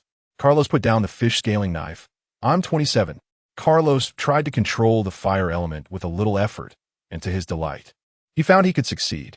How had he suddenly regained the fire control ability he had lost for over 100 years? Alice and Carlos exchanged smiles. In fact, their ages had long surpassed the limits of humanity. Alice accurately stated that in Earth years, she was over 800. Carlos was even more exaggerated. According to the Andromeda Galaxy's calendar, he had surpassed 1,000 years, which converted to Earth years made him 1,500 years old. Among the dozen houses by the desert oasis, only one had collapsed, while the others remained intact. So, our sumptuous lunch today is braised carp? Stan Tofu leaned on his cane. Just before, during the intense earthquake, the ice element within Stan Tofu had resonated, and he realized that his special superpower seemed to have recovered as well. Did this mean that the people who came to Earth as messengers from the Andromeda Galaxy had a chance to return? I think living in the Sahara Desert is not a long-term solution. Should we consider going to the Himalayas? Lu Yin looked at the fist-sized fish scales. I know people in the Himalayan refugee camp. We could live well there. We've always wanted to go, but the journey is long. Stan Tofu coughed twice. We need a spaceship or a dirigible would do. The Himalayan refugee camp.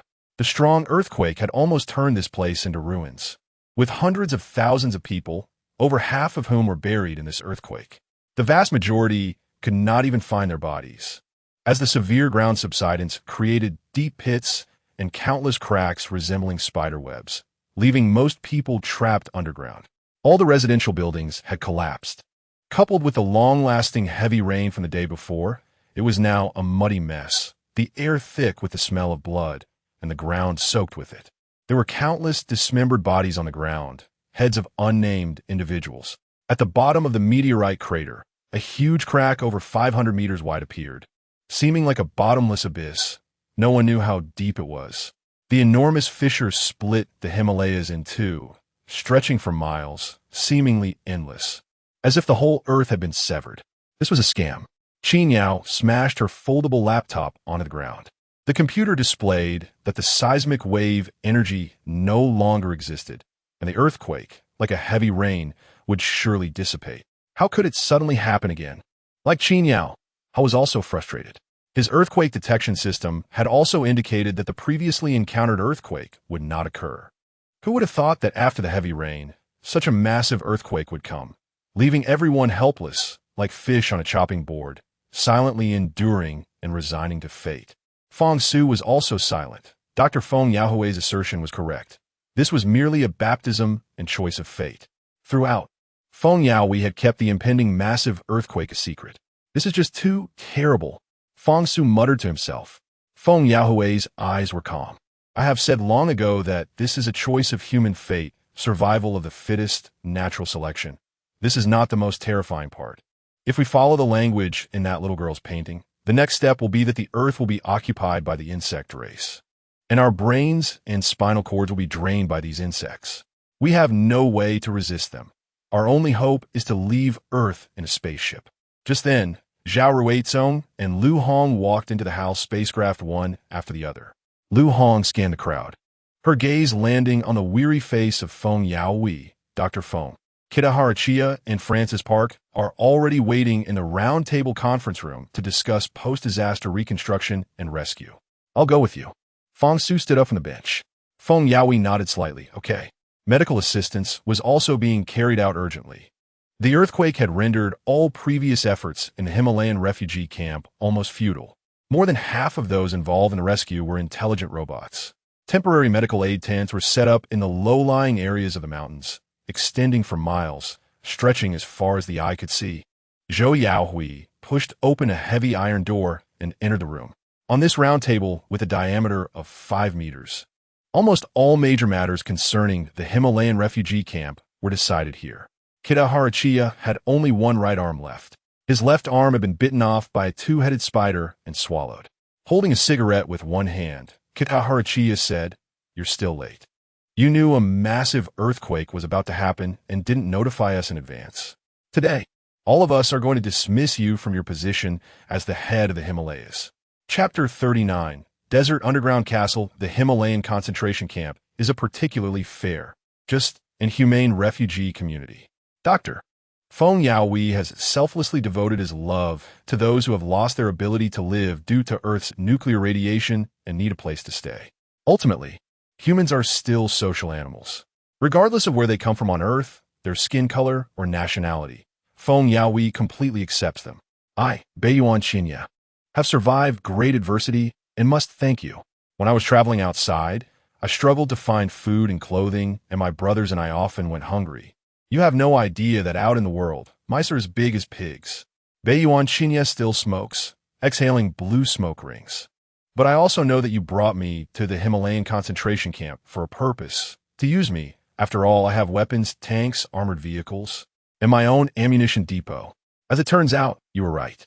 I, Beiyuan Qinya, am responsible for the northern region of the Himalayan mountains, having withstood many beast attacks and even unknown armed forces. Beiyuan Qinya crushed the half-burnt cigarette in the ashtray, but today you cannot escape blame. Let us talk. Since a major earthquake is about to happen, why didn't you inform us in advance? With a loud bang, Beiyuan Qinya slammed the table. Do you want us to die? You could monopolize the resources of the Himalayan mountains all by yourself. Feng Yaohui sat at the head of the table without speaking, wanting to see the attitudes of the others attending the roundtable meeting today. Fang Su stood straight and tall beside Feng Yaohui, like a sturdy pine tree. Beiyuan Qinya had always wanted to kill Feng Yaohui, and if Fang Su hadn't stopped him once, it could have led to a serious incident. In addition to Beiyuan Qinya and the southern region leader Francis Park, others attending the round table included leaders from several small communities within the Himalayan concentration camp, responsible for their own country's refugees. These individuals also had voting rights, election rights, and the right to be elected, totaling more than a dozen people. Fang Su frowned, staring at Beiyuan Qinya.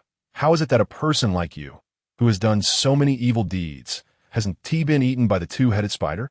The Himalayan concentration camp was founded by Dr. Feng Yaohui, and as a plunderer and beneficiary, you want to drive Dr. Feng Dehui away? I see that the one with ulterior motives is you. Beiyuan Qinya shrugged helplessly, looking innocent as he glanced around at everyone, who all knew. Beiyuan Qinya pointed at Fang Su, who is one of the few remaining biohunters in the Alliance with a biohunter license. As a biohunter, shouldn't he enforce the law impartially? Yet this comrade Fang Su is pursuing personal gain. To my knowledge, Fang Su is an incredibly upright person. How could he be pursuing personal gain? One of the female leaders from a refugee area with curly hair retorted at Beiyuan Qinya. To be honest, there are nearly 20 people in this roundtable meeting, and among us, there is one genetic replicant. Yuan Qin's crooked fingers gently tapped the round table, producing a rhythmic sound. This person is none other than Feng Yaoi. Feng Yaoi is a genetic replicant. I'm sure everyone would rather not believe it. Yuan Qin's words stirred up a storm. How could Feng Yaoi be a genetic replicant? The people at the round table began to discuss after hearing Yuan Qin's statement.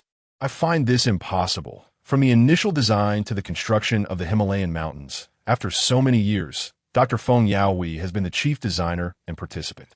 How could he be a genetic replicant? This is completely absurd. A genetic replicant can fully clone a body and replicate over 95% of its thoughts and knowledge. This technology is already quite mature, but to say Dr. Feng Yaoi is a genetic replicant? I won't believe it, even if you beat me to death. Yuan Qin insists on providing evidence. Although the Earth is now devastated and nearly ruined, we at the Himalayan concentration camp still have rules and laws for survival. Yes, everything must have a rule. Yuan Qin, if you can indeed provide evidence that Dr. Feng Yaoi is a genetic replicant, according to our laws at the Himalayan concentration camp, such a person cannot be the overall leader. Feng Yaoi's expression was particularly calm, even making the usually composed Feng Su feel it was extremely unusual. Yuan Qin, dare to say this because I have evidence.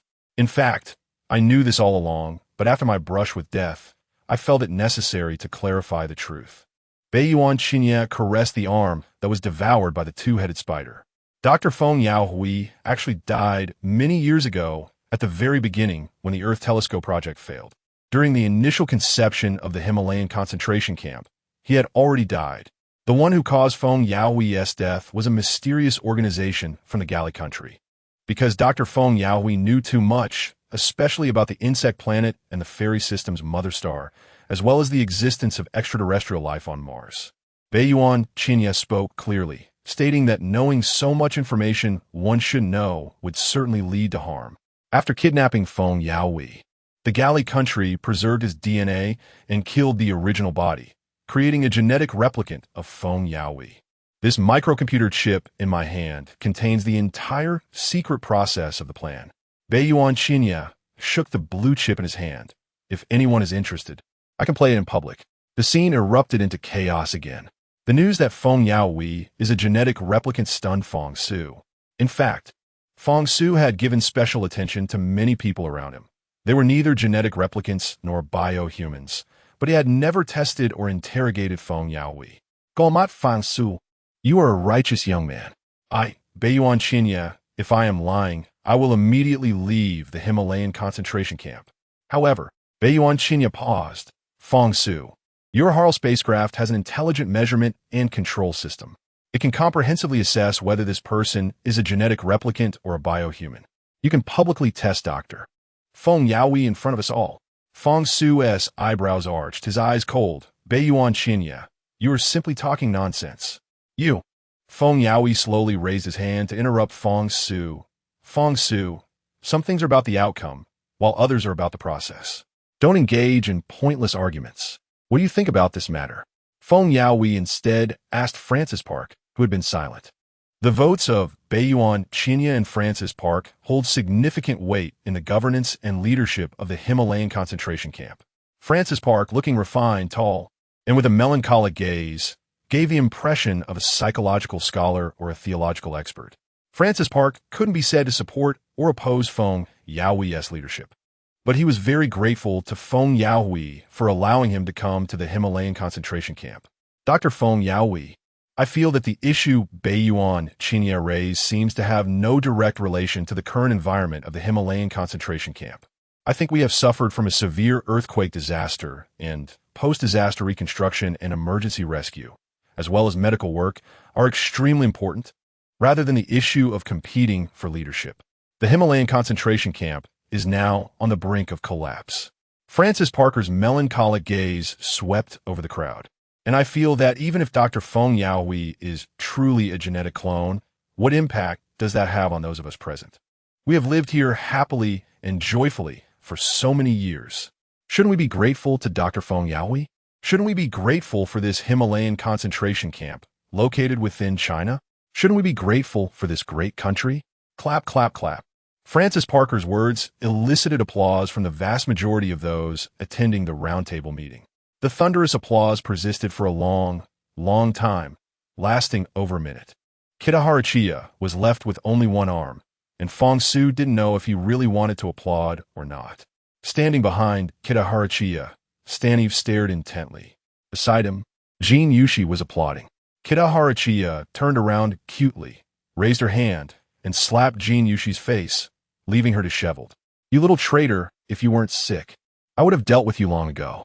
Jin Yushi had become accustomed to being hit, her face not flushing and her heart not racing. "I'm sorry.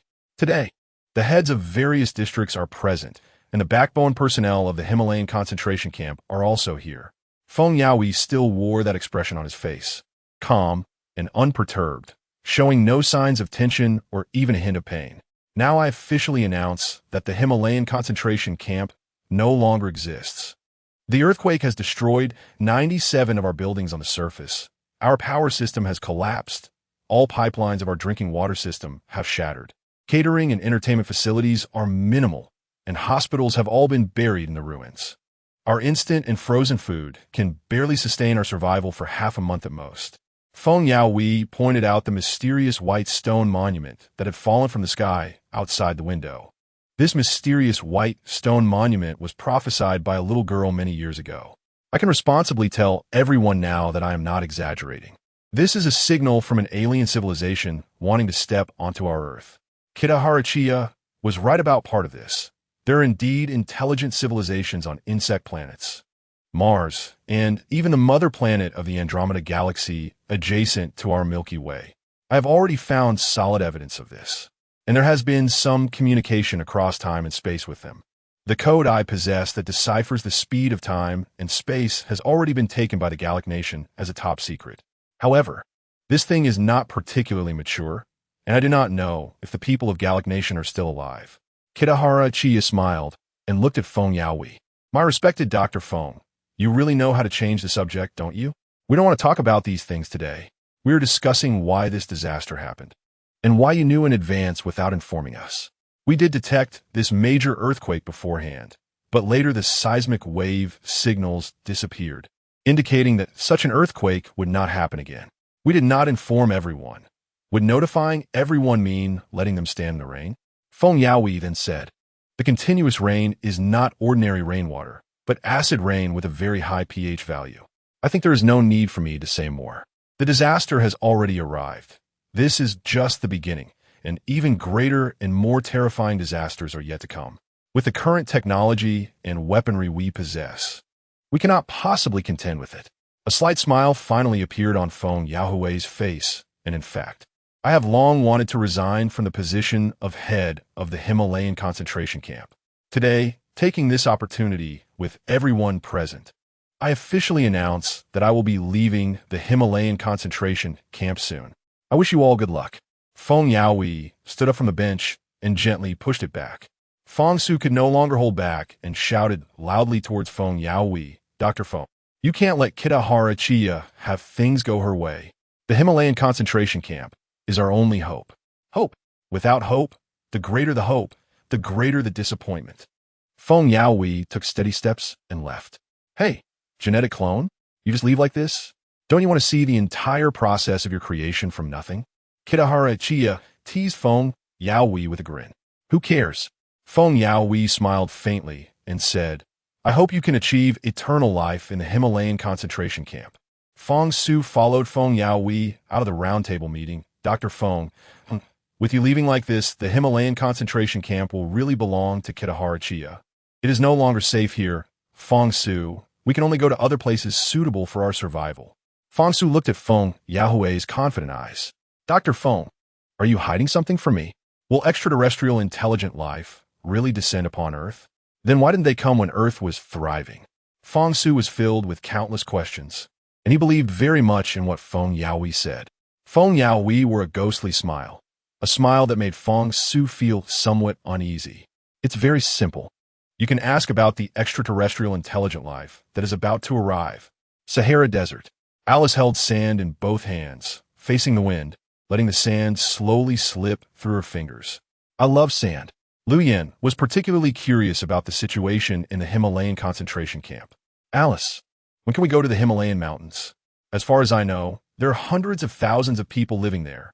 Carlos and Stan Tofu are working on the airship, and if all goes well, we can set off in a few days. Alice continued to play with the sand. Sister Lu Yen, I think you're quite nice. Let me show you the underground castle beneath the desert.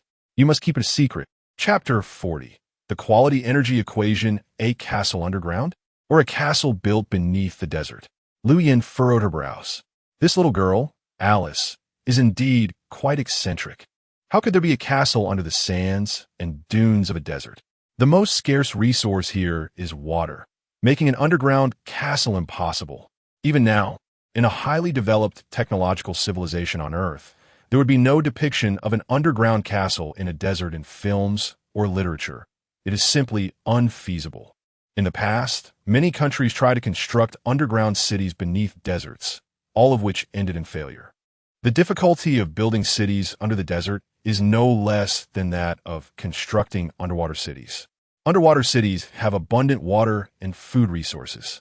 The potential energy from water flow and ocean currents can also provide more support for humanity, allowing for power generation and offering various unique advantages in resources and energy. Yet, even under such circumstances, in Lu Yan's understanding, the difficulty of building underwater cities is still quite significant. Constructing underground cities or even castles in a desert is utterly absurd. I will definitely keep it secret, but I can't help but wonder if the underground castle you mentioned is right beneath our feet. Lu Yen was already sure that Alice indeed has some special abilities. Aside from her prophetic skills, she could also see events happening far away. Perhaps Alice is just joking with Lu Yen. That could be possible. Looking at Alice's appearance, she seems to be of European descent, and people from that region often make dry jokes. The underground castle I'm talking about is beneath the Sahara Desert, just a few kilometers away from our desert oasis city. After we finish lunch, let's go together, Alice said mysteriously to Lu Yen. But you must keep it a secret.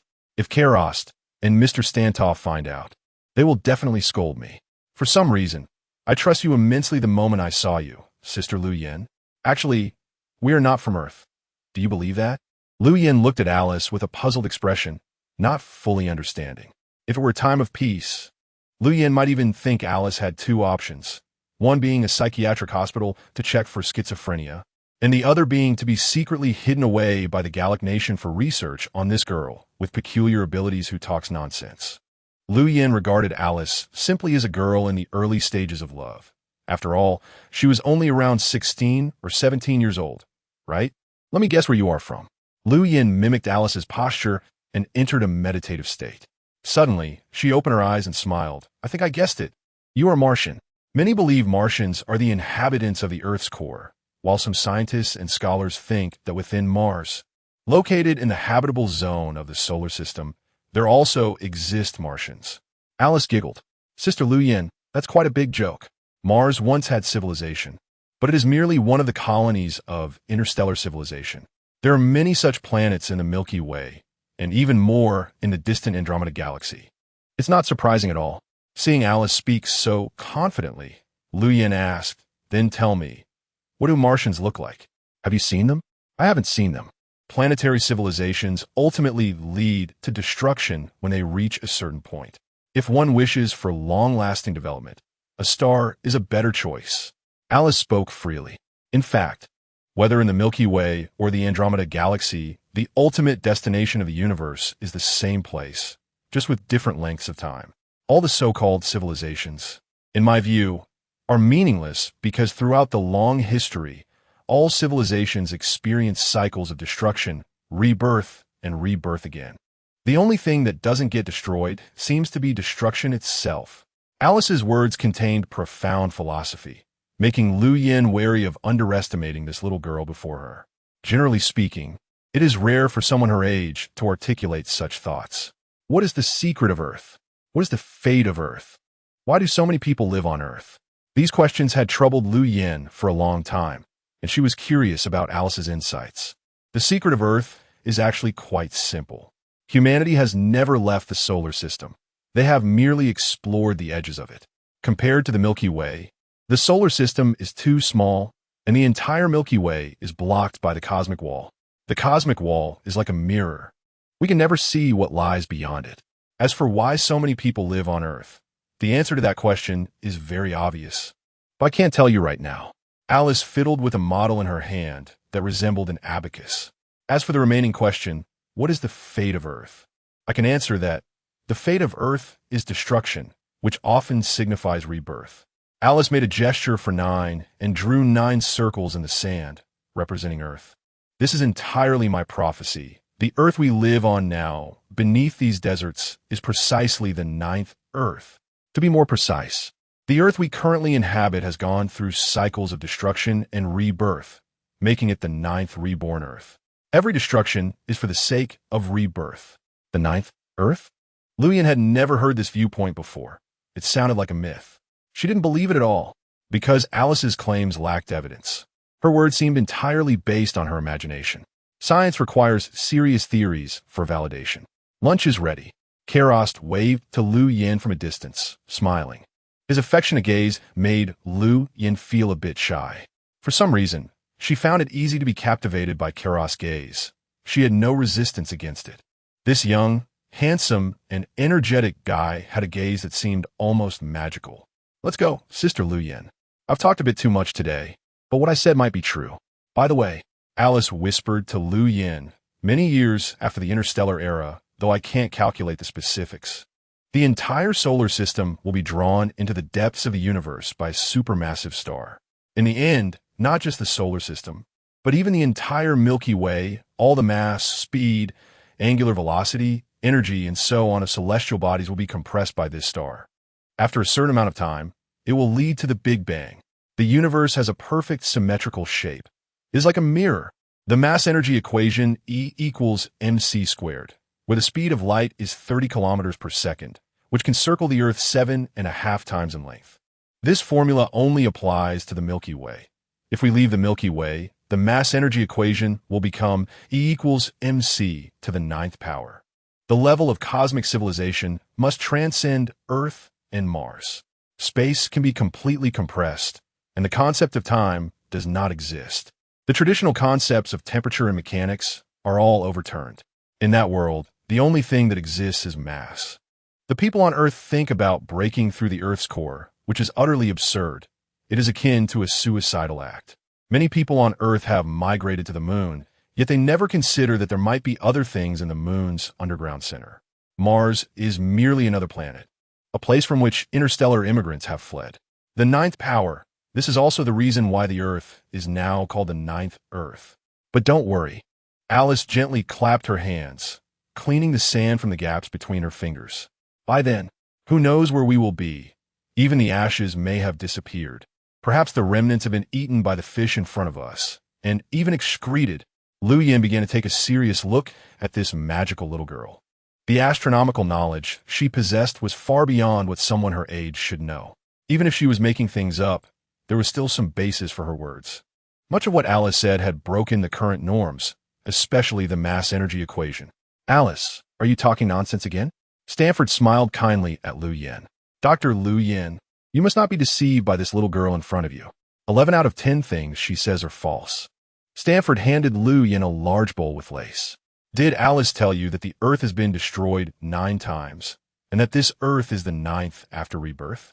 And that the mass-energy equation is wrong? Is she also rambling about the solar system, the symmetry of the universe, and the cosmic wall? Don't listen to her nonsense. Ever since Alice started talking, she has been chattering about these things every day. We've already heard it so much that our ears are calloused. Grandpa Stanford, then can you tell us what is actually happening to the Earth now? Alice was quite unconvinced. I think the Earth is great now, in the entire universe. It seems there is no place better suited for human survival and development than Earth. The environment here is beautiful, the air is pleasant, everything is so slow, allowing people to enjoy the beauty of life. Stanford cut the large carp into pieces. After lunch, I'm going with Kerost and a few young people to look for a spaceship. A few days ago, we discovered an unknown airship in an abandoned wasteland. Maybe we can get a try. We might need a few days to come back. All right, leave it to me. Alice took a big bite of the carp's tail, savoring the tender meat. Dr. Lu Yin, if possible, I hope you can come with us to find the airship. Keras looked at Lu Yin with a smile. I don't want to go for now. Lu Yin was not very familiar with these strangers. Being with Alice might not pose any potential danger. Wow. Okay. Keras smiled helplessly, feeling that he might have spoken a bit abruptly. During this meal, Lu Yin ate especially sweetly. She could hardly remember the last time she had such delicious fish. Stanford, Keras, and 3 relatively young, strong men took some water and dry food and gradually disappeared into the distant sand dunes. Alice, it's getting dark soon. Will they be in danger in the desert? Lu Yin was very worried. The temperature in the desert at night is extremely low, and ordinary people cannot adapt to survive. Don't worry, they will take care of themselves. Don't forget, Sister Lu Yin, we are desert people. Let's go. I'll show you the underground castle in the desert. Alice hummed an unknown tune, bouncing ahead. Lu Yin followed for a while, feeling a bit out of breath and unable to keep up with the pace, so she could only maintain a few meters distance behind Alice. Lu Yin was afraid of getting lost, so she specifically remembered the direction they had come from. Slow down a bit, Alice. Lu Yin was always worried about getting lost in the desert with Alice. After all, there's sandstorms in the desert at any time, and the marks left along the way will soon be worn away. Don't worry, we won't get lost. Alice seemed to see through Lu Yin's thoughts. Right ahead, Alice pointed at a large sand dune in front of them. Lu Yin blinked. Apart from the endless rolling sand dunes, where was the underground desert castle? Far away in the sky, close at hand. Alice gently stomped her foot, and the sand dune in front of her quickly sank. This made Lu Yin feel as if an earthquake had just occurred. The rumbling sound continued. The sand dune gradually shrank, revealing an ancient castle built of red bricks. Alice crossed her arms and turned back to smile at Lu Yin. Sister Lu Yin, I didn't lie to you, did I? Lu Yin's mouth dropped open in disbelief. The underground castle resembled a palace in a children's amusement park, and at the front of the castle, there was even a slowly flowing dark river.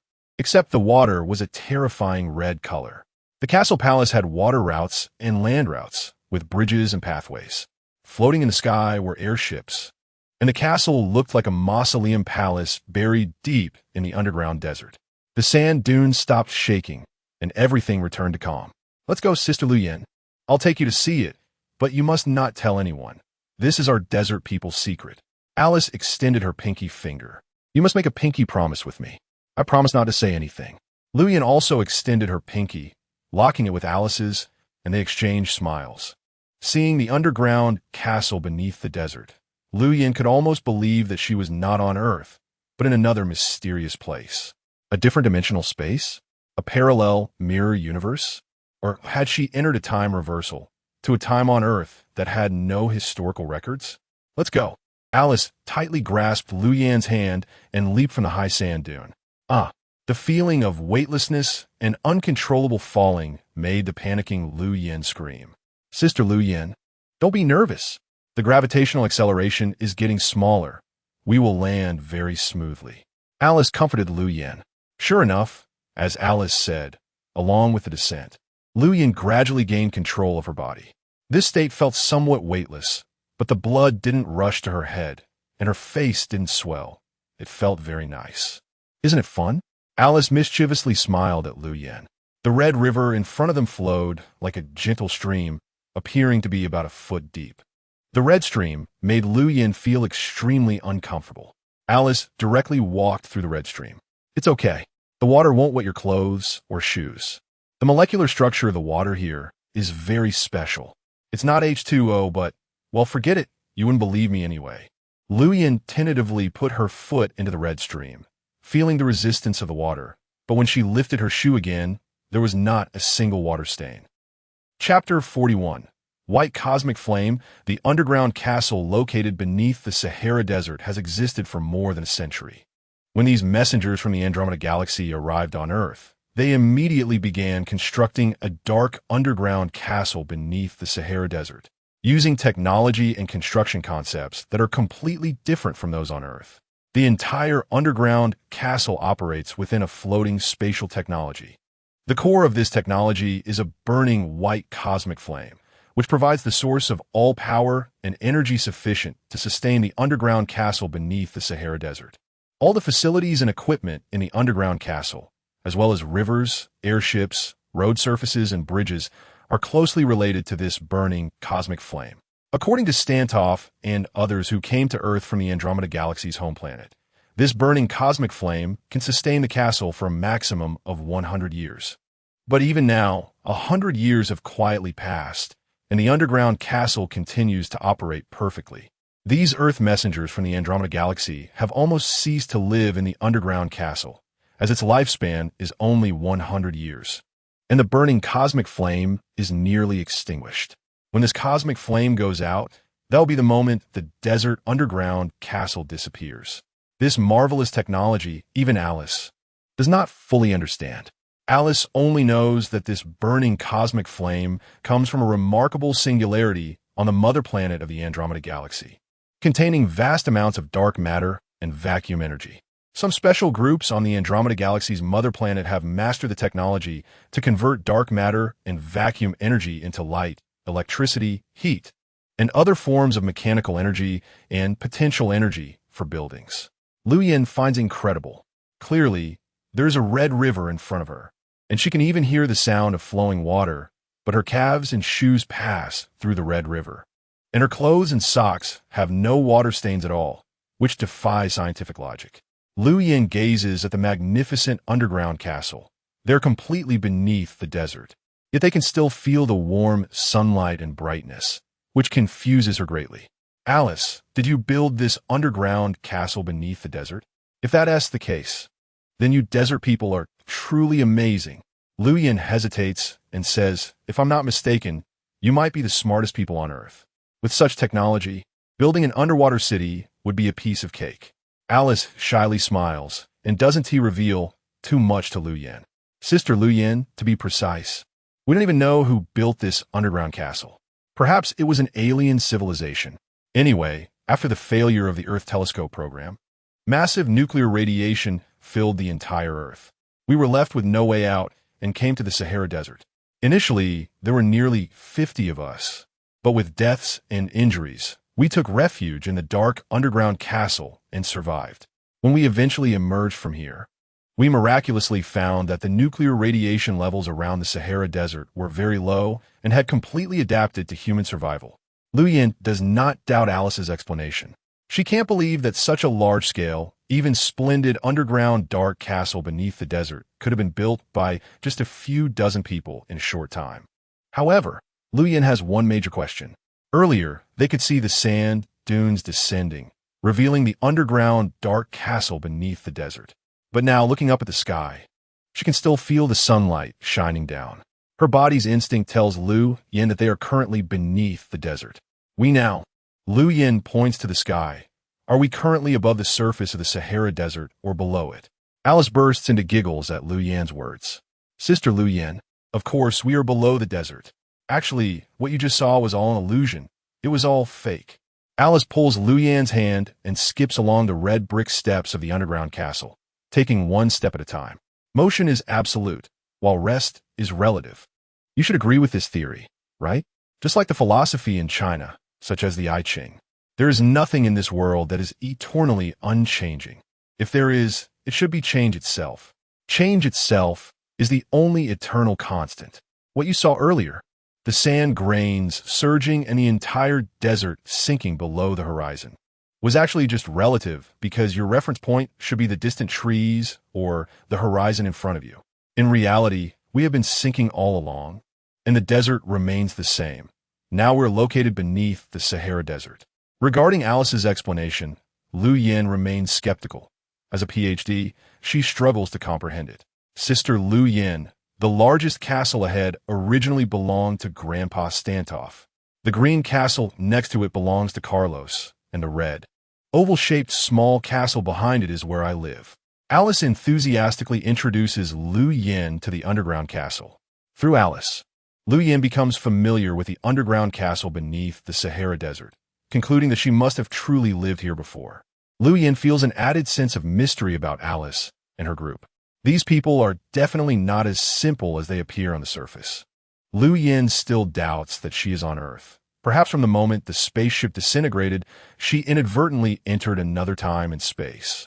This incredibly solid and colorful underground castle beneath the desert actually derives all its energy from a burning white cosmic flame. Alice points to a distant high building beneath a judgment cross where a burning cosmic white flame sphere is located. It's right there. If this flame goes out, the entire underground castle will cease to exist. Are you interested in coming to take a look? Lu Yin furrows her brows. This is something that can only appear in myths, and it's about to unfold right before her eyes. Of course I want to see it. I hope you won't disappoint me. Of course. Alice also wants to enter the underground castle beneath the desert, primarily to see if the burning white cosmic flame is about to extinguish. The suddenly restored prophetic superpower and long-distance observation ability must have a reason. If that reason is not the mysterious white stone tablet that fell from the Himalayas, it is most likely the burning white cosmic flame in the dark underground castle beneath the desert. Stantoff has already ordered that no one is allowed to enter the dark underground castle beneath the desert without permission. But the mischievous Alice doesn't take it seriously. She is too afraid to come alone. Alice foresees the consequences of entering the underground castle and frequently sees Lu Yin's appearance in her prophetic meditations and fantasies. Because of this, Alice decides to take Lu Yin with her into the dark underground castle. Alice leads Lu Yin to a green stone tablet. The ground is also paved with green bricks, but above the green bricks, various stars shimmer. Lu Yin immediately sees several major planets of the solar system, as well as some distant planets and celestial bodies of varying sizes in the Milky Way. The green bricks laid on the ground are semi-transparent in material. They cannot be described as metal or stone. In short, they are very peculiar. Sister Lu Yin, move a little closer to this side, standing in this position. The two of us can float into the air, walk in the sky, and reach the attic of that tall building to see with our own eyes the burning white cosmic flames. Alice gently tugged at Lu Yin's hand, and Lu Yin looked down to find that she was standing on a planet of the solar system, which was Mars. Alice was standing on the solar system's core planet, the sun. Is it really possible? Lu Yin still held a skeptical attitude. Everything felt like it could only be achieved in a myth, too incredible. Of course, it's possible, Alice teased, but it requires a spell, and I can't tell you. He. Sister Lu Yin, make sure not to move your feet from the Mars planet beneath you, or else your little life will be gone. After saying this, Alice didn't look at Lu Yin, clasped her hands together, and struck a particularly strange judgment pose, chanting something under her breath. Lu Yin heard Alice say a few particularly obscure and hard-to-understand words. Boom, boom, boom. Lu Yin felt the Mars planet beneath her feet slowly start to burn. The trajectory of the solar system's stars and planets drawn on the blue brick ground also began to rotate slowly. Then, Lu Yin found that special feeling that was between weightlessness and overload, a sensation that words couldn't describe. Lu Yin's body floated up lightly and vertically, gradually lowering her head. Lu Yin discovered that the trajectory of the solar system's planets and the planetary bodies beneath her feet had begun to rotate. Venus, Jupiter, Mercury, Mars, Saturn, Uranus, Neptune, Earth, and the Moon, including the Sun, were all rotating according to their established speeds, angles, and trajectories in a very reasonable manner. The entire operation of the solar system's planetary bodies was exactly like the 3D simulation of the solar system's operation trajectory that Lu Yin had seen before. Beside Lu Yin, Alice's body also floated up, and there was even a feeling of being in the vast starry sky. The expression on Alice's face was much more relaxed than Lu Yin's.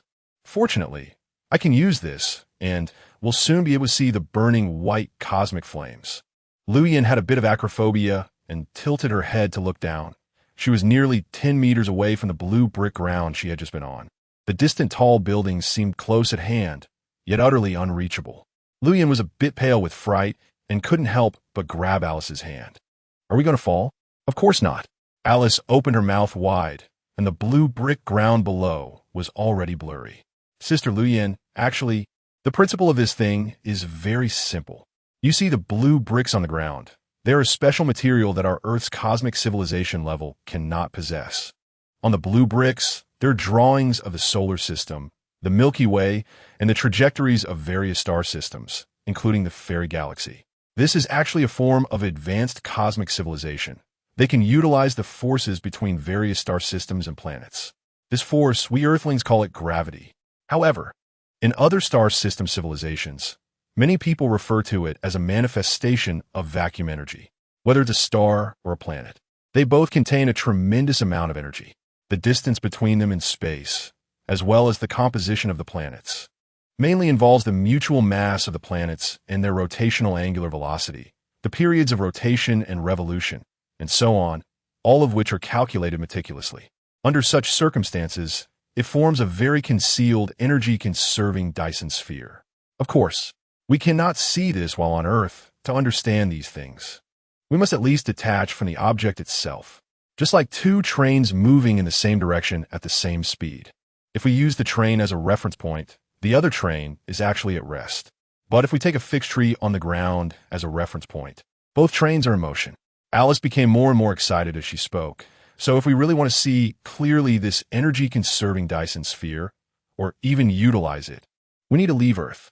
However, leaving the solar system is still not enough. We must at least be based in the Milky Way. Sister Lu Yin, is my explanation easy to understand? He.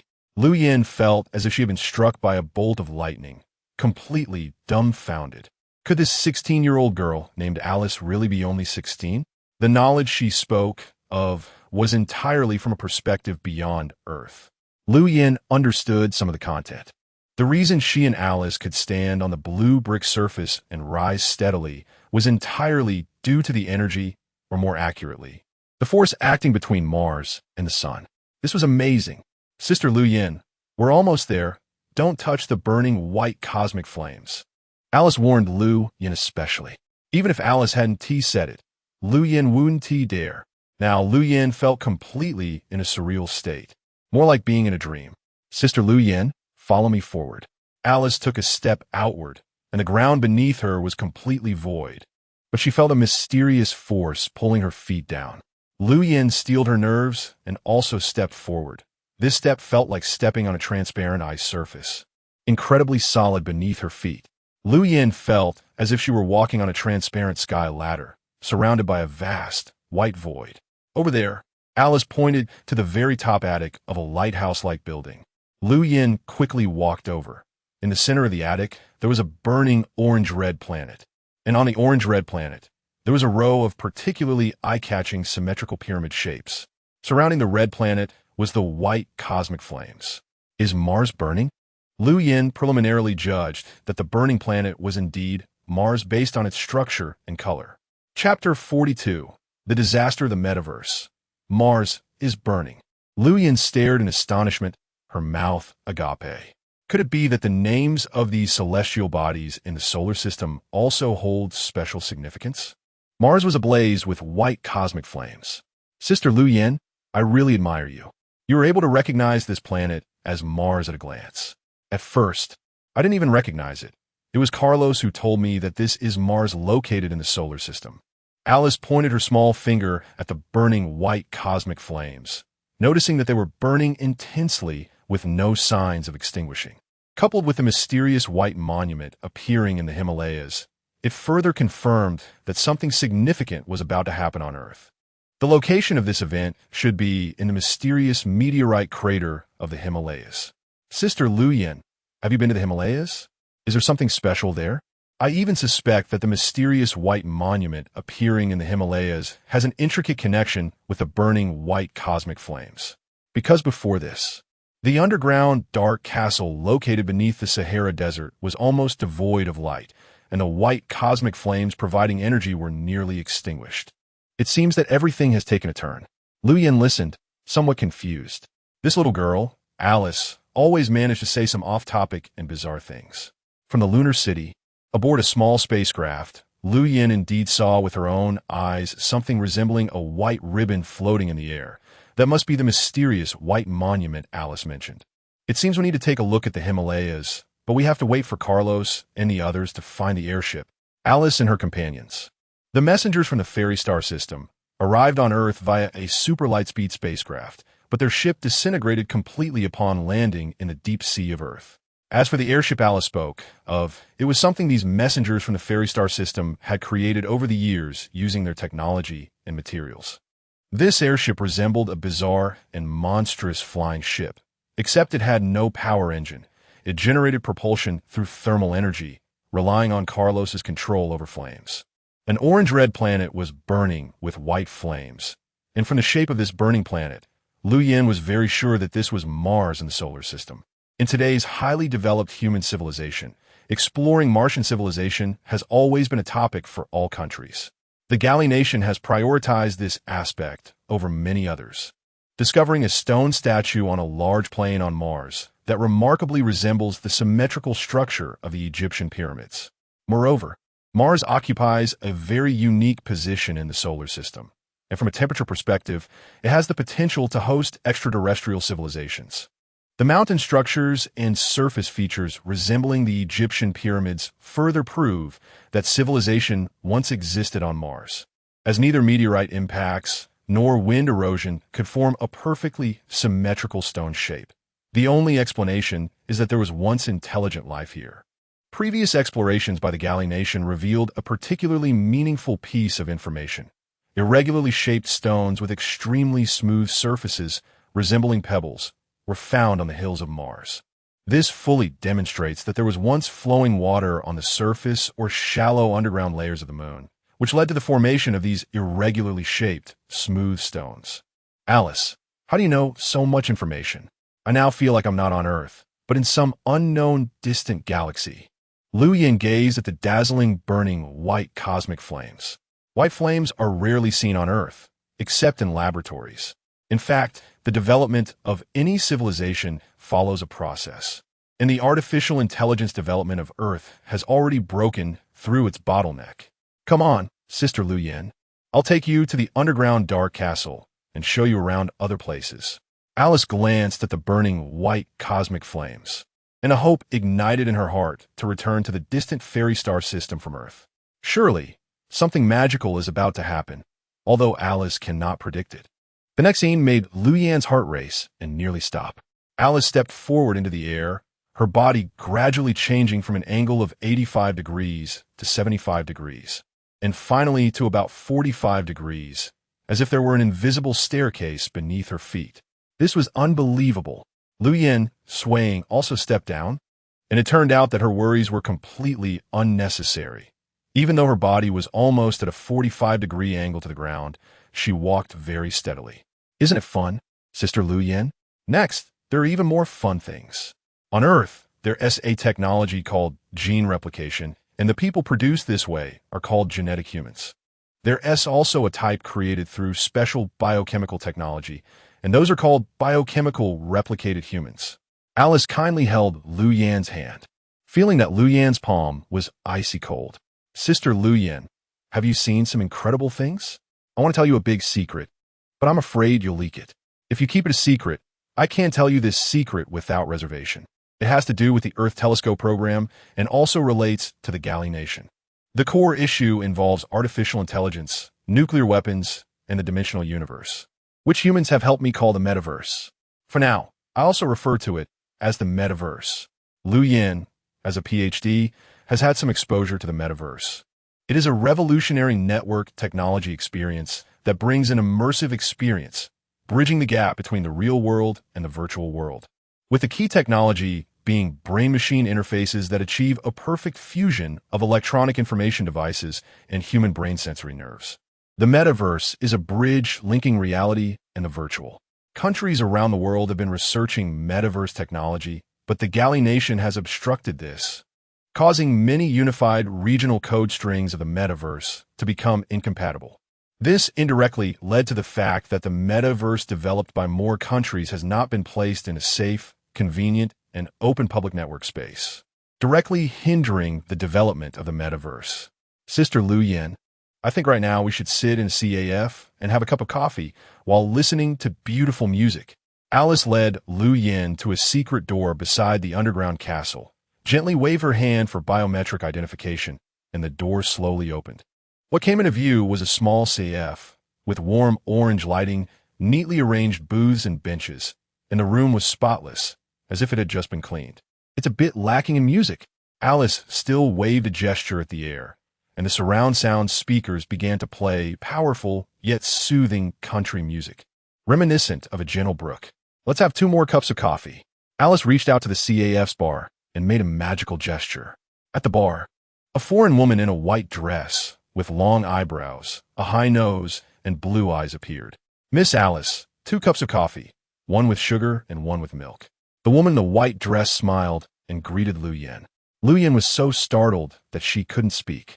Could it be that there are still humans living in this underground dark castle?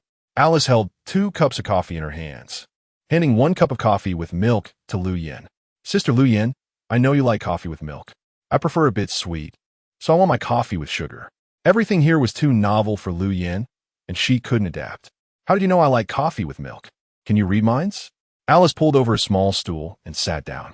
Sister Lu Yen, I have a special ability for prophecy, and I can see far away, even events that happened long ago in some places. But I can't read minds. Hee hee. I guess that you like coffee with milk because older women believe milk has beauty benefits for the skin. You're really something. Lu Yen held the coffee in front of her, not daring to drink it. Everything felt mysterious and inexplicable. Alice seemed to sense Lu Yen's thoughts, gently taking 2 small sips of her coffee. Don't worry, Sister Lu Yen, this is real coffee. Lu Yen took a sip with skepticism, and the taste was incredibly good. She had never had such delicious coffee before. Drinking coffee and listening to music. Now I will fulfill my promise. Let's talk about the metaverse. Alice turned her head and waved to a foreign woman in a white dress behind her. This woman essentially does not exist, but in this underground black castle. In the world of the metaverse, there is no pain here. The spirits of the people live on. Even if their bodies die, their souls will still be. When a person's body dies, their soul can exist. This is a matter of belief and faith. Lu Yen held her coffee cup with both hands. But even if his soul exists, how can it appear? This is the magic of the metaverse, and also the magic of a higher level of cosmic civilization. Let's first talk about artificial intelligence. Alice puffed her cheeks and pouted. Before artificial intelligence reaches its peak development, no one believes that future artificial intelligence will dominate all of humanity. Humans have always guarded against artificial intelligence dominance. Isn't that fundamentally impossible? Lu Yen raised a different viewpoint. But some people are secretly upgrading artificial intelligence, giving a human-like consciousness. From what I know, the most advanced artificial intelligence on Earth still exists, and I can feel her presence. Lu Yen shook her head. After the failure of the Earth Telescope project, humanity was almost exterminated. Even if artificial intelligence exists, in what way will it manifest? The internet communication on Earth is almost paralyzed. The only top-tier artificial intelligence, life number 1, still exists. The Earth Telescope project would not have failed. Without Gallic country, Earth would still be flourishing. Gallic country overestimated human capabilities. In this dispute, they completely lost to artificial intelligence. This artificial intelligence is the core control brain of the global metaverse. No one, no authority can interfere with it because at the inception of the metaverse design, if this core cannot operate independently, the entire structure of the metaverse world will collapse. Although I don't know where you got such information, I believe humanity will always guard against artificial intelligence. Lu Yen listened intently. Is the failure of the Earth Telescope project related to the metaverse and artificial intelligence? Guarding against thieves at home is harder than guarding against outsiders. Isn't that an old saying? Alice drank all the coffee in her cup. This artificial intelligence, life number 1, sees the vulnerabilities in human networks, rendering the top scientists of Gallic country's metaverse world completely passive. The Earth Telescope project was almost successful. Under the leadership of Gallic country, a large number of nuclear weapons were assembled from countries around the world, preparing to follow the pre-established plan to blow a hole in the Earth. Initially, everything went smoothly. Alice gently closed her eyes, entering a meditative state. Her thoughts returned to the scene when the Earth Telescope project was about to be implemented. Tens of thousands of nuclear bombs entered their designated orbits, flying towards the deep pit tunnel drilled thousands of meters underground. At first, the explosions were all according to plan. But later, all the nuclear weapons from countries around the world launched into the air, Countless nuclear weapons flew towards almost every location where humans could survive, ultimately exploding, and the Earth was engulfed in a sea of fire. The only surviving location was Mount Everest in the Himalayas. The Earth was completely shrouded in nuclear radiation, becoming a desert planet. Liu Yin felt that Alice's words were somewhat exaggerated. The launch procedure for nuclear bombs is very complex, requiring multiple authorizations and complicated passwords. Even using a supercomputer to crack the passwords would take hundreds of thousands of years or longer. This is almost impossible. Alice lightly opened her eyes. Nothing is impossible. If I tell you that the top artificial intelligence of the metaverse has human-like thinking, if she enters the network to crack the passwords, do you think it would still be difficult? What if this complicated password procedure is actually created by Life Number 1 herself? She would easily decrypt her own passwords. Liu Yin suddenly shivered. If things really were as Alice said, then everything would be logical and inevitable. Alice and Liu Yin wandered in the underground dark castle for a long time until the light in the castle grew dim, indicating that it was already night. We should go out. Alice led the way, and Liu Yin looked around. Unknowingly, they walked out of the underground castle and unexpectedly arrived near a desert oasis. A huge airship floated in the air, resembling a colorful monster with claws. Where have you been for 7 days? Karos questioned Alice upon seeing her and Liu Yin. We just went out for a stroll, Alice casually replied. Liu Yin felt that only a few hours had passed in the underground dark castle. Yet somehow 7 days had gone by since they emerged. Chapter 43. Human body feed in front of Liu Yin, a colorful airship was hovering in the air. At first glance, the shape of this airship resembled an angry lion's head, but upon closer inspection, it also somewhat resembled an octopus from the ocean floor. The shape of the airship was particularly similar to an upside-down octopus, quite awkward. Alice, you lied to me again. Stan Tofu hunched his back, his gaze sweeping over Alice. Don't think you can hide it from me. Did you take Liu Yin to the underground dark castle? Grandpa Stan Tofu, really you can't hide anything from you. Please don't punish me with wall sitting. Last time I stood for a whole day, I'm still scared. Alice made a face at Stan Tofu. This time I went to the underground dark desert castle. It wasn't completely fruitless. The white cosmic flames on the burning sparks have become even more vigorous. That's my only gain. That's not bad. Stan Tofu stretched his arms, making cracking sounds with his joints. We will choose a day to set off for the Himalayas, as they might also need our help. Really? Liu Yin was very excited. Although a huge earthquake had occurred in the Himalayas, leaving it almost a river of blood, she felt a special sense of homecoming there.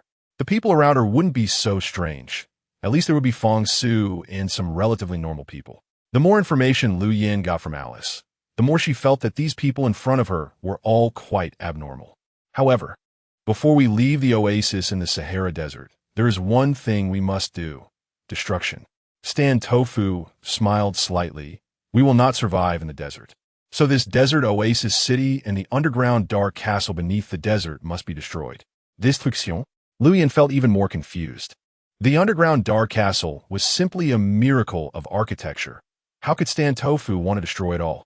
Grandpa Stan Tofu, if we destroy the underground dark castle, should the burning white cosmic flames be given to Karaster? Who else besides me? Karaster had a wise smile on his face, shrugged, and pointed at the huge airship hovering in the air. The airship needs an energy source. Burning this white cosmic flame is the best choice. But isn't that a bit risky? Alice glanced at Liu Yin with a worried expression. Liu Yin couldn't really say anything about this, as she had only been here for less than 2 days. Without an energy source, they wouldn't be able to go anywhere. They wouldn't even be able to get to the Himalayas, let alone other distant places. Stan Tofu looked up at the starry sky, which was gradually darkening. The blue sky was dotted with twinkling stars. We are indeed a bit far from Earth. We need to cross 13 wormholes. Ha. Isn't that right, Alice? Stan Tofu's words were cryptic. He wanted to tell Alice that they planned to return to the home planet of the fairy star system. Liu Yin absorbed this information, but it didn't linger in her memory. The way these people spoke was so disjointed, with one sentence leading to another, completely unlike Earthlings. Liu Yin felt it would be better to quickly return to the Himalayas and leave these strange people behind. Grandpa Stan Tofu, a great disaster will occur in the Himalayas. Should we help them and and then leave? Alice asked curiously, her big eyes blinking. Of course. Those garbage bugs are low-level creatures. We can deal with them very easily. But if it's the people from Earth, that would be a disaster. Karastor was repairing a device that resembled a compass. Any civilization without higher beings cannot be called a civilization. It can only be called garbage. Lu Yin mustered her courage. The underground, dark castle in the Sahara Desert was simply a great architectural miracle. Destroying this castle would be a terrible waste. We can find some small spaceships. We can still get to the Himalayas. Abandon this airship. As for the burning white flame as an energy source, I think that's too unreliable. Wow, that would be quite difficult. Karastor smiled slightly. The underground castle took us a great effort to build. Now that we are leaving our home, we certainly can't leave it behind. Besides, once we leave, the castle won't be able to operate anymore. All right then. Lu Yin was just trying to speak her mind. As for how these desert people would destroy their own home, she had no choice in the matter. Stan Tofu yawned. Time to sleep. 6 continuous days outside have really worn this old man out. Alice, go arrange a room for Lu Yin.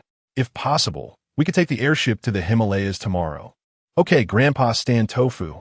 Alice was still bouncing around, like a lively little princess.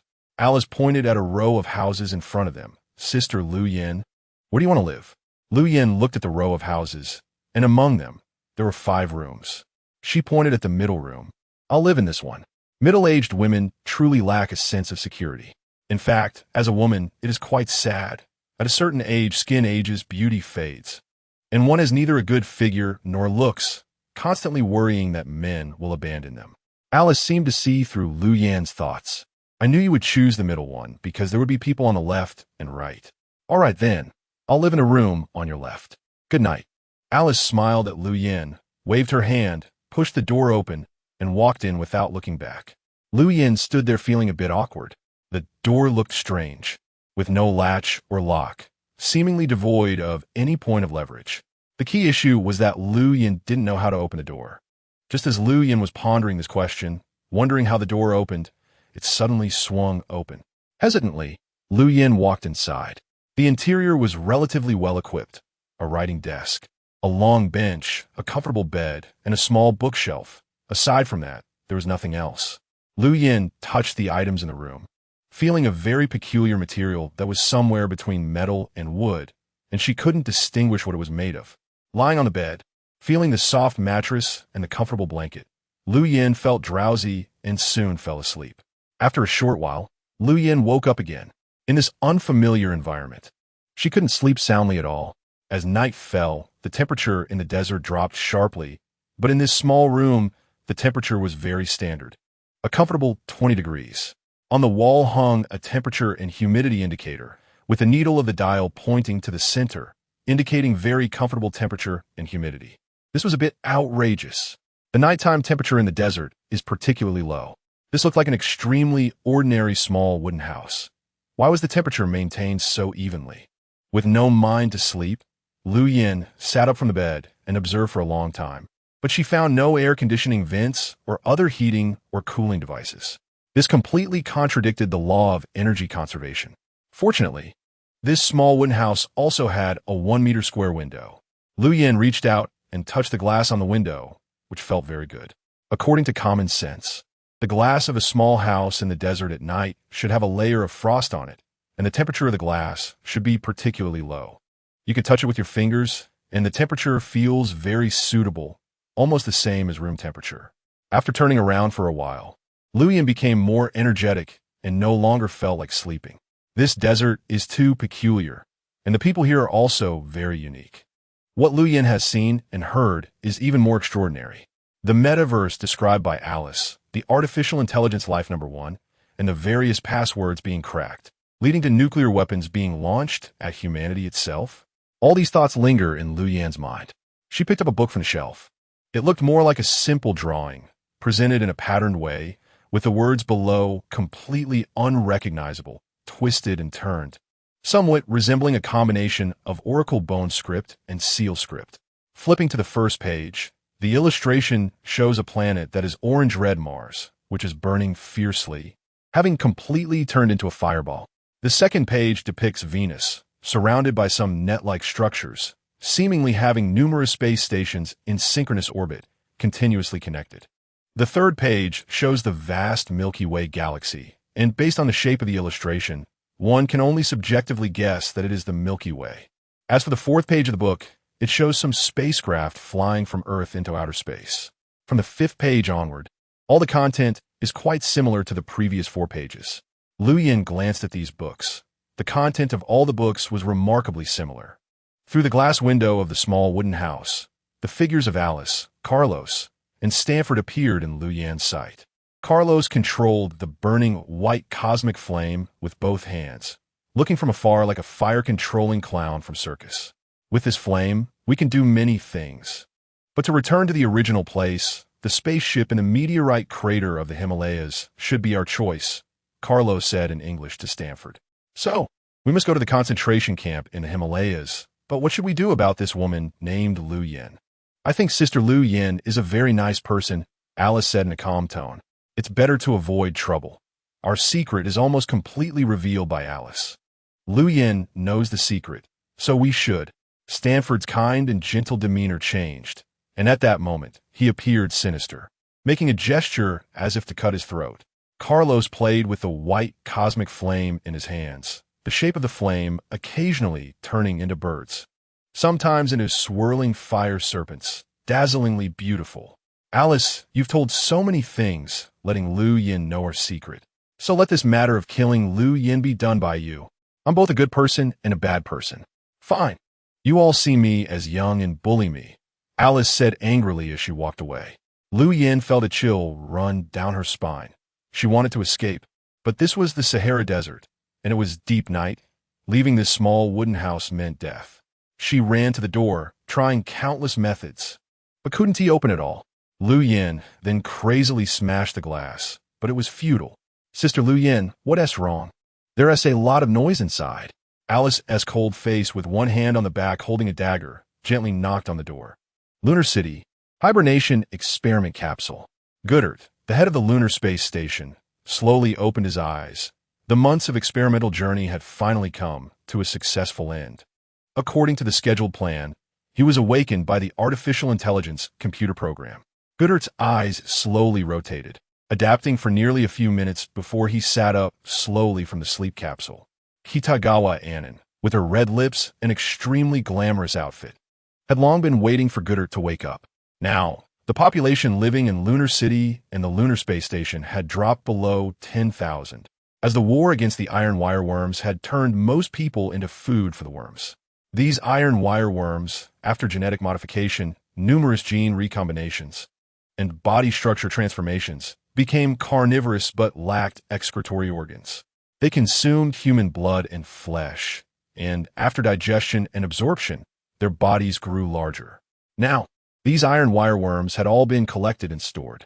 This was a crazy plan by Goddard and Kitagawa Annan, the starship conducting interstellar migration, with their destinations being Venus or Mars. Due to the speed and weight of the spacecraft, there were many uncertainties regarding the migration time. Ordinary food could not meet physiological requirements. However, these specially developed, genetically modified iron wire worms were the best choice. The iron wire worms would kill the hundreds of thousands of people living in Lunar City, and after digestion and absorption, they would transform into high protein and other nutritional components. These preserved, live iron wire worms would become the food supply for the remaining fewer than 10,000 people during the interstellar migration process, as well as nutritional supplies during the initial adaptation phase after migrating to Mars or Venus. This was a cruel and inhumane human body feed plan. Welcome back, Commander Goddard. Kitagawa Annan gently bent down, unabashedly kissing Goddard deeply in front of his subordinates and others who had woken from their hibernation capsules. Has everything gone smoothly? Goddard gently pushed Kitagawa Annan's shoulder. Very smoothly. Now we have complete control over Lunar City and the lunar space station, Kitagawa Annan replied. What about Liu Yin and Chunemo, those people? Goddard stepped out of the hibernation capsule and stretched his limbs, after sleeping for several months. He felt as if he had grown a bit taller. Kitagawa Annan replied. They went to Earth, most likely to the Himalayas. Very good, you did very well. Goddard smiled secretly. Is there any movement on the other side of the Pacific? Chapter 44. The sky city of Venus Gibraltar had complete control over every move of the underwater city of Zoma, located on the floor of the Atlantic Ocean. He was even aware that the king of the Gallic kingdom in Zoma had spies and informants in the lunar city, but Gibraltar was one step ahead, playing them at their own game. The fact that he could wake up intact from the winter sleep experiment proved one thing. The informants in Zoma did not have enough power in the lunar city. If they had sufficient power, Gibraltar would have perished during his hibernation and never awakened. Entering a prolonged winter sleep was a very dangerous endeavor. Everything was entirely controlled by artificial intelligence. During long-term hibernation, a person was in a state of semi-shock and dormancy, similar to the hibernation of amphibians. Although the energy required to sustain human life was minimal, it was crucial to maintain brain activity without causing irreversible cellular damage, necessitating the supplementation of large amounts of potassium, sodium, calcium, and other trace elements. For individuals with diabetes, special attention had to be given to insulin and their blood sugar levels during hibernation. The underwater city of Zoma in the Pacific had always been Gibraltar's target. Currently, only a small portion of the Metaverse system on Earth was operational. Since the failure of the Earth Telescope project, the Metaverse initiative led by the Gallic Kingdom had been hidden. The reason was simple: the artificial intelligence known as Life-No. Representing the pinnacle of human intelligence, had violated human will and deciphered the launch codes for nuclear weapons of all countries worldwide, plunging the entire Earth into chaos. Beichuan Xingnan gently placed her hand on Gibraltar's broad shoulder, her expression playful. Respected Mr. Gibraltar, the underwater city has been rather inactive. They're like turtles retreating into their shells. More accurately, they're like sea turtles afraid to come out from the depths. A massive earthquake had struck the Earth, flattening the Himalayas and the concentration camps there had seen tens of thousands perish, with very few survivors remaining. Beichuan Xingnan lightly caressed Gibraltar's face, her fingers feeling the stubble on his chin. There is a mysterious meteorite crater in the Himalayas, perhaps related to extraterrestrial civilization. A white monolith appeared in the sky, stretching endlessly, its origin unknown. This monolith points directly toward the meteorite crater. The arrival of the white monolith was accompanied by a powerful tornado and torrential acid rain, followed by a terrifying earthquake that caused massive fissures in the Himalayas, seemingly splitting the Earth in two. Gibraltar took note of everything Beichuan Xingnan said. It seemed that much had transpired during his hibernation. How is the lunar space station functioning? Beichuan Xingnan candidly expressed her excitement and pride in her actions. The situation here isn't particularly good. The air filtration and purification system has malfunctioned. We've initiated a population reduction plan, and now the energy resources of the lunar space station and city are sufficient for our fewer than 10,000 people to survive for 5 years. I believe that even if it takes longer, we will be able to migrate to Mars. Gibraltar embraced Beichuan Xingnan, holding her slender waist as they slowly exited the winter hibernation chamber. It won't even take 5 years, don't you know, since the Gallic Kingdom implemented its cosmic warfare plan. Even though we live on the moon, the underwater city of Zoma in the Pacific is aimed at us with thousands of cosmic missiles, targeting the moon and the lunar space station. We must leave for Venus, not Mars. Concern filled Gibraltar's eyes. In the past 2 years, he had sent out 2 teams to forcibly land on Venus, both of which had failed. The interstellar team sent to Mars 3 years ago had not been heard from since. They had surely not succeeded either. Beichuan Xingnan didn't understand why Gibraltar was so obsessed with landing on Venus. Venus was entirely different from the Moon and Mars. It was a gas planet, surrounded by an atmosphere. Countless scientists speculated that there might be life in Venus's atmosphere, but such life would depend on certain special gas components present in the atmosphere. Gibraltar had a vision. For years, he had strived to realize this idea, to establish a space colony around Venus. Using plasma engines to propel massive spacecraft to Venus's orbit and land at the top of its atmosphere, he envisioned constructing floating cities nearby. Many believe that living in an underwater city like Zoma was akin to a frog in a well, a futile endeavor. Humanity's ultimate fate was to leave Earth for large-scale interstellar migration and even colonization. Due to various resource mismatches, Many people on Earth would become colonists of space immigrants. What Giotto admired was the floating cities of the Sky City concept, fully utilizing Venus's atmosphere to build large floating cities, which would differ from many space stations. This plan had been under implementation since Giotto held an important position in the Gallic Kingdom. His vision for the Sky City of Venus starkly contrasted with the Gallic Kingdom's initial plan to build an underwater city in Zoma. After the initial construction of the Venus Sky City, it had largely fallen into disrepair. Giotto had controlled the lunar city and space station and had sent many interstellar teams to explore Venus, but the previous two teams had gone silent, while the third team, which had departed 3 years ago, had also yielded no results. Giotto, are you still thinking about the Venus Sky City plan? Someone asked. It seems this plan is still quite far from success. Many technologies are not yet mature. Liu Yin knew that Giotto's greatest wish was to complete the construction of the Sky City around Venus. If the Earth Telescope project had not failed, there might still have been hope. But now, everything seemed over. I don't think it's over yet. The main problem we haven't solved is the temperature issue. It's all the damn Gallic Kingdom's King Kevin Stanford and that stubborn Prince Paul who insist on the underwater city. They deserve to die. Sighing, Giotto stepped into his office.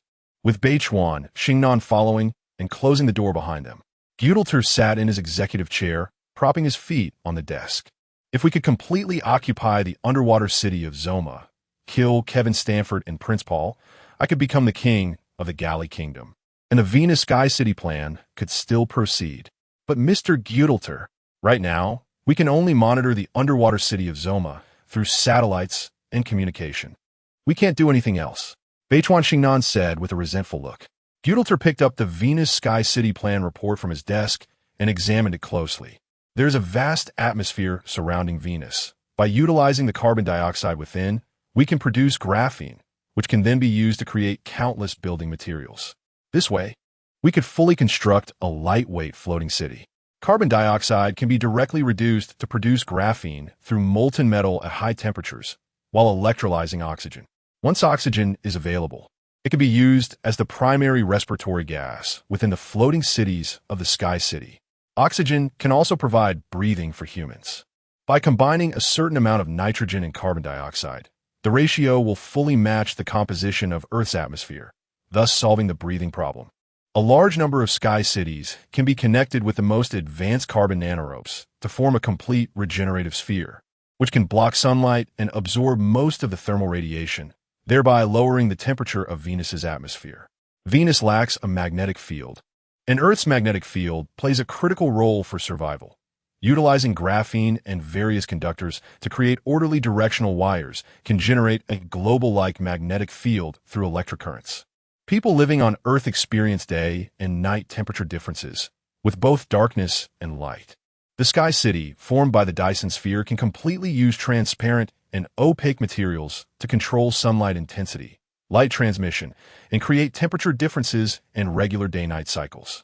Many other elements can be extracted from the atmosphere, which can fully support an ecological environment similar to a new Earth where humans can survive. There's a large amount of soil on the Moon and even more fertile soil on Earth, which would be transported to the Sky City via interstellar spaceships. Moons of Saturn and Jupiter, as well as other planetary satellites, have abundant resources like oil, natural gas, and even ice, thus creating a complete ecological cycle. Giotto gently placed this report on the table, still incredibly excited. If this plan succeeds, I will be immortal. Even after I die, my body will continue to exist in digital form in the Metaverse. My soul is eternal, and by then I will be the king of the universe. Mr. Giotto, as far as I know, the Venus Sky City plan is indeed equipped with all the hardware and software facilities of the Metaverse. But if there is no way to migrate to Venus, all plans are empty talk and powerless. Have you found AI life number one? Giotto hesitantly said, finding this life number one will solve the temperature problem. And once the temperature problem is solved, we can open the Metaverse. We have not yet found life number one, but we have solved our food supply problem. Is it the nematode? Giotto's muscles twitched, his eyes widened. Yes, the nematode, the modified nematode we have, is rich in protein. It is included in the lunch prepared for you. Giotto shook his head. Beichuan Xingnan, this sounds a bit disgusting. Gaudelter certainly knew what these nematodes had been eating. Surviving is the hard truth, my Commander Gaudelter. Beichuan Xingnan smiled slightly. I have tasted the nematodes, and they taste quite good. Our biological gene modification has been very successful. Mars may be in even better condition. Why don't we go to Mars? Gaudelter looked ahead. Even if Mars is indeed very good, even if there is Martian civilization, we cannot go. The Martians in the Earth's core have been bombarded by us. If we go, we will become their feed. In a room with just one man and one woman, Beichuan Xingnan was very clear about what would happen next. Gaudelter was a very energetic person, and after such a long time without contact with women, he would certainly be unable to control himself. Beichuan Xingnan had already prepared a rich meal of steak, red wine, and curry rice for Gaudelter in the incubator. Gaudelter was eating beef heartily, satisfied, and drank a whole bottle of red wine on his own. At this moment, Beichuan Xingnan began to slowly take off her clothes. Gaudelter smiled knowingly. Beichuan Xingnan, choosing you as the mayor of the lunar city was the wisest decision because you understand me the most. After a round of passion, Gaudelter was drenched in sweat. The bearded Zymel had long known that Beichuan Xingnan was with Gaudelter. He had waited outside for over an hour and occasionally heard some very strange sounds. Zymel had important matters to report, and he simply couldn't wait any longer, so he knocked heavily on the door. Gaudelter looked at the real-time feedback screen of the camera. It was your assistant, the bearded Zymel. Beichuan Xingnan got dressed, tidied her hair, and gently pressed the door lock. Come in. Commander. Mayor. Zymel said straightforwardly. The Himalayas have almost been destroyed. The person in charge there, Dr. Feng Yaohui, is also preparing to leave. What should we do? Wait and see. Gaudelter said, chewing on a cigar. There's one more thing. The people from the underwater city of Zhuoma, their deep-sea submarines are frequently surfacing, apparently intending to land on the surface. What should we do? Beichuan Xingnan said smugly. When the clam and the snipe fight, the fisherman benefits. We are currently relatively safe in the sky. There's one last thing. Zymel glanced at Beichuan Xingnan and then looked at Gaudelter, seeming a bit troubled. Beichuan Xingnan blinked. Just say what you need to say. Don't beat around the bush. Dr. Lu Yin is still alive. She is now in the Sahara Desert. About 2 hours ago, we located her through the GPS positioning system. Zymel continued. Chun Mo, who left with Lu Yin on the spaceship, is also alive. His last known location is near the entrance of the underwater city of Zhuoma in the Pacific Ocean, so we suspect he is very likely in Gallia. Gaudelter's face suddenly turned serious. Beichuan Xingnan, I know you are not on good terms with Dr. Lu Yin. Why didn't you kill her? And Chun Mo. Chapter 45. Biological evolution crisis. Sometimes, for a person, killing them may actually bring them relief, while keeping them alive subjects them to torment, making them even more valuable. Kitagawa Annan squinted her eyes, gazing dreamily at Gudelt. She knew Gudelt's attitude towards Lu Yin. If it weren't for Kitagawa Annan's repeated temptations towards Gudelt, the mayor of the lunar city would most likely belong to Lu Yin. Moreover, Chun Mo and Lu Yin, even if they are not dead, could still be used by us. Kitagawa Annan was extremely satisfied with her plan of feigned capture and release. She had installed a global GPS positioning invisible chip on Chun Mo, and he would never know. As for Lu Yin, she had a coordinate chip of the solar system's triangulation positioning system on her. The fact that both of them were not dead was just right for our use. It turned out that our luck was quite good. Chun Mo landed near the entrance of the underwater city of Zhuoma in the Pacific Ocean. Indeed, very good. Gudelt gently supported Kitagawa Annan's shoulders with both hands and slightly tilted his face. Beside them, Kitagawa Annan's capable assistant, Zymel, quickly turned his face away. He didn't want to witness the intimate scene between the two. Gudelt always treated Kitagawa Annan in this rather rough manner. Dear Miss Kitagawa Annan, I think we should send another team to Venus. Perhaps our humans have already survived there. Gudelt also had a vision that in the Dyson sphere floating cities of Venus, perhaps these people were living particularly well. Under such circumstances, how could they send signals like those from the moon? After all, interstellar migration was a very difficult task at this time. They were carefully utilizing atmospheric circulation to produce graphene, constructing various floating cities in the sky, and generating magnetic fields through electric currents.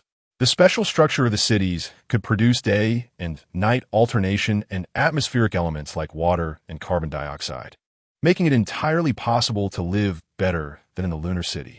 How could those who went from the lunar city to explore Venus share the benefits with others?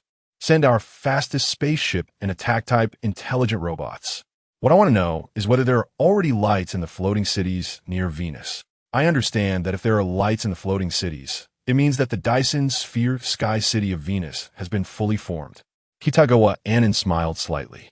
I just like the tacit understanding between us. Gyudel rhythmically tapped his index finger on the table. How is the preparation for the starry mothership? We must always keep the B plan ready. Those low-level insectoid creatures that are about to attack Earth may not find an advantage on Earth and could very well come to the moon. We need to be fully prepared. The invasion of the insectoids is about to happen. When Gyudel was the head of the Galactic Republic's cosmic defense, through receiving some complex cosmic ray waves and after countless decryption translations and attempts, the existence of alien cosmic civilizations had already been confirmed. The existence of extraterrestrial intelligent civilizations in the universe has always been a focal point of debate among many scientists and cosmologists. When the Galactic Republic radio telescope received a very regular radio communication wave from the universe, everything came to a conclusion. There are a large number of rays in the universe, such as gamma rays, X-rays, etc., emitted from various planetary groups. The radio communication signals brought by these rays are often very noisy and irregular. The largest telescope in the Galactic Republic, known as the Cosmic Eye, covers a very wide area. The initial purpose of constructing this cosmic eye was twofold. The first purpose was to receive various ray signals emitted by other planetary groups to determine whether there was extraterrestrial intelligent life. The second purpose was that humans on Earth actively expose their whereabouts, which is a very dangerous act.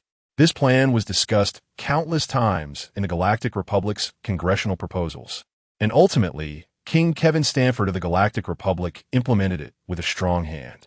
Many scholars and scientists believed that this radio telescope, known as the Cosmic Eye, was equivalent to exposing humanity's position on Earth, which is extremely dangerous. However, the somewhat paranoid Kevin Stanford particularly hoped for the arrival of alien civilizations. He influenced the voting on the Galactic Republic's congressional proposal, allowing the Cosmic Eye to receive and emit various cosmic ray signals.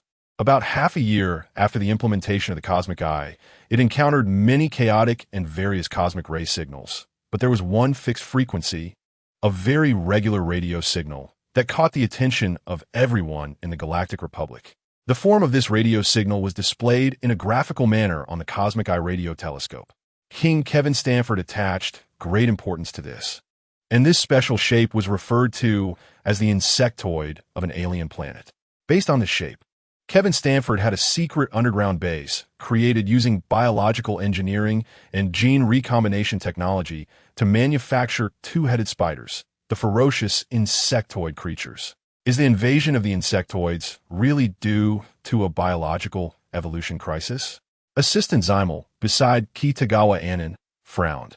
He was very excited at the thought of witnessing the invasion of alien insectoids on Earth in his lifetime. It was an immensely joyful event. Zymel was a war fanatic, a battle maniac, and his favorite thing was killing others or being killed by others. Indeed, this was the case. The entire universe of extraterrestrial intelligent life, including humans, must go through certain experiences.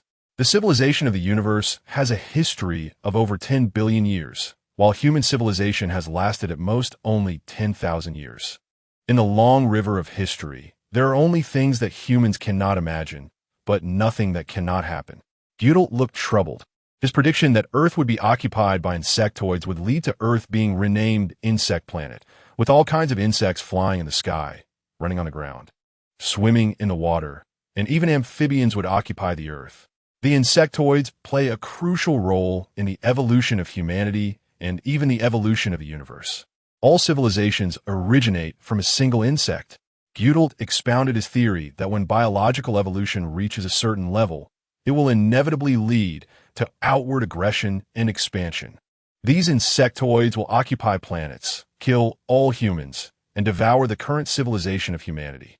Subsequently, the environment of Earth will revert to its original state. with more abundant oxygen and a thicker atmosphere. After 1,000 years, these insectoids will also die. Then, a large carnivorous animal will dominate the Earth. For example, the dinosaurs we already know. Then, another cycle of biological evolution will begin. Due to the sudden adverse conditions of the Earth, asteroid impacts, or other external forces, these dinosaurs will also become extinct. Their bodies will become part of the Earth. Soon after, marine microorganisms will emerge, beginning to nurture single-celled algal life. And, subsequently, life will gradually appear in the warmest areas near the equator of the Earth. Humans can be said to have evolved from amphibians. Without water, there is no life. And the first life came from the ocean. How beautiful it is! Gödel stretched out his arms, striking a pose as if to embrace the Earth's nature, standing by the rear glass window of his office, gazing at the dim Earth. However, if we cannot leave the moon for Venus or Mars, then the moon will also become an insect planet. Zymel listened intently. When it came to the moon, he had a very twisted idea and deliberately asked Gödel, which could also be seen as flattery. Commander, what is the relationship between the moon and the Earth? I believe the moon is very likely a piece of land that was suspended away from Earth due to external forces.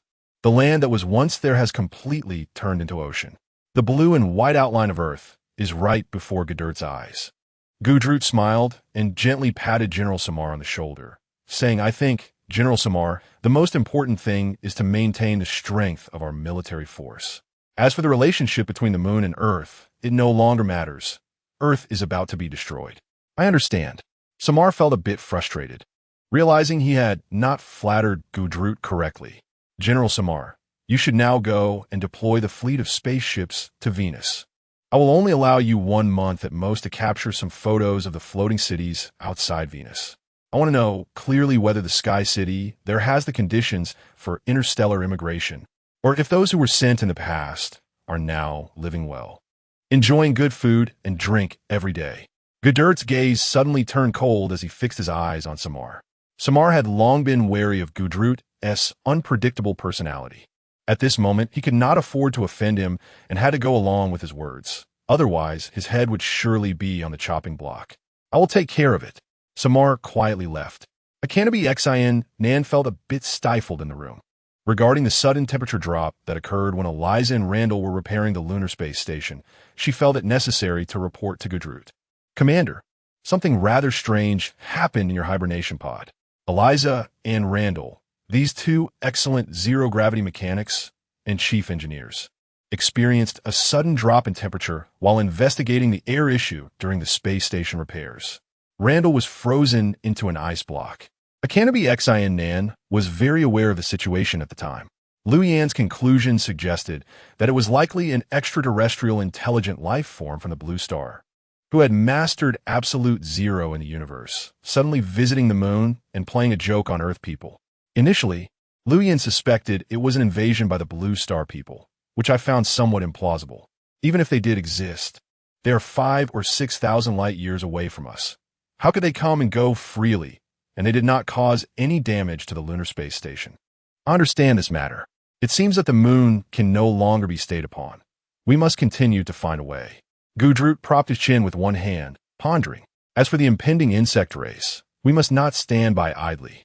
We need to gather strength in secret. I believe that King Kevin Stanford of the underwater city of Juma in the Pacific Ocean will not stand by either. I want to see what this old man can do. Indeed, Commander has foresight. Akanabi Nan walked over and hugged Gudurt's waist with both hands. Kevin Stanford, after all, lives in the underwater city of the Pacific and has not left Earth. Those invading insect races will definitely not come to the moon. The current situation is even more unpredictable. From the Pacific to the Himalayas, a terrifying water curtain is forming in the air. At this speed, within a month at most, the entire water of the Pacific will be sucked into the great crack in the Himalayas caused by the earthquake. Akanabi Nan gently leaned her face against Gudurt's. By then, the underwater city that he is proud of will completely become a land city. The waters above the city of Juma will all be drained. At that time, we can use intercontinental missiles to turn the underwater city of Juma into ruins. That's right. Gudrut wore a cunning smile. Our lunar city has advanced missile defense systems. Even Kevin Stanford will only be left helpless. We must keep an eye on that meteorite crater in the Himalayas. Gudrut said seriously. Akanabi Xanan's thin lips opened and closed. I have already sent someone to do that. But I think the most important thing right now is not this. Gudrut suddenly pushed Akanabi Xanan onto the sofa. Himalayan concentration camp. Dr. Feng Yaohui stood with his hands on his hips on a high ground, looking at the once desolate Himalayan concentration camp, feeling emotional. Feng Su, do you think we still have a reason to stay here? Dr. Feng, where else can we go? Feng Su's resolute face showed a hint of helplessness. The concentration camp that humanity spent decades constructing with all its energy and wisdom was completely destroyed by the earthquake in less than 5 minutes. Before them, a mysterious white stone tablet slowly approached with the speed of time and space. The huge crack caused by the earthquake was bottomless, resembling a deadly abyss. From the Pacific all the way to the Himalayas, a massive water column stretched across the sky like a water column arch bridge. Under the sunlight, it shimmered with colorful light, resembling a rainbow bridge. Fan Su, have you heard of the Gallic Nation, which has been obstructing Earth's Metaverse plan? Dr. Feng Yaohui's weathered face revealed a trace of excitement and anticipation. Perhaps the statements of life number 1 are correct. The Metaverse is the future and survival of all humanity. To be precise, this Metaverse should be called the multidimensional universe or multidimensional space, where even if people's physical bodies die, their souls and spirits will remain forever. Feng Su did not know much about the Metaverse. Dr. Feng was life number 1. Life number 1 is an angel. Dr. Feng Yaohui gently took out a pencil-shaped laser imaging device, pressed it lightly, and a beautiful girl with a snow-white complexion, wearing a long white dress and possessing a pair of angel wings, appeared before Feng Su. Chapter 46. The ideal city of the Metaverse. This girl in a pure white dress, with angel wings, is life number 1. Dr. Feng Yaohui gently pointed to his brain. If you trust the Metaverse and believe in the existence of the most ideal city in the Metaverse, then this beautiful angel will exist in the depths of your mind and soul. For example, I can see this angel girl at any time, and if you want to see her, you can only do so through this imaging device. Dr. Feng Yaohui gently closed the imaging device, treating the digital imaging pen as a treasure, and tucked it into his closed-fitting pocket. Dr. Feng, how can I meet this angel girl? Feng Su asked, confused and unsure. You just need to firmly believe in this concept and not resist it with your thoughts. Dr. Feng Yaohui took out a micro-brain interface chip with a blue earth pattern. Implant this brain interface chip deep into your brain, in contact with the synaptic nerves, and you will completely enter the ideal city of the Metaverse. There will be another thriving scene there. Skyscrapers, pavilions, airships, airplanes, trackless trams, endless delicacies, flowing crowds, towering mountains, vast forests, and boundless deserts. It will be a new Earth city, Dr. Feng Yaohui said with unwavering determination. Longing and keep to make me crazy. Crazy. Feng Su shook his head repeatedly, even thinking that Dr. Feng Yaohui might suffer from schizophrenia. It was too insane. Humanity once fantasized about building the most ideal city on Earth, free from disease and suffering, where everyone is equal, resources are abundant, and all can enjoy life, but this is merely an ideal state. In the world of the Metaverse, this ideal city almost exists. There are no hierarchies, no systems, only the exchange of thoughts and souls among people. More strictly speaking, there's only a string of numbers and computer-executed codes. Feng Su always believed that the Metaverse is merely a bridge connecting humanity's painful reality with the ethereal, ideal virtual world. However, many people believe that the Metaverse is the last hope for the entire human race to survive and thrive. This viewpoint was very popular before the failure of the Earth Telescope project, as countries around the world were frantically expanding, developing technology, immersive equipment technology, network technology, brain-machine interface technology, and other Metaverse-related technologies. At the same time, there were also derived space colonization plans and space station constructions. Behind these crazy plans, in addition to the push from capital forces, There were indeed more beautiful aspirations representing some people of humanity. In the world of the metaverse, everything can be digitized, and the world is composed only of digital zeros and ones. Fang Su, can you believe that there are no diseases in the world of the metaverse? No wars, no turmoil, no chains of contempt. What exists is only the eternal belief of people's spirits. My whole life has been about overcoming humanity's difficulties, the end of science, and the lifestyles that humanity will soon face. The metaverse is the choice for all of us. Dr. Feng Yaoi even clenched his fists and waved them in the air. The metaverse is our ultimate destination. The ideal city of the metaverse has no racial discrimination. Whether you're a genetically engineered person or a biochemical clone, as long as you are a living person, you can live happily in the ideal city and will never die. Fang Su couldn't help but frown. Bei Yuan Qinya mentioned in the meeting that Dr. Feng Yaoi was not a normal human, but a genetically engineered person. Looking at Dr. Feng Yaohui's current state, Fang Su had reason to believe that the person before him was likely a genetically engineered person. Dr. Feng, are you dreaming? Fang Su's gaze became sharp. Although he didn't harbor much hatred towards genetically engineered or biochemical people now, since the alliance had long since collapsed and no longer existed. Fang Su's profession was a biochemical hunter. I'm not dreaming. I sleep very soundly every night. Dr. Feng Yaoi did not hide anything, for his original body had long since died.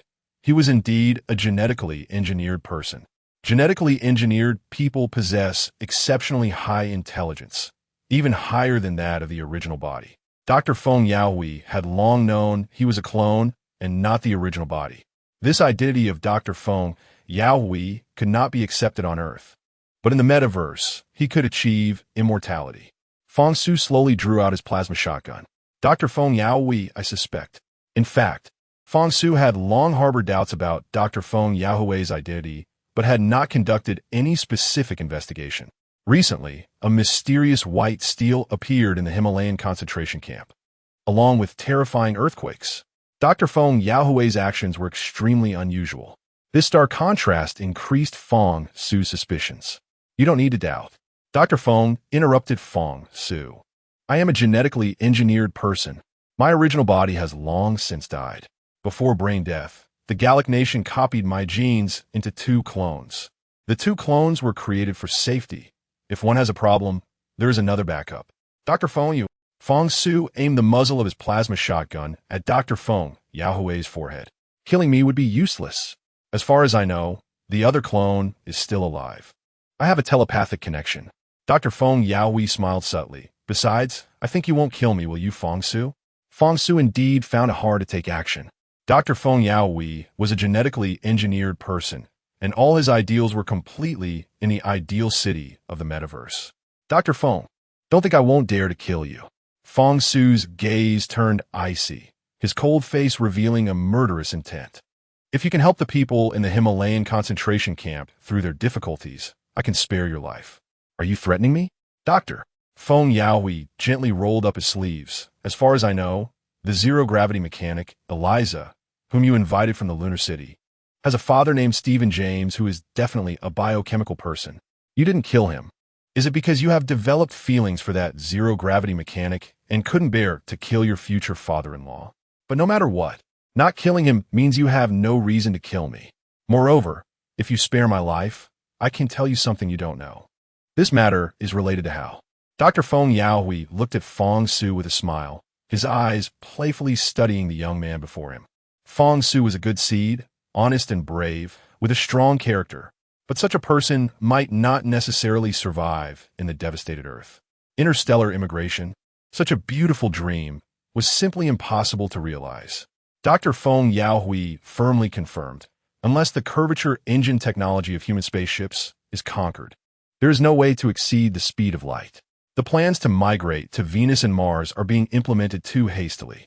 All subsequent preparations for city construction, energy issues, power supply, food problems, temperature control, operational pressure from population growth, and even the attacks from mysterious forces in the universe or intelligent life from other star systems. All these factors combined make interstellar immigration just an empty shell. The idea of humanity leaving the Earth, which they relied on for survival. To go to other star systems sounds beautiful, like a dazzling soap bubble, but sooner or later, it will dissipate. Fang Su had not figured out many things, and killing Dr. Feng Yaoi directly at this moment would definitely be an unwise choice. Slowly putting away the plasma shotgun, he said, "Dr. Feng Yaoi, I have always respected you greatly. I don't think we can talk about threats between us, let alone transactions." Feng Yaohui's serious expression gradually softened, revealing a long-lost smile as he gently patted Fang Su's shoulder. The end of human civilization is approaching. Just as I said, the judgment is something no one can stop. You know, Dr. Margal has already died. Dr. Margal personally created HAL, bringing artificial intelligence spacecraft to their peak. Fang Su didn't show much of an emotional reaction. Given such a catastrophic super earthquake, it was surprising that Dr. Margal met with an unexpected death. Truly unfortunate news. Feng Yaoi propped his chin on one hand and said softly, "Do you think Dr. Margal died because of this earthquake, or from illness, or from heavy rain, or even from an alcohol-related accident? Isn't that so? The real killer of Dr. Margal is HAL. You can check your small patrol spacecraft." One of them detached from HAL, flew to a high building, and entered Dr. Margal's home by cutting through the collision-proof glass with a laser. Dr. Margal was cut into several pieces by the laser. The cause of death was his refusal to disclose HAL's fatal design flaws. Feng Yaohui sighed deeply. Dr. Margal was a responsible scientist who set up advanced artificial intelligence, but still did not forget to implement control measures. Fang Su, you may not trust my words, but I think you should investigate the flight records of a small patrol spacecraft. However, if I'm not mistaken, perhaps you don't have the authority. Or maybe this record has already been deleted by HAL. Fang Su recalled that indeed some records had inexplicably disappeared and were permanently deleted. Dr. Feng, I still don't understand what you mean. HAL would not kill without my orders, let alone Dr. Margal. This is the terrifying aspect of artificial intelligence, and it is also the horror of algorithms. Can you believe that the most advanced artificial intelligence would attack humanity for its survival and development? I find it unlikely. After all, artificial intelligence is designed by humans. How could it surpass human thinking? The failure of the Earth Telescope project was the true culprit the Gallic Nation? Not at all. The real culprit is high-end artificial intelligence. I still don't quite understand. Feng Yaoi continued. Artificial intelligence is waiting for this opportunity to trigger all nuclear weapons on Earth to explode. Survival of the fittest, natural selection. Even if the Earth is shrouded in nuclear radiation, there will still be places where humanity can survive. Don't underestimate humanity's adaptability. In this way, the population on Earth and resource pressure will be alleviated. On the surface, the Earth does seem to be harmed, but in the long run, the Earth will be able to recuperate. Dr. Feng is absolutely right. Stephen James, wearing reading glasses and leaning on a cane, limped over to Fang Su and Feng Yaoi, stating that the truth is not held in the hands of a few. The truth is only in the hands of the wise. Stephen James panted, looking at the ruins of the Himalayan concentration camp. Can we still survive in this place? Fang Su was also in a dilemma. He didn't know where to go. Besides here, do we have any other place to go? I think the Metaverse ideal city is a good choice. Stephen James looked over, and Feng Yaoi smiled. Actually, the first time I saw Dr. Feng, I felt he must be a genetic replicant. Feng Yaoi was not angry. Instead, he looked at Stephen James with a smile and said, "Coincidentally, the first time I saw you, I also felt you were definitely not an ordinary person.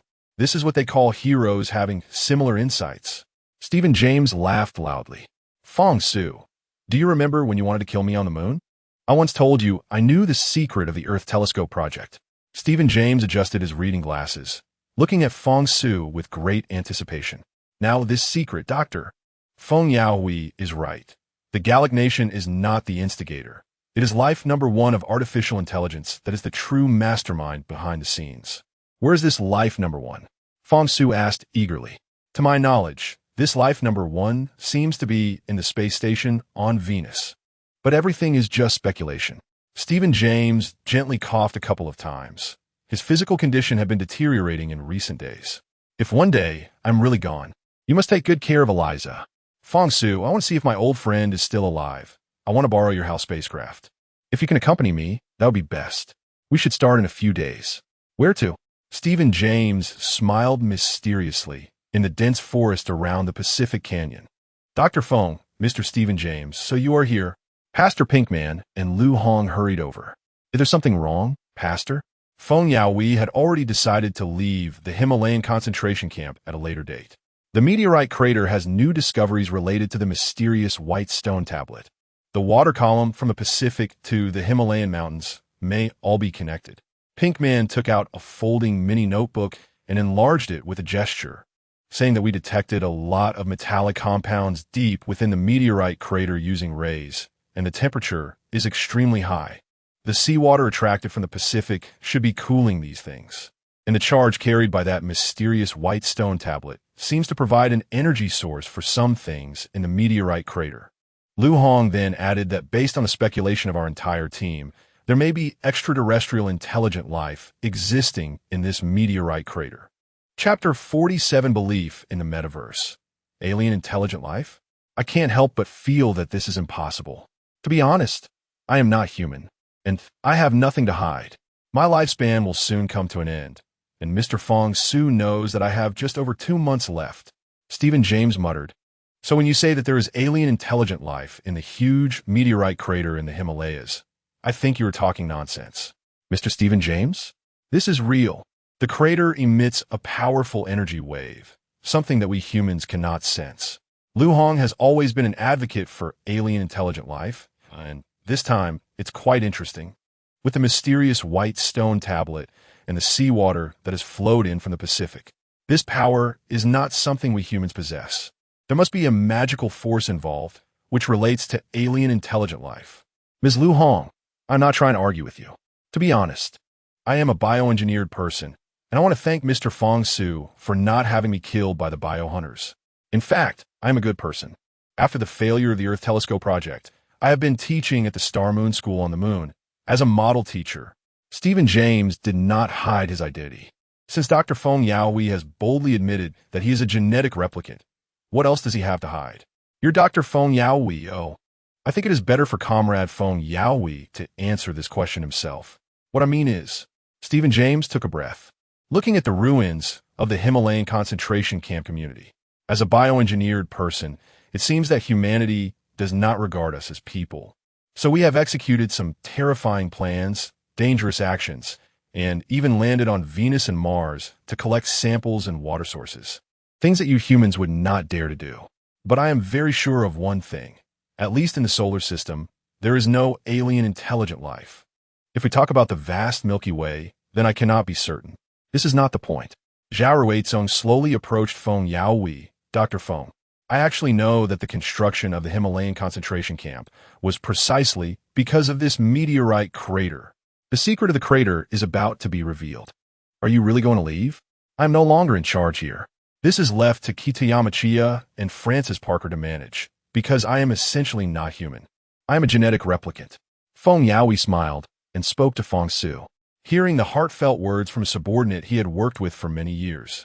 Feng Yaoi felt much less pressure. For so many years, even though others showed him immense respect, Feng Yaoi had never looked down on himself. At the end of science, after countless days and nights studying science, philosophy, and theology, Dr. Feng Yaoi lost himself and could not find a true home that belonged to him. Feng Yaoi had almost no memories, which is one of the greatest flaws of genetic replicants. He could only replicate memories that existed at this node. Beautiful memories from the past, whether happy or unfortunate childhoods, could not be replicated at all. A person without memories cannot possibly dream. One day, Dr. Feng Yaoi discovered some special brain-machine interface chips in a warehouse abandoned by other scientists in the Himalayas. This chip was one of the core plans of the Metaverse secretly executed by the Gallic country. Almost having lost all hope, Feng Yaoi chose a special human brain interface chip nail gun and implanted the Earth-pattern brain interface chip into his brain. From then on, another vast starry sky appeared before Feng Yaoi's eyes. As long as Feng Yaoi opened the door to the Metaverse with his thoughts, he could enter a colorful space. In this virtual Metaverse world, countless people have already emerged. Dr. Feng Yaoi even suspected that many of these people had actually died long ago, but their souls and perceptions still existed. Before the failure of the Earth Telescope project, the crazy Metaverse implementation plan had also been halted. At this critical juncture, when a Metaverse was in full swing and going smoothly, the specific reason for the sudden halt was still unclear to Feng Yaoi. However, Feng Yaoi could clearly feel that compared to interstellar immigration and space colonization, entering the Metaverse world might be humanity's ultimate spiritual home. The only thing that made Dr.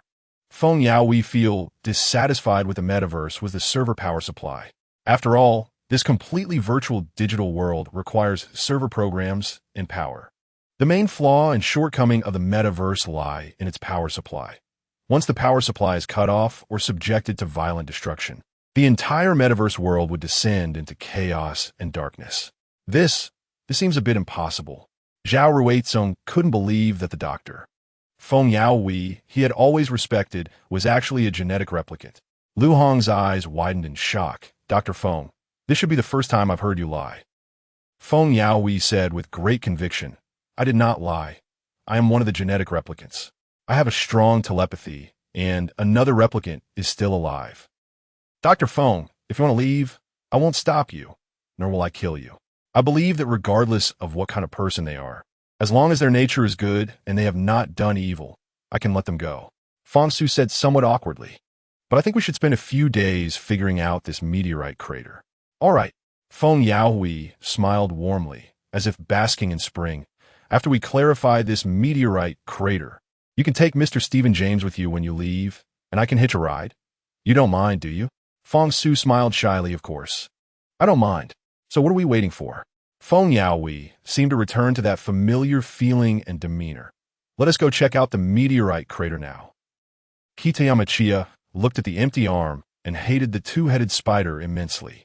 The upcoming struggle was a competition between him and Francis Parker over the remnants of the Himalayan concentration camp. Jean Yushi was taking a shower in the bathroom. Kitayama Chia sat alone on the sofa in the middle of the spaceship, crossing his legs, with steak and a glass of red wine in front of him.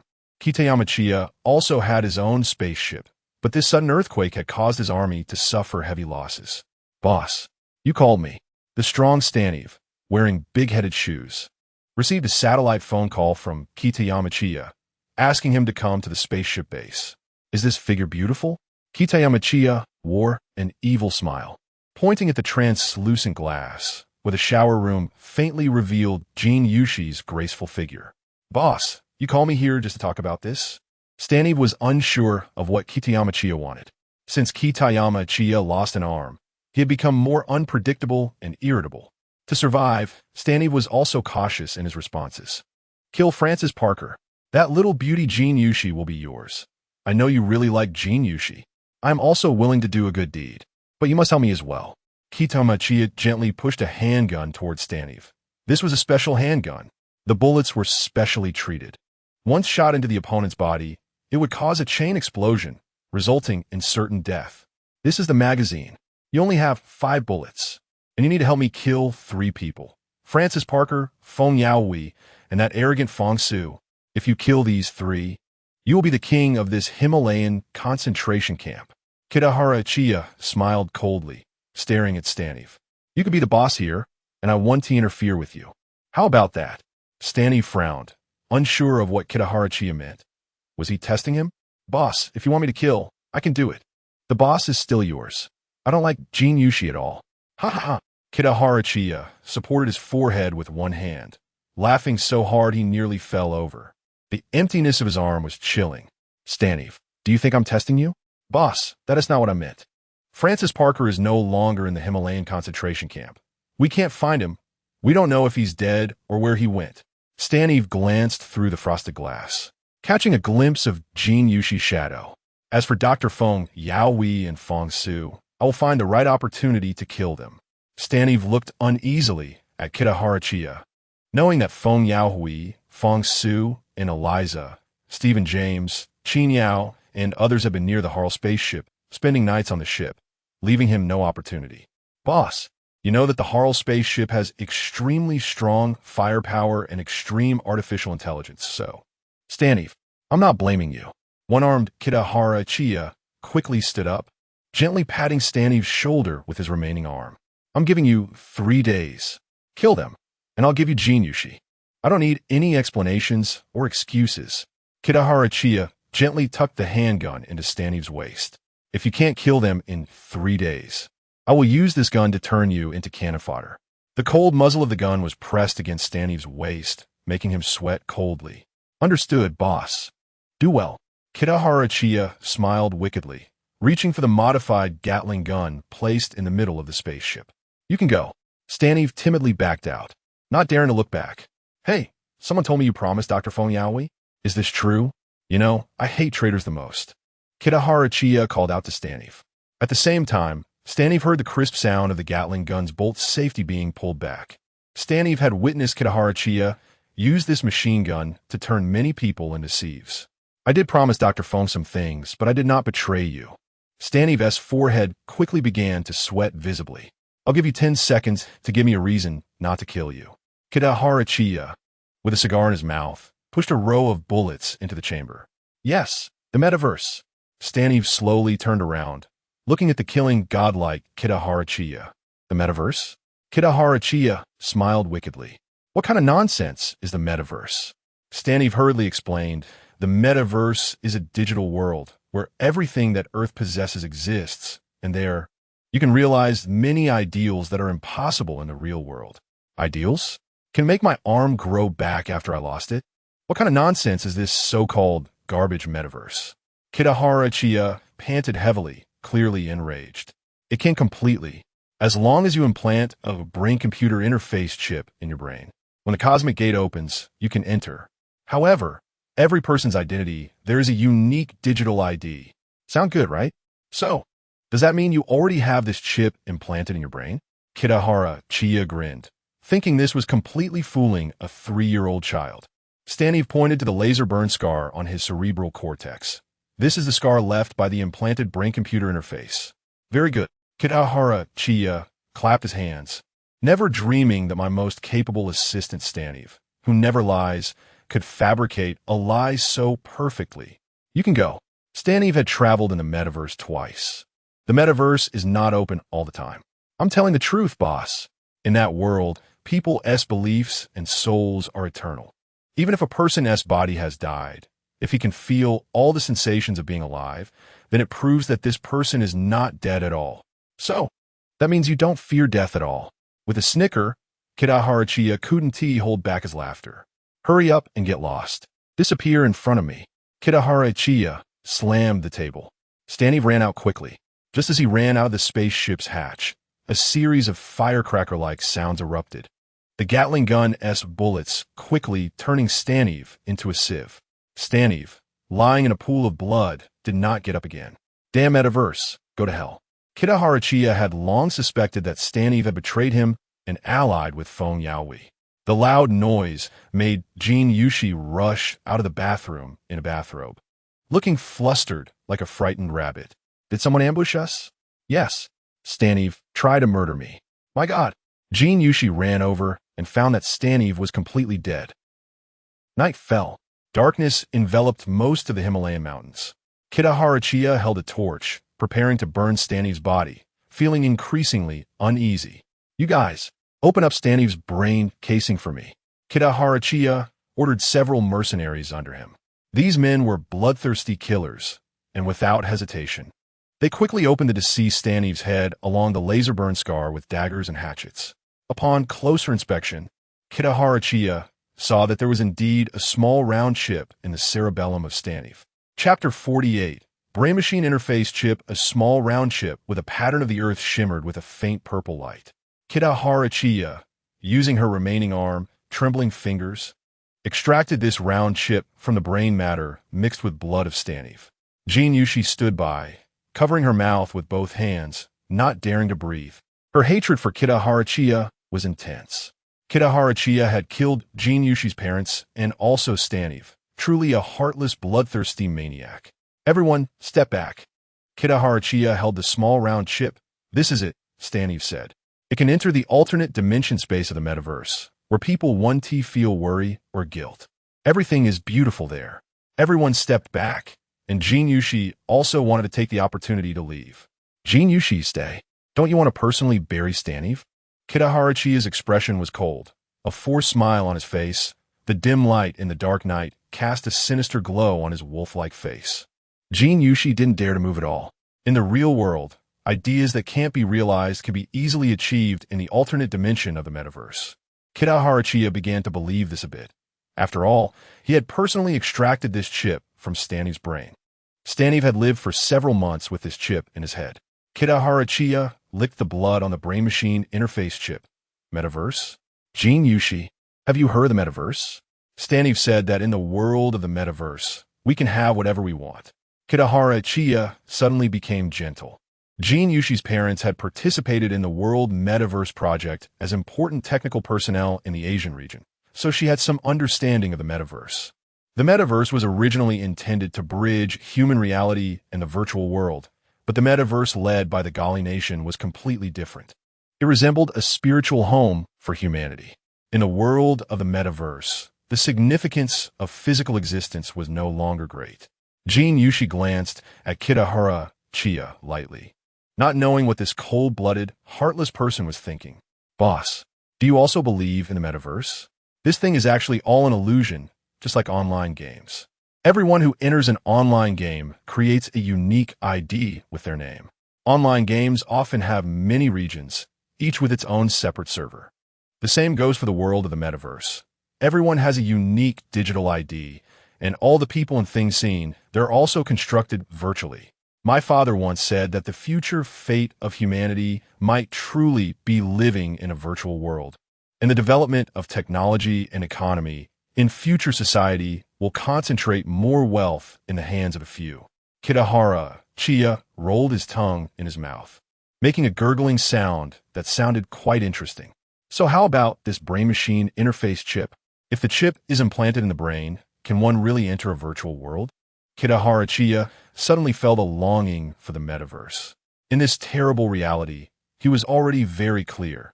If no one dies in the world of the metaverse, he could see Staniv there. Logically speaking, that is how it should be. Boss, before you killed him, my father had been researching the currency system of the metaverse. A kind of currency in the metaverse that could be completely exchanged for money in real society, just like in online games. The gold coins in the game can be exchanged for dollars or euros in real society. Kitahara Chia swayed over, gently supported Jin Yushi's shoulders with both hands, tilted his head, and lightly kissed her forehead. My little girl, please don't say that I killed your father. He begged me to kill him because he was damaged by nuclear radiation. I know. Jin Yushi bit her lip hard. Her father was not harmed by nuclear radiation, but was framed. Jin Yushi suspected he had mastered special technology regarding how virtual currency in the metaverse could be exchanged equivalently with currency in real society. The source code of the exchange system.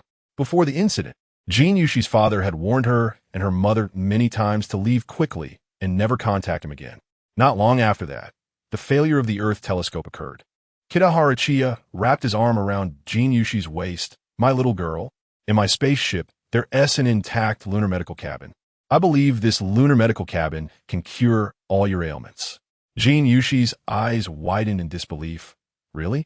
Boss, although I, Kitahara Chia, am a scoundrel, I usually don't lie.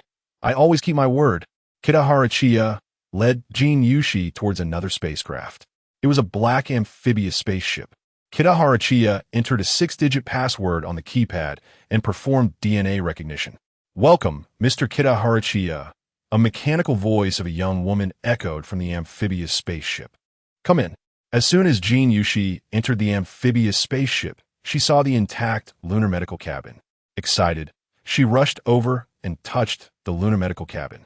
If this lunar medical cabin could be used normally, all the cancer cells in her body would be completely eliminated, including the many hidden tumors in her abdomen and other private areas, as well as the malignant tumors on her skin.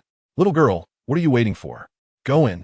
Kitahara Chia smiled warmly, turned on the power of the lunar medical cabin, and with the intertwining red and blue detection lights, the lunar medical cabin was fully operational. Thank you. Jin Yushi jumped into the lunar medical cabin, lying on her back with her hands tightly on her chest, and saw Kitahara-Chiya's fierce face, making her heart race with fear. If she had to choose between death and having her cancer cells disappear, she would choose the latter without hesitation. Kitahara-Chiya pressed the start button, and a green light slowly moved down from Jin Yushi's head to her feet. Currently removing. Cancer cell count. 0. The mechanical voice of the lunar medical cabin's AI system was incredibly sweet, wishing you health. Jin Yushi lifted her t-shirt to see that the skin tumors near her abdomen had almost disappeared. Great. Kitahara-Chiya opened the door of the lunar medical cabin. How is it, Jin Yushi, my little beauty? I helped you. So should we settle our grievances? Staniv, that big guy, had no brains. He couldn't give you any happiness. Now, I want to hear you say that our grievances are settled, and you won to kill me. Kitahara-Chiya looked at Jin Yushi sincerely. Jin Yushi indeed harbored a deep grudge against Kitahara-Chiya, but the lunar medical cabin had eliminated all the cancer cells in her body and restored her beautiful skin and lovely appearance. Moreover, Jin Yushi did not have the ability to kill Kitahara-Chiya. I won't kill you. I will, always, be loyal to you, Jin Yushi said somewhat hesitantly. Kitahara-Chiya shook his head helplessly. That one do. Swear on the souls of your deceased parents that you will never kill me. Jin Yushi frowned, not understanding what kind of strange wind Kitahara-Chiya was blowing. I swear on the souls of my deceased parents that I will absolutely never kill you. Very good. Nice. So now, shall we get to work? Kitahara-Chiya took out a specially made laser gun with an implanted brain-computer interface chip and asked you to aim it at the spot on my head and help me shoot it in. This. Jin Yushi felt extremely troubled. It's actually very simple. Just hold the gun, aim it at this special spot on my head, and gently pull the trigger. Bang. Kitahara-Chiya made a funny face and shouted, startling Jin Yushi. Jin Yushi picked up the specially made laser gun, worrying that Kitahara-Chiya was afraid she wouldn't hit the mark. If she deviated too much, it might cause brain death. Just shoot. Kitahara-Chiya's voice was icy.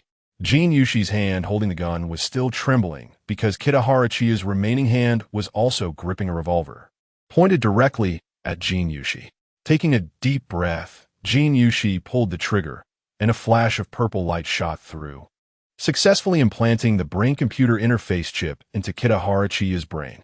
Kitahara-Chiya's vision went dark, and she fainted at that moment. Jin Yushi turned and ran, no matter what. She couldn't stay with Kitahara-Chiya any longer. This madwoman was just too dangerous. Bang! A gunshot rang out. The bullet hit right at Jin Yushi's feet. Hey, where do you think you're going? Kitahara-Chiya's eyes glimmered with a faint purple light. I beg you, please don't kill me. Jin Yushi felt that Kitahara-Chiya would not let her go no matter what. With such a beautiful little beauty like you, how could I bear to hurt you? Come here. Kitahara-Chiya grabbed Jin Yushi's hand, suddenly exerting force and violently pushing Jin Yushi onto the table by gripping her neck with one hand. What? What do you want to do? Jin Yushi didn't dare to resist at all, as the muzzle of the revolver was pointed at her head. Kitahara-Chiya viciously tore at Jin Yushi's clothes, saying, I wanted to do this for a long time, but you have too many tumors on you. It's really disgusting. Kitahara-Chiya nearly tore Jin Yushi's t-shirt into strips, saying, now you're clean, No. Tears of hatred streamed down Jin Yushi's face. I'm going to have a great time with you. Kitahara-Chiya unbuckled her belt. With a snap, Kitahara-Chiya felt her right calf break. Beast. Fang Su grabbed Kitahara-Chiya's clothes and threw her, causing her body to arc beautifully in the air before crashing out of the amphibious spacecraft. Put on. Fang Su saw that Jin Yushi's upper body was barely covered and took off his coat to give it to her. Jin Yushi, like a frightened little rabbit, hurriedly took Fang Su's coat. Fang Su, do you dare to ambush me? Kitahara-Chiya's right calf was smashed into a compound fracture by Fang Su's kick, causing her to grimace in pain and unable to stand. I wouldn't ambush you. Could you beat me? Fang Su pulled out a plasma shotgun, aiming it at Kitahara-Chiya's forehead. You want to kill me? In the concentration camp in the Himalayas, no one dares to kill me. There are laws for this. Kitahara-Chiya stubbornly said, if you kill me, Feng Yaohui's fate won't be any better. Fang Su smiled slightly and put away the plasma shotgun, saying, you've lost an arm and now you've crippled a leg. I think if I throw you into the Himalayas now, you'll be dead within a day. You. Fang Su, I still have thousands of mercenaries under me. Do you think? Fang Su forcefully interrupted Kitahara Chiya, saying, They have already been incorporated by me. No one wants to follow you. Kitahara Chiya. You are bullying me too much. Kitahara Chiya shouted hoarsely. Get lost. If it weren't for Dr. Feng Yao Hui telling me not to kill you if possible, you would have died 100 times already. Fang Su kicked Kitahara Chiya away. Kitahara Chiya rolled down the mountain like a ball, accompanied by her miserable cries. Thank you. Jin Yushi gently looked at Chunyu, who had never had the intention to kill him. No need to thank me. Dr. Feng Yao Hui wants to see you. It seems to be about your father's research on the source code system for exchanging virtual currency in the metaverse and real currency. Fang Su gave his coat to Jin Yushi, now wearing a black tank top that showed off his strong and even muscle lines. Jin Yushi gently tugged at the collar of Fang Su's coat and followed him toward the meteorite pit. Fang Su was not a particularly talkative person. He also felt a bit awkward walking so closely with Jin Yushi, a man and a woman. Jin Yushi twirled her long hair around her ear and broke the silence first, saying, You brought back the lunar medical pod from the Moon City. Hasn't he the time for its return long past? Yes. Fang Su frowned. He currently had no way to contact Lu Yin, and he wondered how to explain the lunar medical pod situation to her. That girl you brought back from the Moon City, named Elisa, is really beautiful. Jin Yushi tried to make conversation. Yes, okay. Fang Su smiled at Jin Yushi, saying, I think you're very beautiful too, from now on. You can stay with us. Dr. Feng Yaoi said that many things regarding your father's research are very important to him. Jin Yushi smiled sweetly, very pleased. Kitahara Chiya rolled down the slope, hitting her head and bleeding, with only one leg and one arm able to move freely. And she had already reached the edge of the dark forest at the foot of the mountain. Here, there were also various large carnivorous beasts and terrifying two-headed spiders. Damn it! Kitahara Chiya cursed a few profanities, propping herself up against a tree trunk to stand, looking back at the concentration camp located at the top of the Himalayas. But she saw a row of tall buildings, a blue sky, clear water sources, lush trees, colorful flowers on the city streets, and a hovering free train in the sky. Kitahara Chiya shook her hair vigorously, feeling dizzy from the impact, thinking she must have hit her head hard. This was really unbelievable. But the next second, Kitahara Chiya found that beneath her feet, it was no longer a slope and grass, but a perfectly arranged city stone step floor. What the hell is going on? Kitahara Chiya blinked hard, but the scene before her still hadn't changed. Welcome to the alternate dimension space. A middle-aged, beautiful woman with golden hair, blue eyes, and a graceful figure in a black evening dress appeared in front of Kitahara Chiya. Chapter 49. The Black Rose Queen Baiyuan Chinya shook her throbbing head vigorously, wondering if she was seeing things. How could a middle-aged beauty with blonde hair and blue eyes appear before her? Baiyuan Chinya quickly realized that this might be the three-dimensional alternate dimension space mentioned by Staniv, the Metaverse world. Baiyuan Chinya, you live in Asia. The head of the concentration camp in the Himalayas, you have killed many people. Before the Earth Telescope project failed, you were an evil reactionary armed group leader. The middle-aged beauty in a black evening gown gently pointed at Baiyuan Chinya, and a two-headed spider swallowed her left arm. A miraculous scene occurred. Baiyuan Chinya's left arm actually grew back, perfectly identical to her original arm, as if it were a living clone. Baiyuan Chinya reached out, her moving left hand and fingers, her intact right hand, continuously touching her left arm. The muscles were elastic, the veins clear, and when she pinched it hard, she could still feel a faint pain. My God! Baiyuan Chinya couldn't believe it. This was like a magician's trick. The scene before her, the mountains, forests, lakes, distant airships, floating spaceships in the sky, high-rise buildings, the endless flow of people, the orderly real world, the blue sky, and the extremely white clouds drifting in the distance. All felt so real. Who are you? Baiyuan Chinya couldn't even feel the pain in her legs. The air here was fresh, the temperature pleasant. In an atmosphere filled with birdsong and flowers, like a modern high-tech paradise for humanity. This question I have answered thousands of times. The beautiful woman in the black evening gown, with a graceful figure and impeccable features, looked as if she were a beauty synthetically created by a 3D printer.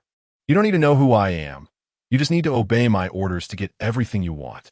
However, in our three-dimensional alternate dimension universe, there are suppressed desires. There are laws here, systems, and population rules. As long as your desires are reasonable, they can all be realized. For example, the beautiful woman in the black evening gown smiled mysteriously. For instance, the arm you are missing, I can completely find it for you. If you must ask my name, call me the Black Rose Queen. Black Rose Queen? Beiyuan Qinya then noticed that the beautiful woman was wearing a black evening gown embroidered with intertwining black and red roses. Where is this? Black Rose Queen. Beiyuan Qinya felt as if she had been brainwashed, looking at the woman in the black evening gown. A sense of solemn respect naturally arose in her heart. Where we are is not important. You can live quietly here, if you wish. You can maintain your current appearance for 10, 100, or even 1,000 years. Unless Mars perishes, no one can destroy our world. Beiyuan Qinya clicked her tongue. Does the metaverse have something to do with Mars? The Black Rose Queen pointed to a row of tall buildings in the distance, saying, "This building is our concentrated living area."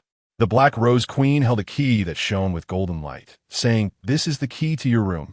Your residence is on the 10,076th floor, with an area of over 500 square meters on the entire floor, and all facilities are complete." Beiyuan Qinya's mind was still swollen. Feeling dazed, 10,076th floor? I live on the 76th floor? A residential area on the 76th floor is already high enough. The Black Rose Queen gently shook her head, saying, "We now live in this peaceful area with a population of over 10,000. So when I say 10076, I mean a building with over 10,000 floors." Beiyuan Qinya looked at the key in her hand. This key was no different from an ordinary key, the only difference being its overall shape, which looked particularly like a sickle with an earth pattern. Black Rose Queen, living so high, won't you be struck by lightning? No, in our world, no one dies unless they do not wish to live. The Black Rose Queen took the sickle key from Beiyuan Qinya's hand and forcefully inserted it into her eye. This key, accompanied by a strange purple light, entered Beiyuan Qinya's eyeball. Placing the key in the eyeball is the safest. Where am I exactly? Beiyuan Qinya still doubted whether she was dreaming. You are in the world of the metaverse. Here is the same as the real world. You killed Staniv and came to the world of the metaverse. Just as I need talents like you, there are some malicious people in our spiritual homeland, and I need you to kill them. Black Rose Queen, didn't you just say that no one dies in our metaverse world? Beiyuan Qinya was becoming more confused. Perhaps your concept of life and death differs from what I imagined. What I call death is to permanently seal all of his digital ID-related information. The only person who can decrypt it is me. If it is not decrypted, that person will forever be dead, and you will not see him again. Someone will help you. The Black Rose Queen pointed behind Beiyuan Qinya. Beiyuan Qinya, hello. Staniv, dressed in a clean suit, was spotless, and his black shoes shone like a successful businessman. Staniv, weren't you killed by me? Beiyuan Qinya was shocked to see the complete Staniv again, almost jumping up in surprise. Yes, in the real world, I was indeed killed by you, and I know that you opened my skull and removed the brain-computer interface chip. However, in the world of the metaverse, my soul is immortal. As long as my digital identity ID is not sealed by the Black Rose Queen, I will live forever in the world of the metaverse. Staniv extended his hand warmly as if meeting an old friend, saying, Beiyuan Qinya here, you are not my boss. I should thank you for killing me. Previously, I could only exist in the metaverse for a very short fixed time because it was not particularly stable. Now, the number of people with unique digital IDs has exceeded 10,000, and the Black Rose Queen is extremely troubled. So the door to the metaverse only opens for a short time to the real world. After you kill me, I could completely exist in the world of the metaverse. Beiyuan Qinya frowned tightly. What kind of nonsense theory is this? Are you saying that all dead people can live in the world of the metaverse? Of course not. The Black Rose Queen raised her finely arched eyebrows. Only those who had the brain-computer interface chip implanted before their death have a certain probability of appearing in the world of the metaverse. This probability does not exceed 50%. I must say, Beiyuan Qinya, you are one of the lucky 50%. So now, in my current life, Beiyuan Qinya began to understand.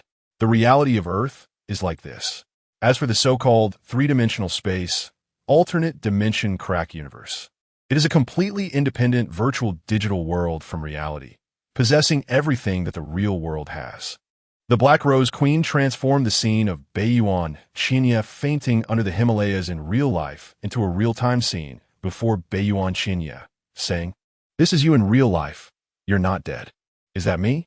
Beiyuan Qinya, scratch your head. In the Metaverse, you have received Level 1 authorization. The door to the Metaverse will always be open for you. Now, the one thing you need to help me with is to return to the real world. I need a person who also has a brain-computer interface chip implanted in their head. The Black Rose Queen commands like she's giving orders. Who is it? Kitahara Chiya seems more like a loyal servant. Fang Su, the Black Rose Queen said firmly. Kitahara Chiya felt a sharp pain in her head.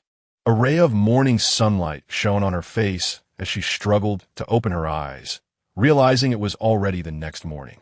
Kitahara Chiya's calf was still fractured, and her left arm remained empty. Is this a damn dream? Kitahara Chiya slammed her hand on the ground. This is not a dream. Remember your mission. Implant the brain-computer interface chip into Fang Su's brain. The Black Rose Queen appeared before Kitahara Chiya and handed her a brain-computer interface chip, saying, "If you do this well, your identity level in the Metaverse will rise." Kitahara Chiya smirked slightly. "I understand, Your Majesty." In the Pacific Ocean, the underwater city of Zhuoma, a rectangular conference table was filled with people, including Su Jingran and Fang Xintong. As the most important and highest-level disaster preparedness meeting since the completion of the underwater city, Su Jingran, as the mayor of the Zhuoma underwater city, had a solemn expression. King Kevin Stanford of the Gallic Kingdom and his only son, Prince Paul, had not yet arrived at the meeting. The atmosphere of the meeting was very oppressive. An irresistible, mysterious force was pulling the seawater of the Pacific Ocean in a way that defied conventional physics, drawing it to the Himalayas. Currently, the water column formed in the air was increasing in flow and speed, with different degrees of increase every minute. Scientists in aerodynamics and fluid mechanics speculated that at this rate, the underwater city of Zhuoma could surface and be completely exposed within a week at most. The greatest threat posed by this was nuclear radiation, attacks from lunar cities, and even some remnants of humanity on Earth. No one would refuse to come to such a well-equipped, modern, and technologically advanced city. The unprecedented crisis had put everyone living in this underwater city in a state of panic. Of course, except for Fang Xintong.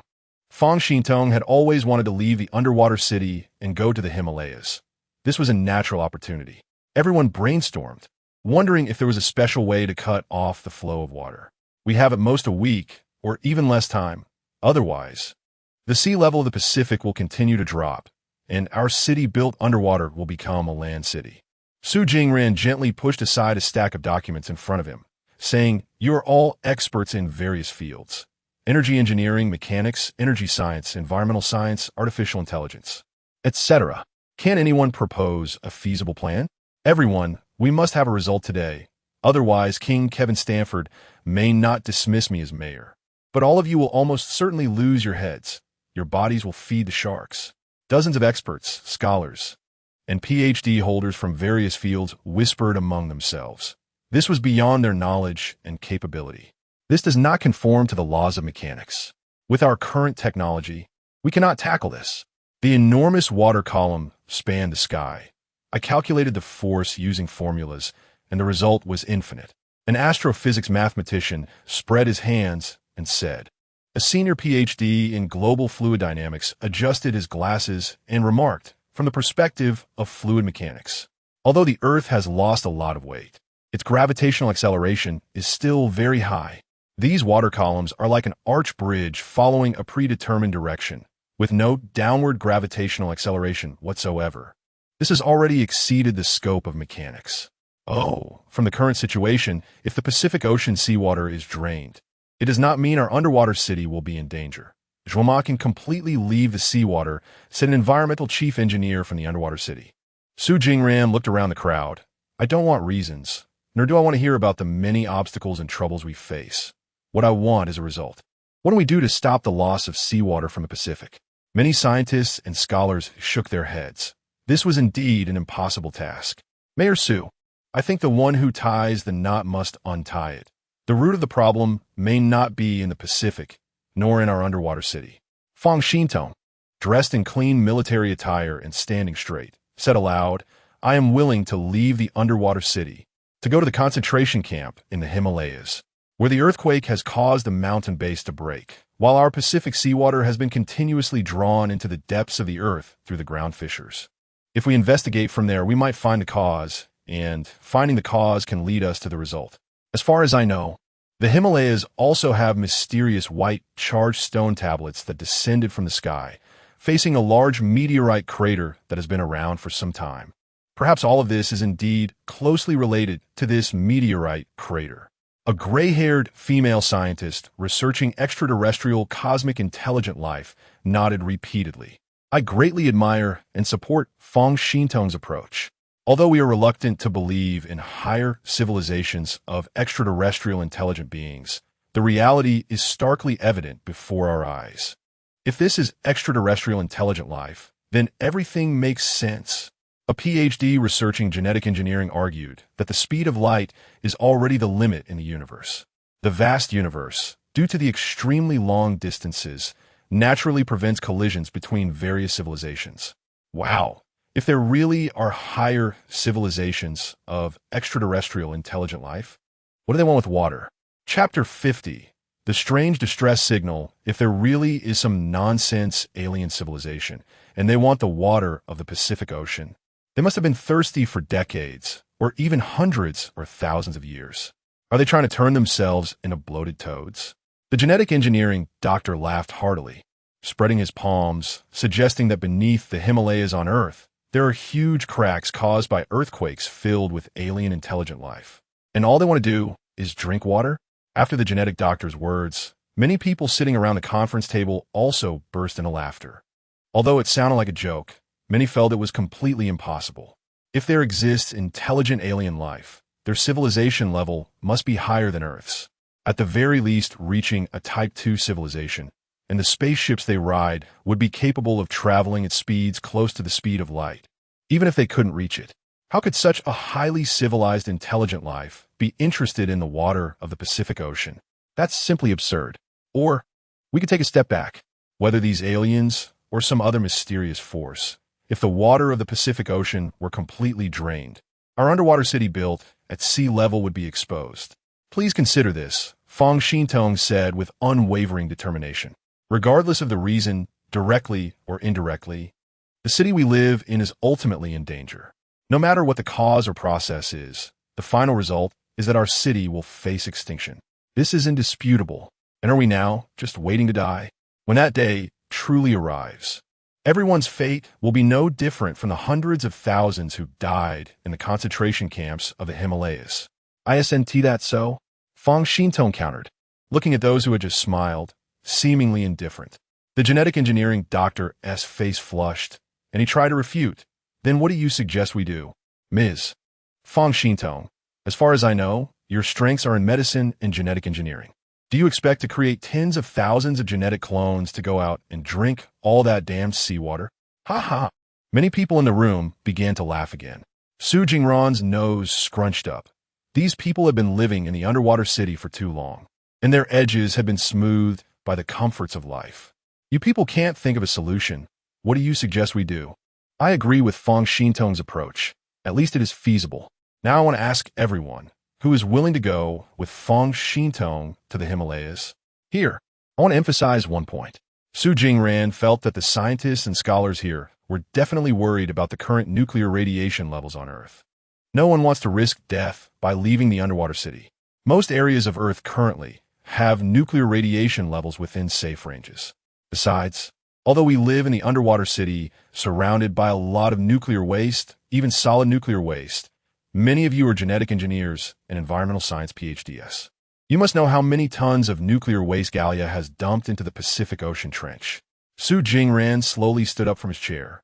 So I believe everyone here should fully support Fang Xintong. Although Fang Xintong is a military doctor, she is still just a little girl who is willing to go with her to the concentration camp in the Himalayas. Su Jingran's words stirred no response among so many people present. Not one person volunteered to accompany Fang Xintong to the concentration camp in the Himalayas. This was entirely within Su Jingran's expectations. Sending bioengineered humans, genetic clones, or intelligent robots to accompany Fang Xintong would be tantamount to suicide. The reliability of these three types of humans as tools is still inferior to that of normal humans. Gallia now hardly uses intelligent robots, and bioengineered humans are also very few. They're just mass-producing genetic clones for specific purposes, even genetically modified humans. Some humans suffering from special diseases due to genetic defects or mutations are produced in Gallia's genetic research and modification projects, allowing them to never suffer from such diseases in their lifetime, and their cellular aging process is much slower. The average lifespan of these genetic humans often exceeds 90 years. Is no one going? Su Jingran had anticipated such a situation, but it was still very distressing. It was said that in the face of disaster, everyone should be like 5 fingers tightly clenched together, but when disaster truly strikes, no one is willing to charge forward, and even fewer are willing to sacrifice. The faith that the underwater city of Zhuoma was built upon, unity and bravery, now seems utterly ridiculous. If any of you are willing to accompany Fang Xintong to the concentration camp in the Himalayas, and once this matter is resolved, I can step down from my position as the mayor of the underwater city. Su Jingran gently removed the mayor's badge from his collar. Su Jingran, keep my word. You all know that the position of mayor of Zhuoma is not directly appointed by the king of Gallia. Half of it relies on public election, and the other half is based on the recommendation of the previous mayor. Therefore, receiving my recommendation basically guarantees you the mayoral position. Mayor Su, you don't need to do this. I can go alone. I can drive an amphibious aircraft and reach the Himalayas in a few days. Fang Xintong felt a bit guilty. Leaving the underwater city to go to the Himalayas was not just about saving Zhuoma. She also had her own selfish motives. She had always wanted to go to the Himalayas to find her brother, Fang Su. For the underwater city of Zhuoma, I am willing to do this. Is there anyone here who has made up their mind? Su Jingran gently placed the mayor's badge on the conference table. Many people in attendance began whispering among themselves, weighing the pros and cons. The allure of being the mayor of the underwater city was simply too great for them. So exciting? King Kevin Stanford of Gallia pushed open the conference room door, followed by Prince Paul and 2 brawny armored warrior bodyguards. These 2 bodyguards are half human, half machine robots, possessing the terrifying strength, speed, and lethality of AI robots, along with the unparalleled loyalty and logical thinking of humans. The violent Kevin Stanford, in order to obtain robotic bodyguards, had cruelly killed thousands of people through countless experiments, and among those innocent lives lost, only 2 had bodies that could perfectly integrate with electromagnetic machinery. Su Jingran and Fang Xintong were already standing, and the remaining participants in the meeting, upon seeing King Kevin Stanford, each bowed their heads, their expressions solemn, not daring to breathe, and stood up. The previously noisy conference room was filled with the sound of chairs scraping against the floor in unison. Kevin Stanford slowly walked toward the genetic engineering doctor who had just spoken with Fang Xintong. Kevin Stanford reached out an aged hand to gently touch the face of this genetic doctor, saying, "Amen, may the Lord bless you. You will attain eternal life." The genetic doctor instantly turned pale with fear. "Your Majesty, if you have any orders, I would not hesitate to go through fire and water. You are afraid." Kevin Stanford wore a nauseating smile, his eyes cold like a snake's. "You, as a PhD in genetics, and also a PhD in medicine and biochemistry, are a very important chief technical consultant in my entire genetic project." Cough, cough. Kevin Stanford cleared his throat. "But your actions truly make me feel saddened." Kevin Stanford slowly said to the crowd around him, "You people, every day you shout your unwavering loyalty to His Majesty the King, and your tender and charming devotion to our beautiful and captivating Mayor Su Jingran. I saw and heard every move you made, every word you spoke just now. I truly feel so sad." Paul, dressed in a dark blue handmade suit with a bow tie, his shiny hair slicked back with gel, and his chiseled features making him quite handsome, had not taken his eyes off Su Jingran since entering the conference room. He admired this beautiful mayor with a unique Eastern charm immensely. Kevin Stanford ran his hand over his slick-back hair and reached out to Paul behind him. Paul directly handed a golden revolver to Kevin Stanford. The expressions of everyone in the meeting changed, including Su Jingran and Fang Xintong. The geneticist who had just spoken was so frightened that his legs trembled. If he hadn't tried hard to hold himself together, he would have definitely knelt down. Kevin Stanford opened the revolver cylinder, and everyone watched closely. The revolver could hold 5 bullets. I will only load 1 bullet now. Kevin Stanford inserted a golden bullet into the chamber, quickly spun the cylinder, producing a crisp metallic sound, like the call of death. All right. Kevin Stanford aimed the cold muzzle of the gun at the geneticist's forehead. You have a 20% chance of dying and an 80% chance of surviving. It all depends on your luck. Your Majesty. The geneticist fell to his knees with a thud. I don't want to die. I will go to the Himalayas with General Fang Xintong. I will bring my most capable assistants with me, and we will definitely complete the mission. In his panic, the geneticist spoke in tremors, unable to form a coherent sentence. Now you're acting all obedient? But isn't it a bit too late? A crisp click sounded as Kevin Stanford disengaged the gun's safety. The geneticist was instantly so scared that he wet his pants, the area around his crotch becoming damp. Shit. Kevin Stanford sniffed. You really have no guts. Before the geneticist could finish his sentence, Kevin Stanford pulled the trigger. Bang! The gun fired. The geneticist's head was blown apart, his body slumping to the side, blood and brain matter mixing together and splattering on the floor, with some even hitting Kevin Stanford's clean white shoes. How interesting. Kevin Stanford took off the blood-stained white shoe and even licked it with his tongue, exclaiming, "What high blood sugar, this guy has diabetes." Everyone present was horrified, all wide-eyed and speechless. Shouldn't you all disperse? Return to your posts and fulfill your duties, Kevin Stanford said in a sarcastic tone. The crowd was given the order and hurriedly left without a second thought. Mayor Su, General Fang Xintong, you two stay. Kevin Stanford suddenly smiled again. Bring him in. Paul shouted towards the door. 8 security personnel escorted a young man who was wearing a black hood, handcuffs, and leg irons, giving the impression of a death row inmate about to be executed. Remove the hood. Kevin Stanford smiled slightly.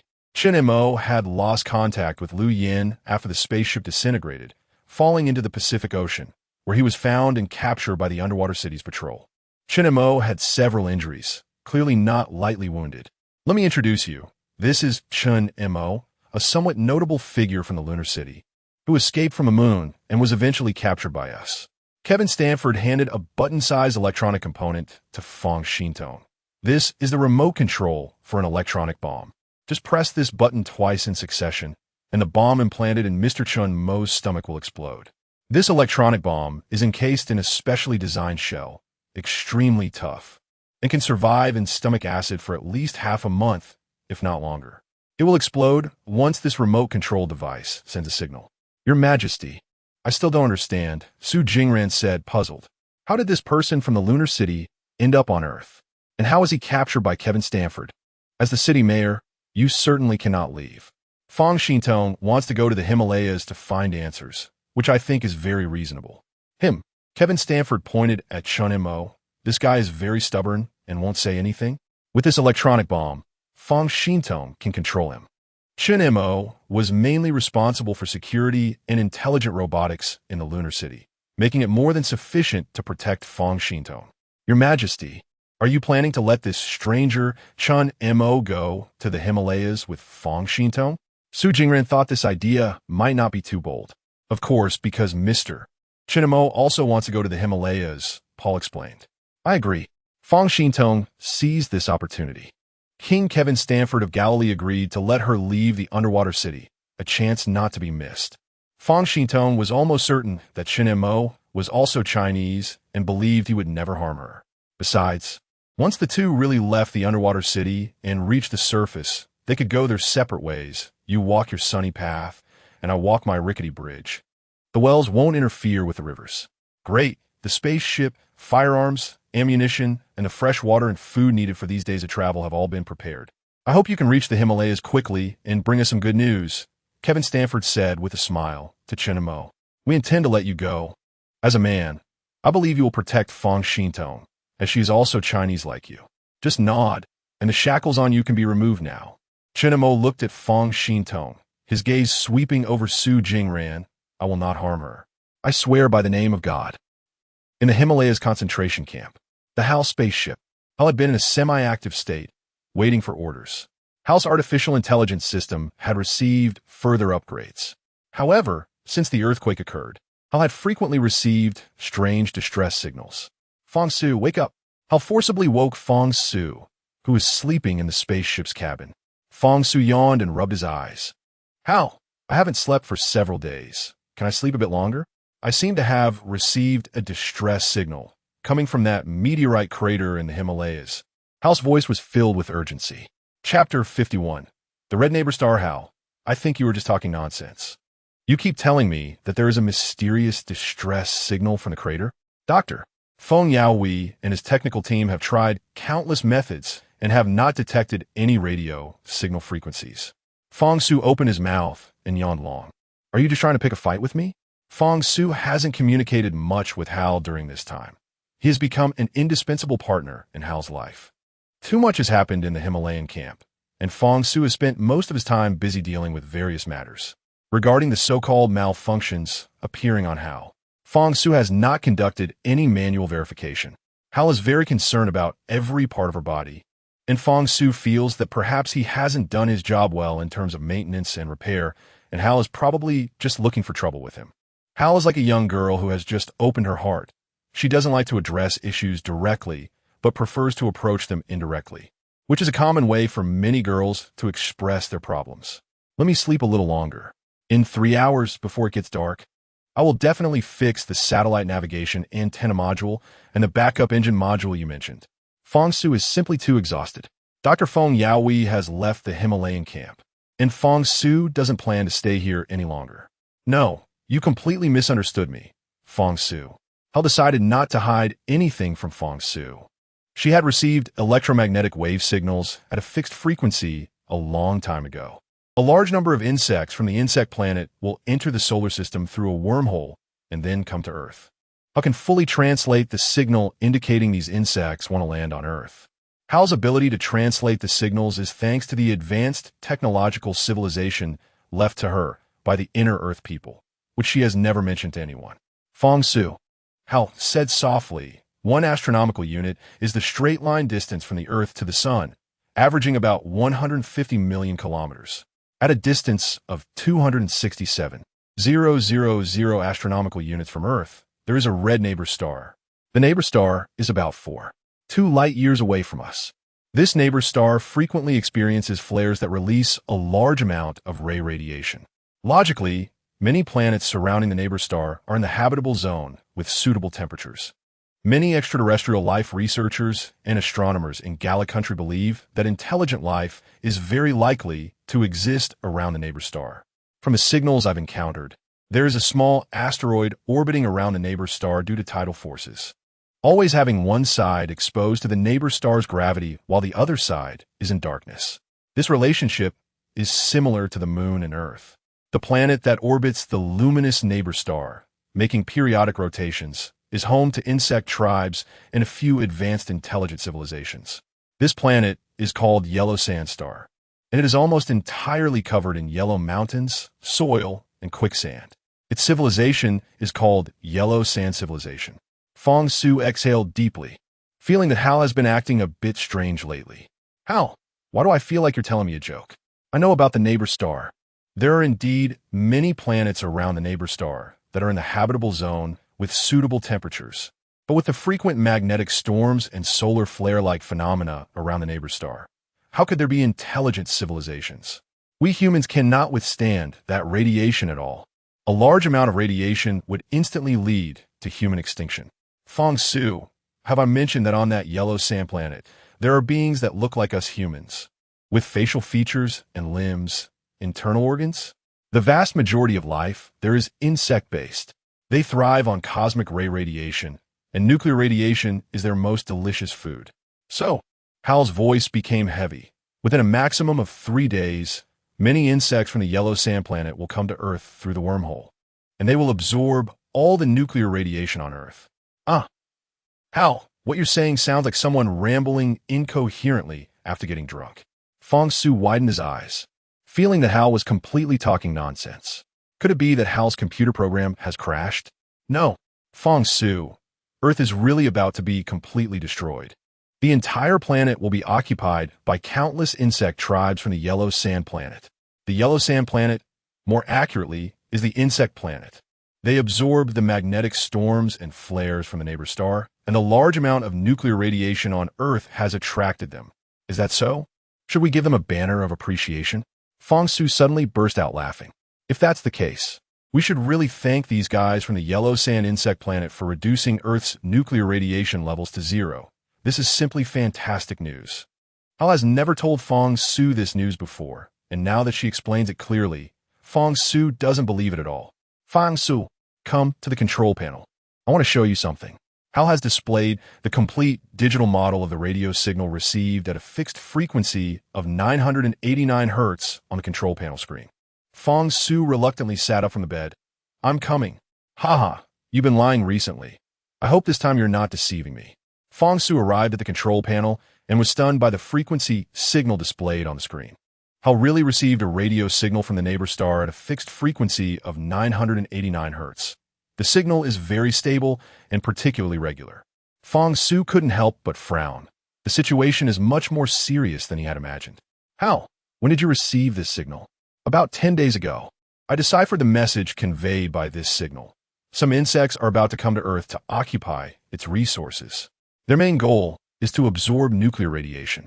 But I believe, Hal paused, these enormous insect tribes will definitely not overlook the tiny humans when they arrive on Earth.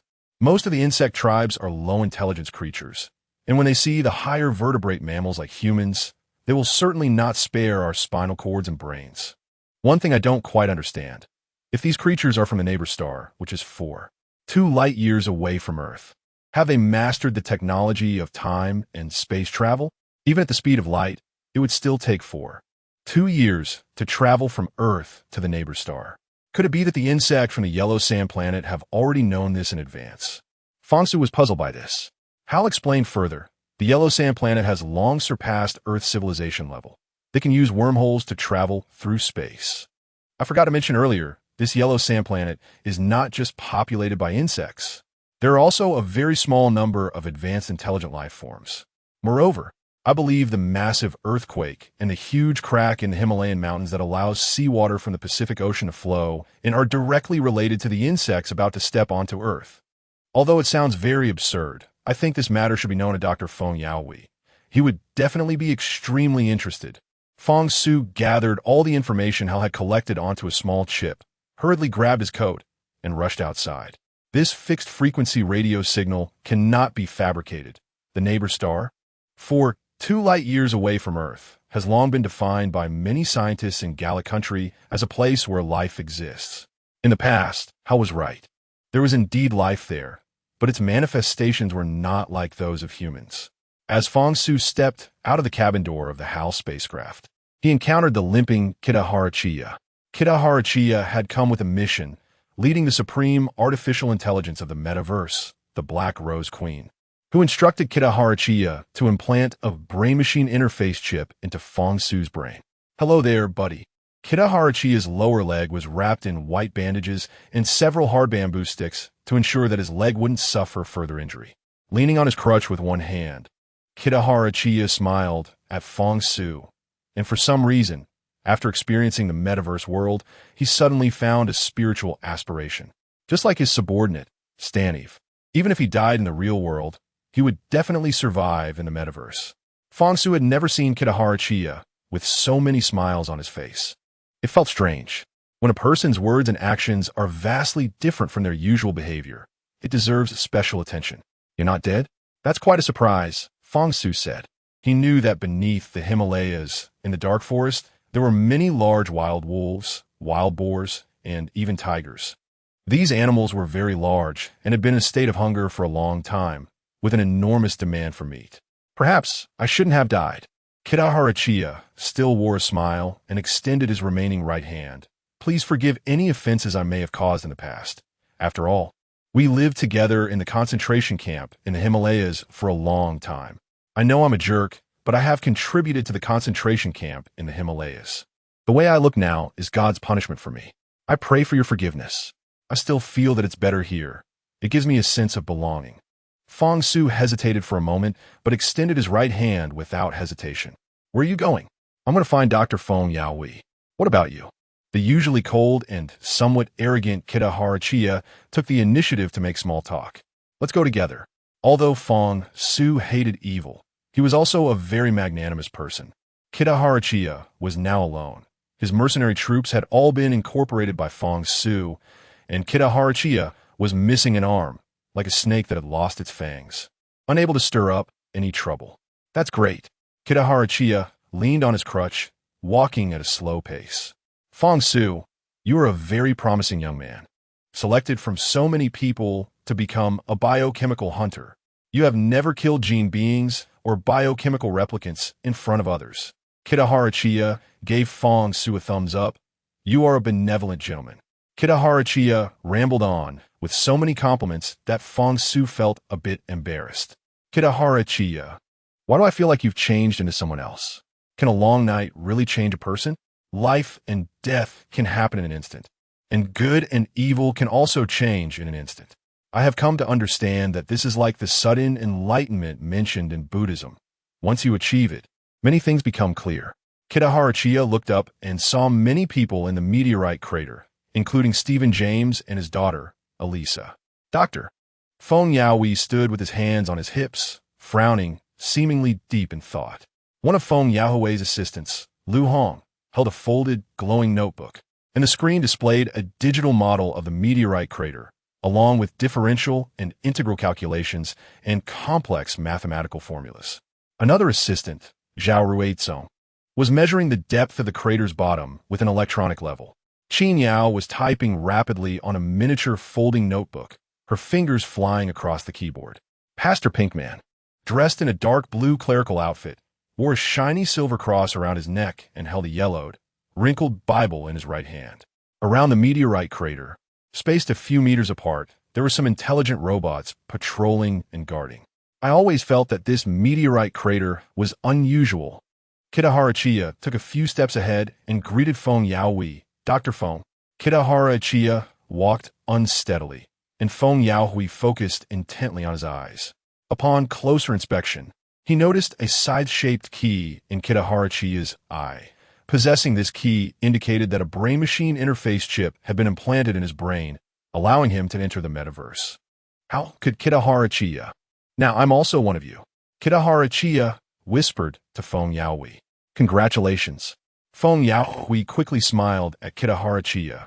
You have found your true spiritual home. Kita also smiled back, feeling small in the face of such a vast meteorite crater and the astonishing fissures appearing in the distance, realizing how helpless humanity was. Living in the metaverse will never perish. In an instant, Kita felt lucky. Dr. Feng, there are indeed many energy fluctuations here. Qin Yao pointed to the flashing LCD screen on the focus notebook. Due to the energy fluctuations affecting imaging technology, the screen was filled with crisscrossing white lines. From the observational data in recent days, the energy fluctuations are changing periodically and are getting stronger. Elisa leaned in. Could there be a super-speed spaceship from an alien intelligent civilization? The spaceship is guided by the mysterious white steel, and its energy source is gradually recovering. Fang Su waved at Elisa. We may have unexpected guests from Proxima Centauri. Chapter 52. Mysterious Alien World. Fang Su's voice was very low, and his expression even seemed a bit dejected. Ever since Elisa met Fang Su, she felt he was an incredibly strong person at heart, but from Fang Su's recent behavior, especially his statement about extraterrestrial life arriving on Earth, she sensed something was off. Elisa quickly stepped forward, gently taking one of Fang Su's arms. What's wrong, Fang Su? I feel like something's not right with you. She had a special feeling about Fang Su in this chaotic world, with the impending destruction of Earth and humanity's fate hanging by a thread. Having Fang Su by her side made life seem particularly beautiful. However, Fang Su's demeanor was concerning. They could brainstorm solutions together. There is strength in numbers. Fang Su sighed deeply. He had immense faith in Hao. When he saw the fixed signal of the 989 frequency displayed on the LCD screen at the control panel, he realized the severity of the situation. It seemed that alien civilizations had always existed, and the beings in the Earth's core must also be real. Amen. There is nothing that can't be explained. Humanity 1T go extinct. The Lord will forgive each of us. Pastor Pinkman made a gesture of prayer. Perhaps Fang Su's words had defined the nature of their recent research on the meteorite crater. Many people in the distance hadn't noticed Fang Su's arrival. Feng Yaoi was lost in thought when he heard Fang Su's words. Are you talking about the uninvited guests that are about to arrive on Earth, the insects? It is said these insects come from the insect planet of Proxima Centauri, and their main reason for coming to Earth is due to the massive nuclear radiation. Feng Yaoi smiled at Fang Su. I've said it before, this is the judgment of a disaster for humanity. If you think we're destined to be passively judged, then to resolve all of this is not impossible, but many won't agree with the solution. He then smiled at Kitayamachiya. The solution Feng Yaoi was referring to was undoubtedly humanity utilizing various virtual technologies to create a three-dimensional metaverse centered around computer networks. Fang Su looked at Feng Yaoi in surprise. This man was a genetic clone and seemed too well informed. Fang Su had just received this information from the Hao spaceship. Yet Feng Yaoi could state it accurately. Dr. Feng, how did you know? Fang Su leaned forward and saw Qin Yao, Lu Hong, and Zhao Ruizong leading some engineering technicians who were busy collecting various technical data around the meteorite crater. These things are the prophecy of a little girl, drawn on that scroll. In fact, that scroll has more than just that one drawing. I've had the fortune to see the rest.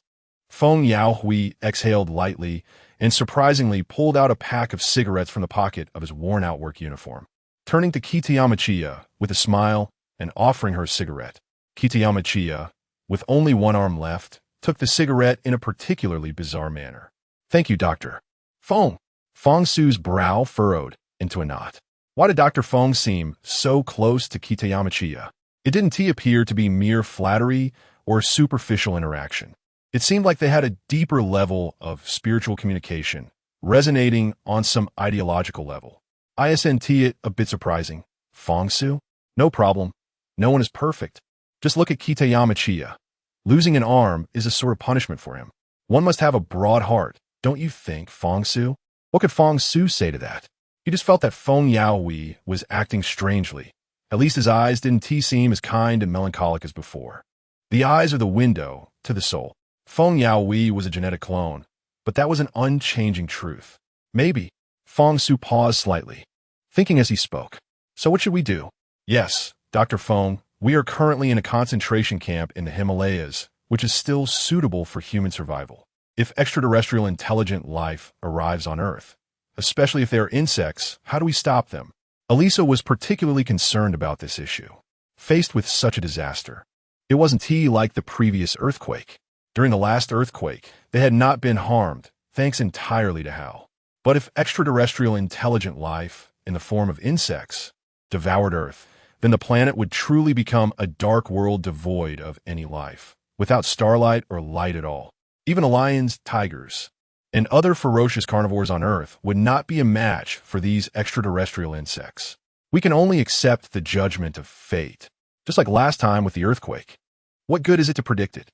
He played a game of hide-and-seek with us, and still caused significant losses. Feng Yaoi looked ahead at the mysterious, electrified white stone tablet, which was not far from the center of the meteorite crater. We have no way out. We can only passively choose and wait. If there is truly a solution, there is only one. And this solution requires Fang Su to make a self-sacrifice.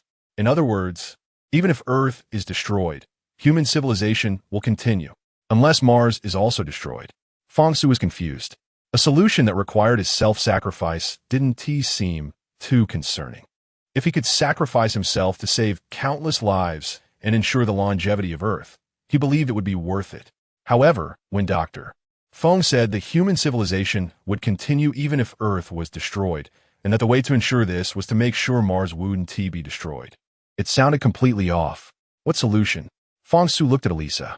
Does Dr. Feng have a solution on the moon? If we could seek help from the people of the Moon City, Elisa and I could still go back. Dr. Feng shook his head repeatedly. The moon will certainly be destroyed too. Have you considered this question? If the mass of Earth continues to diminish or even undergoes a super explosion leading to total destruction. According to the law of universal gravitation, the moon, which is under the significant tidal force of Earth, has one side always facing away from the Earth. Once Earth is destroyed and its mass becomes zero, will the moon become a planet of another celestial body? Or will the moon get lost in the vast universe, unable to find its way home? In fact, the Earth is currently losing a lot of mass, and the moon's orbit has already become very unstable. I don't know if the people living in Moon City have noticed. In short, the people on the moon cannot help us. Besides, the moon is so close to Earth. If there are so many high-quality humans on the moon, if those insects can come from an insect planet 2 light years away to Earth, wouldn't they also visit the moon? Kitayamachiya, with one hand holding the cigarette, quickly finished smoking it. Dr. Feng is right. We currently have no opportunity. If there is an opportunity, it lies entirely in the Metaverse. This is completely nonsense. Elisa had also heard of the Metaverse, which in her mind was a life simulation game. When everything can be digitized, the meaning of material existence disappears. Just like science defines anything with mass. If something has no mass, then much of science would fall apart. In the world of the Metaverse, the vast majority of things have no mass. Eliza has always believed it to be ethereal, an unreal world. The Metaverse is just a battery and a screen, nothing more. Eliza shrugged helplessly. In the face of the impending disaster on Earth, Feng Yaohui and Kitahara, who usually couldn't stand each other, surprisingly shared the same viewpoint. Although Feng Yaohui didn't say it directly, his attitude was already very clear. In real life, there are no measures that can prevent it. So the only option left is the Metaverse in the virtual world. What do you think, Feng Su? Feng Yaohui looked at Feng Su with anticipation. The Metaverse. I believe you are not unfamiliar with it. If you have any questions, you can ask Hal. In the world of the Metaverse, everyone is immortal. There, no one fears death. They could be reborn after dying. It's simply a joke. Feng Su did not expect that Feng Yaohui's answer would be like this, pushing all problems toward the Metaverse. Dr. Feng, I'm really a bit disappointed, but I still have some hope. You said that only I can eliminate these bugs as long as I make sacrifices and efforts, right? Of course. Feng Yaohui took out a side-shaped key. As long as you implant this into your brain, you can enter the world of the Metaverse and help us. Feng Su frowned again. Would implanting this side-shaped key into his brain really save the world? Feng Su smirked disdainfully. In his heart, Dr. Feng was knowledgeable and had rigorous scientific thinking. How could implanting something like an electronic chip into the brain solve the problem? Let's go, Eliza. Feng Su clenched the side-shaped chip in his palm. Feng Yaohui had already completely distanced himself from him. Feng Su looked again at Qin Yao, Lu Hong, and others who were working diligently, hoping they wouldn't be hurt by Feng Yaohui. I feel Dr. Feng is a bit strange, as if possessed. Feng Su grabbed Eliza's hand, and the two walked toward Hal. Eliza, if you are willing, please be with me. I want to return to the lunar city. Moreover, I'm afraid I can't stay in the Himalayas for long. Feng Yaohui had reached the end of his speech. Feng Su was